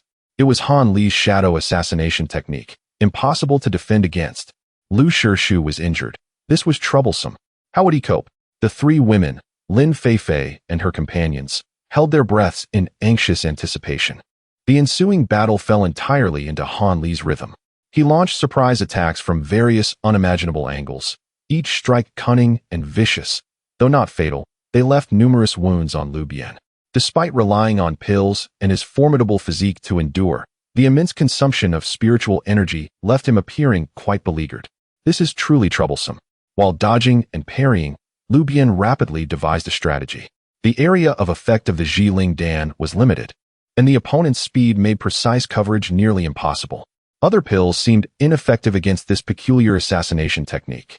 As Lu Bian noticed his spiritual energy dwindling to less than half, while his adversary remained steady, concealed in the shadows, he realized he could no longer delay. He feigned a flaw, deliberately exposing a significant opening. As expected, the shadows rippled, and Han Li darted forth like a venomous serpent, aiming for the back of Lu Bian's neck. In that critical moment, Lu Bian abruptly turned, neither dodging nor evading, as a jade pendant on his chest suddenly illuminated. A second-tier top-grade counteracting talisman. Boom. Han Li's dagger struck fiercely against the protective barrier, which vibrated violently, but did not shatter immediately. Instead, a powerful rebounding force surged forth, numbing his arm and momentarily halting his form. Now is the moment. A glint of determination flashed in Lu Bian's eyes as he simultaneously released 3 pills he had been clutching. 1 Zhiling Dan to slow his movements, 1 Wan Shen Dan to disrupt his spiritual sense, and finally, the prized third-tier low-grade Gung Jin Pechi Dan, specifically designed to breach various protective barriers and peculiar movements. All 3 pills were unleashed in perfect synchrony. Caught off guard, Han Li's speed plummeted due to the Zhiling Dan, and his instantaneous judgment faltered under the influence of the Wan Shen Dan. Ultimately, he was struck directly by the piercing energy of the Gung Jin Pechi Dan. With a muffled sound, the enigmatic energy that had merged with the shadows around him was shattered, and he emitted a low groan as he was forced out of the shadows, a trickle of blood escaping from the corner of his mouth, evidently suffering significant internal injuries. Han Li was both astonished and enraged, never expecting Lu Bian to be so formidable and to possess pills capable of countering his secret techniques. Seizing the advantage, Lu Bian unleashed an onslaught of attack pills as if they were free, while simultaneously leveraging the physical superiority granted by his basic strengthening technique to engage in close combat. With his secret technique unraveled and sustaining injuries, Han Li found himself at a disadvantage, struggling to hold on. The two became embroiled in an intense clash, their spiritual energies colliding fiercely. The audience below watched, entranced, their hearts racing. How exhilarating. I never imagined Lu Shirshu to be so fierce in close combat. How is his spiritual energy so abundant? After such a prolonged battle, he still shows no signs of depletion. They had no idea that Lu Bian's spiritual energy was far purer than that of his peers, and his reserves were ample. Furthermore, he occasionally discreetly consumed a top-grade recovery pill, making his endurance exceptionally formidable. In contrast, Han Li, unable to gain the upper hand, suffered worsening injuries and significant consumption of spiritual energy, leading to a gradually mounting anxiety. Finally, after a fierce exchange, Han Li's breath faltered, old wounds resurfaced, and his movements slowed by a fraction. Lu Bian capitalized on the moment, delivering a punch infused with all his strength, shattering Han Li's protective spiritual light and landing a heavy blow to his chest. Han Li spat blood as he was sent flying to the edge of the platform, struggling unsuccessfully to rise. On the Bingxing stage, Lu Bian emerged victorious. The judge announced triumphantly, exhaling a sigh of relief. This battle had been truly perilous. Instantly, the audience erupted into thunderous applause and exclamations. He won. Another victory. How powerful. He even defeated Han Li. His array of pills is astonishingly comprehensive. Lu Bian stood upon the stage, breathing heavily, adorned with wounds, yet his gaze sparkled with brilliance. This arduous battle had been exhilarating. He felt the immense depletion of his spiritual energy and, without hesitation, retrieved a pill the size of a longan, radiating with boundless vitality and spiritual energy, the third-tier low-grade Hui Yuan Dan, top grade. As the pill entered his mouth, it was akin to a long-awaited rain after a drought. The pure medicinal power instantly dispersed, furiously replenishing his expended spiritual energy, even healing his wounds at a visibly rapid pace. In mere moments, his aura had restored significantly, and his complexion regained its rosy hue. Hiss! A third-tier Hui Yuan Dan, and its top grade. This recovery speed is extraordinary. How can I possibly wear him down? It's utterly impossible. The crowd below was once again stunned into silence. As Lu Bian reveled in the sensation of his spiritual energy replenishing, his gaze swept across the audience, catching sight of the ecstatic smiles of Lin Feifei and her companions, as well as a distant figure. His gaze abruptly halted. In a relatively secluded corner of the viewing platform behind the arena, two stunning figures had appeared, quietly observing the stage. One, donned in a deep purple gauzy dress, possessed an alluring figure and captivating eyes, none other than Lu Bian. One of the figures was clad in a simple white gown, her face veiled in delicate gauze, exuding an ethereal and transcendent aura. She was none other than the true disciple, Mu Shihan. Although the two women stood apart, separated by a notable distance, their gazes converged upon Lu Bian simultaneously. As Lu Bian consumed the recovery pill, his aura surged back to life, and in that moment, a glimmer of realization flickered in Lu Bian's enchanting peach blossom eyes, her crimson lips curling into a playful smile, as if she had caught him in the act. Meanwhile, Mu Shihan's cold eyes, hidden behind her veil, seemed to ripple slightly, revealing a hint of surprise at the efficacy of the recovery pill. What captured Lu Bian's attention further was Lu Bian's seemingly instinctive awareness of Mu Shihan's presence, her gaze inadvertently darting in that direction. In response, Mu Shihan appeared to sense the subtle shift, her serene eyes returning the glance with a faint acknowledgement. The two women's eyes met briefly in the air, devoid of words or expressions, yet in that fleeting moment, Lu Bian acutely sensed that the atmosphere between them was somewhat intricate. It was not hostility. Rather, it resembled a silent examination, a comparison, and a faint, indescribable contest from afar. Though it lasted but an instant, they each naturally averted their gazes, as if their eye contact had been merely incidental.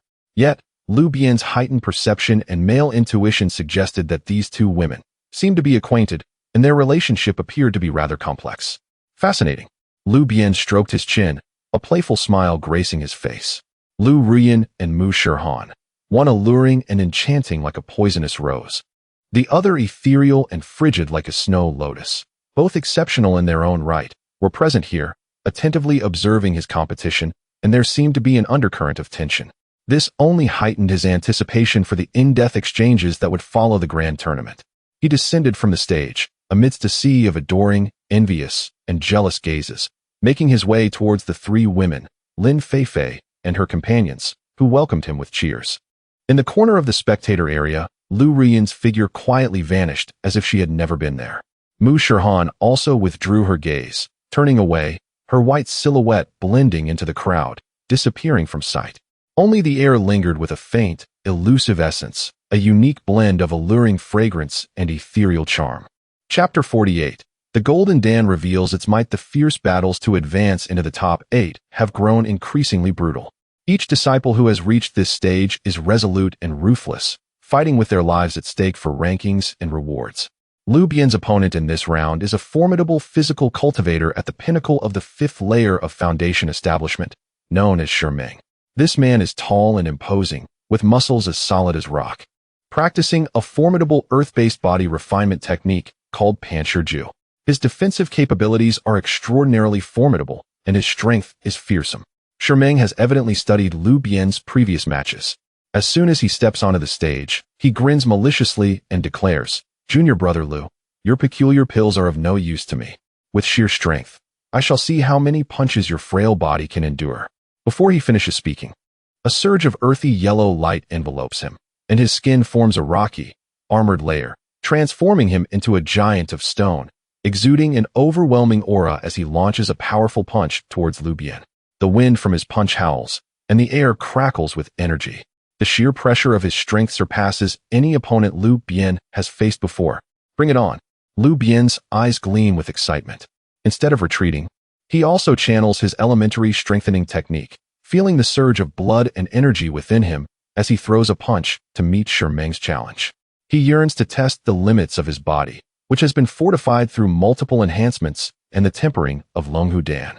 The impact of their fists colliding resonates like a thunderous drum, and Lu Bian feels an immense force push against him, causing him to stagger back several steps, his arm tingling with numbness. Shimeng, however, merely sways slightly, not retreating an inch. Haha, Delightful. Come again. Ming bellows, launching another barrage of punches like a tempest. Lu Bian abandons the idea of a head-on clash, opting instead for agile movements, occasionally tossing out pills to test Ming's defenses. Stagnation pill. Ming's overwhelming strength diminishes the effect. Chaotic mind pill. Ming's resolve appears unyielding, yielding minimal results. Poison pill.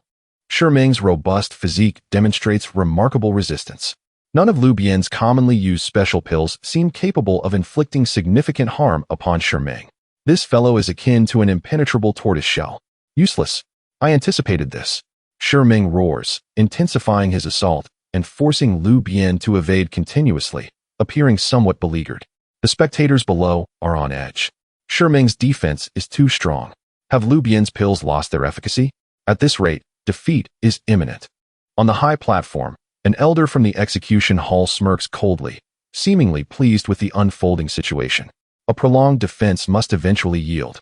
As Lu Bian hesitates for a moment, he is struck by a grazing punch to the shoulder from Ming, which feels like a heavy blow, causing his bones to creak under the pressure, sending him flying back, his throat tinged with the taste of blood. Brother! The three women below exclaim in unison. It is over. Ming, emboldened by his advantage, charges again towards the still recovering Lu Bian, his fist the size of a cauldron aimed directly at Lu Bian's face.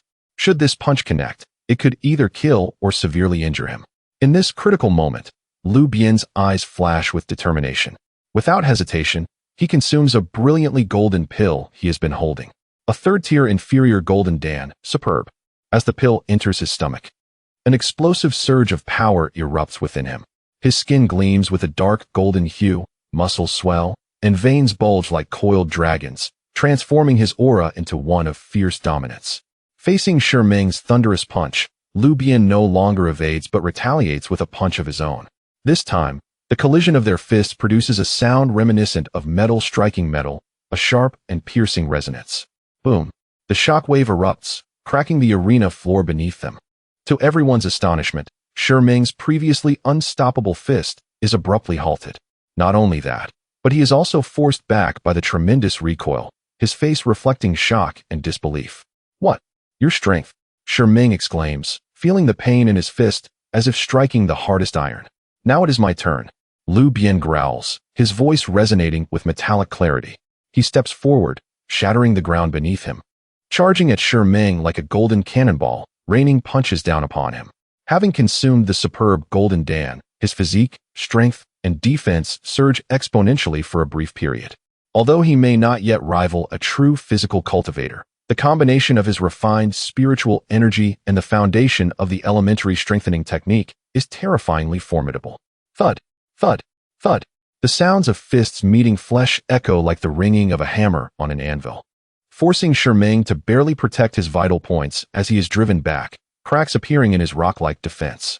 His once proud strength and defense falter against Lu Bian's onslaught. Impossible.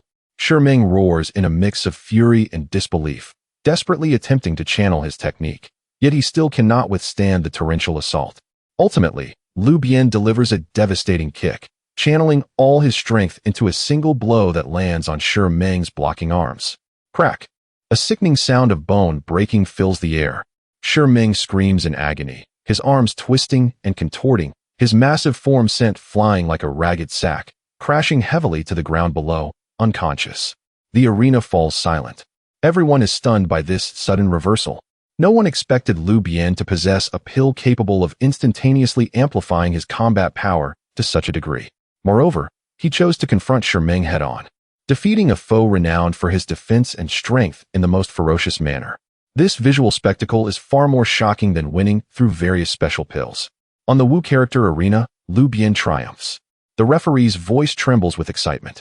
Moments later, thunderous applause and cheers erupt. He has won. He has won again. He has made it to the top 8. What kind of pill was that? It was incredible. A pill master defeating a physical cultivator in close combat. Surely, I am not imagining this. Standing atop the arena, Lu Bian feels the dark golden sheen of his skin slowly fade, a wave of weakness washing over him as the side effects of the golden dan begin to manifest. Nevertheless, he stands firm, basking in the cheers and admiration of the crowd.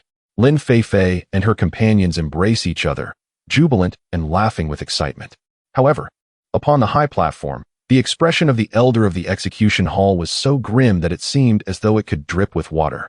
He fixed his gaze on the spirited Lu Bian below, his eyes glinting with cold light. Arrogant and overbearing, his methods are enigmatic. This youth harbors ill intentions. If allowed to grow unchecked, he will undoubtedly become a calamity for the sect. He turned to a trusted disciple beside him and spoke in a cold voice. Go. Investigate the origins of his King Kong Dan meticulously. Determine if there are any forbidden ingredients. Also, scrutinize all the various pills he has previously employed. If you find any incriminating evidence, report to me immediately. Understood. The disciple bowed and quietly withdrew. The elder of the execution hall glanced at Lu Bian, who was receiving congratulations from the crowd, and snorted coldly before sweeping away with his sleeves. Meanwhile, Dan Shinzi stroked his beard and smiled, whispering to an elder from the alchemy hall beside him.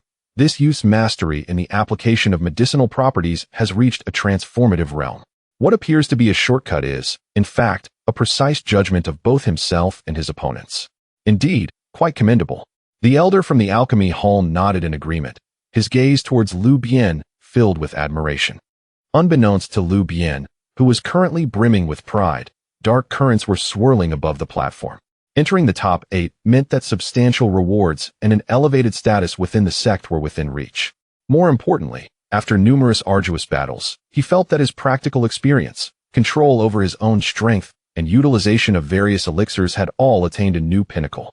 His cultivation at the second layer of foundation establishment was thoroughly solidified, and he had even taken a small step towards the third layer.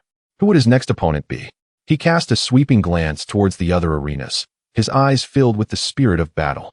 Regardless of who his adversary was, he was confident that with his elixirs and fists, he would forge a path to the summit. Within the confines of the system space, the remnants of the 9-turn soul returning pill seemed to flicker slightly, as if responding to the refinement of his spirit during the battle. Chapter 49. The historic dual cultivation of alchemy and martial arts.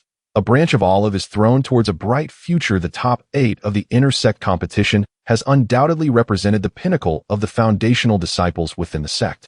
Standing upon this arena are none other than renowned individuals, each possessing extraordinary skills. When the name Lu Bian appeared on the list of the top 8, the ensuing shock was far greater than before. A second-level foundational alchemist. Through his remarkable elixirs and increasingly prominent close combat abilities, carved a bloody path through a host of formidable adversaries to reach the top 8. To outsiders, this seemed nothing short of miraculous. An alchemist breaking into the top 8 of the intersect competition. This is likely the first occurrence in the history of our Moyun sect, and perhaps even a rarity across the entire realm of cultivation. Indeed, Lu Bian is truly an anomaly. Regardless of the murmurs, awe, and even skepticism from the audience, Lu Bian has unequivocally demonstrated his strength through a series of tangible victories. No one dared to belittle him by attributing his success merely to luck or reliance on elixirs. As the competition progressed, his opponents grew increasingly formidable, and the battles became progressively grueling. Each adversary tailored their strategies to exploit his weaknesses, either attempting to wear him down from a distance, denying him the opportunity to consume elixirs, or preparing specialized anti-poison and protective talismans to counter his effective potions. Some even devised tactics for close-quarter combat to prevent him from accessing his elixirs with ease. Lu Bian found himself embroiled in true hardships. Each victory was hard-won, necessitating the integration of his potions, physical strength, spiritual energy, and ever-growing combat experience in a responsive manner. At times, he had to rely on the potency of the Jin Gang Dan to engage his opponents head-on, trading injuries for injuries. At other moments, he leveraged the speed of the Ji-Feng Dan to maneuver and find openings. Occasionally, he even feigned vulnerabilities to lure his enemies in, using unexpected elixirs to turn the tide of battle in one fell swoop. His body bore new wounds. His spiritual energy was depleted time and again. Yet he swiftly recovered with the aid of the Hui Yuan Dan. His fighting style grew increasingly ruthless and decisive, and the roguelike swagger he exuded in life-and-death struggles transformed into a disquieting blend of valor and cunning. The audience's emotions mirrored the ebb and flow of his matches. Lin Feifei and her companions were on edge, gasping at each of Lu Bian's perils, and tears of excitement filled their eyes upon his eventual triumph. Nangong Wan's cold gaze reflected an intensifying concern, her grip on her sword tightening. Lu Bian's playful smile gradually faded, replaced by a serious demeanor as she reassessed Lu Bian's worth and inherent danger. Mu Shirhan occasionally observed from a distance, her profound gaze unwavering. The elders upon the high platform also experienced a subtle shift in attitude.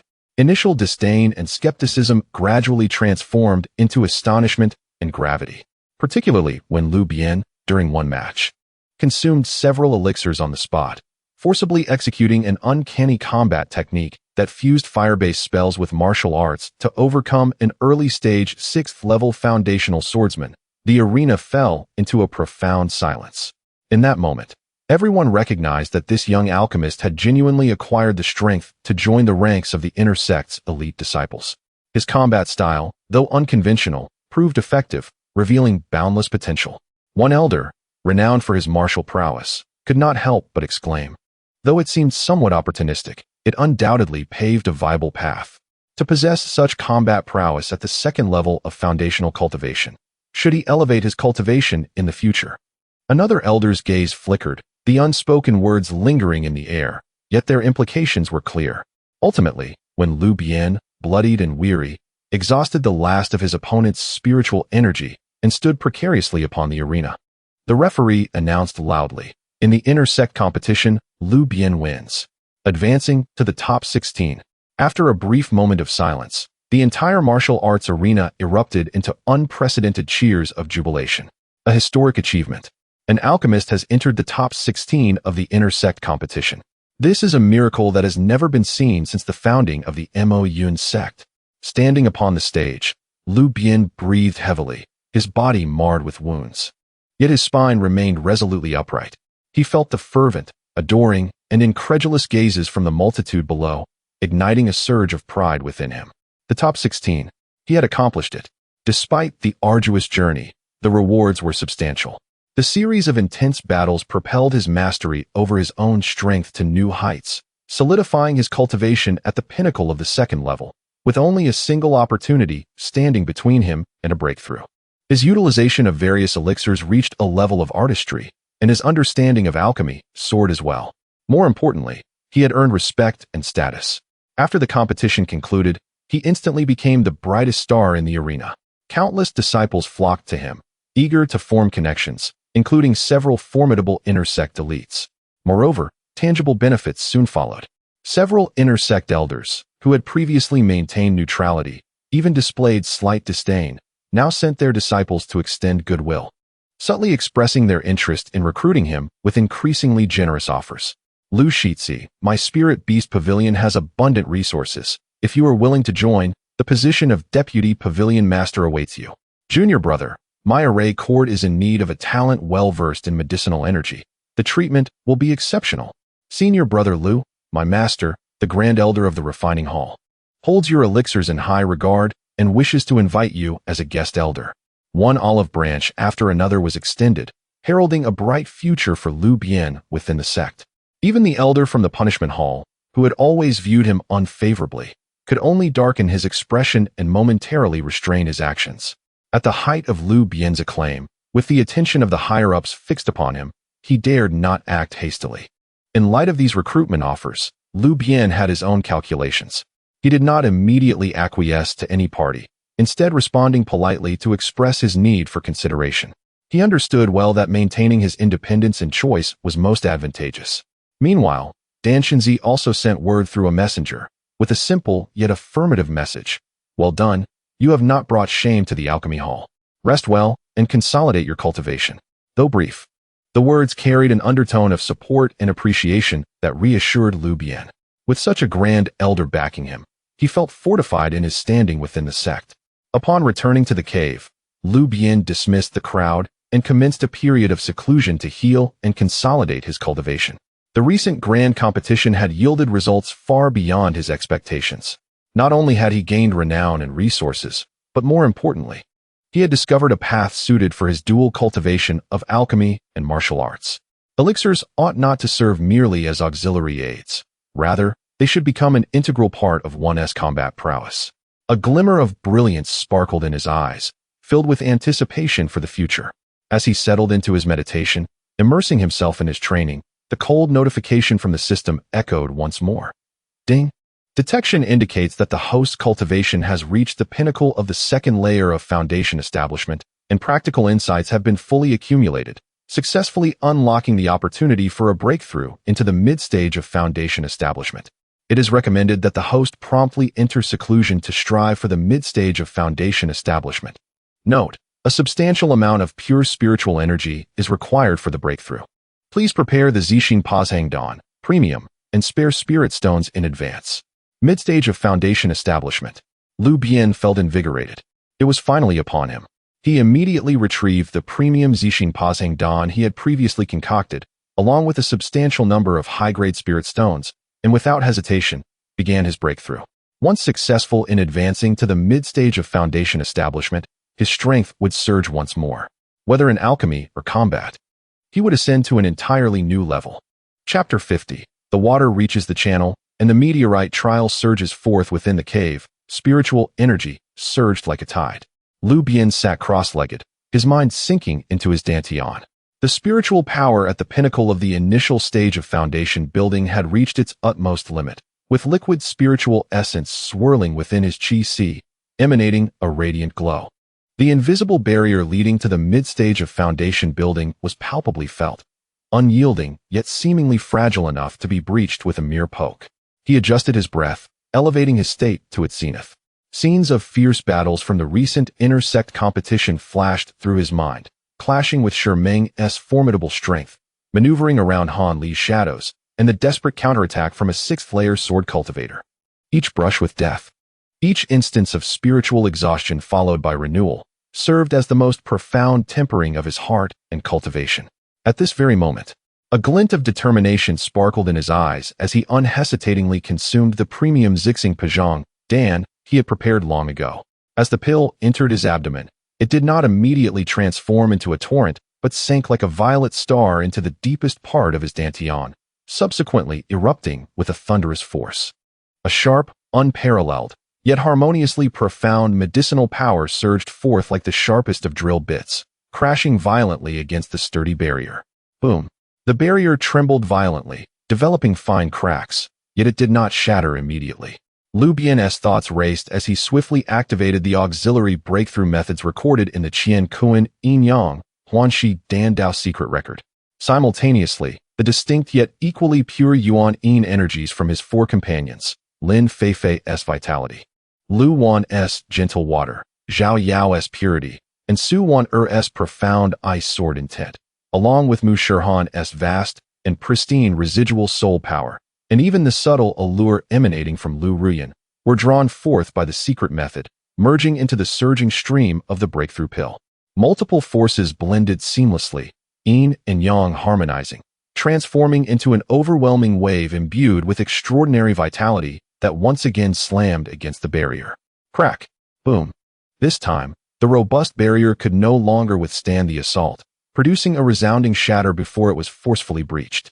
A more expansive and resilient meridian network unfolded within his perception, while his dantian's chi expanded wildly. The liquid spiritual power within was compressed to its utmost, refined to a greater viscosity and concentration, harboring terrifying strength. Mid-stage foundation building achieved. The transition was as smooth as flowing water. A surge of power enveloped his entire being, sharpening his senses and dramatically increasing his absorption rate of the world's spiritual energy. The effects of the primary strengthening technique were likewise enhanced, invigorating his blood and elevating his physical strength to a new echelon. He slowly opened his eyes, his gaze shimmering with inner brilliance, flickering with electric energy, his aura profound like the ocean, far more substantial than that of an average mid-stage foundation building cultivator. Exhilarating. Lu Bian rose to his feet, unable to contain a long howl that reverberated throughout the cave, causing the protective formations to hum in response.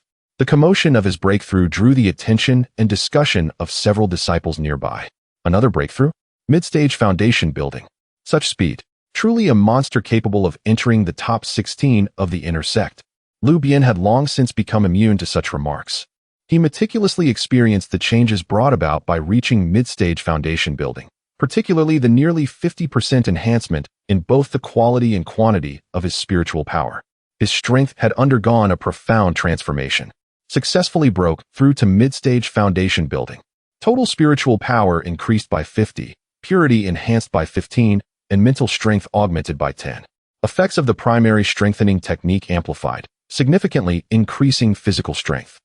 Duration of dual cultivation foundation extended to 75 breaths. The system notifications echoed in succession, especially the last one, which brought a radiant smile to Lu Bian's face, one that any man would understand. 75 breaths. This represented a qualitative leap. Future exchanges with his companions would surely reach new heights. He reveled in the surge of power, brimming with confidence. Now, even without relying on pills, he was capable of directly contending with cultivators at the 5th and 6th layers of foundation building. Should he unleash all his capabilities, even late-stage foundation building opponents would not be beyond his reach. With my current strength, if I were to participate in the intersect competition again, I have a significant chance of breaking into the top 10 or even the top 5. His confidence soared. Yet, just as he was solidifying his cultivation and familiarizing himself with the newfound strength of his realm, a resounding and majestic bell tolled throughout the sect. It rang 9 times. This was the signal summoning the elite disciples of the intersect. All those who ranked within the top 100 of the intersect competition and were intersect disciples favored by the elders were to gather promptly at the sect square. A commanding voice resonated through the amplification formation, echoing throughout the entire intersect area. A gathering? Lu Bian raised an eyebrow, an inkling of suspicion stirring within him.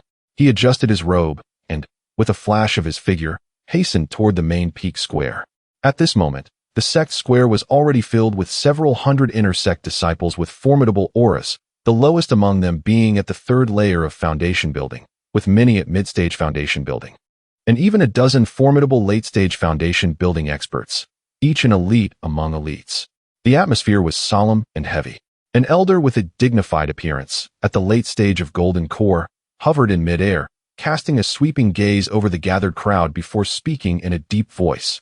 By the joint decision of the sect and various factions, the Meteorite Mountain trial will officially commence in half a month. As his words fell, a wave of suppressed commotion and discussion erupted from the crowd below. The Meteorite Mountain, a renowned place of peril and opportunity. The elder continued. This trial pertains to resource allocation among the factions and serves as a significant trial and tempering for all of you. The list has been finalized. Those whose names are called shall gather here on the morning of the designated day to depart.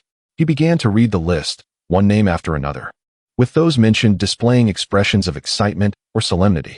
Lu Bian listened intently, and soon he heard his own name. Lu Bian. As the name was called, numerous gazes immediately converged upon him, filled with surprise, curiosity, and even disdain. A mid-stage foundation-building alchemist could also be selected for such a perilous trial. Lu Bian maintained a calm demeanor, yet inwardly he mused that this was as he had anticipated. It seemed his recent prominence and the favor of Dan Chenzi had made such good fortune inevitable. The list was long, and he also heard the names of Wang Hao and several familiar companions. As the elder reached the last few names, another wave of hushed whispers arose from the crowd. Nangong Wan, Lu Rian, Mu Shirhan, 3 exquisite women, each with distinct styles, had their names called in succession. Nangong Wan remained aloof, standing with her sword in hand, seemingly indifferent to the clamor of the outside world.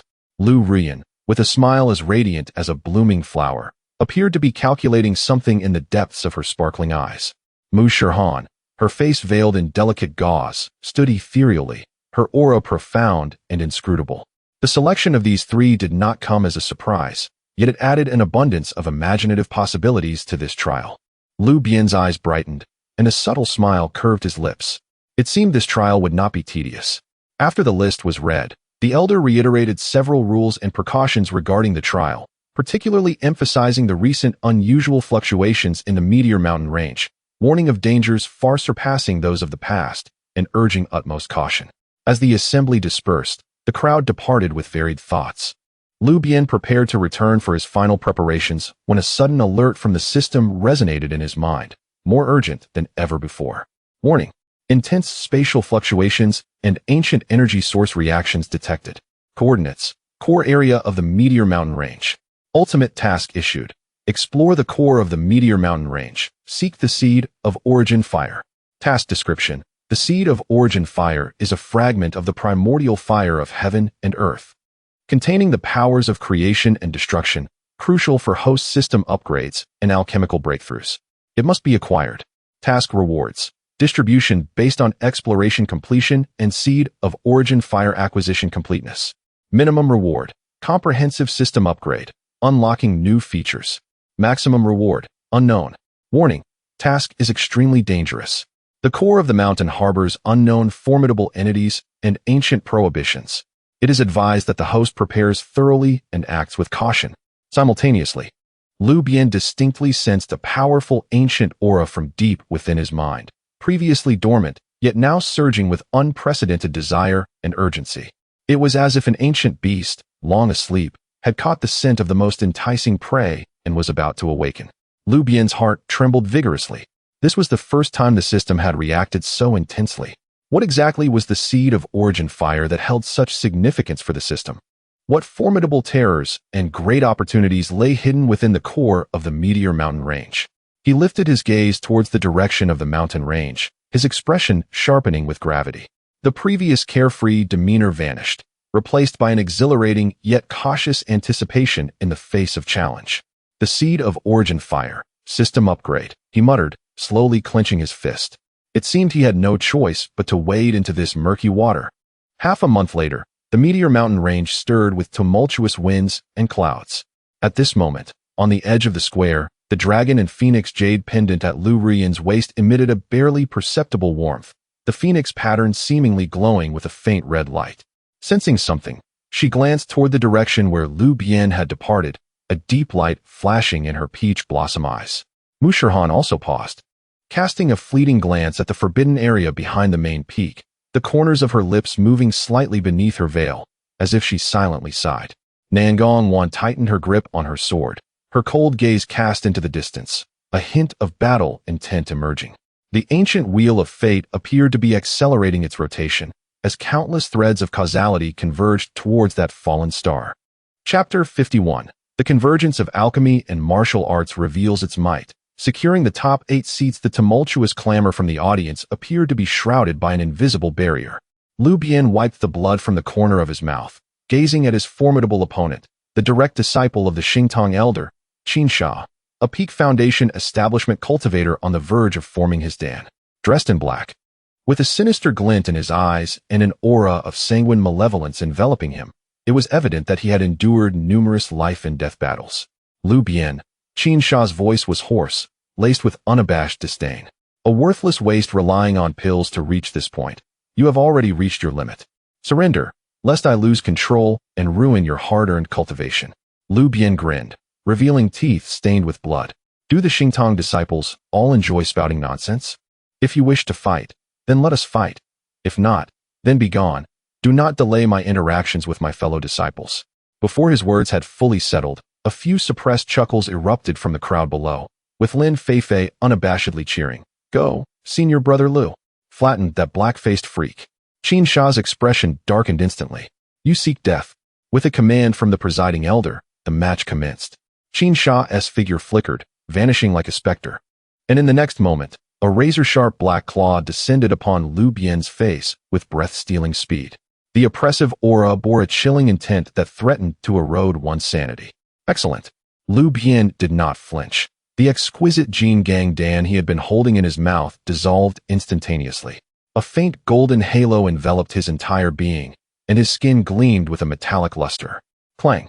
The clash of gold and iron resounded. The black claw struck Lu Bian's crossed arms, leaving only a few shallow white marks. A flicker of astonishment crossed Qin Sha's eyes. His sinister claw had failed to breach Lu Bian's defenses? Is that all? Lu Bian scoffed, seizing the opportunity to deftly toss another pill, not as an attack, but aimed at the ground beneath him. Boom, boom, boom. Several round pills erupted, releasing an intensely rich and colorful mist that enveloped him entirely. Trivial tricks. Malevolent winds.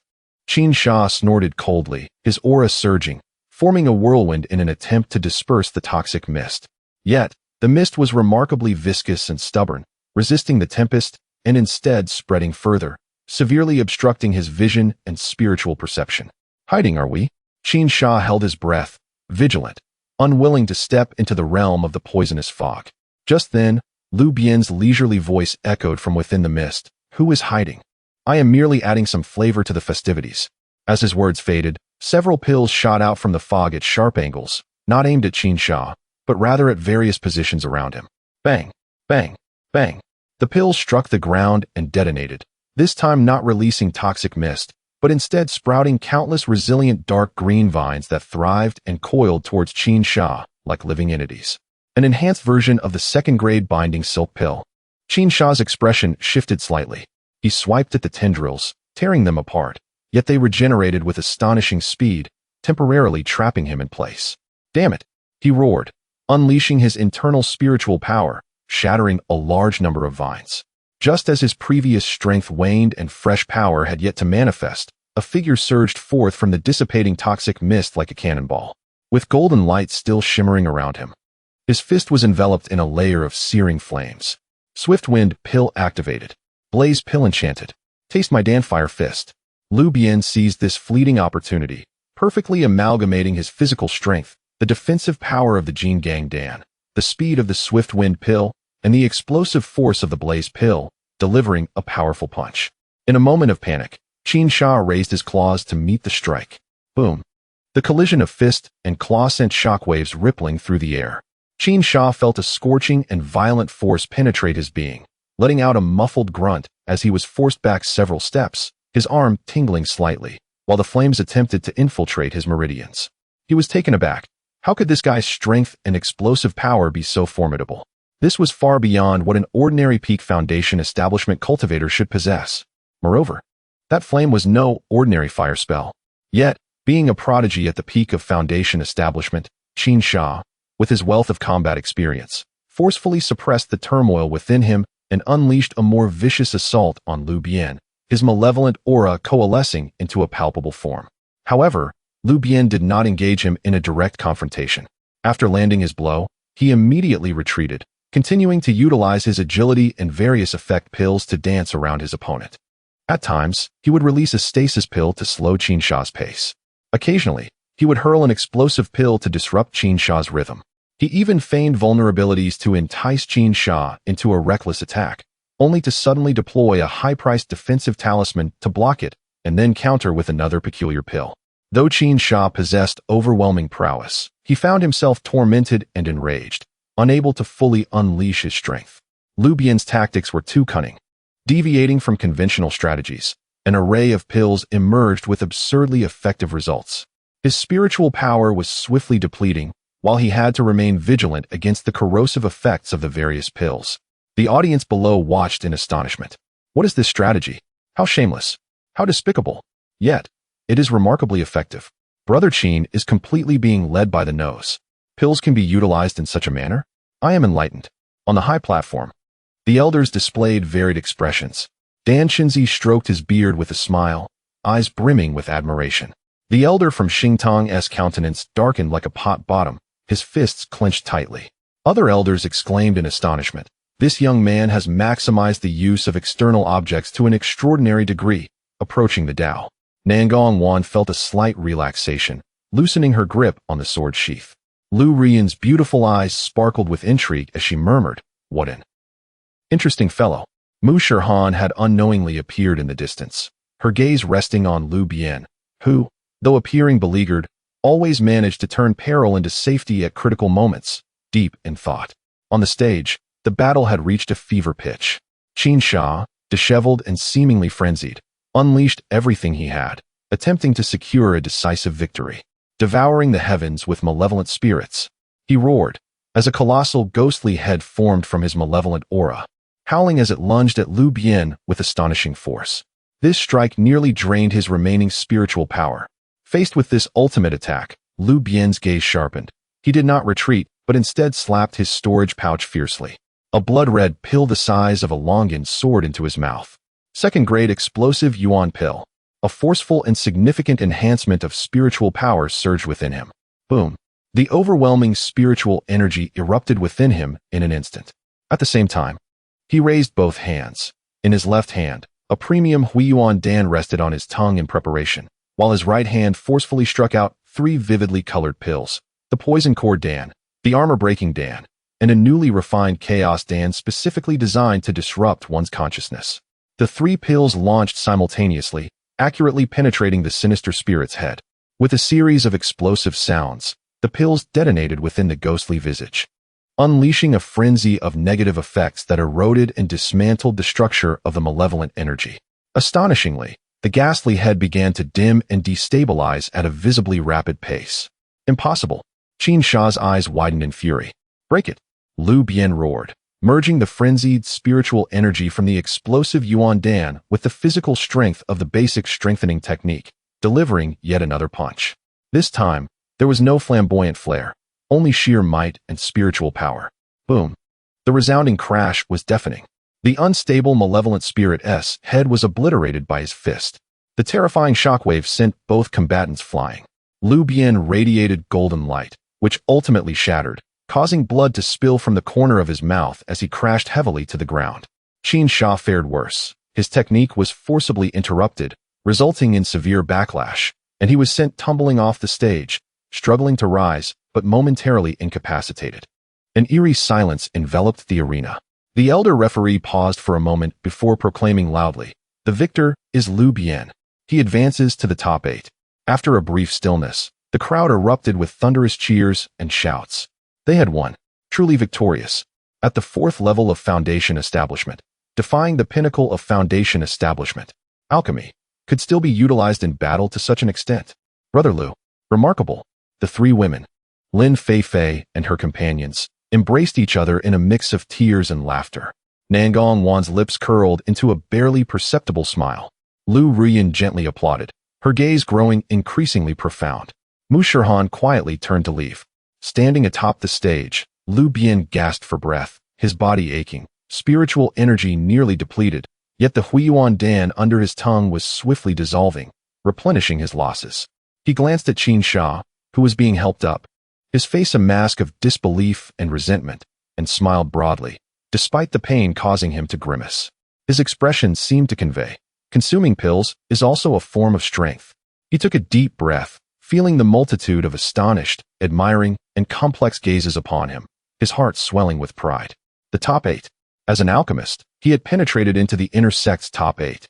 In this moment, he had truly established his foothold within the Moyun sect, and no one would dare to underestimate him again. The next opponent, he scanned the other platforms, his eyes ablaze with fighting spirit, wondering if he might encounter a beautiful senior sister as his next rival. Just as he finished his thought, he heard several playful sounds from the crowd below, along with Lin Fei's pouting glare. Lu Bian chuckled lightly, unconcerned.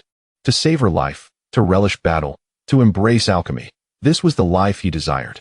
Meanwhile, the system panel in his mind was pulsating vigorously, the proficiency numbers fluctuating, seemingly blurring towards a longer-term goal as it quietly advanced a small step forward. Ding. Combat evaluation, a grade. Exceptional integration of alchemy and martial arts, with outstanding adaptability in combat. Reward. Significant increase in alchemy proficiency, substantial gain in basic strengthening technique experience, dual cultivation time increased by 1 moment. Chapter 52. The alluring congratulatory gift conceals a hidden edge. The rewards for the top 8 stirred jealousy. The night was as dark as ink. Lu Bian had just finished treating his injuries in his newly acquired cave dwelling within the elite inner sect area, where the spiritual energy was several times denser than before.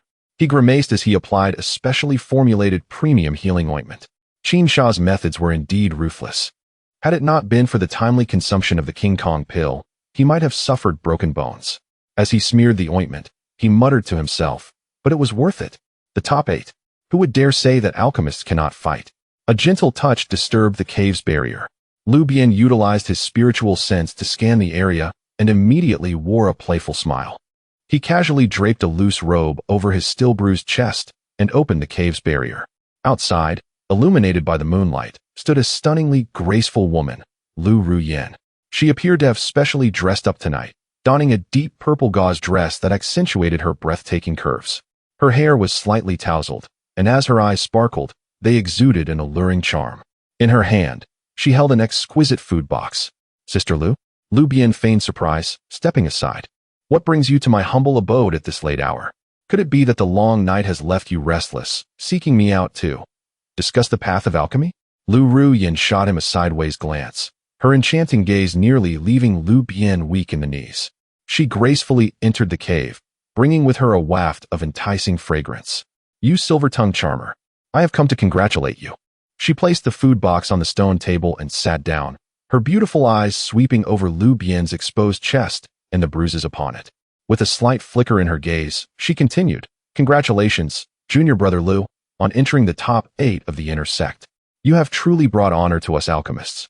Ah, merely a stroke of luck, Lu Bian replied as he took a seat across from her, unceremoniously opening the food box. Inside were several exquisite dishes and a flask of spiritual wine. Sister, you are so considerate, knowing that I had a fierce battle and need to replenish my energy. He poured 2 cups of wine, pushing one towards Lu Ruyan. Lu Ruyan accepted without hesitation, delicately lifting the cup to her lips. The wine stained her red lips, enhancing her allure. Luck, you are being too modest. Your unique combination of alchemy and martial arts has truly opened everyone's eyes. Even Elder Danshun praised you in front of me. Leaning slightly forward, the neckline of her gauzy dress fell open, revealing a glimpse of her fair and delicate skin, accentuated by a subtle yet profound cleavage. Her voice carried a hint of languid raspiness as she said, I must admit, I am quite curious about your alchemical skills and these extraordinary yet effective formulas. Where did they come from? Could it be true, as the rumors suggest, that you have inherited the legacy of some ancient alchemist? Lu Bian felt a sudden dryness in his throat and quickly gulped down some wine to suppress the thoughts racing in his mind. With a grin, he replied, Sister, you are right. It was indeed a divine maiden in my dreams who imparted this knowledge. As for her appearance, well, she bears a striking resemblance to you, sister. She insisted on dual cultivation with me, claiming that only through the fusion of yin and yang could one grasp the true essence of alchemy. Alas, I was left with no choice. As he rambled on, his gaze inadvertently lingered on her fair and inviting figure. Enough of your nonsense. Lu Ruyan's cheeks flushed slightly, a mixture of embarrassment and reproach evident as she straightened up, adjusting her attire while feeling a stirring in her heart. This fellow always deflected with absurdities, yet it was impossible to ascertain the truth. No longer pursuing the matter, she instead produced a jade slip from her storage ring and gently pushed it toward Lu Bian. Since your talent in alchemy is so remarkable, I happen to possess an ancient alchemical formula that I acquired by chance. It has been gathering dust with me, so I shall gift it to you as a congratulatory present. Lu Bian accepted the jade slip, his spiritual sense delving into it. Ice Heart Refining Bone Pill. He was momentarily taken aback. A low-grade 4th-tier pill? This was exceedingly precious. This pill could refine a cultivator's bones, enhancing physical strength, greatly benefiting both body and spell cultivators, especially during breakthroughs of small realms, as it increased the success rate. Its value far surpassed the pills he had presented that evening. Yet more importantly, the primary ingredient for crafting this pill, the Millennium Ice Essence Grass, was noted to only grow in extremely frigid regions, with traces possibly found deep within the meteorite mountain range. Understanding dawned upon Lu Bian as he looked up at Lu Ruyan, who smiled like a blooming flower, her gaze enigmatic and inscrutable. Sister, this gift is too generous. He shook the jade slip, particularly emphasizing the main ingredient. Do you perhaps know something more? Lu Ruyan lightly tapped Lu Bian's forehead with her slender finger, her gesture intimate and affectionate. Clever. The sect will soon organize an expedition to the meteorite mountain range for trials. With your current performance and Elder Danshen's favor, you will surely have a place on the list. I am merely making an early investment, hoping that when you arrive there, if you can find the ice essence grass and refine the pill, you might share one with me. She leaned in closer, her breath fragrant like orchids, almost brushing against Lu Bian's ear as she whispered, Of course, if you require any additional assistance. I am always at your service. The alluring fragrance and whispers enveloped Lu Bian, igniting a surge of heat within him, nearly overwhelming his senses. However, he felt no response from his internal system, which reminded him that this woman had not lost her primordial yin and possessed a cultivation level far exceeding his own. Her charms were likely a result of her techniques and nature, not an earnest proposition. This enchantress is far too skilled, all allure without substance. Lu Bian forced himself to steady his thoughts, yet his face betrayed a bewildered expression as he instinctively wrapped an arm around Lu Ruyan's slender waist. With such generous affection from you, sister, how can I repay it? It seems I can only offer myself. Lu Bian laughed melodiously, her form slipping away like a fish evading capture, as she gracefully twirled to the cave's entrance. What a fanciful thought. You haven't even refined the pill yet, and you dare to think of taking advantage of me?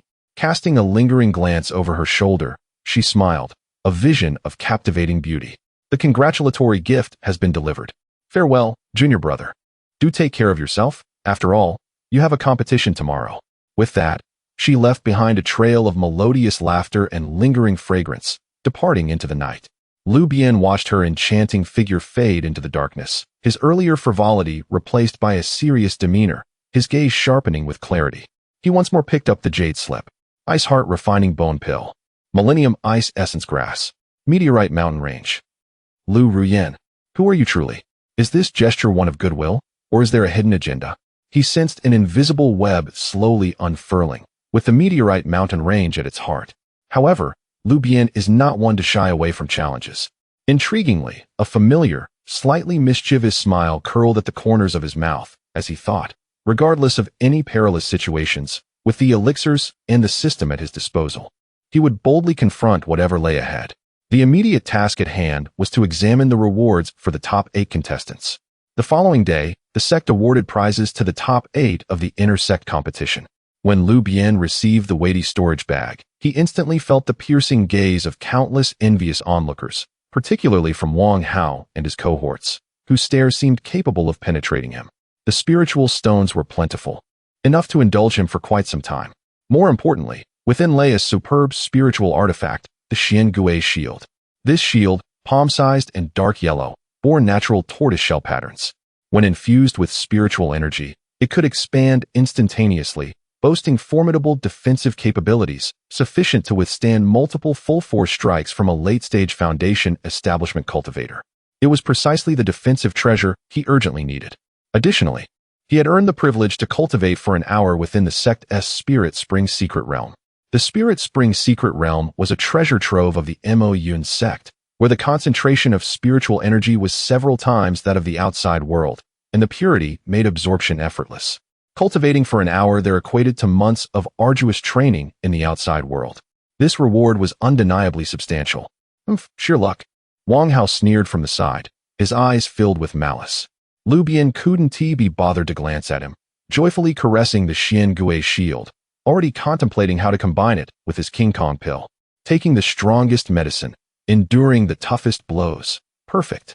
As his gaze swept over the other 7 advancing disciples, noting that their rewards seemed comparable, with some receiving spiritual artifacts of lesser quality than the Xiangui shield, he felt a sense of equilibrium settle within him.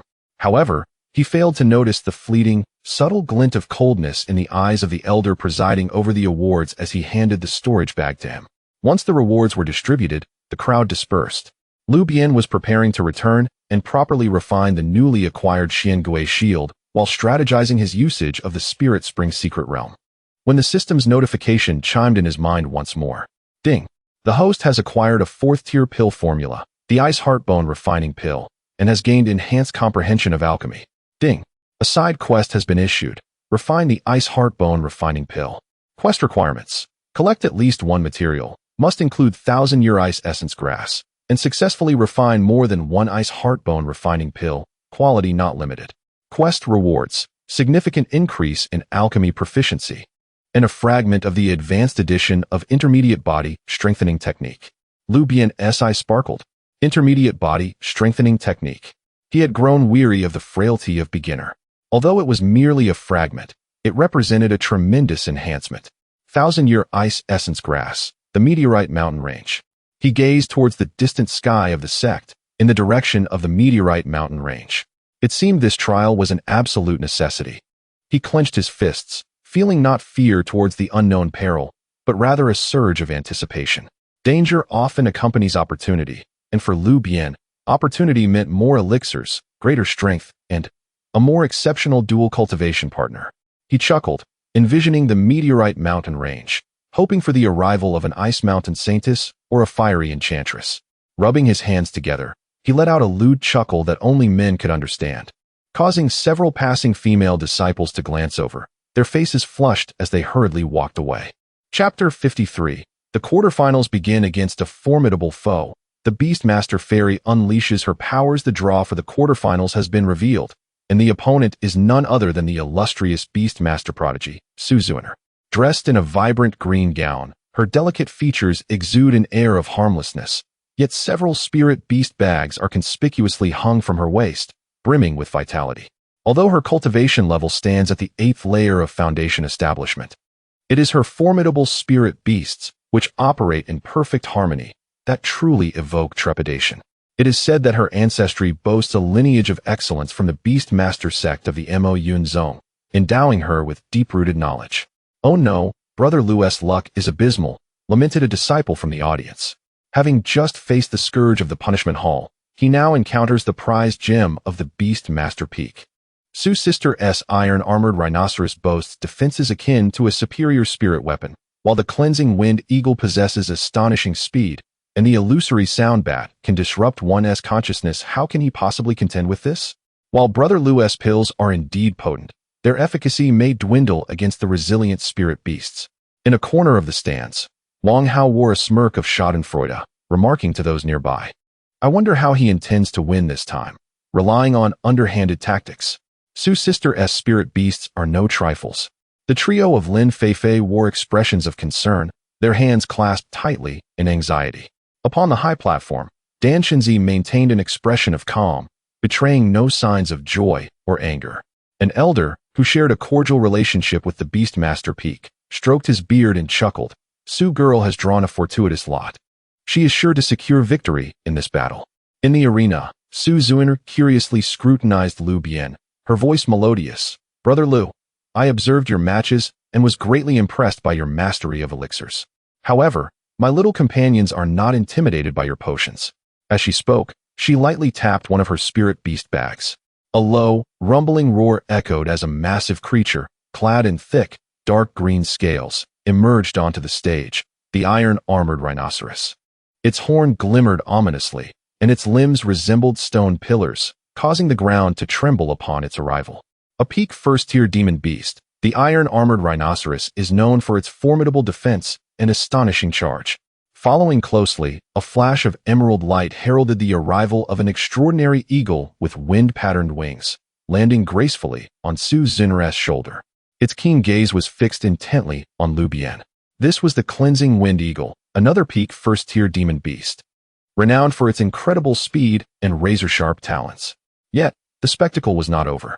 With a flick of her wrist, a small, pitch-black bat, silent and no larger than a palm, appeared above her head, emitting inaudible sound waves. This was the illusory sound bat, a late-stage first-tier demon beast adept at sound wave attacks and consciousness interference. The presence of these 3 spirit beasts filled the arena with an overwhelming aura, instilling great pressure upon the audience. The spectators held their breath, their hearts racing for Lu Bian. Facing such a formidable array felt akin to contending against 3 or 4 late-stage foundation establishment cultivators simultaneously. Lu Bian's lips twitched slightly at the sight. Indeed, the situation was somewhat intimidating. Taking a deep breath, he donned his signature mischievous grin. "Su's sister, you flatter me. Your companions are indeed quite spirited. However, I possess an abundance of elixirs, and I believe it is time for them to have a taste." With the elder referee's command, the match commenced. Iron-armored, charge. Su Zuiner initiated the assault. The iron-armored rhinoceros bellowed, lowering its head like a heavy war chariot, and charged fiercely toward Lu Bian, its imposing presence striking terror into the hearts of onlookers. Simultaneously, the cleansing wind eagle let out a sharp cry, transforming into a streak of azure light, flanking Lu Bian with astonishing speed, leaving only an afterimage in its wake. Without a moment's hesitation, Lu Bian swallowed both a swift wind pill and a diamond pill, retreating swiftly while simultaneously raising his hands. With a flurry of movements, he launched several round elixirs, not at the spirit beasts, but towards the ground where he had just stood. Boom, boom, boom. The elixirs detonated, releasing a dense and pungent yellow smoke, accompanied by an intensely spicy aroma. This was a second-tier premium stinking mist pill, enhanced for a more potent effect. The iron-armored rhinoceros charged into the smoke, only to be overwhelmed by an indescribable stench that caused it to shake its head violently. Sneezing thunderously, its momentum abruptly halted. Though its skin was thick, its nostrils could not withstand such an assault. The cleansing wind eagle, too, sensed the foulness of the smoke, quickly ascending to a higher altitude, flapping its wings in disgust. Unwilling to venture forth. "Ah, it seems your companions have quite discerning tastes," Lu Bian remarked with a chuckle from the edge of the smoke. Su Zuiner furrowed her brow, taken aback by Lu Bian's underhanded tactics. She formed a hand seal, commanding, "Eagle, disperse the winds." The cleansing wind eagle flapped its wings vigorously, attempting to blow away the noxious fog. However, Lu Bian had anticipated this. At the moment the eagle began to flap, he launched several more elixirs, targeting the air currents created by its wings. Pop, pop, pop. The elixirs exploded not into smoke, but released a copious amount of sticky, transparent gel into the air. This was a second-tier premium binding silk pill, airborne version. The gel was instantly carried by the wind, splattering in all directions, with much of it adhering to the cleansing wind eagle's wings and feathers. The cleansing wind eagle suddenly found its wings heavy and cumbersome, its flight awkward and slow, prompting it to emit frustrated cries. Despicable. Su Zuiner stomped her foot in anger, astonished by Lu Bian's cunning elixirs. She quickly shifted her strategy. Illusory sound, interfere.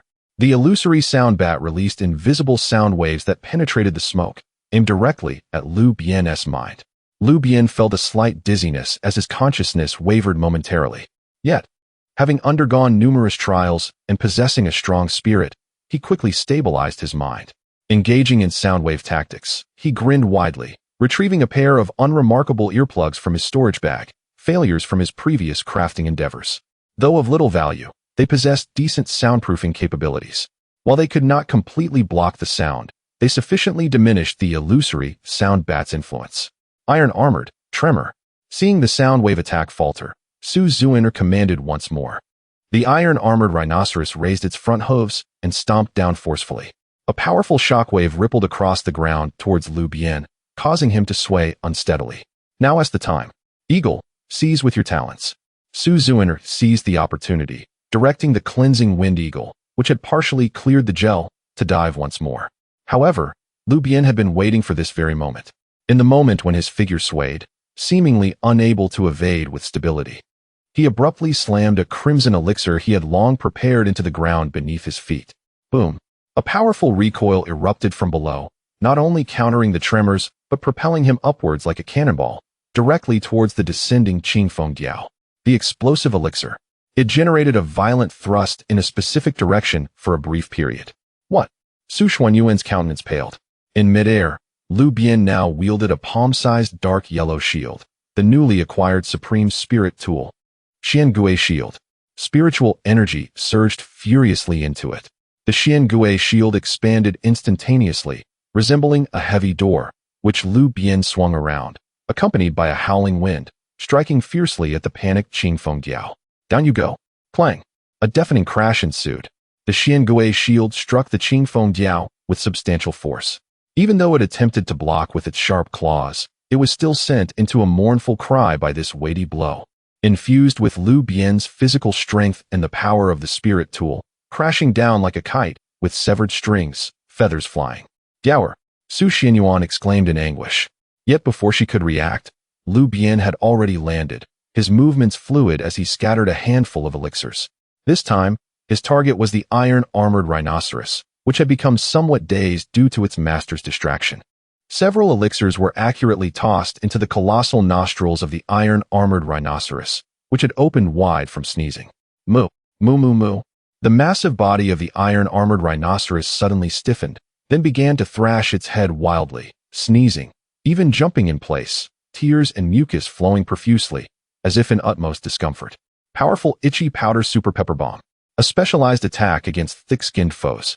Seizing this opportunity, Lu Bian's figure flickered, bypassing the rampaging iron-armored rhinoceros and the struggling Qingfeng Diao, and charged directly towards Su Xianyuan herself. Capture the king first. Su Xuanyuan's face turned pale as she hurriedly commanded the illusion sound bat to move forward and block, while she swiftly retreated. Lu Bian, undeterred, braved the sound wave attack from the illusion sound bat, the Xiangui shield guarding his front, while his other hand lifted a round elixir, emanating a peculiar fragrance, to his fingertips. "Sushimi, do try this, a modified version of the powerful sleep pill."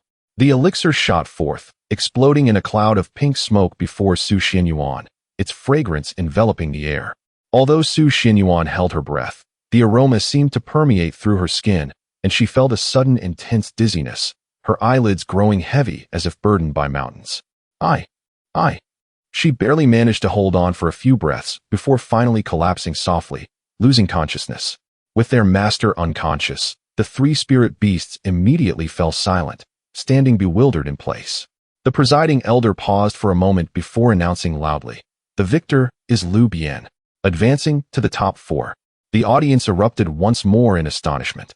Another victory, moreover, achieved through seemingly unscrupulous yet precise and effective means, defeating a formidable beastmaster. Is that even possible? Using foul odors to incapacitate the rhinoceros, employing glue to ensnare the eagle, and using itchy powder to irritate the nose, ultimately rendering the master unconscious. I am impressed. Though the methods were rather underhanded, the results were exceptional. Brother Lu's timing was impeccable. Below the stage, Wang Hao's expression was beyond description, contorting in disbelief. Lin Feifei and her companions cheered exuberantly. On the high platform, Dan Xinzi finally revealed a hint of a smile. The elder from the Beastmaster Peak wore an awkward expression, shaking his head with a wry smile. This Lu kid, truly unconventional. Lu Bian exhaled deeply, retracting the Xiangui shield, and approached the unconscious Su Xianyuan, administering her a cleansing antidote elixir. Soon, Su Xianyuan stirred awake. Seeing Lu Bian so close, she was initially startled, then recalled the events. Her fair face flushing with embarrassment and a mix of annoyance. "Brother Lu, you are just too amazing." "I know," Lu Bian replied with a grin, extending his hand to help her up, conceding to Su Shimi, "Your companions are remarkable. I merely took advantage." Su Xianyuan gazed at his radiant, yet slightly mischievous smile, her anger dissipating, and she could only stamp her foot, retract her spirit beast, and hurriedly descend from the platform with her head lowered. Ding. Battle evaluation, a grade. Victory against a stronger opponent. Clever tactical application. Initial display of the power of spirit tools combined with elixirs. Reward. Alchemy proficiency increased. Beastmaster resistance slightly enhanced, and spiritual awareness 1. Listening to the system's notification, Lu Bian felt elated. Top 4. An alchemist has entered the Intersect competition's top 4. This achievement is worthy of being recorded in the annals of the Moyun sect. His gaze swept towards the other 2 platforms where battles had just concluded, spotting the sword cultivator prodigy and another opponent with a profound aura. The semifinals were approaching. "I wonder if the next opponent will be a beautiful senior sister?" He stroked his chin, his eyes sparkling with anticipation, hoping she would not be like Su Shimi, bringing along a glaring presence. Chapter 54. The Sword Cultivator's Brilliance Revealed. Alchemical deception shatters the sword heart in the draw for the top 4. There was no suspense. Lu Bian's opponent was none other than the illustrious sword cultivator Ling Ju, who had effortlessly defeated all adversaries with mere sword energy, without even unsheathing his blade. True to his name, Ling Ju exuded an air of aloofness and coldness, dressed in garments as white as snow, bearing an ancient long sword on his back. With his cultivation at the pinnacle of the Foundation establishment's 9th layer, he was but a step away from forming a Dan. Standing there, he resembled a drawn sword, radiating an intimidating sharpness, enveloped in an almost imperceptible yet fierce sword intent that left those who approached him feeling a prickling sensation on their skin. It was over. It was senior brother Ling Ju. His sword, the Juying sword, was said to be as swift as lightning, with none in the same tier capable of perceiving its trajectory. Though senior brother Lu's alchemical creations were indeed peculiar, in the face of absolute speed and power, it seemed futile. The audience overwhelmingly favored Ling Ju. The sword cultivator was synonymous with unrivaled offensive capabilities, especially someone as gifted as Ling Ju. Wang Hao could not suppress a cold chuckle. Let us see how he tricks his way through this one. Senior brother Ling's sword will not grant him the luxury to consume his elixirs. On the high platform, several elders nodded slightly, clearly acknowledging Ling Ju's prowess. Even Dan Xinzi seemed to focus intently, curious to see how Lu Bian would respond to Ling Ju's nearly insurmountable speed. On the arena, Ling Ju calmly regarded Lu Bian, his voice icy. Junior brother Lu, I have observed your battles. Your use of alchemy is indeed innovative. However, in the path of the sword, only speed is unbreakable and only sharpness is unblocked. You should concede to avoid unnecessary harm. His tone bore no condescension. It was merely a statement of fact, showcasing an unwavering confidence rooted in absolute strength. Lu Bian, scratching his ear, chuckled, Senior brother Ling, do not be too complacent. My alchemical path is ever-changing, adept at subduing all forms of resistance. What if your sword is not faster than my elixirs? Ling Ju's gaze sharpened, choosing to refrain from further words. Different paths would reveal true skill in action. With a command from the elder referee, the match commenced. Almost instantaneously, a clear sound of a sword's cry reverberated throughout the arena. Most spectators could not comprehend what had transpired, only sensing a fleeting glimmer as a cold and piercing sword light appeared a mere 3 inches from Lu Bian's throat. It was swift, unimaginably swift. However, the moment the referee spoke, Lu Bian had already crushed a premium speedy wind pill, which he had concealed in his mouth. Simultaneously, he detonated 2 burst pills at his feet. His body arched backward in an almost contorted manner, propelled by the explosive force beneath him like a leaf caught in a tempest. Slicing through the air, despite his rapid reflexes, Ling Ju's fierce sword energy still grazed his chest, leaving a shallow crimson mark on his skin. It was perilously close. Gasps erupted from the audience as Lu Bian landed, drenched in cold sweat. Indeed, Ling Ju's sword lived up to its reputation. Without granting him a moment's respite, Ling Ju moved with his sword, merging into a swifter, more ferocious white rainbow, charging once more. The sword light flickered like a tempest, sealing all avenues of escape for Lu Bian. Vajra pill, Lu Bian roared, his form enveloped in a radiant golden light. The sound of relentless impacts rang out like rain on banana leaves. The sword energy continued to cleave through the golden aura, sparking countless embers. The defensive halo of the Vajra pill dimmed at a visible pace. Xiangui shield.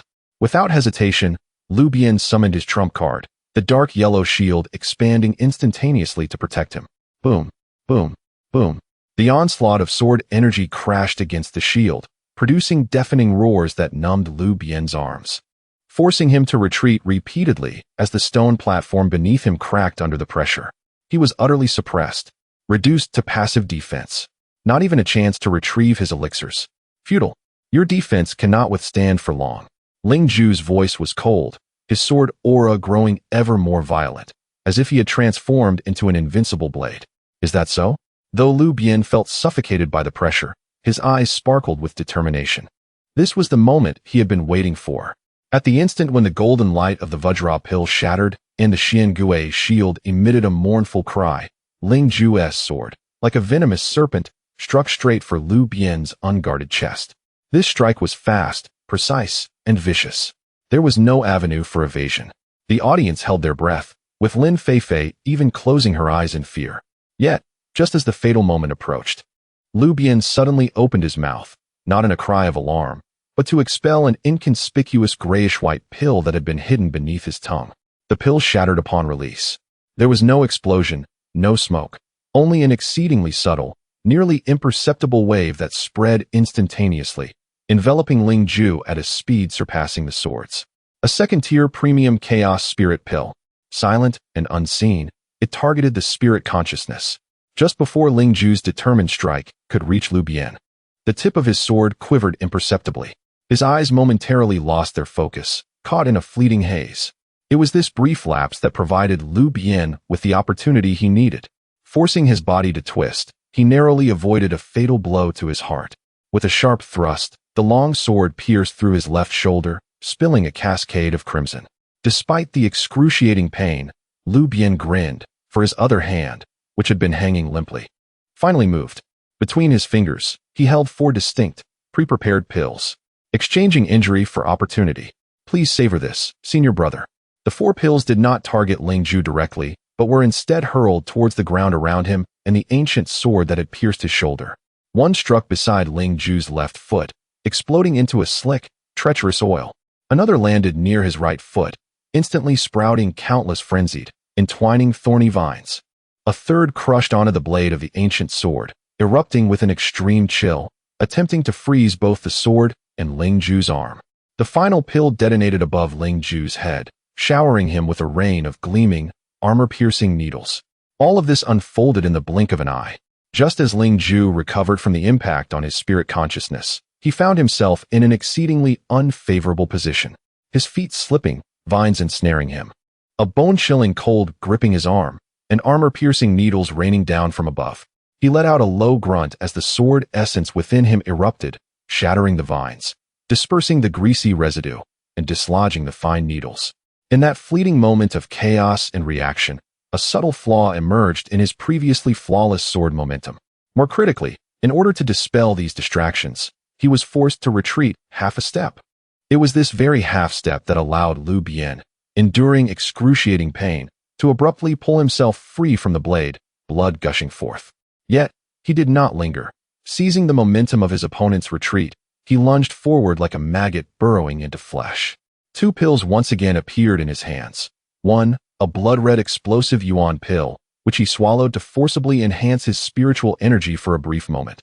The other, a jade-green premium revival pill, which he crushed and pressed against his shoulder wound, instantly halting the blood flow and initiating rapid healing. Take this. Explosive pill fist. Lu Bian concentrated the frenzied spiritual power from the explosive yuan pill and the physical strength from the beginner strengthening technique into his right fist, which emitted a low hum due to the overwhelming force. In the moment when Ling Ju had just exhausted his previous strength and his new power had yet to manifest, he struck with a punch aimed at Ling Ju's chest. Ling Ju's pupils constricted sharply, and in a hurry, he raised his sword in defense. The collision of fist and blade erupted with a thunderous roar. The violent force transmitted through the sword made Ling Ju feel a heavy pressure in his chest, his blood surging, and he was forced to stagger back 7 or 8 steps, his sword-wielding hand trembling slightly. Disbelief etched across his face for the first time. A mere alchemist, engaging in close combat, had actually managed to push him back. In the moment of his retreat, as shock created a brief lapse in his focus, Lu Bian's eyes sparkled with determination, seizing this final and sole opportunity.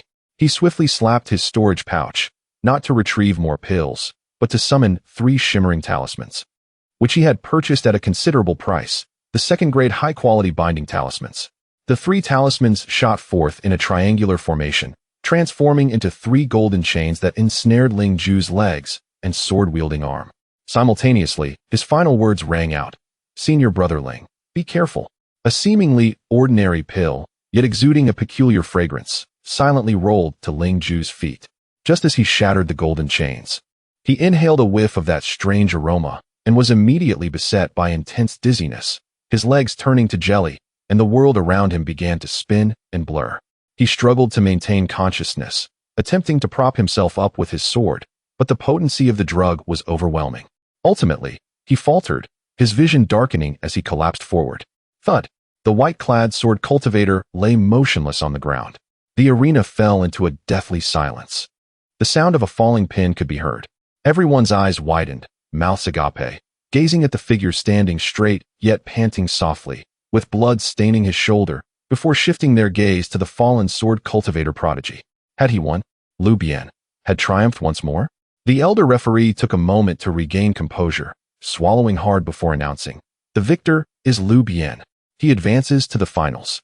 A tremendous uproar broke the silence, engulfing the entire arena in fervor. My heavens! The sword cultivator prodigy has also been defeated. How many different pills did he use? This is absurd. He withstood a sword strike merely to create an opportunity?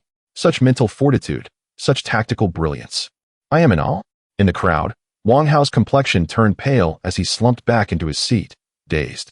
Lin Feifei and her companions excitedly embraced one another, jumping and shouting. On the high platform, Dan Shinzi stroked his beard and laughed heartily. Well done. This young lad possesses both courage and strategy. The combination of alchemy and martial arts has borne fruit. The other elders exchanged glances, their eyes filled with astonishment and incredulity. The elder who had previously favored Ling Ju could only smile wryly and shake his head. The younger generation is truly formidable, truly formidable. Lu Bian exhaled a long breath of stagnant air, approaching Ling Ju to administer the antidote. Ling Ju quickly regained consciousness, looking at Lu Bian with a complex expression. After a moment of silence, he spoke. I have lost. Your pills and tactics are remarkable. He paused, seemingly hesitant, but ultimately inquired. What was that pill that disturbed my consciousness? Lu Bian smiled, briefly explaining the Luan Shun Dan. Upon hearing this, a glimmer of understanding flashed in Ling Ju's eyes, and he cupped his fists, solemnly stating, I have learned much. Should the opportunity arise, I will seek further guidance from junior brother Lu. With that, he sheathed his sword, turned, and descended the platform, his back still straight, but now imbued with a sense of humility. Ding. Battle evaluation, S rank. Overcoming a formidable foe, intricate tactical layout, exchanging injury for opportunity, unwavering will. Rewards, significant increase in alchemical proficiency, moderate enhancement of swordsmanship resistance, spiritual consciousness too, substantial experience in beginner strengthening technique. Listening to the system's notification and feeling the swift healing of his shoulder wound alongside the surging power within him, Lu Bian gazed towards the final arena. There, the beast-taming prodigy had just barely triumphed over his opponent. The opponent for the finals had been determined. Beast-taming, huh? Lu Bian stroked his chin, a glimmer of brilliance in his eyes, realizing that he must prepare some special treats for those adorable creatures. Chapter 55. The final showdown with Chi-Dan and the spirit beast on the day of the finals. The arena was filled with an uproar, the atmosphere ablaze with excitement. All eyes were fixed upon the two figures on the stage. One was Lu Bian, clad in a slightly tattered green robe, with faint traces of blood seeping through, yet standing tall, his face adorned with a signature confident grin that carried a hint of mischief. Opposite him stood the pride of the Yusho Peak, the other finalist, Shirley. This individual was tall and sturdy, with a deep complexion, taciturn, and radiating an overwhelming vigor. Beside him crouched an extraordinarily fierce second-tier low-grade demon beast, the Savage Bear. This beast, when standing upright, towered nearly 2 meters high, its fangs protruding and claws glinting menacingly, exuding a terrifying aura. Additionally, perched on his shoulder was an exceptionally resplendent hawk, the Lei Yuing, a peak first-tier demon beast, its wings shimmering with electric light. Shirley himself was a peak 9th-layer body cultivator, his physical prowess formidable, further augmented by the presence of these two powerful spirit beasts, rendering him a terrifying force during the foundational phase. In prior matches, he had triumphed primarily through sheer strength. Now it was truly Lu Shixiang against Shi Shixiang. Shi Shixiang's Earth Bear possessed terrifying power, while the speed of the Lightning Hawk was astonishing. Complemented by his formidable defense, he appeared to have no weaknesses. Although Lu Shixiang's medicinal concoctions were miraculous, would they prove effective against the rugged Earth Bear and the swift Lightning Hawk? The challenge seemed daunting. Shi Shixiang was not like Ling Ju, a solely offensive sword cultivator. He was well-rounded in both attack and defense, bolstered by the assistance of his spirit beasts. The spectators murmured amongst themselves. Despite Lu Bian's miraculous achievements, the majority favored Shirley. Wang Hao clenched his fists, gritting his teeth as he growled, Shirley, crush him. On the high platform, the elders wore solemn expressions. Dan Qinzi furrowed his brow, seemingly pondering what strategies Lu Bian might employ. The elders of Yusho Peak wore smiles, evidently confident in Shirley. On the stage, Shirley gazed at Lu Bian, his voice low and thunderous. Lu Shidi, you are impressive. But this is where it ends. My companions will not grant you any opportunities. He patted the bear's robust foreleg, and it immediately rose to its feet, unleashing a deafening roar that sent powerful shockwaves, causing Lu Bian's robe to flutter violently. The Lightning Hawk emitted a sharp cry, electric arcs dancing around its body. Lu Bian casually scratched his now itchy ears, chuckling, Shi Shixiang, your companions are indeed formidable. However, I happen to have some newly developed treats that are quite to the spirit beast's liking. Perhaps I could offer them a taste. With a flick of his wrist, a few colorful pills, exuding an exotic sweet fragrance, appeared in his palm, resembling candy beans. Shirley frowned, perplexed. The audience below was equally bewildered. Treats? What was this tactic? With the elder referee's command, the finals commenced. Earth Bear charge. Lightning Hawk harass. Shirley wasted no time in launching his assault. The ferocious bear charged like a moving mountain, its every step shaking the arena, while the Lightning Hawk transformed into a streak of blue lightning, circling above, seeking an opportunity to dive and attack. In the face of this terrifying offensive, Lu Bian remained unfazed, retreating swiftly while seemingly carelessly tossing the colorful pills onto the path of the charging bear. As the pills landed, they did not explode but rolled enticingly, releasing an even more intense and alluring sweet aroma. Shirley's heart raced in alarm, immediately commanding the bear, "Be cautious. Avoid them." However, it was too late. The charging bear's large nose twitched, its copper-like eyes widening in fixation on the tantalizing pills emanating an irresistible scent. Its steps faltered, and it let out a deep, longing growl. Demon beasts, after all, possessed lesser intelligence than humans, and were nearly defenseless against these extraordinarily fragrant treats crafted by Lu Bian, specifically tailored to entice spirit beasts. With a low growl, the bear disregarded its master's command, lowered its massive head, and, with a flick of its tongue, devoured the pills. It even licked its lips, casting an eager gaze towards Lu Bian, as if to say, "Is there more? Delicious. Shirley." Betrayal. The audience below? What is happening? The elders on the high platform. What just transpired? The fearsome second-tier demon beast was bribed by a few candy-like pills? Fool. Shirley cursed furiously, attempting to forcefully regain control over the bear through their bond. Yet at that moment, the bear, having swallowed the pills, suddenly stiffened. Its once menacing gaze began to cloud with confusion. Then came an inexplicable joy. In full view of countless stunned eyes, this colossal creature began to sway its head and flail its limbs uncontrollably, as if performing an exceedingly awkward and comical dance, occasionally emitting strange, laugh-like sounds. The second-tier elite chaos spirit pill, specially formulated for demon beasts, could temporarily disrupt their mental faculties and cause erratic behavior. Look, the bear is dancing. My heavens, what kind of pill is this? That's just too wicked. Shirley's face turned ashen. A thunderous wave of laughter erupted from the audience. The scene was simply too striking. Shirley was on the verge of spitting blood, completely blindsided by Lu Bian's peculiar pill designed specifically for spirit beasts. Lightning Hawk. Attack. He could only place his hopes on the airborne hawk. With a sharp call, the lightning hawk became a bolt of lightning, its claws crackling with electric energy as it swooped toward Lu Bian's head. Anticipating this, Lu Bian swiftly dodged, empowered by a swift wind pill, and simultaneously tossed another pill into the air. This time, it was not the enticing treat, but several explosive pills and a stasis pill. Bang, bang, bang. The pills detonated midair, failing to injure the agile lightning hawk, but creating shockwaves and stasis effects that severely disrupted its flight path and velocity. Now's the moment. Lu Bian's eyes sparkled with determination as he retrieved a uniquely shaped metallic cylinder from his storage pouch, his newly crafted pill launcher, completed after a night of labor. With the specially designed ammunition already loaded, he aimed at the unsteady lightning hawk above and pressed the mechanism with fervor. Chapter 56. The pinnacle of Danwu shakes the demon cloud with a swift motion, a large pill encrusted in a thick layer of sugary coating shot towards the Thunder Eagle. Instinctively, the Thunder Eagle attempted to evade, but the pill exploded mid-air, revealing not gunpowder, but countless tiny, sand-like mini enticement pills that emitted an even stronger, sweet fragrance. Like celestial maidens scattering flowers, they enveloped a vast expanse of the sky. The Thunder Eagle, despite its remarkable speed, inhaled a considerable amount of that enticing aroma, with several minuscule pill grains even sticking to its feathers. Its movements abruptly faltered, and its gaze became dazed. Its flight path turned erratic, as if intoxicated, tracing a zigzag pattern through the air. This was the second-tier premium drunken immortal pill, specifically formulated for avian creatures. Its effects were akin to the chaos spirit pill, yet it was more targeted towards birds.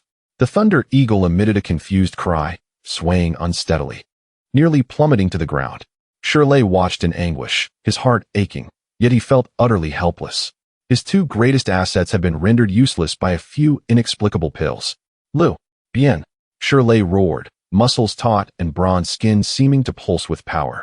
He abandoned his spirit beast and charged towards Lu Bian, determined to crush this detestable alchemist with his peak foundational body cultivation strength.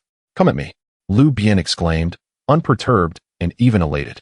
He had feared the seamless synergy between Shirley and his spirit beasts.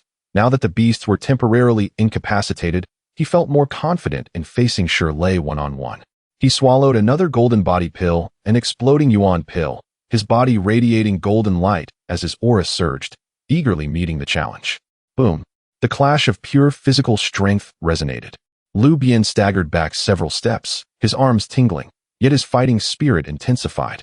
The elementary strengthening technique, combined with his repeatedly tempered physique and the enhancement from the pills, barely allowed him to withstand Shirley's ferocious assault. I wonder how long you can endure. Shirley bellowed, launching a relentless barrage. Lu Bian fought while retreating. Though he seemed overwhelmed, he skillfully used the Xian turtle shield to deflect lethal strikes at crucial moments or released slippery oil pills and entangling vine pills to disrupt Shirley's steps. He was waiting, biding his time for an opportunity. Finally, after yet another forceful collision, the two figures momentarily separated.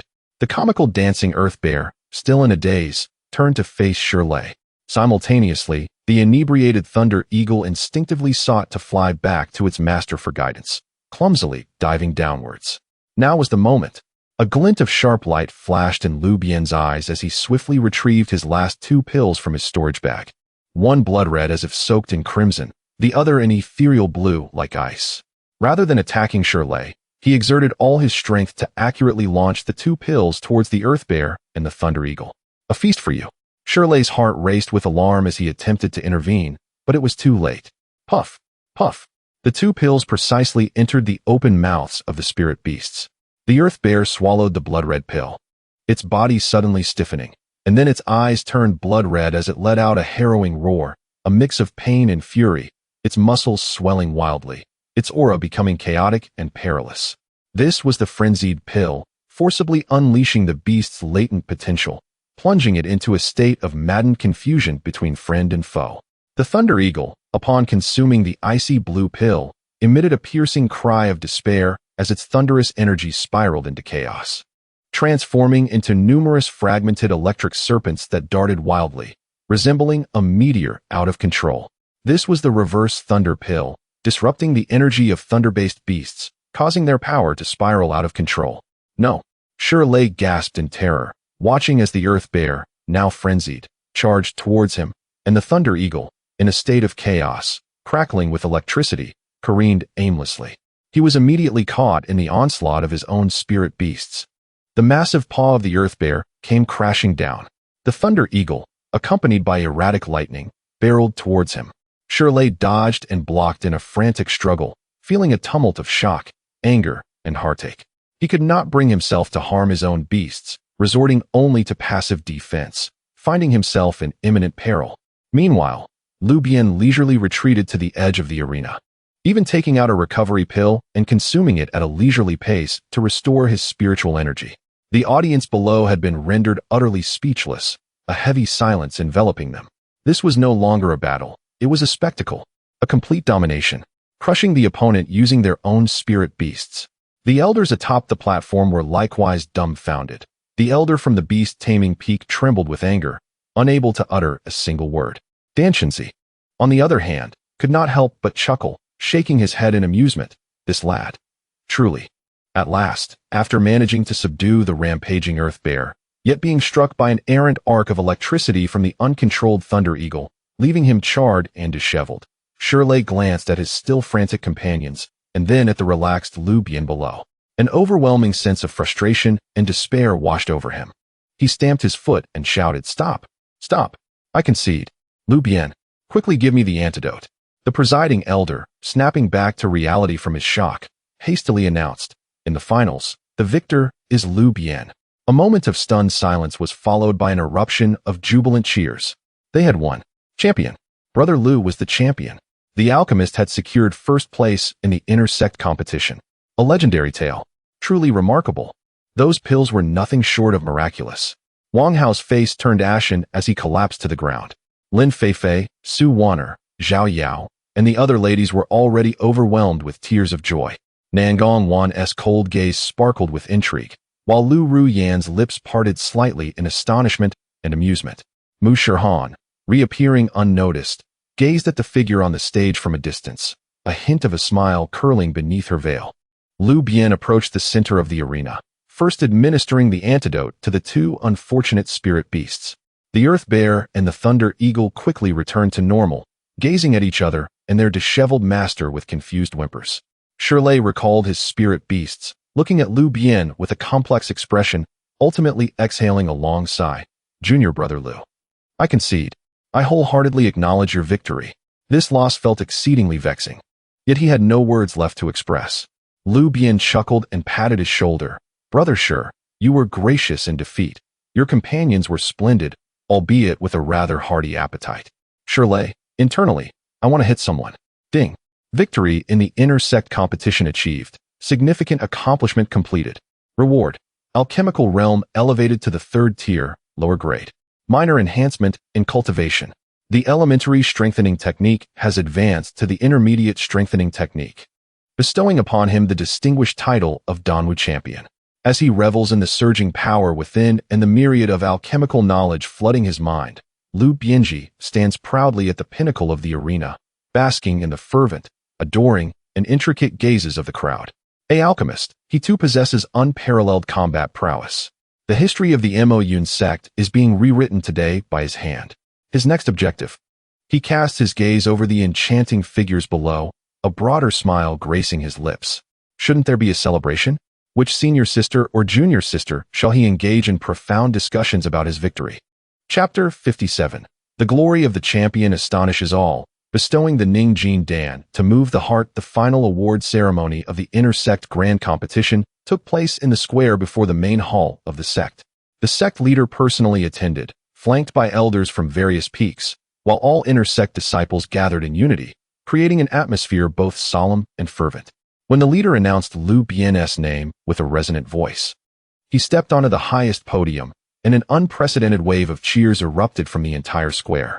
Countless gazes were fixated upon him, brimming with fervor, adoration, jealousy, and disbelief. A Dan Master, the champion of the intersect grand competition, the first in the history of Mo-Yun Zone. This honor is destined to be recorded in the annals of the sect. The sect leader, a middle-aged man of refined demeanor and unfathomable aura, regarded Lu Bian with undisguised admiration and a hint of curiosity. Lu Bian, the leader's voice was gentle yet resonated throughout the venue. As a Dan Master, excelling in both alchemy and martial prowess, you have surpassed all competitors to claim the title of champion in this intersect grand competition. Truly, you are a rare talent in our Mo-Yun Zone, a fortune for the sect, and a blessing for the path of alchemy. This is the reward you have rightfully earned. The sect leader personally handed Lu Bian a storage ring. As Lu Bian scanned it with his divine sense, an overwhelming joy surged within him. Inside lay a mountain of high-grade spirit stones, far exceeding any previous rewards, ensuring he would not worry about resources for a considerable time. Furthermore, there was a token for entry into the Ling Quan's secret realm, allowing him to cultivate for a full 12 hours. 10 times more than the 1-hour reward for the top 8 competitors he had previously heard of. Clearly, this was a special privilege for the champion. Finally, there was a jade-like icebox. Upon opening it, a refreshing aroma wafted through the air, subtly loosening the cultivation bottlenecks of those present. All the Foundation establishment disciples craned their necks, breathing rapidly. Inside lay a Ningjin Dan, the size of a longan, perfectly round, emanating a faint golden glow and immense spiritual energy. Though classified as low-grade, it was a coveted treasure for countless Foundation establishment cultivators, a key to the path of golden elixirs. Ningjin Dan. It is indeed the Ningjin Dan, a low-grade Ningjin Dan. Though of average quality, it can still increase the chance of forming a golden Dan by 20%. Alas, when will we ever obtain one? A chorus of envious sighs filled the square.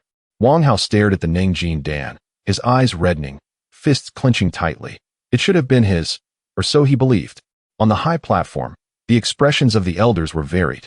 Dan Shinzi stroked his beard, smiling with satisfaction, while the elder from the punishment hall wore a gloomy countenance. Elders from Yusho Peak and Jian Peak expressed their sentiments with sighs. The sect leader smiled and said, I hope you will diligently cultivate and soon form your golden Dan, thereby enhancing the prestige of our Mo-Yun Zone. Everyone assumed that Lu Bian would treasure this Ningjin Dan, which was of great importance to him. However, the next moment, an astonishing event unfolded that left all in awe. Lu Bian casually tossed the coveted Ningjin Dan in his hand, as if it were merely an ordinary candy. His gaze swept across the crowd, landing precisely on the striking figure of Nangong Wan, clad in white, exuding an air of icy aloofness.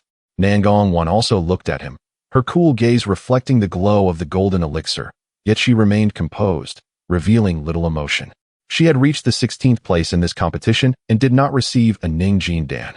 Lu Bian grinned and, under the astonished gazes of countless onlookers, made an earth-shattering move.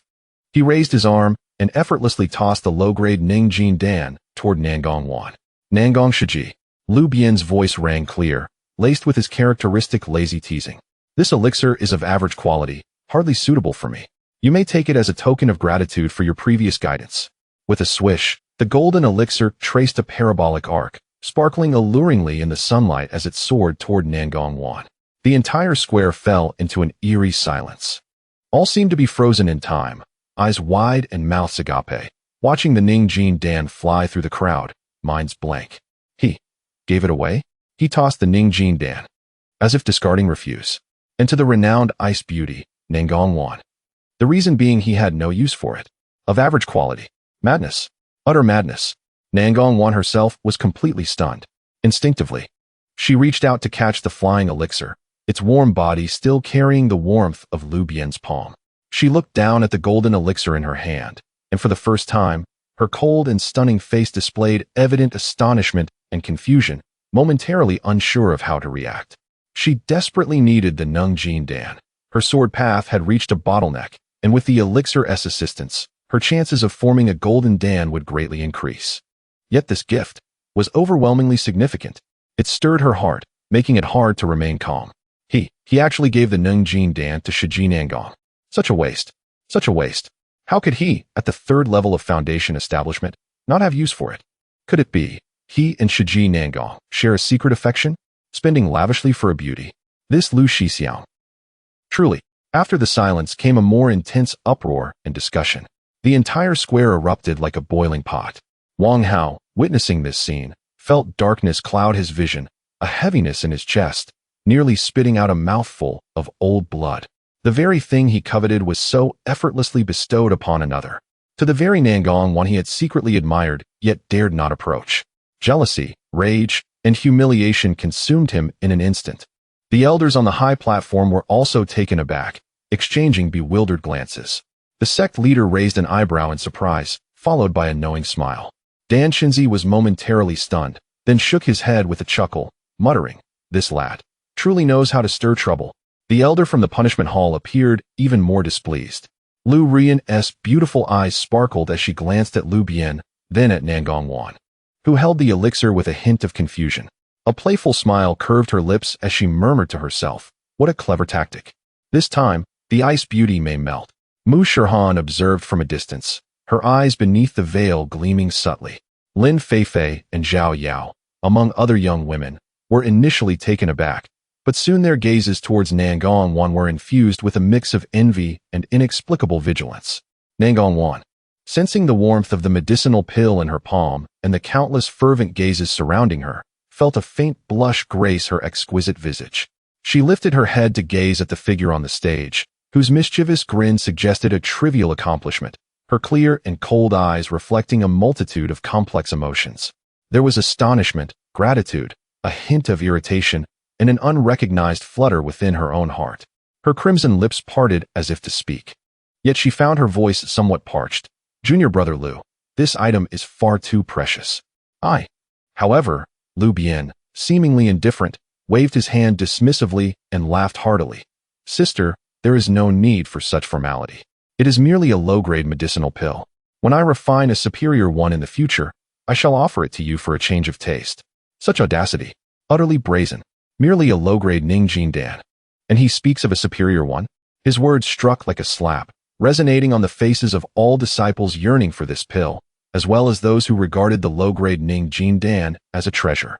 Yet, in that moment, none believed he was boasting. Given the extraordinary talent he had displayed in alchemy, perhaps, it truly was a possibility.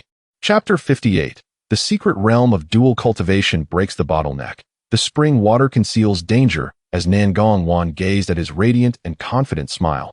The words of refusal that lingered on her lips ultimately remained unspoken.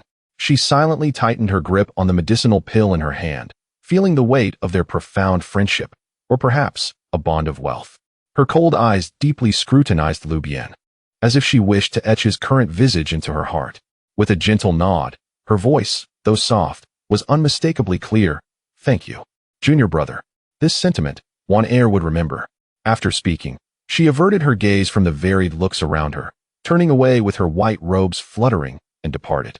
However, her silhouette seemed to carry a hint of warmth, a subtle tremor that was difficult to articulate. Ding. Bestowed with Ning Jin Dan, significantly altering the fate trajectory of character, Nangong Wan, greatly increasing favorability. Earned 500 Tianming points. Ding. The host's extravagant actions have astonished the audience, successfully displaying bravado, earning the title of extravagantly unrestrained. Equipping enhances charm towards the opposite sex and intimidation against peers. Listening to the system's notifications and observing Nangong Wan's retreating figure, Lu Bian felt elated. Spirit stones? He was not lacking. Qualification for the secret realm? Already secured. Low-grade Ningjin Dan. He truly looked down upon it. Crafting a superior grade was merely a matter of time. Swapping a useless pill for a favor from a top-tier ice-cold beauty, while simultaneously displaying his prowess and intimidating those of Wang Hao's ilk, was an exceedingly profitable transaction. All right, the awards are over. Everyone disperse. Lu Bian waved his hand dismissively, as if the earlier commotion had nothing to do with him. He leaped down from the award platform, humming a tune, leisurely making his way towards his new cave abode under the complex gazes of his fellow disciples. Next, he needed to meticulously plan out his cultivation in the Ling Quan's secret realm, as well as how to utilize the reward of an 80-breath dual cultivation duration. His gaze began to wander restlessly among the beautiful female disciples in the crowd. Life was truly becoming more exhilarating. The Ling Quan's secret realm lay deep within the forbidden area of the back mountain of Mo Yun's sect, guarded by heavily armed sentinels and surrounded by formations. Holding the head disciple token, Lu Bian passed through unhindered. The moment he stepped into the secret realm, a torrent of pure and majestic spiritual energy surged forth, almost requiring no effort to channel his cultivation method, as the energy naturally flowed into his pores, enveloping him in a soothing, euphoric sensation. The secret realm was not vast.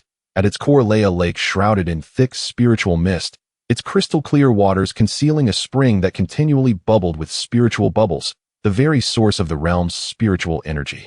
Along the lake's edge grew various moisture-loving spiritual herbs and flowers, all seemingly of considerable age. A splendid place. Truly a splendid place. Lu Bian inhaled deeply, feeling the constraints of his cultivation begin to loosen ever so slightly. System, scan the area. Are there any surveillance formations or restrictions present? He mentally commanded. Ding. Scan complete. The secret realm is protected by a powerful barrier, isolating it from the outside. There are no surveillance formations within, but there is monitoring of spiritual energy flow. Any significant loss of spiritual energy will trigger an alarm. Lu Bian's eyes brightened. No surveillance? That simplifies matters. He stroked his chin, a sly smile spreading across his face.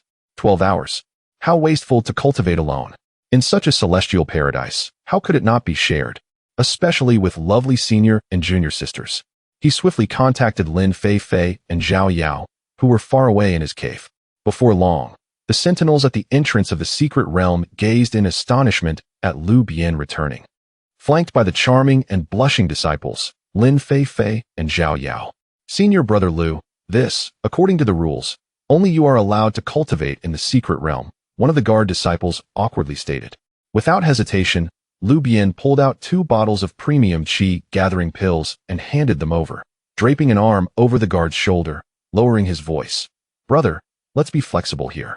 I'm just bringing these 2 junior sisters in to discuss the Tao. We'll be out in no time, and I assure you, we won't be drawing excessive spiritual energy, all done discreetly. Just a little something to sweeten the deal for you guys. The guard disciple, staring at the vibrant pills in his hand, something he might never possess in his lifetime, was torn. After feeling the pressure of Lu Bian's foundation establishment level and the prestige of his title, he hesitated. Eventually, unable to resist the allure of the pills and Lu Bian's persuasive tactics, he gritted his teeth and quietly opened a tiny gap in the barrier. Senior brother Lu, hurry. Rest assured, it will be quick. Lu Bian chuckled, swiftly pulling Lin Fei Fei and Zhao Yao, who gasped in surprise, into the secret realm. The barrier closed behind them. The 2 guard disciples exchanged glances, wiping their sweat, hastily concealing the pills and pretending nothing had occurred. Inside the secret realm, Lin Fei and Zhao Yao stood in awe at the ethereal scenery and the overwhelming spiritual energy. Wow, the spiritual energy here is so dense. Senior brother, you're amazing, you really brought us in. Lu Bian, brimming with pride, declared, of course. Don't forget who I am, inner sect head disciple. Bringing you in to assist in your cultivation is your honor. He emphasized the phrase assist in cultivation, casting a roguish glance at the graceful figures of the two women. Lin Fei and Zhao Yao's faces turned crimson. They couldn't help but understand his insinuation, playfully hitting him a few times, yet half-heartedly allowing him to lead them towards the lakeside. Time is of the essence. Let us hasten our cultivation. Lu Bian, impatient, began to loosen his garments. Senior brother, slow down. How embarrassing. The picturesque lake and misty mountains soon acquired a hint of springtime warmth. Lu Bian wasted no time, immediately activating the Qian Kuan Yin Yang Joyful Dan Dao secret record and began dual cultivation with the two women. In such a uniquely advantageous environment, the effects of dual cultivation far exceeded those of the outside world. Ding. Dual cultivating with Dao partner Lin Fei gained 388 cultivation experience, 155 proficiency in Dan Dao. Ding.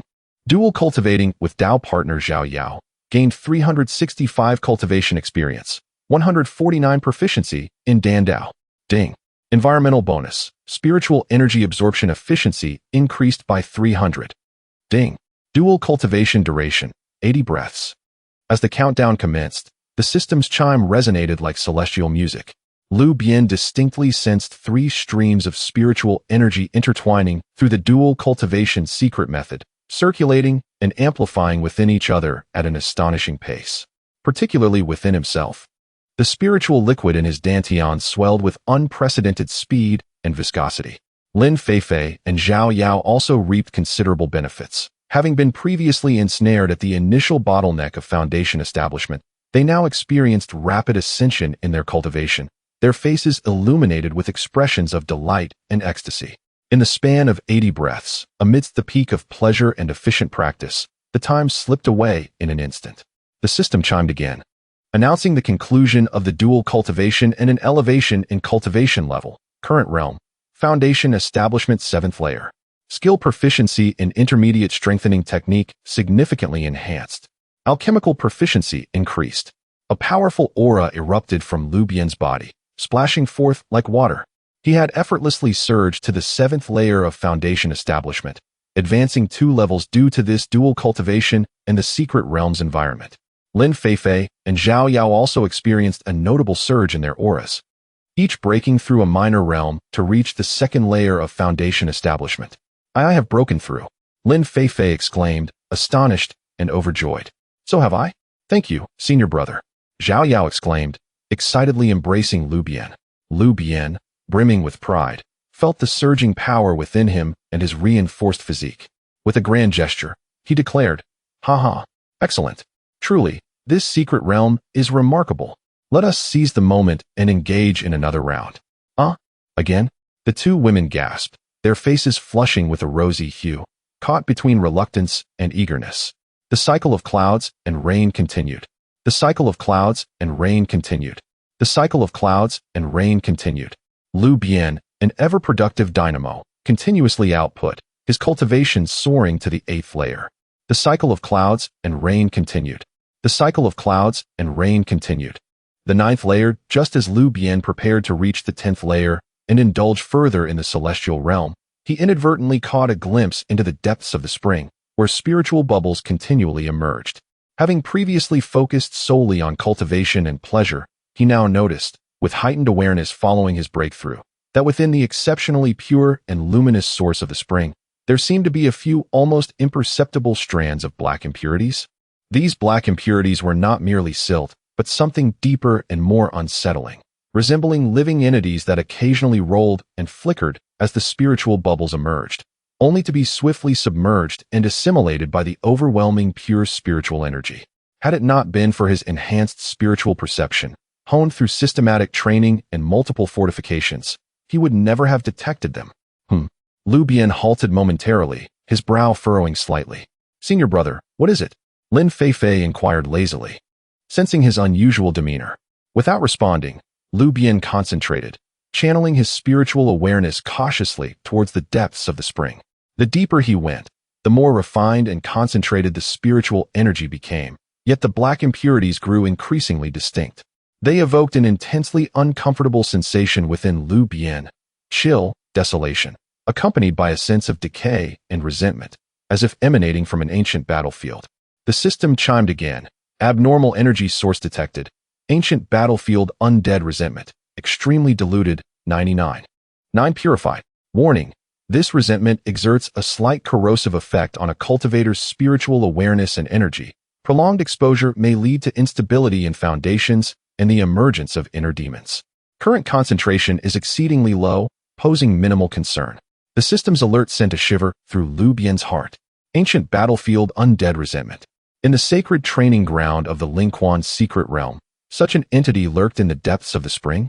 Chapter 59. The Immaculate Golden Pill invokes heavenly jealousy. Ninefold thunder tribulation tempering the true body. Although the majority has been purified, the existence of this spiritual spring is undeniably peculiar. What realm does it connect to? Is the sect aware of it? Lu Bian's whimsical thoughts vanished in an instant, and a grave expression took hold of his countenance. Xixiao? Zhao Yao called out with concern. Returning to his senses, Lu Bian noticed the anxious gazes of the two women, suppressing the doubts in his heart and forcing a smile. It's nothing. I merely had a moment of insight following my recent breakthrough in cultivation. The spiritual energy here is abundant, and such an opportunity is rare. Let us continue our training and not waste it. He shifted his focus away from the spring and dedicated himself to dual cultivation with the two women to consolidate his newfound strength. Yet in his heart, a seed of suspicion was sown. The resentment of the ancient battlefield, the trial at the meteorite mountain range, the system's task to seek the source of the fire, and Lu Bian's meaningful gift of pills. All these seemingly unrelated events appeared to be subtly intertwined by an invisible thread. After concluding their training in the secret realm, Lu Bian, accompanied by the radiant and significantly strengthened women, quietly departed. The guarding disciples, seeing their timely exit without triggering any spiritual energy alarms, turned a blind eye. Upon returning to his cave dwelling, Lu Bian dismissed the reluctant women and fell into deep contemplation. The anomalies surrounding the spring heightened his vigilance and curiosity regarding the impending trial at the meteorite mountain range. It seemed that this would not merely be a simple test. Clearly, more thorough preparations were necessary. He murmured to himself, a glint of determination flashing in his eyes. For the sake of the system's task and his own safety, he must wade through this murky water and do so with clarity. He rose and made his way to the alchemy chamber. It was time to concoct a greater number of exquisite pills for self-preservation and to deal with specters. Since returning from the spiritual spring secret realm, Lu Bian had not paused for a moment. His cultivation at the 9th level of foundation establishment was already solidified, yet his ambitions soared far beyond that. The glory of being the inner sect champion, the accumulation from the spiritual spring secret realm, and the urgent sense of purpose ignited by the spring's anomalies all fueled his thirst for greater power. The path to the golden pill lay before him. He chose not to utilize the low-grade golden pill bestowed by the sect, for it was laden with impurities and bore a low success rate, unworthy of his immaculate alchemical skills and foundation. Within the confines of his secluded cave, Lu Bian regulated his breath and focused his mind to its zenith. Before him lay a cauldron filled with supplementary herbs collected in the secret realm, alongside precious main herbs he had cherished, meticulously refined into a batch of pills. As the cauldron opened, a myriad of radiant colors illuminated the chamber, and a fragrance far more potent and pure than that of the sect's offering wafted through the air, nearly shattering the barriers of his cave.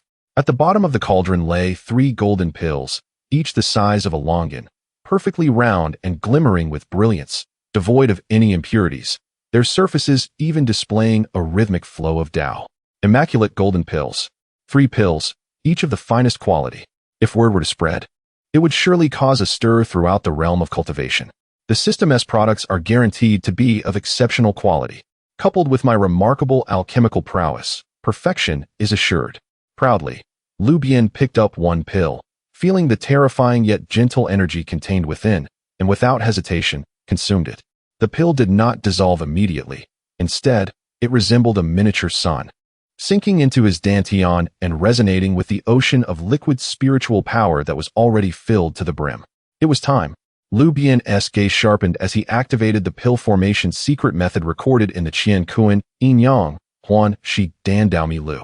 Simultaneously, through the subtle connection formed by the dual cultivation contract, he transmitted a thought to his four partners, Lin Feifei, Lu Wan, Su Wanner, and Zhao Yao. This was not a plea for spiritual energy, but rather a call for resonance and guidance, inviting their spiritual intents to protect him while sharing in the insights of his breakthrough. This advanced application recorded in the secret tome could stabilize one's mind at crucial moments and enhance the likelihood of success. Regardless of their current activities, the four women felt the powerful celestial pressure from the outside world, prompting them to immediately set aside their tasks, sit cross-legged, close their eyes, and channel their pure intentions through the invisible contract, surrounding Lu Bian with warm and steadfast support.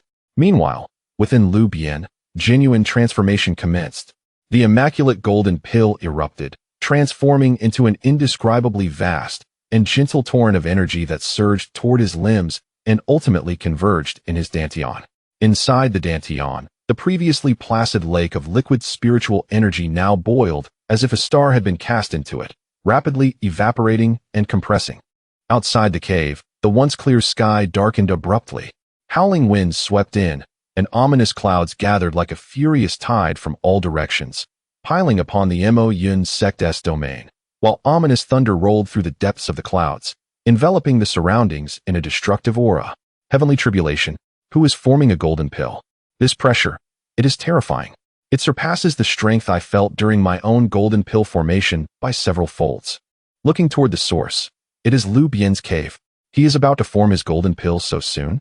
Such a celestial phenomenon. This child's golden pill must surely be extraordinary. Within the sect, countless disciples and elders were stirred, emerging from their caves to gaze in astonishment at the gathering thunderclouds.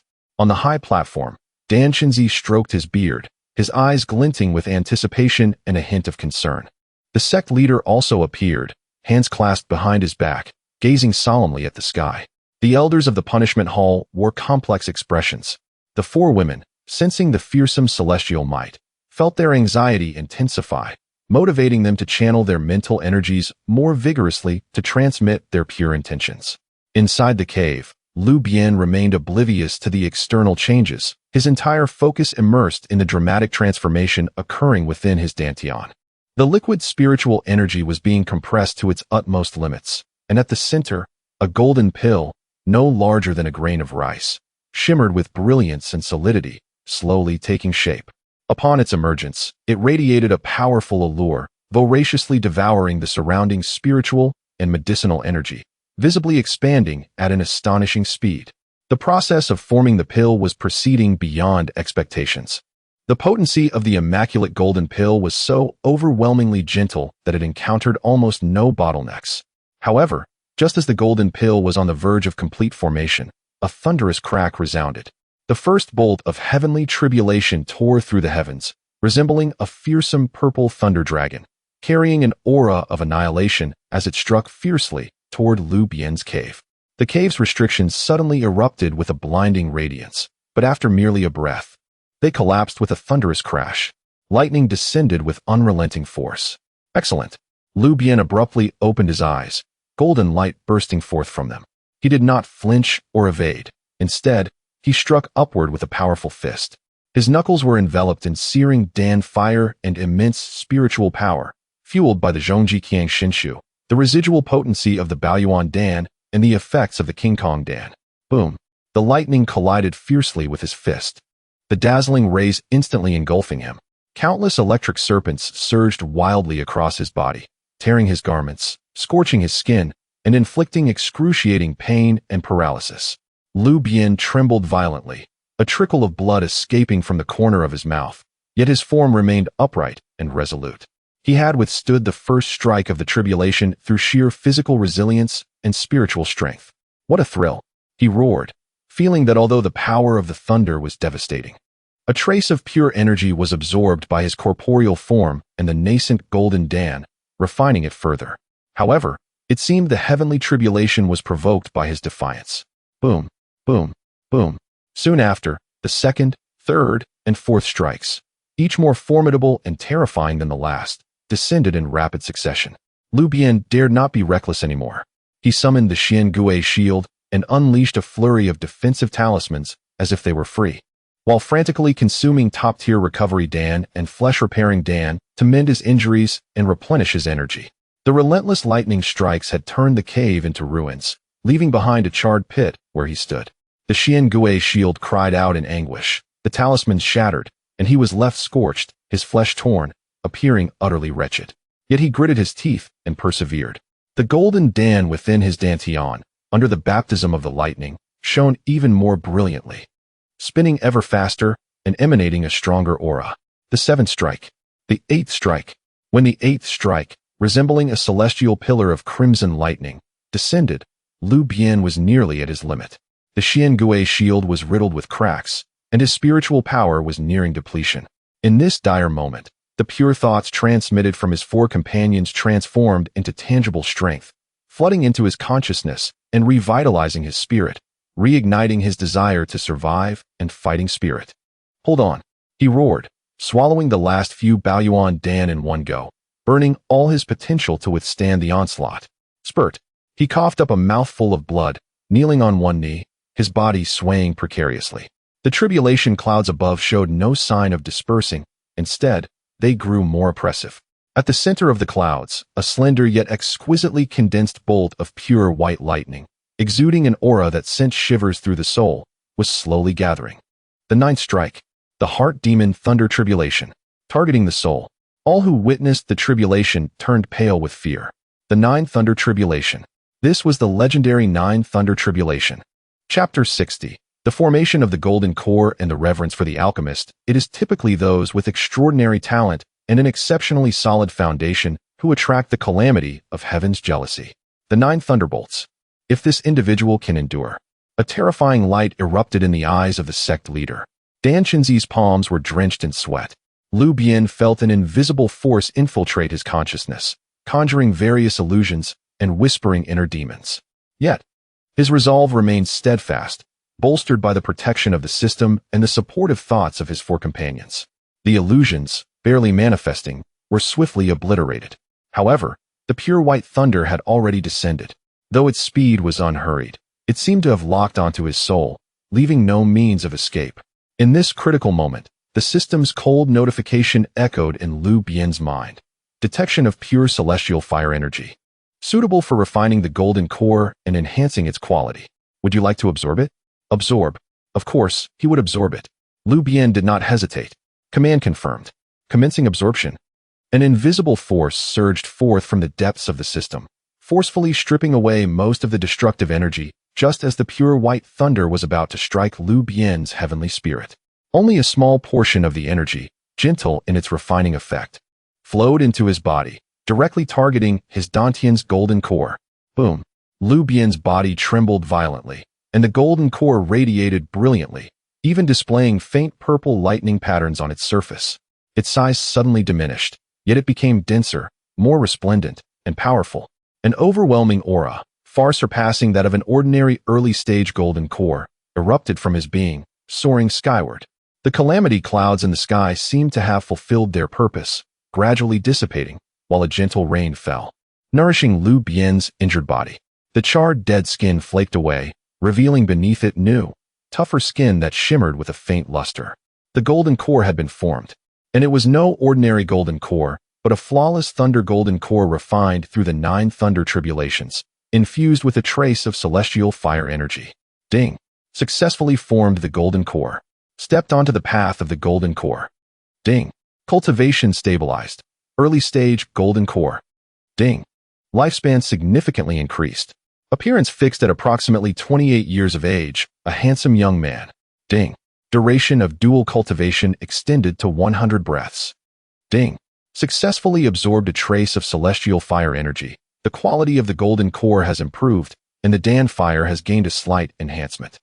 A surge of power enveloped him. His senses and awareness underwent a qualitative leap, and his perception and control over the spiritual energy of heaven and earth intensified dramatically. Lu Bian rose to his full height, feeling the terrifying power contained within his thunder golden core, and could not help but release a roar toward the heavens. The roar resonated like a dragon's cry, reverberating through the surroundings, heralding the birth of a formidable golden core true practitioner. The golden core had been formed. He had truly survived the 9 thunder tribulations. Such a young golden core, and also an alchemist, a true prodigy. The disciples below were already overwhelmed with astonishment. Wang Hao's face turned ashen, utterly despairing. The 4 women, Lin Feifei and her companions, sensed the aura of Lu Bian's successful golden core formation and were filled with ecstatic joy, sharing in his glory. On the high platform, Dan Qinzi laughed heartily, filled with elation. The sect leader nodded slightly, his expression inscrutable. In a flash of light, Dan Qinzi appeared before Lu Bian. Observing his beloved disciple, though disheveled, he was brimming with spirit and possessed an immensely solid foundation, bringing great comfort to the old man. Excellent. You are destined to be the future leader in the path of alchemy for our Mo sect. He patted Lu Bian's shoulder with vigor, advising him to solidify his cultivation. There exists a type of earth heart flame within the sect's treasury, which may greatly benefit your alchemy. You may exchange it with your contributions. The earth heart flame? Lu Bian's heart stirred, taking note of it. Thank you, master. I shall diligently practice day and night. Lu Bian replied with a grin, though his gaze had already begun to search for the figures of his companions. A century of golden core? How long has it been since he began? With dual cultivation in martial arts and alchemy, his future was boundless. His next goals were naturally to solidify his cultivation, exchange for the earth heart flame, and then to fully experience the extended dual cultivation duration of 100 breaths. Just thinking about it filled him with immense enthusiasm.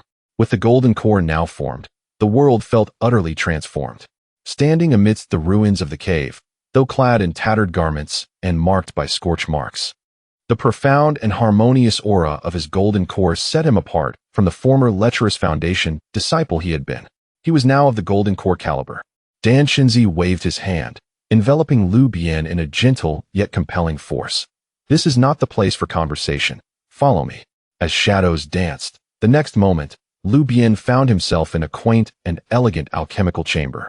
The fragrance of herbs wafted through the air, with various rare spiritual herbs and antique alchemical furnaces displayed on jade shelves around him.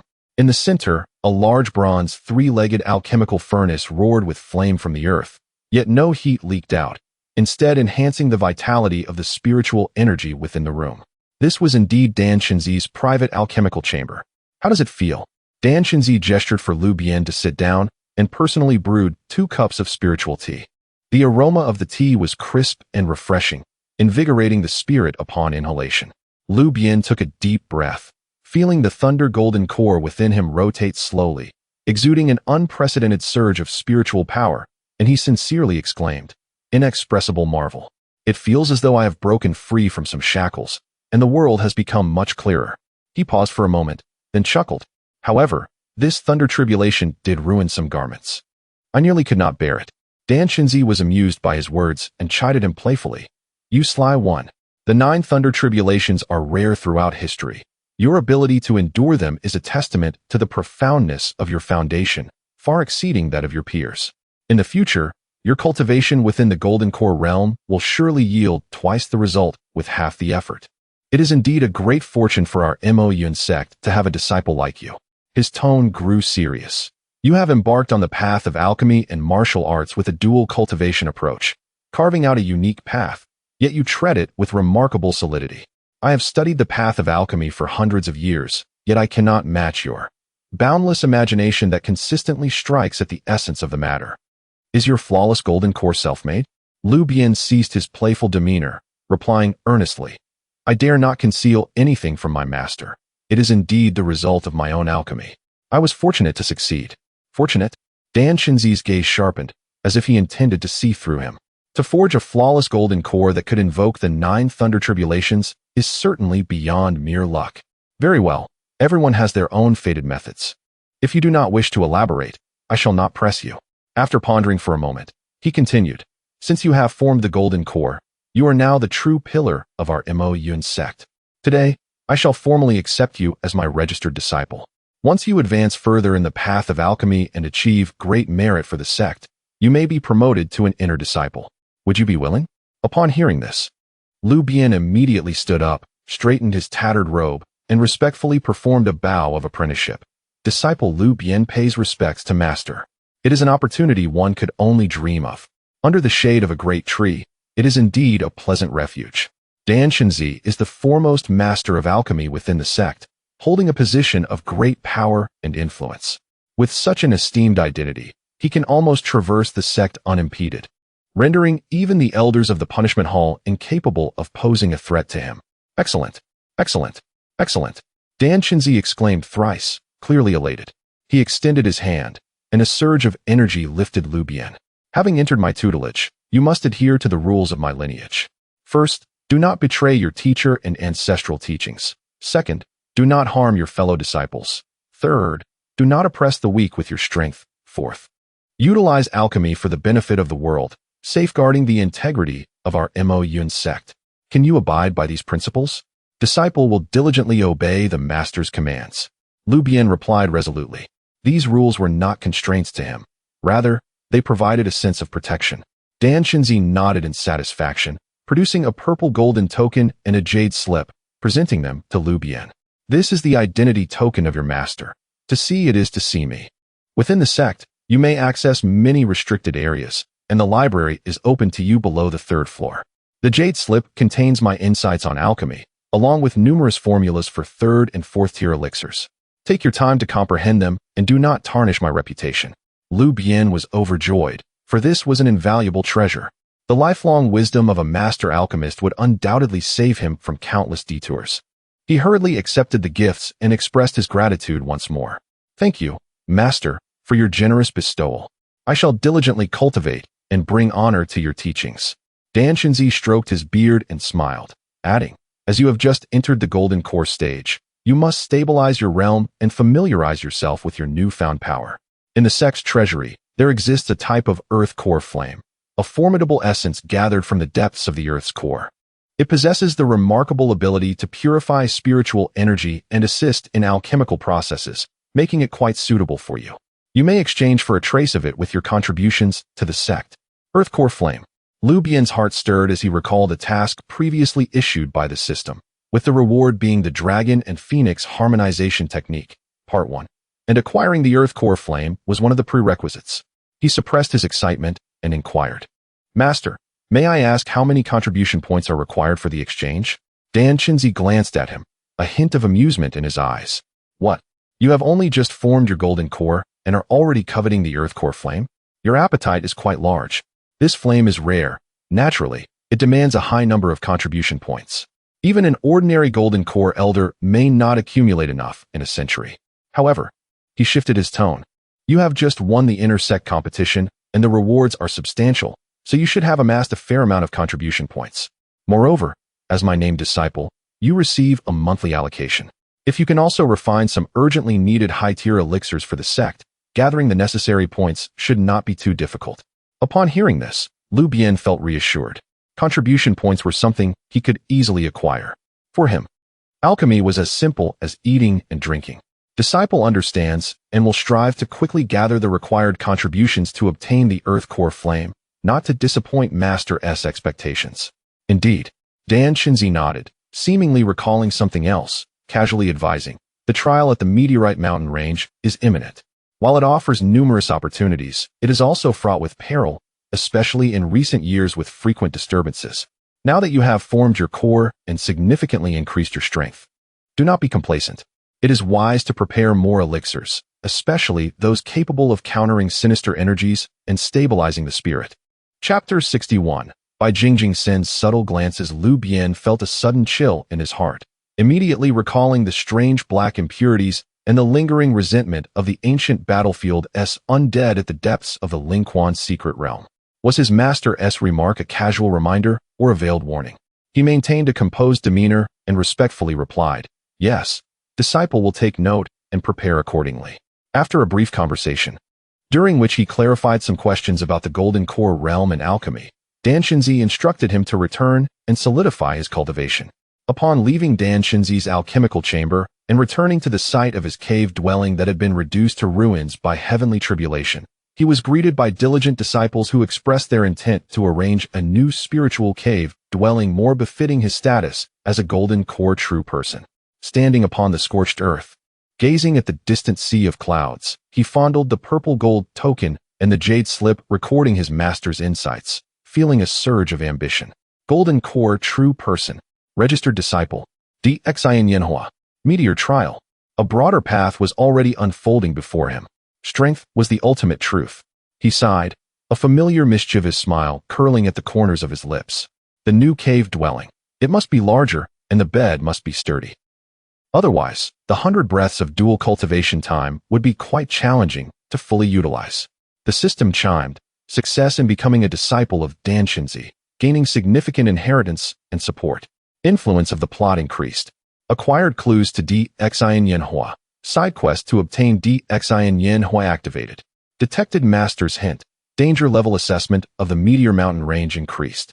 It is advised that the host prioritize the refinement of Qingxin Bixia Dan and Jinhuan Dan and other corresponding elixirs. Listening to the system's notifications, Lu Bian directed his gaze towards the direction of the Sect's treasure vault and then towards the Meteor Mountain range, his eyes growing deep and sharp.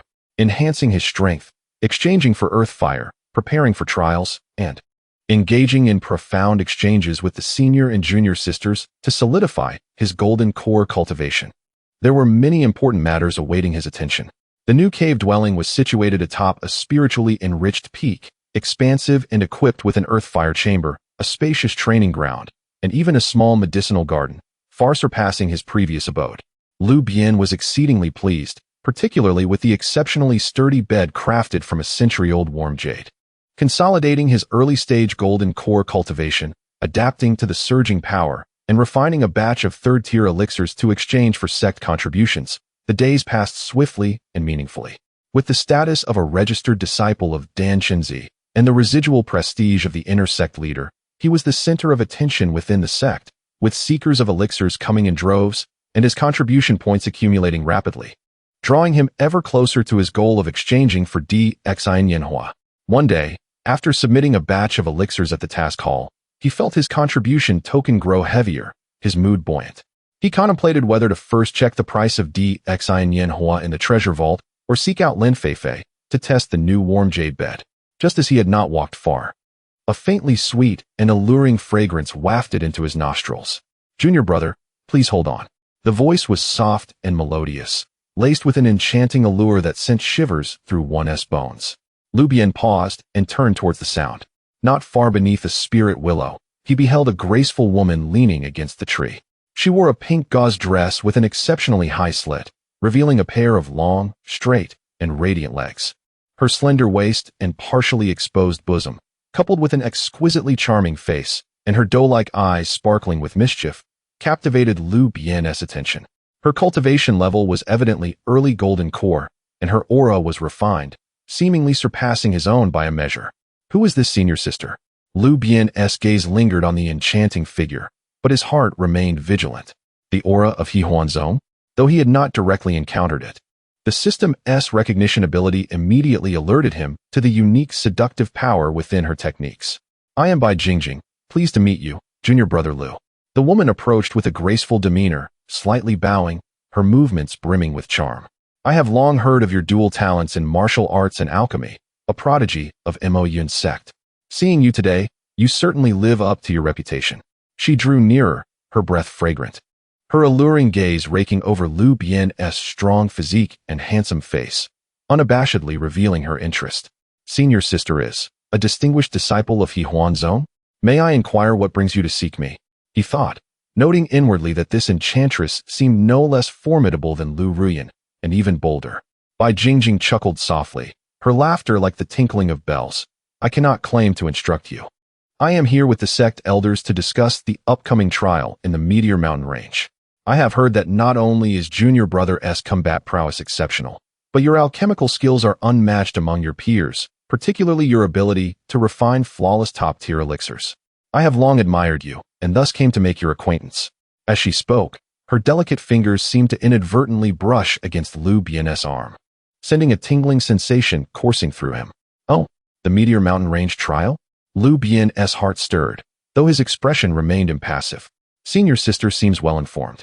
However, given my humble cultivation, it remains uncertain if I may participate." "You underestimate yourself," Junior brother.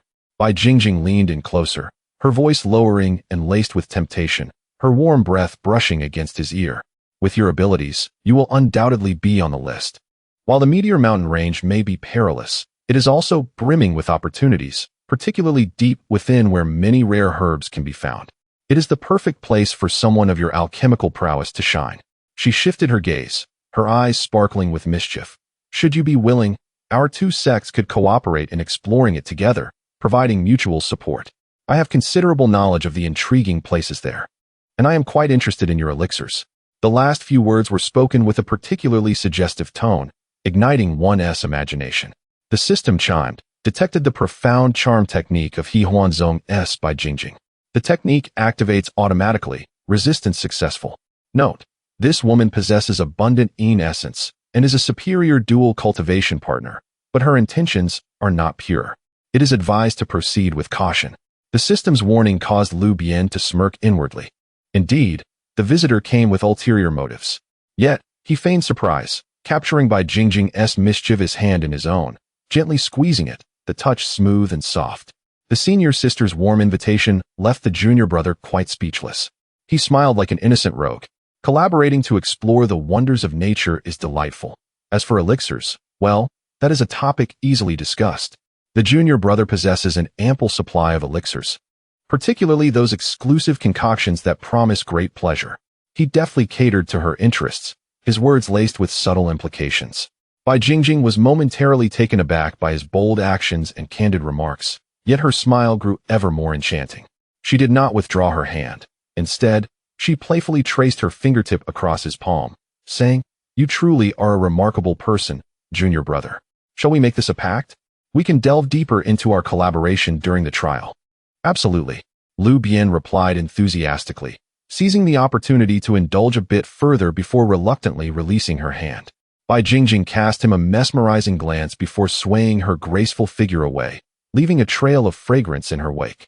Observing her retreating silhouette, Lu Bian's frivolous smile gradually faded, his gaze sharpening with a newfound seriousness. "The Hehuan sect has also become involved? Have they sought me out specifically for the flawless elixirs, or do they harbor ulterior motives?" The Yuxing mountain range it appears to be more bustling than anticipated. At that moment, the resonant chimes of the assembly bell rang out 9 times, a commanding voice echoing across the land. All those who placed in the top 100 of the inner sect competition, as well as the inner sect disciples appointed by the elders, are to gather immediately at the sect's plaza. Lu Bian focused his thoughts, swiftly transforming into a streak of light as he sped towards the main peak square. The plaza was already a sea of faces, with hundreds of formidable inner sect elites assembled, all at least in the mid-foundation stage, and many boasting late foundation stage or even golden core level prowess. Nan Gongwan, Lu Ruyan, and even Mu Shihan were prominently among them. A stern-faced elder of the late golden core stage hovered in the air, surveying the crowd below before speaking in a deep tone. According to the joint decision of the sect and various major factions, the trial in the Yuxing mountain range will officially commence in half a month's time. An immediate wave of suppressed murmurs and discussions arose from the audience. Chapter 62. The Trials and Tribulations Unfold. The elder continued. This trial pertains to the distribution of resources among the various sects and represents a significant opportunity for each of you to undergo rigorous training and assessment. Those whose names are called shall assemble here at dawn in half a month's time. He began to announce the names, each one resonating through the air. When he reached the name of Lu Bian, countless gazes converged upon him in an instant. Lu Bian remained composed, understanding the implications of his prominence and the favor he had garnered from Don Shinzi. Such fortuitous events were undoubtedly his to claim. The list was extensive, and Lu Bian also heard the name Wang Hao, Nan Gongwan, Liu Ruyan, and Mu Shihan. 3 stunning women, each connected to Lu Bian, with their own unique allure, had their names called one after another. A faint yet profound smile graced Lu Bian's lips as he absorbed the moment. Once the assembly dispersed, individuals departed with varied thoughts. Lu Bian was preparing to return for his final preparations when a sudden, urgent alert echoed in his mind, more pressing than any he had previously encountered. Warning: intense spatial fluctuations and ancient energy source reactions detected. Coordinates: core region of the Yuxing mountain range. Ultimate task issued: explore the core of the Yuxing mountain range and seek the source fire seed. Task description: The source fire seed is a fragment of the primordial fire, embodying the powers of creation and destruction, crucial for the host system upgrade and the advancement of alchemical skills. Task rewards, issued based on the completion level of the exploration and the integrity of the source fire seed acquired. Minimum reward, a comprehensive system upgrade unlocking new features. Maximum reward, unknown. Warning, the task is exceedingly dangerous. The core of the mountain harbors formidable entities and ancient prohibitions. It is advisable for the host to make thorough preparations before proceeding. Simultaneously, Lu Bian acutely sensed a tremor deep within his mind. The previously dormant ancient aura from the system now pulsating vigorously, conveying an unprecedented longing and urgency. It felt as if an ancient ferocious beast, long in slumber, had caught a whiff of the most enticing blood and was on the verge of awakening. Lu Bian's heart raced. This was the first time he had witnessed such a profound reaction from the system. What could the source fire seed be that it held such significance? He lifted his gaze towards the direction of the Yunqing mountain range, his eyes sharpening with intensity and gravity. The source fire seed, system upgrade, he murmured, his fists slowly tightening. It appeared that he could not avoid this turbulent endeavor. Meanwhile, in an unnoticed corner at the edge of the square, the dragon and phoenix jade pendant at Liu Ruyen's waist began to emit a subtle warmth, the phoenix pattern glowing faintly with a hint of red light. Sensing something, she turned her gaze towards the direction Lu Bian had departed, her peach blossom eyes shimmering with a profound light. Mu Shirhan also paused, glancing back at the forbidden area behind the main peak, her lips beneath the veil subtly shifting, as if letting out a silent sigh. Nan Gongwan tightened her grip on the sword in her hand, her icy gaze fixed on the distance, the aura of battle emerging. The ancient wheel of fate had begun to turn with increasing speed, and countless threads of causality converged towards that fallen star. Half a month slipped by in the blink of an eye. Lu Bian secluded himself in his new cave residence, dedicating all his energy to 3 pursuits, solidifying his foundation in the early stages of the golden core, fervently concocting elixirs, and studying the insights contained within the jade slips gifted by Don Shinzi. The path of the golden core was profoundly mysterious. Though still in its nascent phase, the potency of his spiritual energy, the acuity of his consciousness, and the clarity of his understanding of the world far surpassed that of the foundation establishment stage. He needed time to acclimate to this newfound power and to master it fully. The intermediate strengthening technique also required diligent practice to meet the physical demands of the golden core realm. Alchemy was the swiftest means to earn contribution points. His alchemical prowess had reached the lower tier of the 3rd stage, and with the aid of the pseudo-innate fire, his success rate in crafting 3rd-tier elixirs was exceptionally high, always yielding exceptional quality. Reviving elixir, condensing liquid elixir, and even more challenging concoctions like the barrier-breaking elixir and poisonous essence elixir flowed from his alchemical chamber like a steady stream. After reserving a portion for personal use and sharing with a few close companions, he sent the majority to the task hall in exchange for contribution points. The elders at the task hall transitioned from initial astonishment to eventual numbness, ultimately perceiving Lu Bian as a veritable treasure trove of contribution points, their demeanor becoming exceedingly respectful. Moreover, Don Shinzi's alchemical insights served as a guiding beacon for him, illuminating many previously vague concepts in alchemy, enhancing his techniques to become increasingly refined and intricate, and deepening his comprehension of higher-tier elixirs. Occasionally, he would balance work and leisure, engaging in profound exchanges with Lin Fei, Zhao Yao, and others on the sumptuous jade bed in his new cave, indulging in the exquisite experience of dual cultivation that lasted for 100 breaths. The effects of dual cultivation during the Golden Core period were astonishing, not only solidifying his cultivation rapidly, but also benefiting his companions immensely, who became utterly devoted to him. On one particular day, Lu Bian felt that his realm had been thoroughly stabilized, the radiance of the Golden Core firmly contained, and the flow of his spiritual energy smooth and unhindered. He glanced at the contribution points reflected in his identity token, a staggering figure that would make any Golden Core elder envious and breathless. It was time. He rose to his full height, his eyes sparkling with determination as he strode directly towards the sect's treasury. The sect's treasury was located deep within the main peak, heavily guarded and fortified with layers of formations. Upon presenting Don Shinzi's purple gold token, the elder on guard dared not be negligent and respectfully guided him inside. The interior of the treasury was far more expansive than it appeared from the outside, with countless luminous orbs suspended in the air, each encapsulating a treasure, elixirs, magical artifacts, materials, and manuals, an exquisite display brimming with spiritual energy.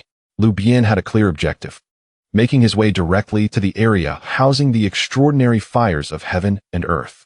Soon, within a transparent crystal column protected by formidable prohibitions, he beheld his target, the earth core flame.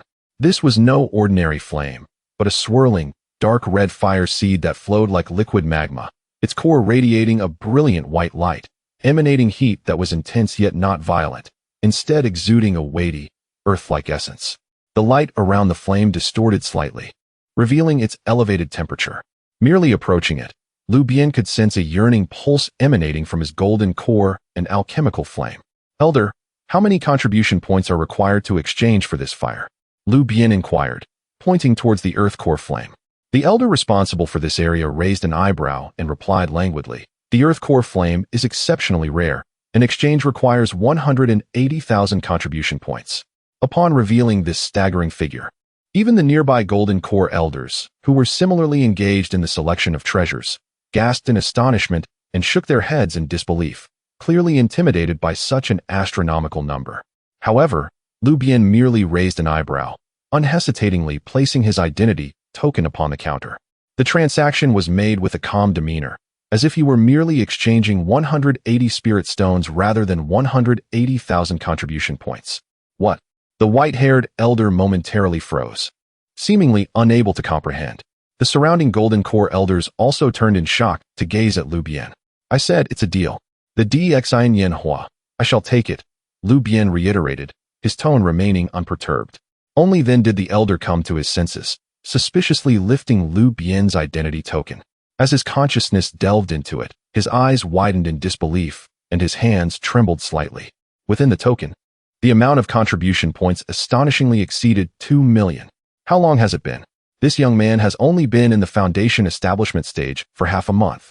Where could he have amassed such a wealth of contribution points? Did he rob the task hall? He was unaware of Lu Bian's extraordinary alchemical efficiency and the conversion rate for exceptional elixirs. How is this possible? The elder muttered to himself, regarding Lu Bian with the gaze one would reserve for a monster. Chapter 63. The Earth Fire Alchemy Pill begins to solidify. A fortune exchanged for extraordinary flames. The nearby golden core elders could no longer contain their curiosity. As their divine senses swept over the token, they were met with an astonishing figure, leaving them speechless, their faces etched with disbelief, envy, and jealousy. Lu Shirji, are you certain? The elder with white hair stuttered, his voice trembling. 180,000 contribution points could exchange for several top-tier spiritual artifacts or numerous precious breakthrough elixirs, yet he opted to exchange it for a rare celestial fire that, while valuable, would not immediately enhance combat strength. Indeed, Lu Bian smiled faintly. Are contribution points not meant to be spent? This fire holds great significance for my alchemy. It is worth it. His nonchalant words exuded an overwhelming sense of wealth. The golden core elders twitched at the corners of their mouths, their minds roaring in outrage. Is this how one spends contribution points? This is a fortune we could not amass even after decades of toil. What a prodigal, truly a spendthrift. Yet, knowing he was the beloved disciple of Dan Shenzi and could easily accrue such vast contributions, they could only swallow their envy. We are indeed poor. The white-haired elder ceased further conversation, hastily completing the paperwork as though fearing Lu Bian might change his mind. He executed several incantations, carefully extracting a spark of the earth fire from the crystal pillar and sealing it within a specially crafted jade box, which he presented to Lu Bian. Lu Shirji, the earth fire is volatile. Exercise utmost caution during absorption and refinement. It is best to have a mentor guard you. Thank you for your reminder, elder. Lu Bian took the jade box. Feeling the immense fiery energy within, his heart filled with delight as he clasped his hands in gratitude. Under the complex gazes of the golden core elders, he departed, leaving no trace of longing behind. Beep. Successfully acquired Earthfire Seed. Side quest to obtain Earthfire completed. Beep. Reward issued. Dragon and Phoenix Harmony Technique, upper volume, has been transmitted to the host's consciousness. Beep. Quality flame detected. It can be preliminarily fused with the existing alchemical fire to enhance its quality and refining efficiency. Shall we begin the refinement immediately? Not yet. Lu Bian suppressed the impulse to fuse immediately. Refining the earth fire was no trivial matter. It required an utterly quiet and secure environment. With the impending journey to the Yuxing mountain range, this was not the optimal time. He returned to his cave dwelling, carefully storing the jade box containing the earth fire before eagerly examining the dragon and phoenix harmony technique. The technique was extraordinarily profound, far surpassing the foundational content of the Qiankuan Yin-Yang Joyful Alchemy secret record.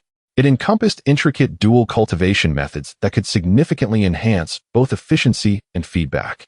It also touched upon the primal force of yin and yang, promising unimaginable benefits to both parties' cultivation, consciousness, and even comprehension if mastered. What a treasure! Truly a treasure. Lu Bian mused, realizing that this 100 breaths was merely the beginning, and he needed to strive toward grander goals. He stifled the urge to find a partner to test the new technique and began tallying the supplies prepared for the trials in the Yuxing mountain range. Various top-tier third-grade elixirs were, of course, abundant: recovery, healing, detoxification, poison evasion, frenzy, swift wind, indestructible. A complete array in quantities sufficient to make any small sect envious. The newly acquired Xiangui shield had also been thoroughly refined, coupled with the recently obtained, yet-to-be-refined earth fire, as well as the system reward of the dragon and phoenix harmony technique. Lu Bian's lips curled into a confident smile. Yuxing mountain range, the seeds of elemental fire. I am coming. He gazed out the window toward the sect square, where the gathering disciples were multiplying. The winds of change were about to stir. The fortnight deadline was swiftly approaching. On a clear morning, 3 enormous black-bone boats hovered above the square of the Mo Yun sect, their hulls etched with fearsome, demonic patterns, emanating an imposing aura. These were the flying treasures of the Mo Yun sect, designed for long journeys across perilous terrains. Hundreds of selected disciples congregated in the square, their auras mingling, yet none were anything less than formidable. The weakest among them were in the mid-foundation establishment stage, with many in the late stage or even the nascent soul realm, including a few core disciples with unfathomable depths, such as Nangong Wan and Lu Ruyan. As Lu Bian appeared, he immediately drew numerous gazes. Dressed in a brand-new azure robe, standing tall, his early golden core cultivation was unmistakable, his familiar, slightly roguish smile setting him apart amid the serious and anxious disciples. Is that Lu Bian, the renowned alchemist? Indeed. He has reached the golden core stage. Such speed. Humph. Merely a stroke of luck. An early golden core alchemist would barely be at the bottom in the trials. I heard he has amassed an astonishing number of contribution points, exchanging them for the earth fire. Such a waste. Amid the murmurs of admiration, jealousy, and disdain, Wang Hao stood among the crowd, casting a cold glance at Lu Bian, a hint of schadenfreude curling at the corners of his mouth, seemingly anticipating misfortune for him during the trials. Nangong Wan stood with her sword, still as ever, but when Lu Bian's gaze passed over her, she nodded slightly in acknowledgement. Lu Ruyan beamed with a radiant smile, throwing him a flirtatious glance from afar. Mu Shirhan remained quietly in the corner, her face obscured by a veil, rendering her expression unreadable. Board the ship. With a sharp command from a leading golden core elder, the disciples took to their flying artifacts and boarded the bone boats. The interior of the boats was spacious, furnished with numerous quiet chambers. Lu Bian casually selected one, and no sooner had he sat down than a knock sounded at the door. To his surprise, it was by Jingjing from the Hawan sect, her charming smile bright as she breezed into the chamber, bringing a waft of fragrant air. Lu Shidi, how dull it must be alone. May I keep you company?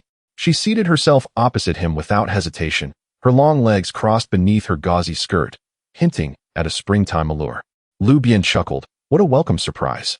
Are you here to discuss alchemy, or perhaps matters of the heart?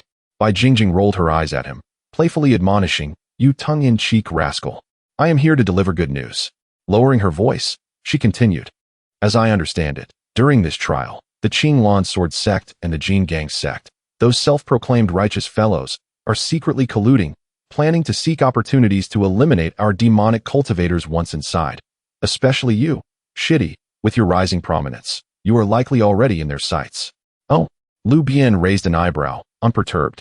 Thank you for the warning, Shiji. But can they truly pose a threat? Do not underestimate them, Bai Jingjing solemnly remarked. That Yi Qingsheng from the Qinglan sword sect has already reached the mid-stage of the Golden Core, wielding the formidable Qinglan sword technique with unparalleled ferocity. As for Fa Liang from the King Kong sect, his physical prowess is extraordinary. It is said that he can withstand magical artifacts. Their numbers are vast, and should we be encircled, it would inevitably lead to trouble. As she spoke, she leaned in closer, her breath fragrant as orchids. However, do not worry. Junior brother, I shall secretly assist you, as long as you provide me with the elixirs. Lu Bian, with clarity akin to a mirror, understood her intentions. This enchantress sought to gain benefits by trading information. He took the opportunity to embrace Bai Jingjing's slender waist, feeling her delicate and supple form, and smiled. That can be arranged. With such care from senior sister, I assure you, the elixirs will be plentiful. We shall certainly collaborate more deeply at that time. Bai Jingjing let out a light laugh, her petite waist wriggling free from his embrace. Then it is settled. I shall await you, dear sister. She cast a lingering, suggestive glance back at him, her voluptuous silhouette fading gracefully into the distance. Lu Bian watched her retreating figure, his smile gradually cooling. Chapter 64. The initial display of might at the Meteorite Mountain Range. Dan breaks through the encirclement and plays with the proud flock. The news from Huan Hezong may not be entirely true or entirely false, but one must remain vigilant. The bone boat moved with remarkable speed, cutting through layers of clouds, while the mountains and rivers below swiftly receded. After several days, a vast and ancient mountain range, exuding a faint aura of menace, appeared on the horizon. The Meteorite Mountain Range had arrived. The bone boat descended onto a relatively flat expanse of land. At this moment, numerous other sects flying artifacts were already stationed nearby, including righteous, demonic, and neutral sects, totaling dozens of factions with disciples numbering in the thousands. The atmosphere grew tense as disciples from various sects scrutinized each other, their eyes wary, subtly forming small groups. The disciples of Mo Yunzong naturally gathered together, led by several seasoned disciples in the late Golden Core stage, along with the core members like Nan Gongwan. Lu Bian's gaze swept across the area and quickly spotted the team from Qinglan Jianzong that Bai Jingjing had mentioned. At the forefront was a woman bearing an ancient sword, clad in green, her stature tall and her beauty unparalleled, yet her demeanor was as cold as ice, her gaze sharp as a blade. This was Yi Qingsheng, a mid-Golden Core cultivator. Upon sensing Lu Bian's gaze, she shot him a disdainful glance before turning away. On another side, a group of burly, muscular bald monks from Jinggang men eyed their surroundings with ferocity. The leader, with skin glowing faintly golden, emanated an intimidating aura. This was Fa Liang. Indeed, before the trial officially commenced, an invisible tension had already begun to spread. The elders leading each faction gathered to briefly announce the trial rules. It would last for a month, with contributions calculated based on the collection of spiritual materials, the hunting of demonic beasts, and the exploration of relics, ultimately determining resource distribution. Interference from the elders was strictly prohibited. Each disciple was to rely on their own abilities. With a commanding order, the trial officially commenced. Over 1,000 disciples surged into the vast mountain range like a tide, instantly scattering. Lu Bian maintained a leisurely pace, lingering in the mid to rear section of the Mo Yunzong team. He expanded his consciousness, remaining alert to his surroundings while also sensing the direction of the source fire seed indicated by the system prompt. Before he had traversed 100 miles, as he passed through a misty canyon, a sudden change occurred. Whoosh, whoosh, whoosh. Dozens of sharp sword lights suddenly surged forth from the dense forest to the side, targeting the Mo Yunzong team. Simultaneously, a roar erupted from the other side as disciples from Jinggang men charged like raging bulls, colliding directly into the flank of the team. An ambush. Qinglan Jianzong. Jinggang men. The disciples of Mo Yunzong cried out in alarm, instantly thrown into chaos. The attackers had clearly planned this, selecting this narrow terrain for a surprise assault, launching a ferocious strike aimed at critical points. Nan Gongwan barked a command, drawing her sword, which transformed into an icy barrier that blocked some of the incoming sword lights. Lu Ruyin chuckled softly, her figure like a wraith, as countless pink petals flew from her sleeves, enveloping the enemies in a hallucinogenic fragrance. Other elites from Mo Yunzong also roared in retaliation, yet outnumbered and caught off guard. Several disciples from Mo Yunzong were quickly injured. Lu Bian found himself targeted by 5 or 6 disciples from Qinglan Jianzong, and Jin Gang men.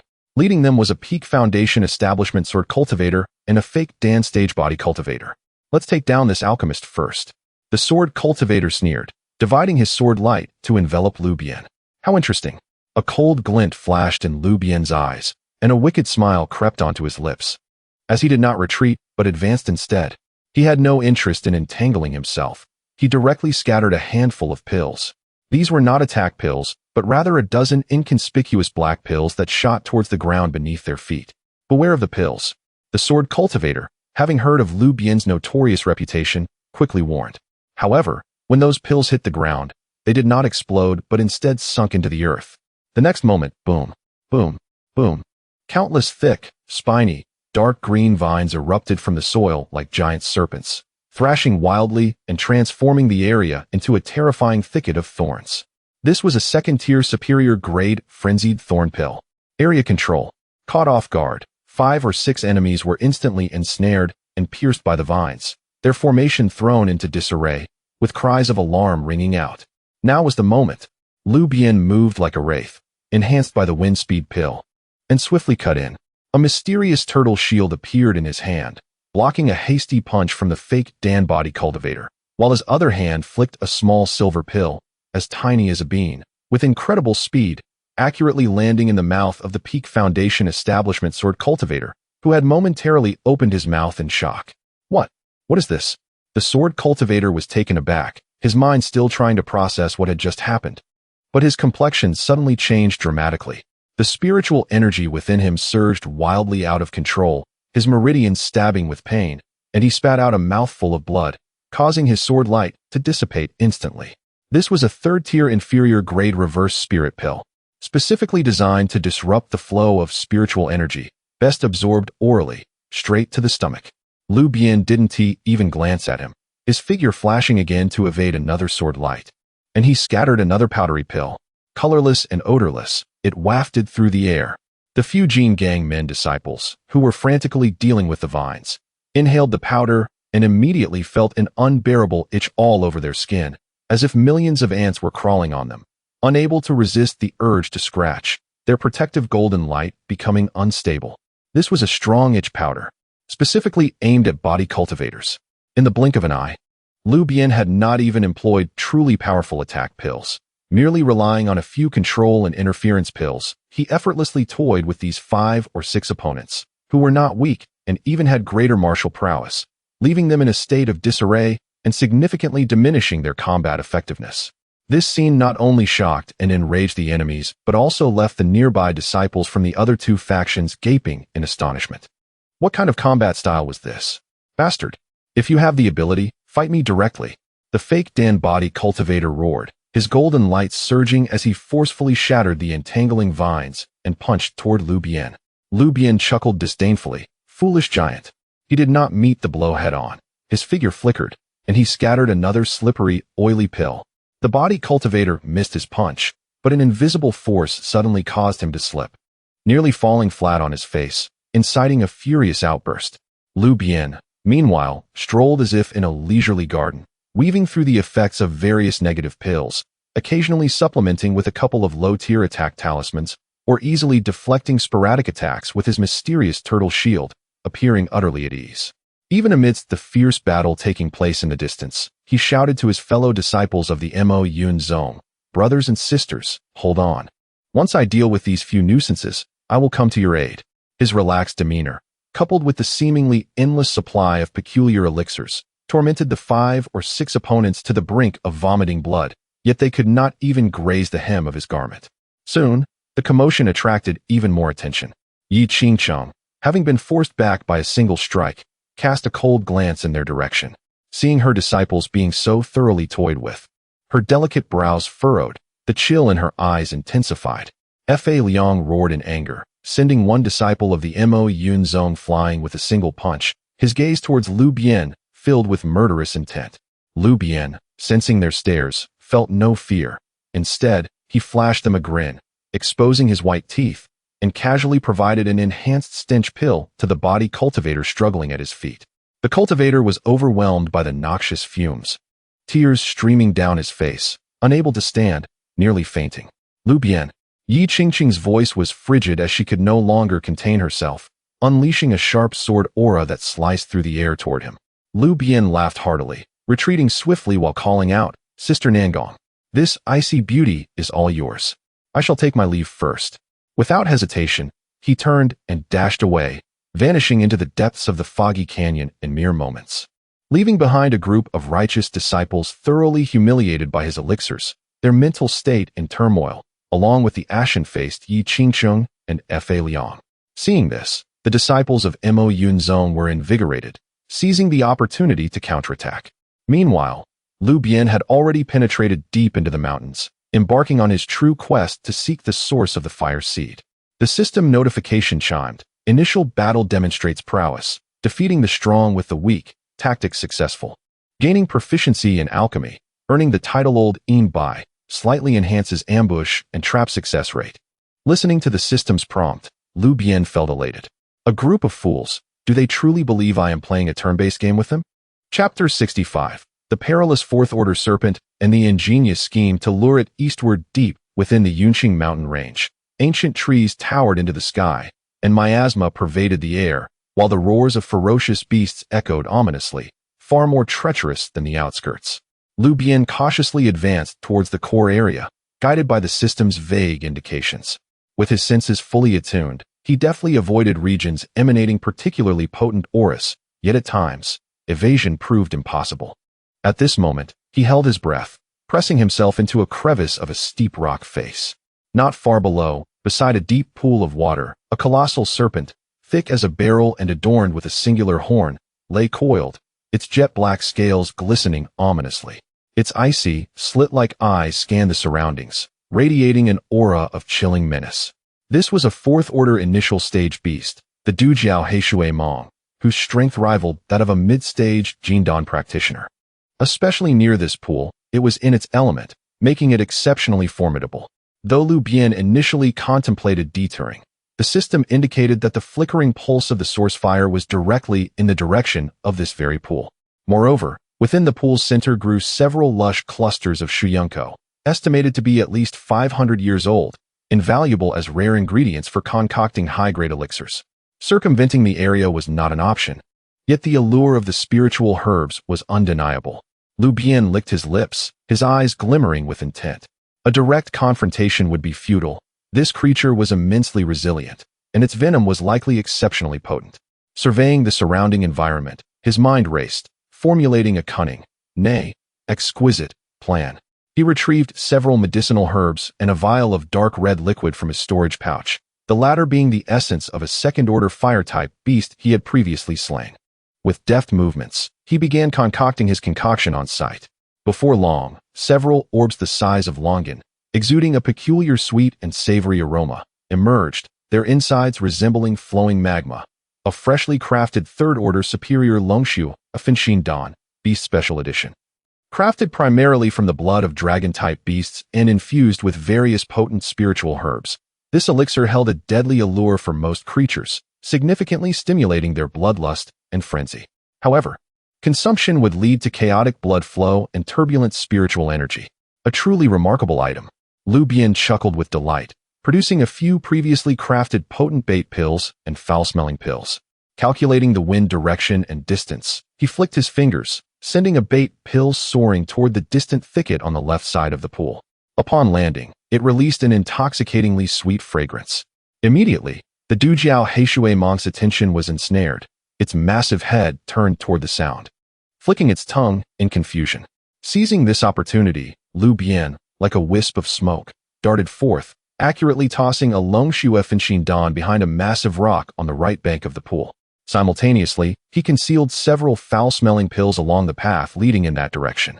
He then swiftly returned to his hidden vantage point, suppressing all traces of his presence.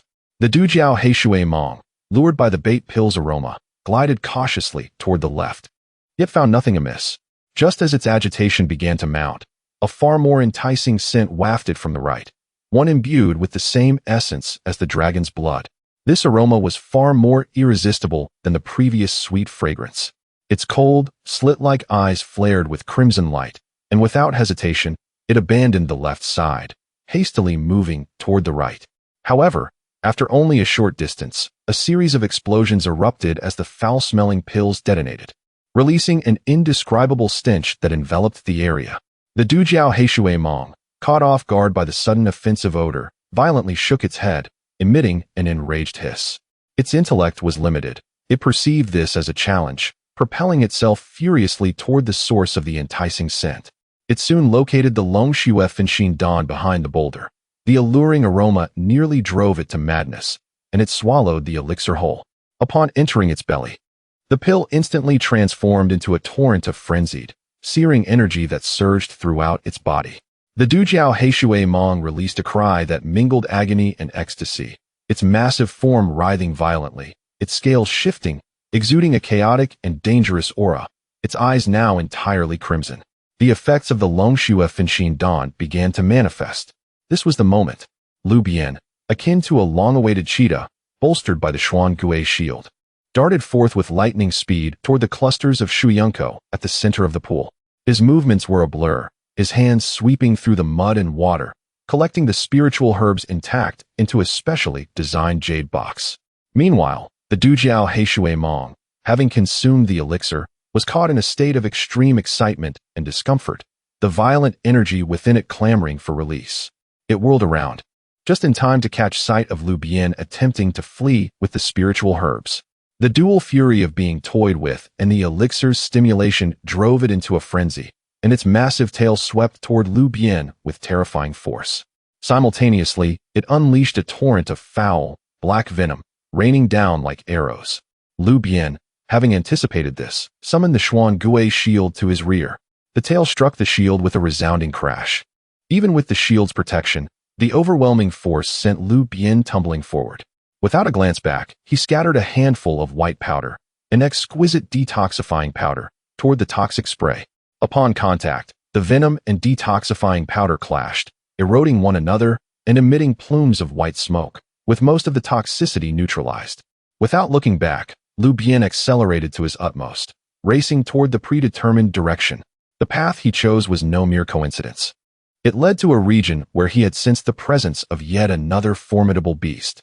Behind him, the utterly enraged Fourth-Order Dujiao Heishui Mong pursued relentlessly. Wherever it passed, trees were uprooted and rocks shattered, creating a terrifying spectacle. As Lu Bian fled, he occasionally hurled a few explosive pills or slippery oil pills behind him, further inciting and obstructing the Dujiao Heishui Mong, ensuring it would not lose ground. Thus, the thrilling chase unfolded through the dense forest. A dramatic interplay of predator and prey. Soon, a marshland shrouded in violet mist appeared ahead, and within its depths lay a colossal nest, emanating an oppressive aura of dread. Another fourth-order beast awaited, and it seemed to possess exceedingly potent toxins. Lu Bian's eyes sparkled with determination, his speed surging once more as he dashed toward the marsh's edge, then abruptly veered to the side. Simultaneously, he forcefully hurled the last two Longxue Finshin Dan in his possession, targeting the nest located in the heart of the violet marsh. A gift for you, my dear friends.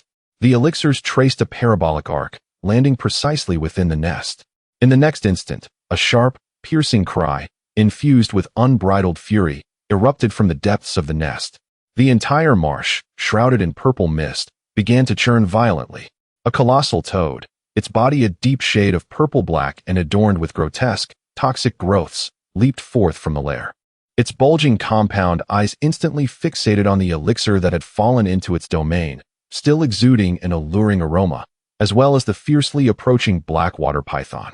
In its simplistic cognition, it immediately deduced that this black serpent sought to seize its treasure and encroach upon its territory. Meanwhile, the enraged black water python regarded the toxin-emitting toad as an adversary obstructing its pursuit of the thief. Hiss! Croak! The two fourth-tier monstrous beasts collided without hesitation, their eyes aflame with rage. The serpent's tail swept across, spraying venom. The toad leaped, its poisonous tongue lashing like a whip.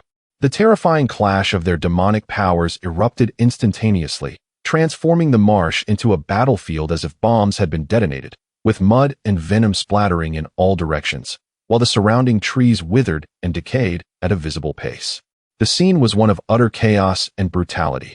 Meanwhile, the orchestrator of this turmoil, Lu Bian, had long since seized the opportunity to retreat to a safe hillside, gleefully observing the cataclysmic battle between the two monstrous beasts from a distance.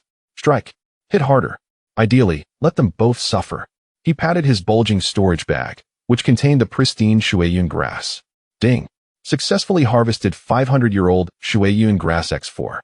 Ding. Successfully incited discord, provoking a conflict between fourth-tier beasts. Rewards. Alchemical proficiency, weak affinity with beasts.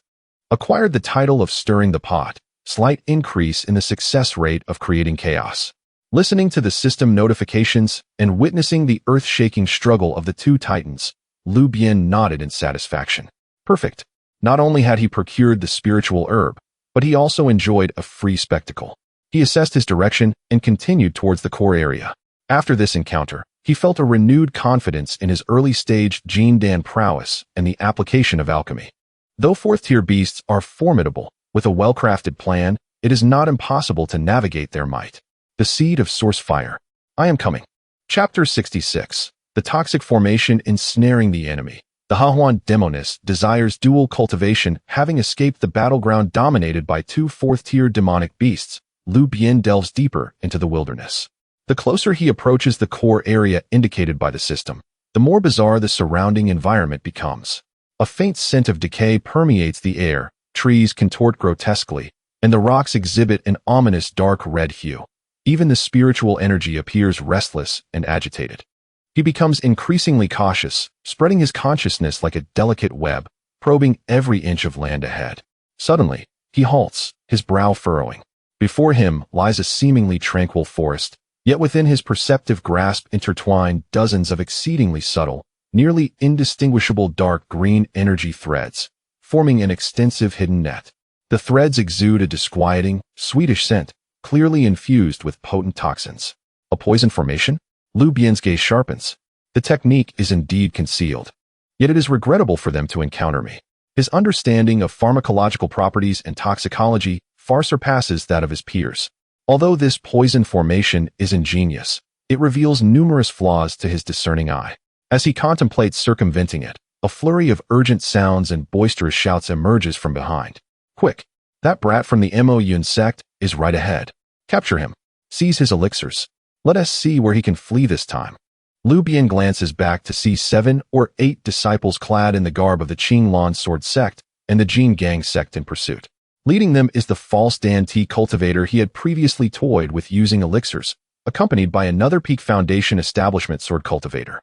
Clearly unwilling to accept defeat, they have rallied more allies for retribution. Unrelenting, Lu Bian scoffs and then glances at the poison formation ahead. A cunning idea forming in his mind. He deliberately slows his pace, feigning a lack of spiritual power and a panicked demeanor as he pretends to flee towards the poison formation. He can't run anymore. Chase. The pursuers, seeing his apparent weakness, rejoice and quicken their pace. Lu Bian calculates the distance, and at the moment he is about to touch the edge of the poison formation, he abruptly veers to the side, simultaneously detonating 2 explosive elixirs beneath his feet. Boom. The explosive force propels him at an astoundingly acute angle, narrowly skirting the edge of the poison formation without triggering it. Meanwhile, those chasing behind, witnessing Lu Bian's sudden change of direction, recklessly follow suit, oblivious to the trap ahead. Thud, thud, thud. Like crashing into an invisible web, the first 4 or 5 pursuers instantly trigger the poison formation. Countless dark green threads materialize, ensnaring them like living entities. Their sharp toxic barbs effortlessly piercing through their protective spiritual light. What is this? No, it's a poison formation. My spiritual power. It's dissipating. Help. The forest is soon filled with their wretched screams. The toxins are exceedingly fierce. Once they touch the skin, it rapidly rots and turns black, their spiritual energy gushing out like a breached dam. The 2 weaker Foundation establishment disciples convulse violently and collapse, on the brink of death. The false AndThey cultivator and the sword cultivator, being of higher cultivation, manage to resist with great effort, but their faces turn dark, movements stiff and awkward, as they retreat in horror from the terrifying poison formation. Lu Bian stands at a safe distance, leisurely extracting a sunflower seed, cracking it open as he shakes his head in mock dismay. Oh dear, what were you thinking? Chasing me without caution in such a desolate place is quite dangerous. His gleeful demeanor incites another bout of black blood to spew from the poisoned individuals. Lu Bian, you despicable fiend. Setting traps. The false AndThey cultivator roars, his voice hoarse and weak from the poison. One may indulge in gluttony, but one must not speak recklessly. Lu Bian replies innocently, this formation has been here long before, awaiting a fateful encounter. Oh no, I meant a fateful unfortunate soul. What does it have to do with me? You ought to blame your poor eyesight. He wags his finger. Moreover, who gave you the audacity to compare your poison skills with a mere alchemist like myself? With a flick of his wrist, he sends several fragrant elixirs cascading toward the poisoned disciples, landing perfectly before them. Here, in the spirit of camaraderie, I extend my benevolence. This is a top-tier detoxifying elixir, capable of temporarily suppressing the toxins within you. Whether you can endure until you find your elders to save you is up to your fortune. No need to thank me. Simply call me a sage. The disciples gaze at the elixirs on the ground, then at Lu Bian, their expressions shifting between pallor and green as they grapple with their dilemma. To consume it would be to accept a debt to their nemesis, a profound humiliation. To refuse might mean immediate death from the poison. Ultimately, the instinct for survival overwhelms all else. They grit their teeth, begrudgingly pick up the elixirs, and swallow them down. Their complexions do indeed improve somewhat, and they dare not linger any longer, supporting each other as they stagger away, unable to muster even a parting threat. Lu Bian bursts into hearty laughter, his mood buoyant. Without expending any effort, he has resolved yet another troublesome encounter. He carefully observes the poison formation, realizing that its layout is remarkably ancient, not crafted by contemporary cultivators, but rather reminiscent of protective measures from some relic. It appears he is drawing closer to the core area. He circumvents the poison formation and continues onward. After traversing a stretch further, passing through a valley suffused with a faint pink miasma, that familiar, sweetly enticing fragrance wafts towards him once more. Lu Shidi truly possesses remarkable skills, effortlessly resolving so many complications.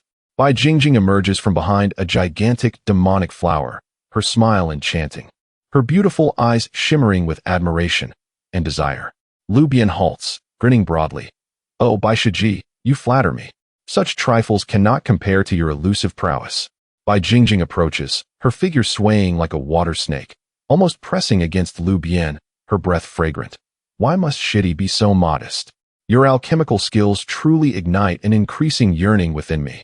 Look, in this desolate wilderness, with no one around, it is the perfect place for exchange and sparring. Her fingers lightly trace across Lu Bian's chest, her gaze sultry enough to draw one in. The cultivation method I practice excels in the fusion of yin and yang, mutual benefit and reciprocity. If I could dual cultivate with one so rich in yang energy and pure in dan hua as you, the benefits would be boundless, ensuring you experience unprecedented ecstasy. Her words are candid and tempting, laced with the unique allure of the Hahuan sect, capable of stirring the most primal desires within one's heart. Simultaneously, a pure, seductive energy subtly emanates, attempting to sway Lu Bian's mind. Detecting a high-intensity allure of enchantment, the technique activated automatically, successfully resisting the temptation. A notification appeared. This woman has extended an invitation for mutual cultivation. Should it be accepted, it is anticipated that one could gain substantial cultivation and insights into special techniques.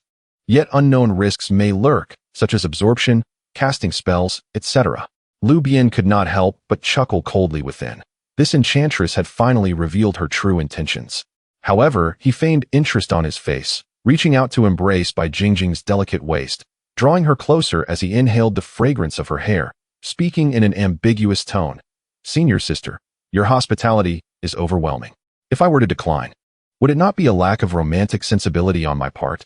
He deftly shifted the conversation, his fingers seemingly casually pressing on a specific acupoint on Bai Jingjing's wrist, a minor operational node of the Hehuan sect's technique. However, I must profess that I prefer to take the initiative in mutual cultivation. Moreover, I recently acquired an ancient dual cultivation secret art and am in need of a suitable partner to test it.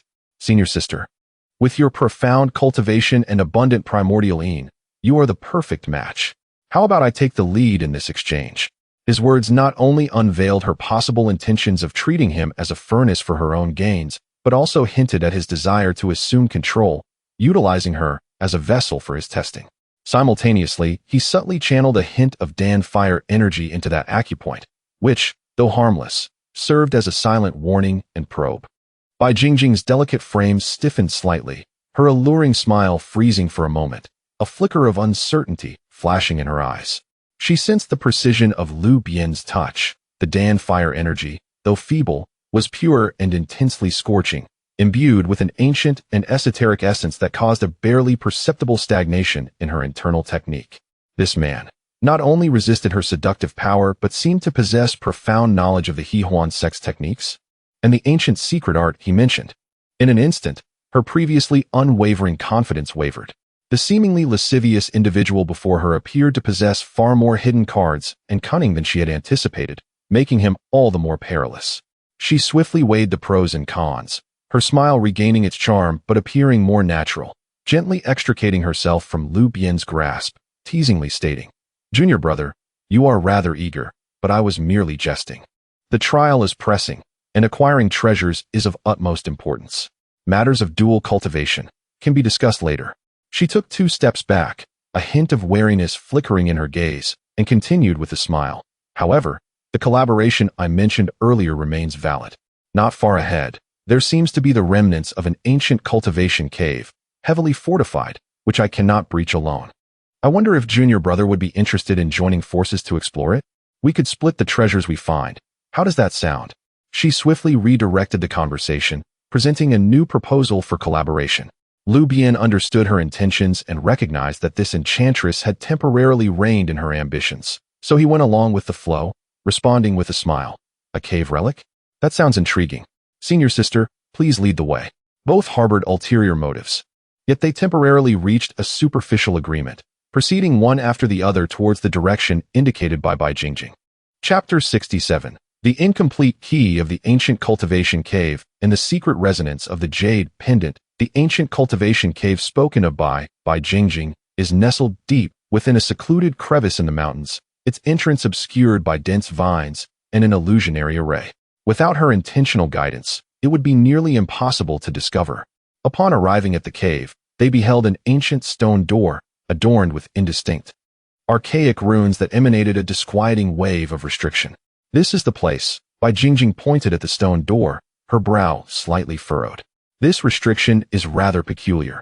It cannot be dismantled solely through the intensity of spiritual power. It seems to react to divine consciousness and a specific attribute of energy. I have attempted several times without success and nearly faced backlash." Lu Bian focused intently, his divine consciousness sweeping over the runes etched upon the stone door. These runes differed slightly from those he had encountered in the system, the insights of Dan Shinzi, and the previously abandoned alchemy chamber.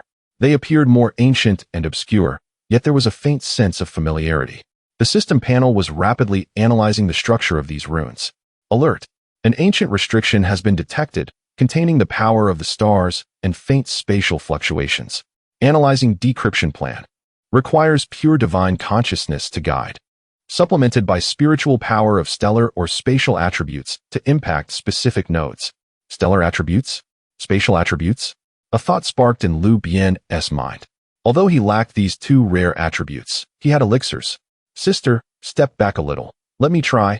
He signaled Bai Jingjing to retreat a few steps. He did not force an attack, but instead retrieved several deep-hued elixirs from his storage pouch, seemingly imbued with starlight.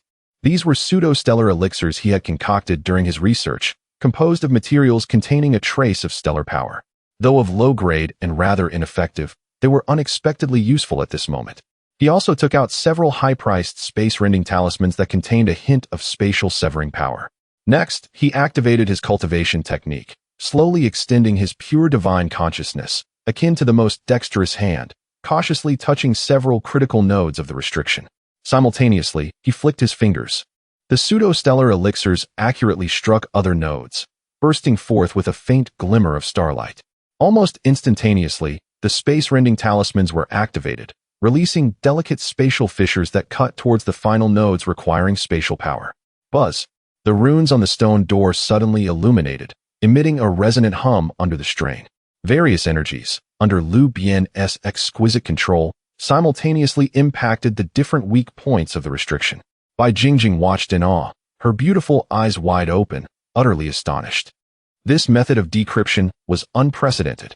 It necessitated a remarkable understanding of the structure of the restriction and the properties of energy, alongside the execution of multiple intricate operations. Just how extraordinary was this fellow's divine consciousness and control? Crack! A faint sound of shattering echoed as the light on the stone door quickly dimmed, and the robust wave of restriction receded like a tide. "It's open," Bai Jingjing exclaimed in delight. Lu Bian sighed in relief, a light sheen of sweat appearing on his forehead. Although this operation seemed effortless, it was, in fact, mentally exhausting. He pushed open the heavy stone door, and a long-sealed aroma, mingled with medicinal fragrance and decay, rushed forth. The cave's interior was modest, furnished simply with a stone bed, a stone table, and a mat, all thickly coated in dust. A skeleton, clad in tattered Taoist robes, sat cross-legged on the mat, having long since attained the state of stillness. Its bones glimmered with a jade-like sheen, indicating its remarkable cultivation during its lifetime. Beside the skeleton lay two items. One was a palm-sized, irregularly shaped object, dark in color and resembling a fragment of metal, intricately engraved with complex star patterns, though apparently incomplete. The other was a semicircular jade pendant, warm to the touch, a milky white, adorned with exquisite phoenix patterns, albeit missing the head of the phoenix, suggesting it was merely half of a complete pendant. Lu Bian's gaze was immediately drawn to the half-jade pendant. The material, craftsmanship, and the faintly ancient aura it radiated bore an uncanny resemblance to the half-dragon pattern jade pendant he had previously discovered in the abandoned alchemy chamber. Suppressing his excitement, he cautiously picked up the dark metal fragment. Alert! Acquired star key fragment. Information: one of the key items for unlocking certain celestial relics or restrictions. All fragments must be gathered for use. Star key? Celestial relics? Lu Bian's heart stirred as he stored the fragment away. He then took a deep breath and lifted the half-phoenix pattern jade pendant. The moment his fingers brushed against the pendant, a resonance ignited. Buzz! The half-dragon pattern jade pendant in his storage pouch, which had lain quietly, suddenly vibrated violently, radiating a searing warmth. Simultaneously, the phoenix pattern jade pendant in his hand seemed to awaken, growing slightly warm and emitting a gentle white glow. The dragon and phoenix harmonized. Despite their incompleteness, they produced an extraordinary resonance. A faint yet clear stream of information flowed into Lu Bian's mind through this resonance, not as words or language, but as a vague guidance. It pointed towards a deeper direction within the Meteor Mountain range, accompanied by fragmented memories regarding the Star Palace and its guardians. Lu Bian's heart trembled. Indeed, there was a connection. Bai Jingjing, standing nearby, sensed the anomaly, particularly the peculiar fluctuations emitted when the two jade pendants resonated, causing a flicker of astonishment and depth in her beautiful eyes. Although she was unaware of the specific reasons, she could surmise that these two jade pendants must be entwined with significant secrets. "Junior brother Lu, this jade pendant," she began, unable to restrain her curiosity. Lu Bian quickly regained his composure, discreetly stowing away the phoenix pattern jade pendant as the resonance dissipated. He restored his nonchalant smile. "Oh, it's nothing. It appears to be a pair of antiques, albeit incomplete. Sister, it seems the owner of this cave was rather impoverished, leaving behind only these trifles. This star key belongs to me. You have no objections, do you? After all, I was the one who broke the restriction." He casually declared the ownership of the star key, deliberately omitting any mention of the jade pendant's peculiarity. Bai Jingjing silently cursed his slyness but acknowledged that the restriction was indeed broken by Lu Bian, making it difficult to forcibly claim it. Moreover, the star key appeared rather lackluster compared to the jade pendant, which was far more captivating. She let out a delicate laugh, remarking that it was undoubtedly the accomplishments of her junior brother that allowed her to enter and broaden her horizons, which was satisfaction enough for her. However, she inquired if that jade pendant was perhaps a pair, and if the other piece resided with him. "Sister, you jest. I hardly possess such good fortune," he replied, as Lu Bian abruptly interrupted her, shifting the conversation. "It is unwise to linger here. The disturbance we caused earlier was quite significant and may attract others. We should depart post-haste." Bai Jingjing cast a lingering glance at him, realizing her inquiries would yield no answers, and thus nodded in agreement. The two swiftly exited the cave. Upon emerging from the fissure, Lu Bian excused himself to search for other spiritual herbs, parting ways with Bai Jingjing. Once alone, He promptly retrieved the half of the dragon-patterned jade pendant and the half of the phoenix-patterned jade pendant. As the two approached one another, they emitted a faint resonance and warmth, and once again, the guiding sensation pointing deeper into the mountain range resurfaced. Xinggong, Guardian, Source Fire Seed, Lu Bian murmured to himself, carefully stowing away the two halves of the jade pendants. It seemed that the system's task, Lu Ru Yan's jade pendant, the discovery of this cave, and the Source Fire Seed all converged towards the core of the Meteor Mountain Range, the so-called Xinggong. To gain entry there, it appeared a complete star key was required. This was becoming increasingly intriguing. Excitement and caution sparkled in Lu Bian's eyes. He discerned the direction indicated by the resonance of the jade pendants, which aligned with the general area hinted at by the system regarding the Source Fire Seed. Without further hesitation, he quickened his pace towards the innermost depths of the mountain range. However, unbeknownst to him, shortly after his departure, a graceful figure quietly appeared outside the ancient cultivation cave. It was Bai Jingjing returning. She gazed in the direction Lu Bian had taken, holding a peculiar crystal that shimmered with a faint glow in her hand, her lips curling into a smile laden with meaning. Dragon and Phoenix jade pendants. Star key. Lu Shidi, the secrets you harbor far exceed my expectations. It seems I shall need to find another way to engage with you more deeply. Chapter 68. The Sword Immortal encounters danger and receives aid from the alchemist after parting ways with Bai Jingjing. Lu Bian navigated the perilous mountain range, guided by the resonance of his jade pendant. The deeper he ventured, the more formidable the beasts he encountered. Fourth-tier demon beasts became commonplace, and he occasionally sensed the terrifying presence of fifth-tier beasts, sending shivers through his very soul and compelling him to take wide detours. Along the way, he stumbled upon numerous rare spiritual herbs and minerals, which he naturally collected without hesitation. During his journey, he faced several ambushes and skirmishes from disciples of other sects, all of which he deftly resolved using an array of peculiar elixirs, leaving his opponents at a loss, suffering both losses and shame. The notorious reputation of Old Envy and Troublemaker quietly spread among the trial disciples. One day, as he traversed a stone forest littered with sharp stone pillars and intricate terrain, he suddenly heard the sounds of fierce combat and piercing sword cries ahead, intertwined with sinister laughter. Lu Bian concealed his presence and quietly approached, hiding behind a massive stone pillar to observe. Before him lay a relatively open area where a fierce battle raged. The one under siege was none other than the prodigious beauty of the Qinglan sword sect, Yi Qingcheng. In this moment, she had lost her previous air of aloof elegance. Her azure robe was tattered and stained with blood, her aura chaotic and her complexion pale, clearly suffering from grave internal injuries. Though she wielded her ancient sword with fierce brilliance, her movements no longer flowed as seamlessly as before, her defense outweighing her offense. Her attackers consisted of 5 cultivators, 3 adorned in the attire of the Golden Bell sect, and 2 dressed as rogue cultivators. Their prowess was formidable, with 2 in the early stages of the Golden Core and 3 at the peak of the False Core. Their cooperation was seamless, indicating a premeditated ambush. Yi Qingcheng, surrender the sword spirit crystal you obtained from the sword tomb. Otherwise, this place shall be your grave. Sneered a Golden Core cultivator from the Golden Bell sect, his fierce fists relentlessly battering against Yi Qingcheng's sword barrier. Humph, the genius of the Qinglan sword sect? Merely a slightly more capable woman without the support of her sect. A rogue cultivator, with a sinister tone, brandished a poisoned sickle aimed directly at Yi Qingcheng's vital points. Yi Qingcheng clenched her silver teeth, her cold eyes ablaze with fury and defiance. Her sword technique grew increasingly fierce, yet she struggled to conceal her disadvantage.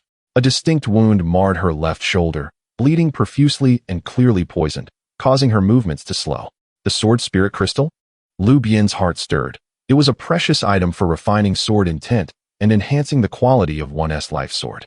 No wonder these individuals dared to take such risks in their assault.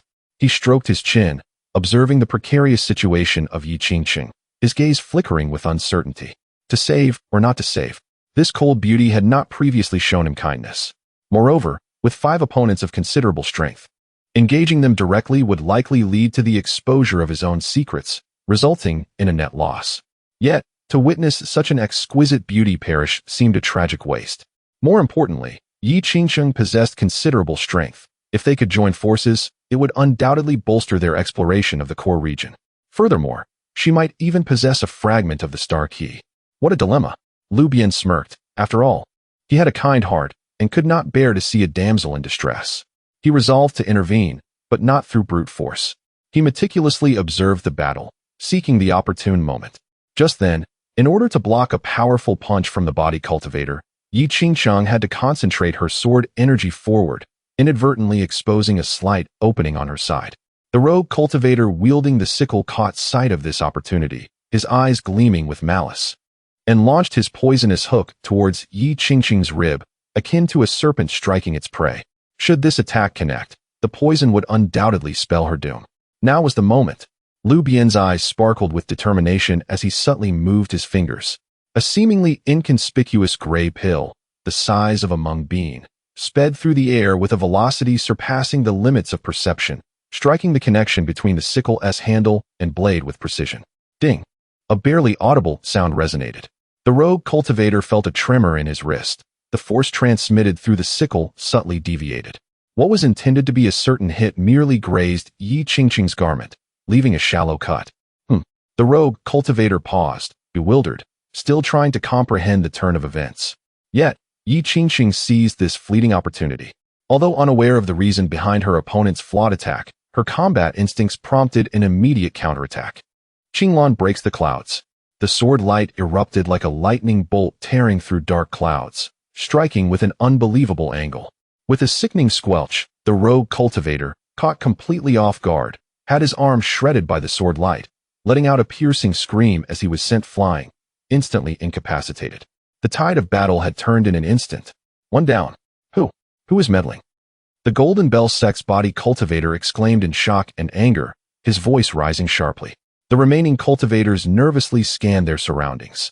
Seizing the moment, Yi Qingqiang consumed a healing elixir, her pressure slightly alleviated, her cold gaze sweeping across the stone forest, tinged with confusion. Lu Bian, hidden in the shadows, chuckled softly. The pill he had just employed was a specially crafted deviation pill, devoid of any lethal properties. Its sole effect was to generate a clever rotational force upon impact, disrupting the trajectory of an opponent's attack with unexpected results. He prepared to strike again. This time, his target was another false core rogue cultivator who was in the midst of conjuring a spell. A foul-smelling pill silently rolled to the rogue's feet and detonated with a bang. Ugh! A thick miasma enveloped the rogue, halting his incantation. Overwhelmed by the stench, he became dizzy, his stomach churning violently, resulting in a backlash that caused him to spew blood. Be careful. It's that alchemist from the Mo Yun sect. Lu Bian. Finally, someone reacted, shouting in terror. The notorious reputation of Lu Bian and his bizarre elixirs had already spread far and wide. The remaining 4 cultivators fell into disarray, their attacks faltering as they anxiously braced for the next peculiar pill to come flying from an unknown direction. With the pressure alleviated, Yi Qingqiang, though uncertain of Lu Bian's motives in aiding her, could not afford to dwell on it any longer. The sword light surged as she launched a counteroffensive, forcing her opponents into a state of frantic disarray. This was precisely the effect Lu Bian sought. He glided through the stone forest like a specter, occasionally unleashing various elixirs. At times, it was a slippery, oily pill that caused the body cultivator beneath him to nearly lose his footing. At others, it was a disorienting, chaotic spirit pill that disrupted the opponent's mental clarity. On rare occasions, he even resorted to ordinary pebbles, cleverly using them in conjunction with the elixirs to create confusion. Without revealing his presence, he tormented the remaining 4 adversaries to the brink of psychological collapse, making them hesitant and unable to exert even 70% of their full strength. Yi Qingqiang grew more formidable with each confrontation, her swordplay increasingly fierce, as she seized upon an opening and dealt a heavy blow to one of them. Retreat. Quickly retreat. The body cultivator from the Jinggangmen saw the tides turning unfavorably and could no longer afford to concern himself with the sword's spirit crystal. He shouted to his remaining comrades and fled in panic, abandoning even the bodies of his fallen allies. As the battle concluded, the battlefield lay in disarray. Yi Qingqiang, propping herself up with her sword, breathed heavily. Her delicate face still pale, yet her gaze, tinged with complexity, fell upon the direction where Lu Bian was concealed, as her cool voice rang out. Thank you for your assistance. I kindly request you to reveal yourself. Only then did Lu Bian leisurely emerge from behind the stone pillar, wearing a languid smile. Fairy Yi, you are too polite. It is the duty of our kind to aid those in distress. Yi Qingqing regarded the seemingly roguish man before her, whose methods were enigmatic, with mixed emotions. She had always detested those who relied on external means and acted contrary to reason, yet had it not been for his timely intervention, her fate today would have likely been dire. Previously, I was remiss, she said, pursing her lips, and ultimately expressed her gratitude by offering a jade vial. This is a third-grade high-quality detoxification pill. A token of my appreciation. Lu Bian waved his hand dismissively, grinning as he produced another jade vial and tossed out a radiant golden pill, pristine in its composition. The poison you are afflicted with is bone corruption toxin. Your detoxification pill's effects are too slow. Try this, an exquisite antidote that will take effect immediately. Yi Qingqing accepted the antidote, feeling the overwhelming potency within, and a flicker of astonishment crossed her eyes. An exquisite pill. How effortlessly it is bestowed. She hesitated no longer and consumed the antidote, experiencing a refreshing wave coursing through her body as the numbing pain in her shoulder rapidly subsided and her wounds began to heal. The effect was immediate. Her heart surged with astonishment, and as she glanced at Lu Bian, her previously frosty demeanor softened with curiosity and a subtle hint of gratitude. This kindness, Yi Qingqing would remember. She vowed to repay it in the future. Repay? Lu Bian's eyes sparkled, stepping closer, his gaze sweeping over her exquisite face and graceful form, as he chuckled. How would the fairy like to repay? Perhaps, with a promise of companionship? Upon hearing this, Yi Qingqing's beautiful face was instantly enveloped in frost, and the flicker of goodwill she had felt vanished entirely. The sword in her hand hummed ominously, exuding an air of murderous intent. Rogue. You seek death. Just a jest. No need to take offense. Lu Bian retreated hastily, raising his hands in surrender, yet his expression remained unfazed, still wearing that infuriating grin. We can discuss repayment later. However, fairy, considering the dangers of this trial, it is quite perilous to act alone. Why not join forces temporarily? We could look out for one another. I possess some intriguing information about the depths of these mountains. He dangled the bait. Yi Qingqing regarded him coldly, weighing her options. Though his words were frivolous, his abilities were peculiar, and his elixirs miraculous. Allying with him would indeed enhance their chances of survival and opportunity. Moreover, he seemed privy to certain knowledge. After a moment of silence, she sheathed her sword, her tone remaining icy yet implicitly conceding. Very well. But should you utter any further impolite remarks, do not blame me for being merciless. Rest assured, I am the very embodiment of politeness. Lu Bian assured her, his smile radiant. Thus, two cultivators of contrasting temperaments, a serene fairy and a roguish trickster, formed a temporary alliance, their atmospheres subtly charged, and continued their journey deeper into the mountains. Meanwhile, Lu Bian chuckled inwardly, an icy beauty? Patience, one day I shall lead you down the path of dual cultivation. Chapter 69. The Crisis of the Black Fog Eroding Spirits. Yi Qingqing's initial encounter with the alchemical path. As Yi Qingqing traversed the path alongside Lu Bian, the atmosphere was palpably delicate. This prodigious female cultivator of the Qinglan sword sect was sparing with her words, remaining mostly silent as they journeyed. She would only engage in brief coordination with Lu Bian when confronted with unavoidable demonic beasts or perilous situations. Her disapproval of Lu Bian's alchemical tactics was evident.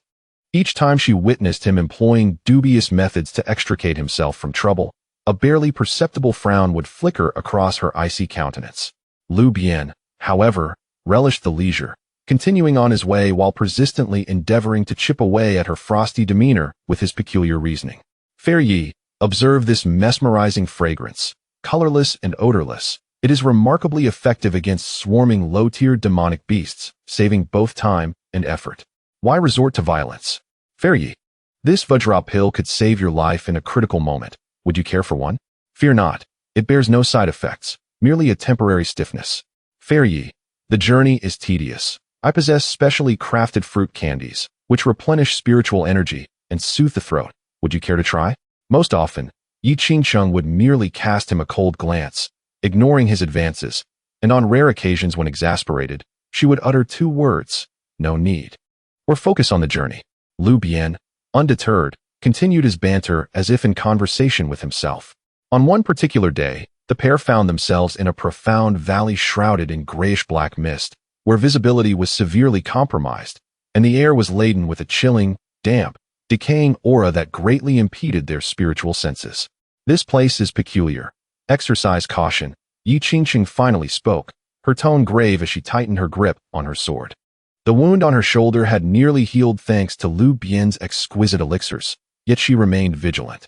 Lu Bian too ceased his jovial demeanor, attuning his senses to the encroaching black mist. It not only obstructed perception, but seemed to gradually erode their spiritual shields, imparting an unsettling stillness. It resembled a blend of sinister energy and some form of toxic miasma, Lu Bian deduced, promptly retrieving 2 luminescent pills. He consumed one and offered the other to Yi Qingqing. "This is a composite antidote and tranquility pill. It should provide some protection." After a moment's hesitation, Yi Qingqing accepted the pill, swallowing it upon witnessing Lu Bian's swift action. As the elixir coursed through her, a refreshing sensation enveloped her, dispelling much of the discomfort and fortifying her spiritual shield. "Thank you," she murmured. "Not a problem," Lu Bian grinned. "Stay close. The spiritual sense is unreliable here, and we must not get separated." They proceeded cautiously deeper into the valley, the black mist thickening around them, the silence oppressive, broken only by the sound of their feet crunching on decaying leaves. Suddenly, the mist ahead roiled violently, and several indistinct shadows surged forth silently, moving with blinding speed and an icy chill. "Careful!" Yi Qingqing shouted, her sword illuminating the darkness like a startled phoenix, instantly cleaving 2 shadows asunder. Simultaneously, Lu Bian sprang into action. But rather than resorting to offensive elixirs, he scattered a handful of powder shimmering with a faint golden hue, a dispelling powder mixed with Buddhist gold dust. Wherever the golden light touched, the shadows emitted piercing wails, rapidly disintegrating like snow under the sun. They were not corporeal, but rather vengeful spirits born from the remnants of fallen cultivators. Yi Qingqing's expression shifted slightly. Why is the death aura here so dense? More and more vengeful spirits emerged from the black mist, recklessly charging at the pair. They were formless and intangible, rendering ordinary physical attacks largely ineffective. Only attacks infused with pure yang, thunder, or Buddhist light could inflict genuine harm. Though Yi Qingqing's swordplay was fierce, the Qinglan sword art emphasized sharpness and speed, making it less effective against such malevolent entities, thereby consuming considerable sword essence. Lu Bian, however, showcased the diversity of his elixirs once more, continuously tossing an array of specially crafted pills, pure yang flame pill, exploding into a small sea of pure yang fire, incinerating the vengeful spirits. Thunder-breaking evil pill, unleashing a dense web of lightning that enveloped a vast area. Soul-settling powder. The powder wafted through the air, slowing and dulling the movements of nearby spirits. He even had the leisure to toss a vial to Yi Qingqing. "Fair Yi, catch. A top-tier recovery pill. Do not hesitate to use it." Yi Qingqing received the pill, observing Lu Bian as he scattered those precious third-tier elixirs as though they were mere trifles, her lips twitching in disbelief. How many elixirs had this fellow brought, and with such a variety, as if he had anticipated every possible scenario. Under Lu Bian's relentless onslaught of elixirs, the swarm of vengeful spirits was rapidly dispatched.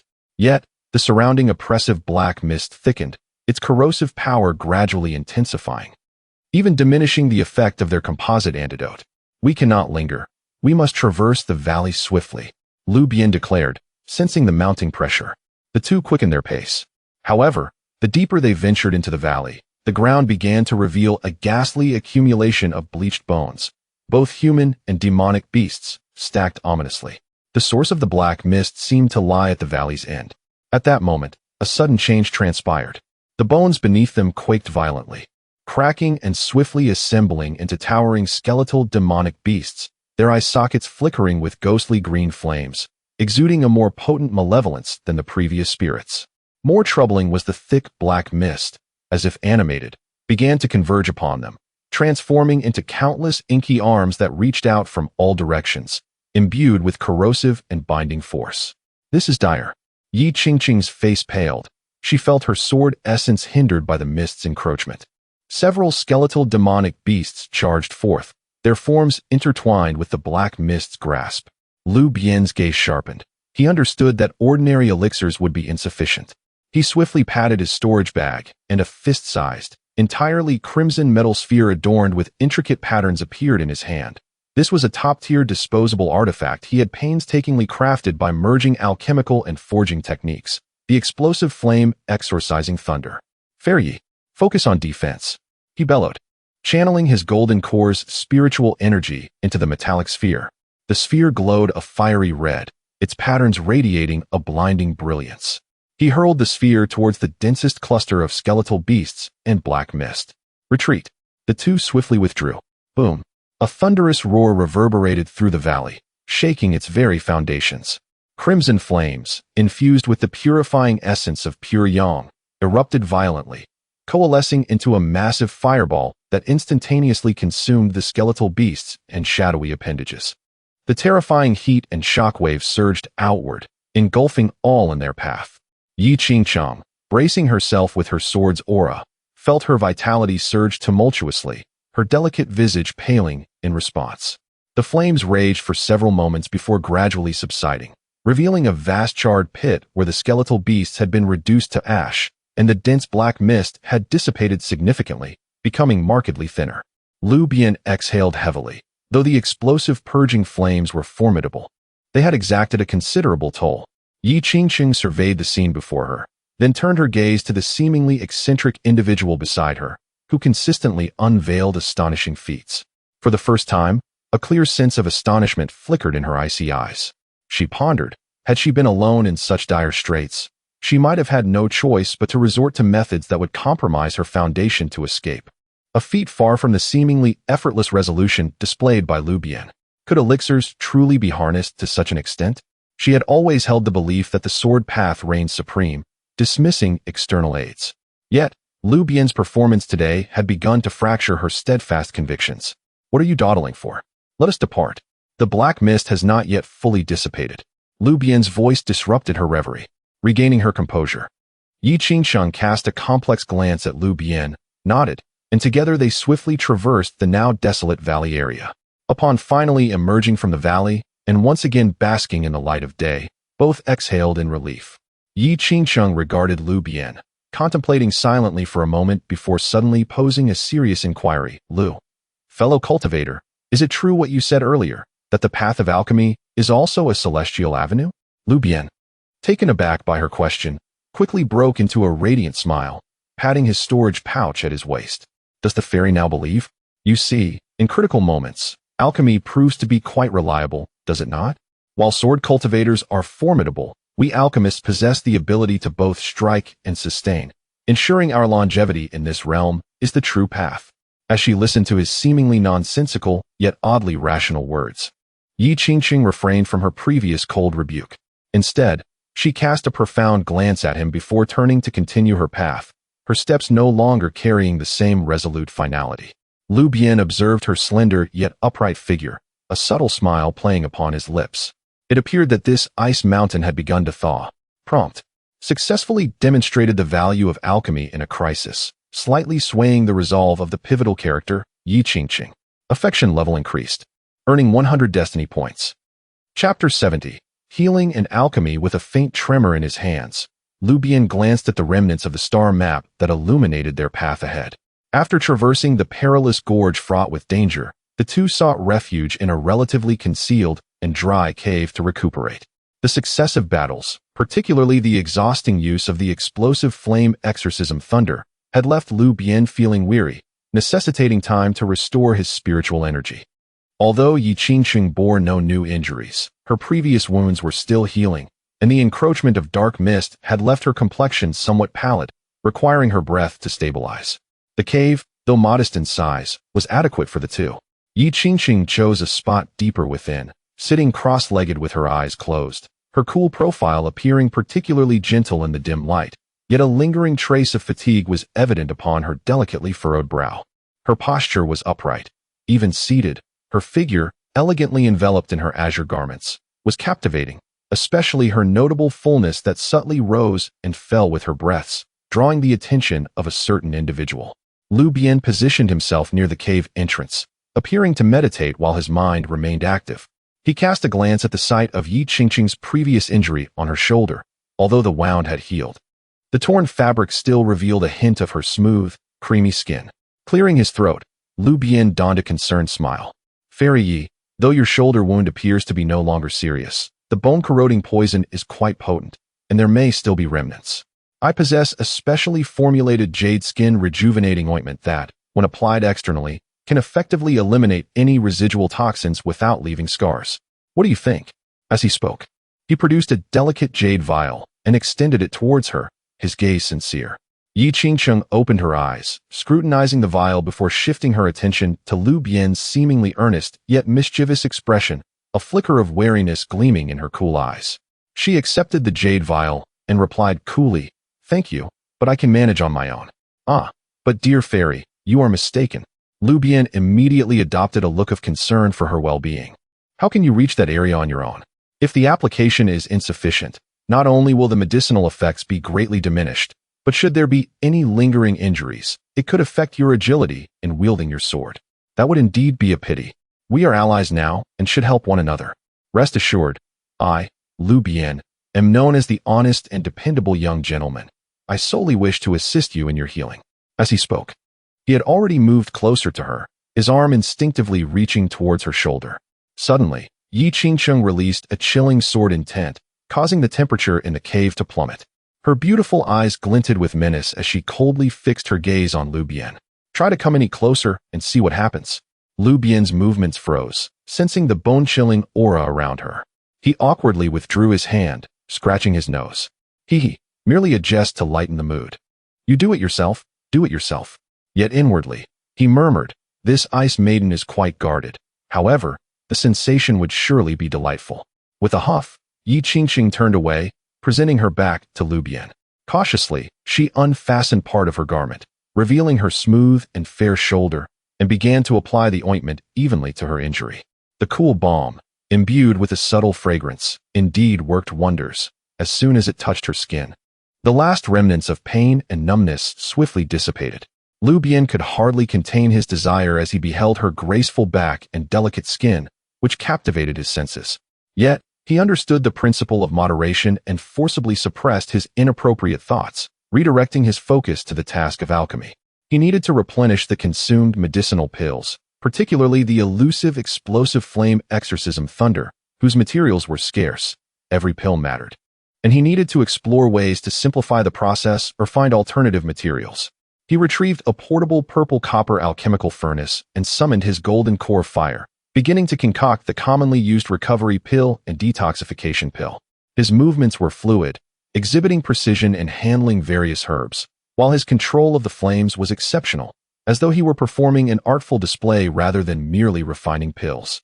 After applying the ointment and adjusting her clothing, Yi Qingcheng turned back just in time to witness Lu Bian immersed in his alchemical endeavor. The flickering flames illuminated his sharply defined profile, and though his eyes often sparkled with mischief, they now radiated an unusual intensity and focus, exuding a unique allure. The air was filled with the pure scent of herbs, invigorating the senses and refreshing the spirit. She observed quietly, refraining from interruption. Although she still disapproved of his unconventional tactics, she could not deny his astonishing talent in the art of alchemy. The confidence and composure he displayed were not mere facades. Ding. Successfully refined 10 Tier 3 exquisite recovery pills. Alchemy proficiency 150. Ding. Successfully refined 8 Tier 3 exquisite detoxification pills. Alchemy proficiency 120. Ding. Attempted to optimize the explosive flame exorcism thunder formula. The attempt failed, gaining relevant experience, proficiency 50. The system notifications echoed in Lu Bian's mind. He stored the pills away, thoughtfully stroking his chin. At that moment, he recalled 2 items acquired from the ancient cultivator's cave, the star key fragment and half of a phoenix-patterned jade pendant. He laid them on the ground for examination. The star key fragment remained dim, revealing little insight. However, when he placed the half-phoenix-patterned jade pendant alongside his existing half-dragon-patterned jade pendant, a faint resonance emerged once more. This time, the resonance lingered longer, and within the gentle glow emitted by the 2 pendants, a vague and incomplete map began to take shape. At the heart of the map appeared the outline of a magnificent palace, surrounded by starry patterns, with a winding path leading from their current location toward the palace. Could this be the map of the Star Palace? Lu Bian felt a surge of excitement. Yi Qingcheng, drawn by this phenomenon, drew closer, her cool eyes revealing a hint of astonishment. This jade pendant possesses such profound mysteries? The map's ethereal projection lasted only a brief moment before fading. Yet both Lu Bian and Yi Qingqing, being adept practitioners, had memorized the general route and the Star Palace's position. It seemed our objective was now quite clear. Lu Bian stored the jade pendants away and turned to Yi Qingqing with a smile. Fairy, would you be interested in embarking on an adventure to this Star Palace? Perhaps it harbors the swordsmanship inheritance you seek. Yi Qingqing regarded Lu Bian's enticing smile, sensing that he was certainly hiding something. Nevertheless, the map of the Star Palace had indeed manifested from the jade pendant, leaving no room for doubt. That place was undoubtedly a significant ruin, a realm where opportunities and dangers coexisted. She pondered for a moment, contemplating Lu Bian's myriad of ever-evolving tactics, as well as the relatively stable alliance they currently shared. Ultimately, she nodded and said, "All right. However, should we encounter insurmountable danger, I shall depart on my own." "Agreed," Lu Bian exclaimed, slapping his thigh with a radiant smile. "Rest assured, with me by your side, I will ensure your safety. Well, I will do my utmost." He rose to his feet, stretching his limbs, feeling that his spiritual energy had nearly returned to full strength. "There is no time to lose. Let us set forth." According to the map, the Xinggong lay at the edge of the core area, and trouble was likely to ensue along the way. Yi Qingqing also stood, adjusting her robe and restoring her ethereal demeanor. However, her glances towards Lu Bian were less distant than before, infused with an ineffable complexity. The two emerged from the cave, following the fragmented map etched in their minds, walking side by side towards the most mysterious and perilous core of the Meteor Mountain range. Sunlight filtered through the dense foliage, casting dappled shadows upon Lu Bian's cheeky visage and Yi Qingqing's serene profile. A prodigy of both alchemy and martial arts, alongside a swordsman of exceptional clarity, this seemingly incongruous pair was united by their respective destinies and ambitions as they ventured into the unknown. Meanwhile, Lu Bian's thoughts had already soared towards the enigmatic Xinggong and the coveted source of fire that the system yearned for. Xinggong, guardian, source fire, and this ice-cold beauty by my side. He licked his lips, excitement gleaming in his eyes. This trial was becoming increasingly intriguing. Chapter 71, The Guardian Spirit of the Star Palace Formation, the emergence of earth fire to break the deadlock guided by the fragmented map. Lu Bian and Yi Qingqing proceeded with utmost caution, skillfully avoiding several areas that exuded a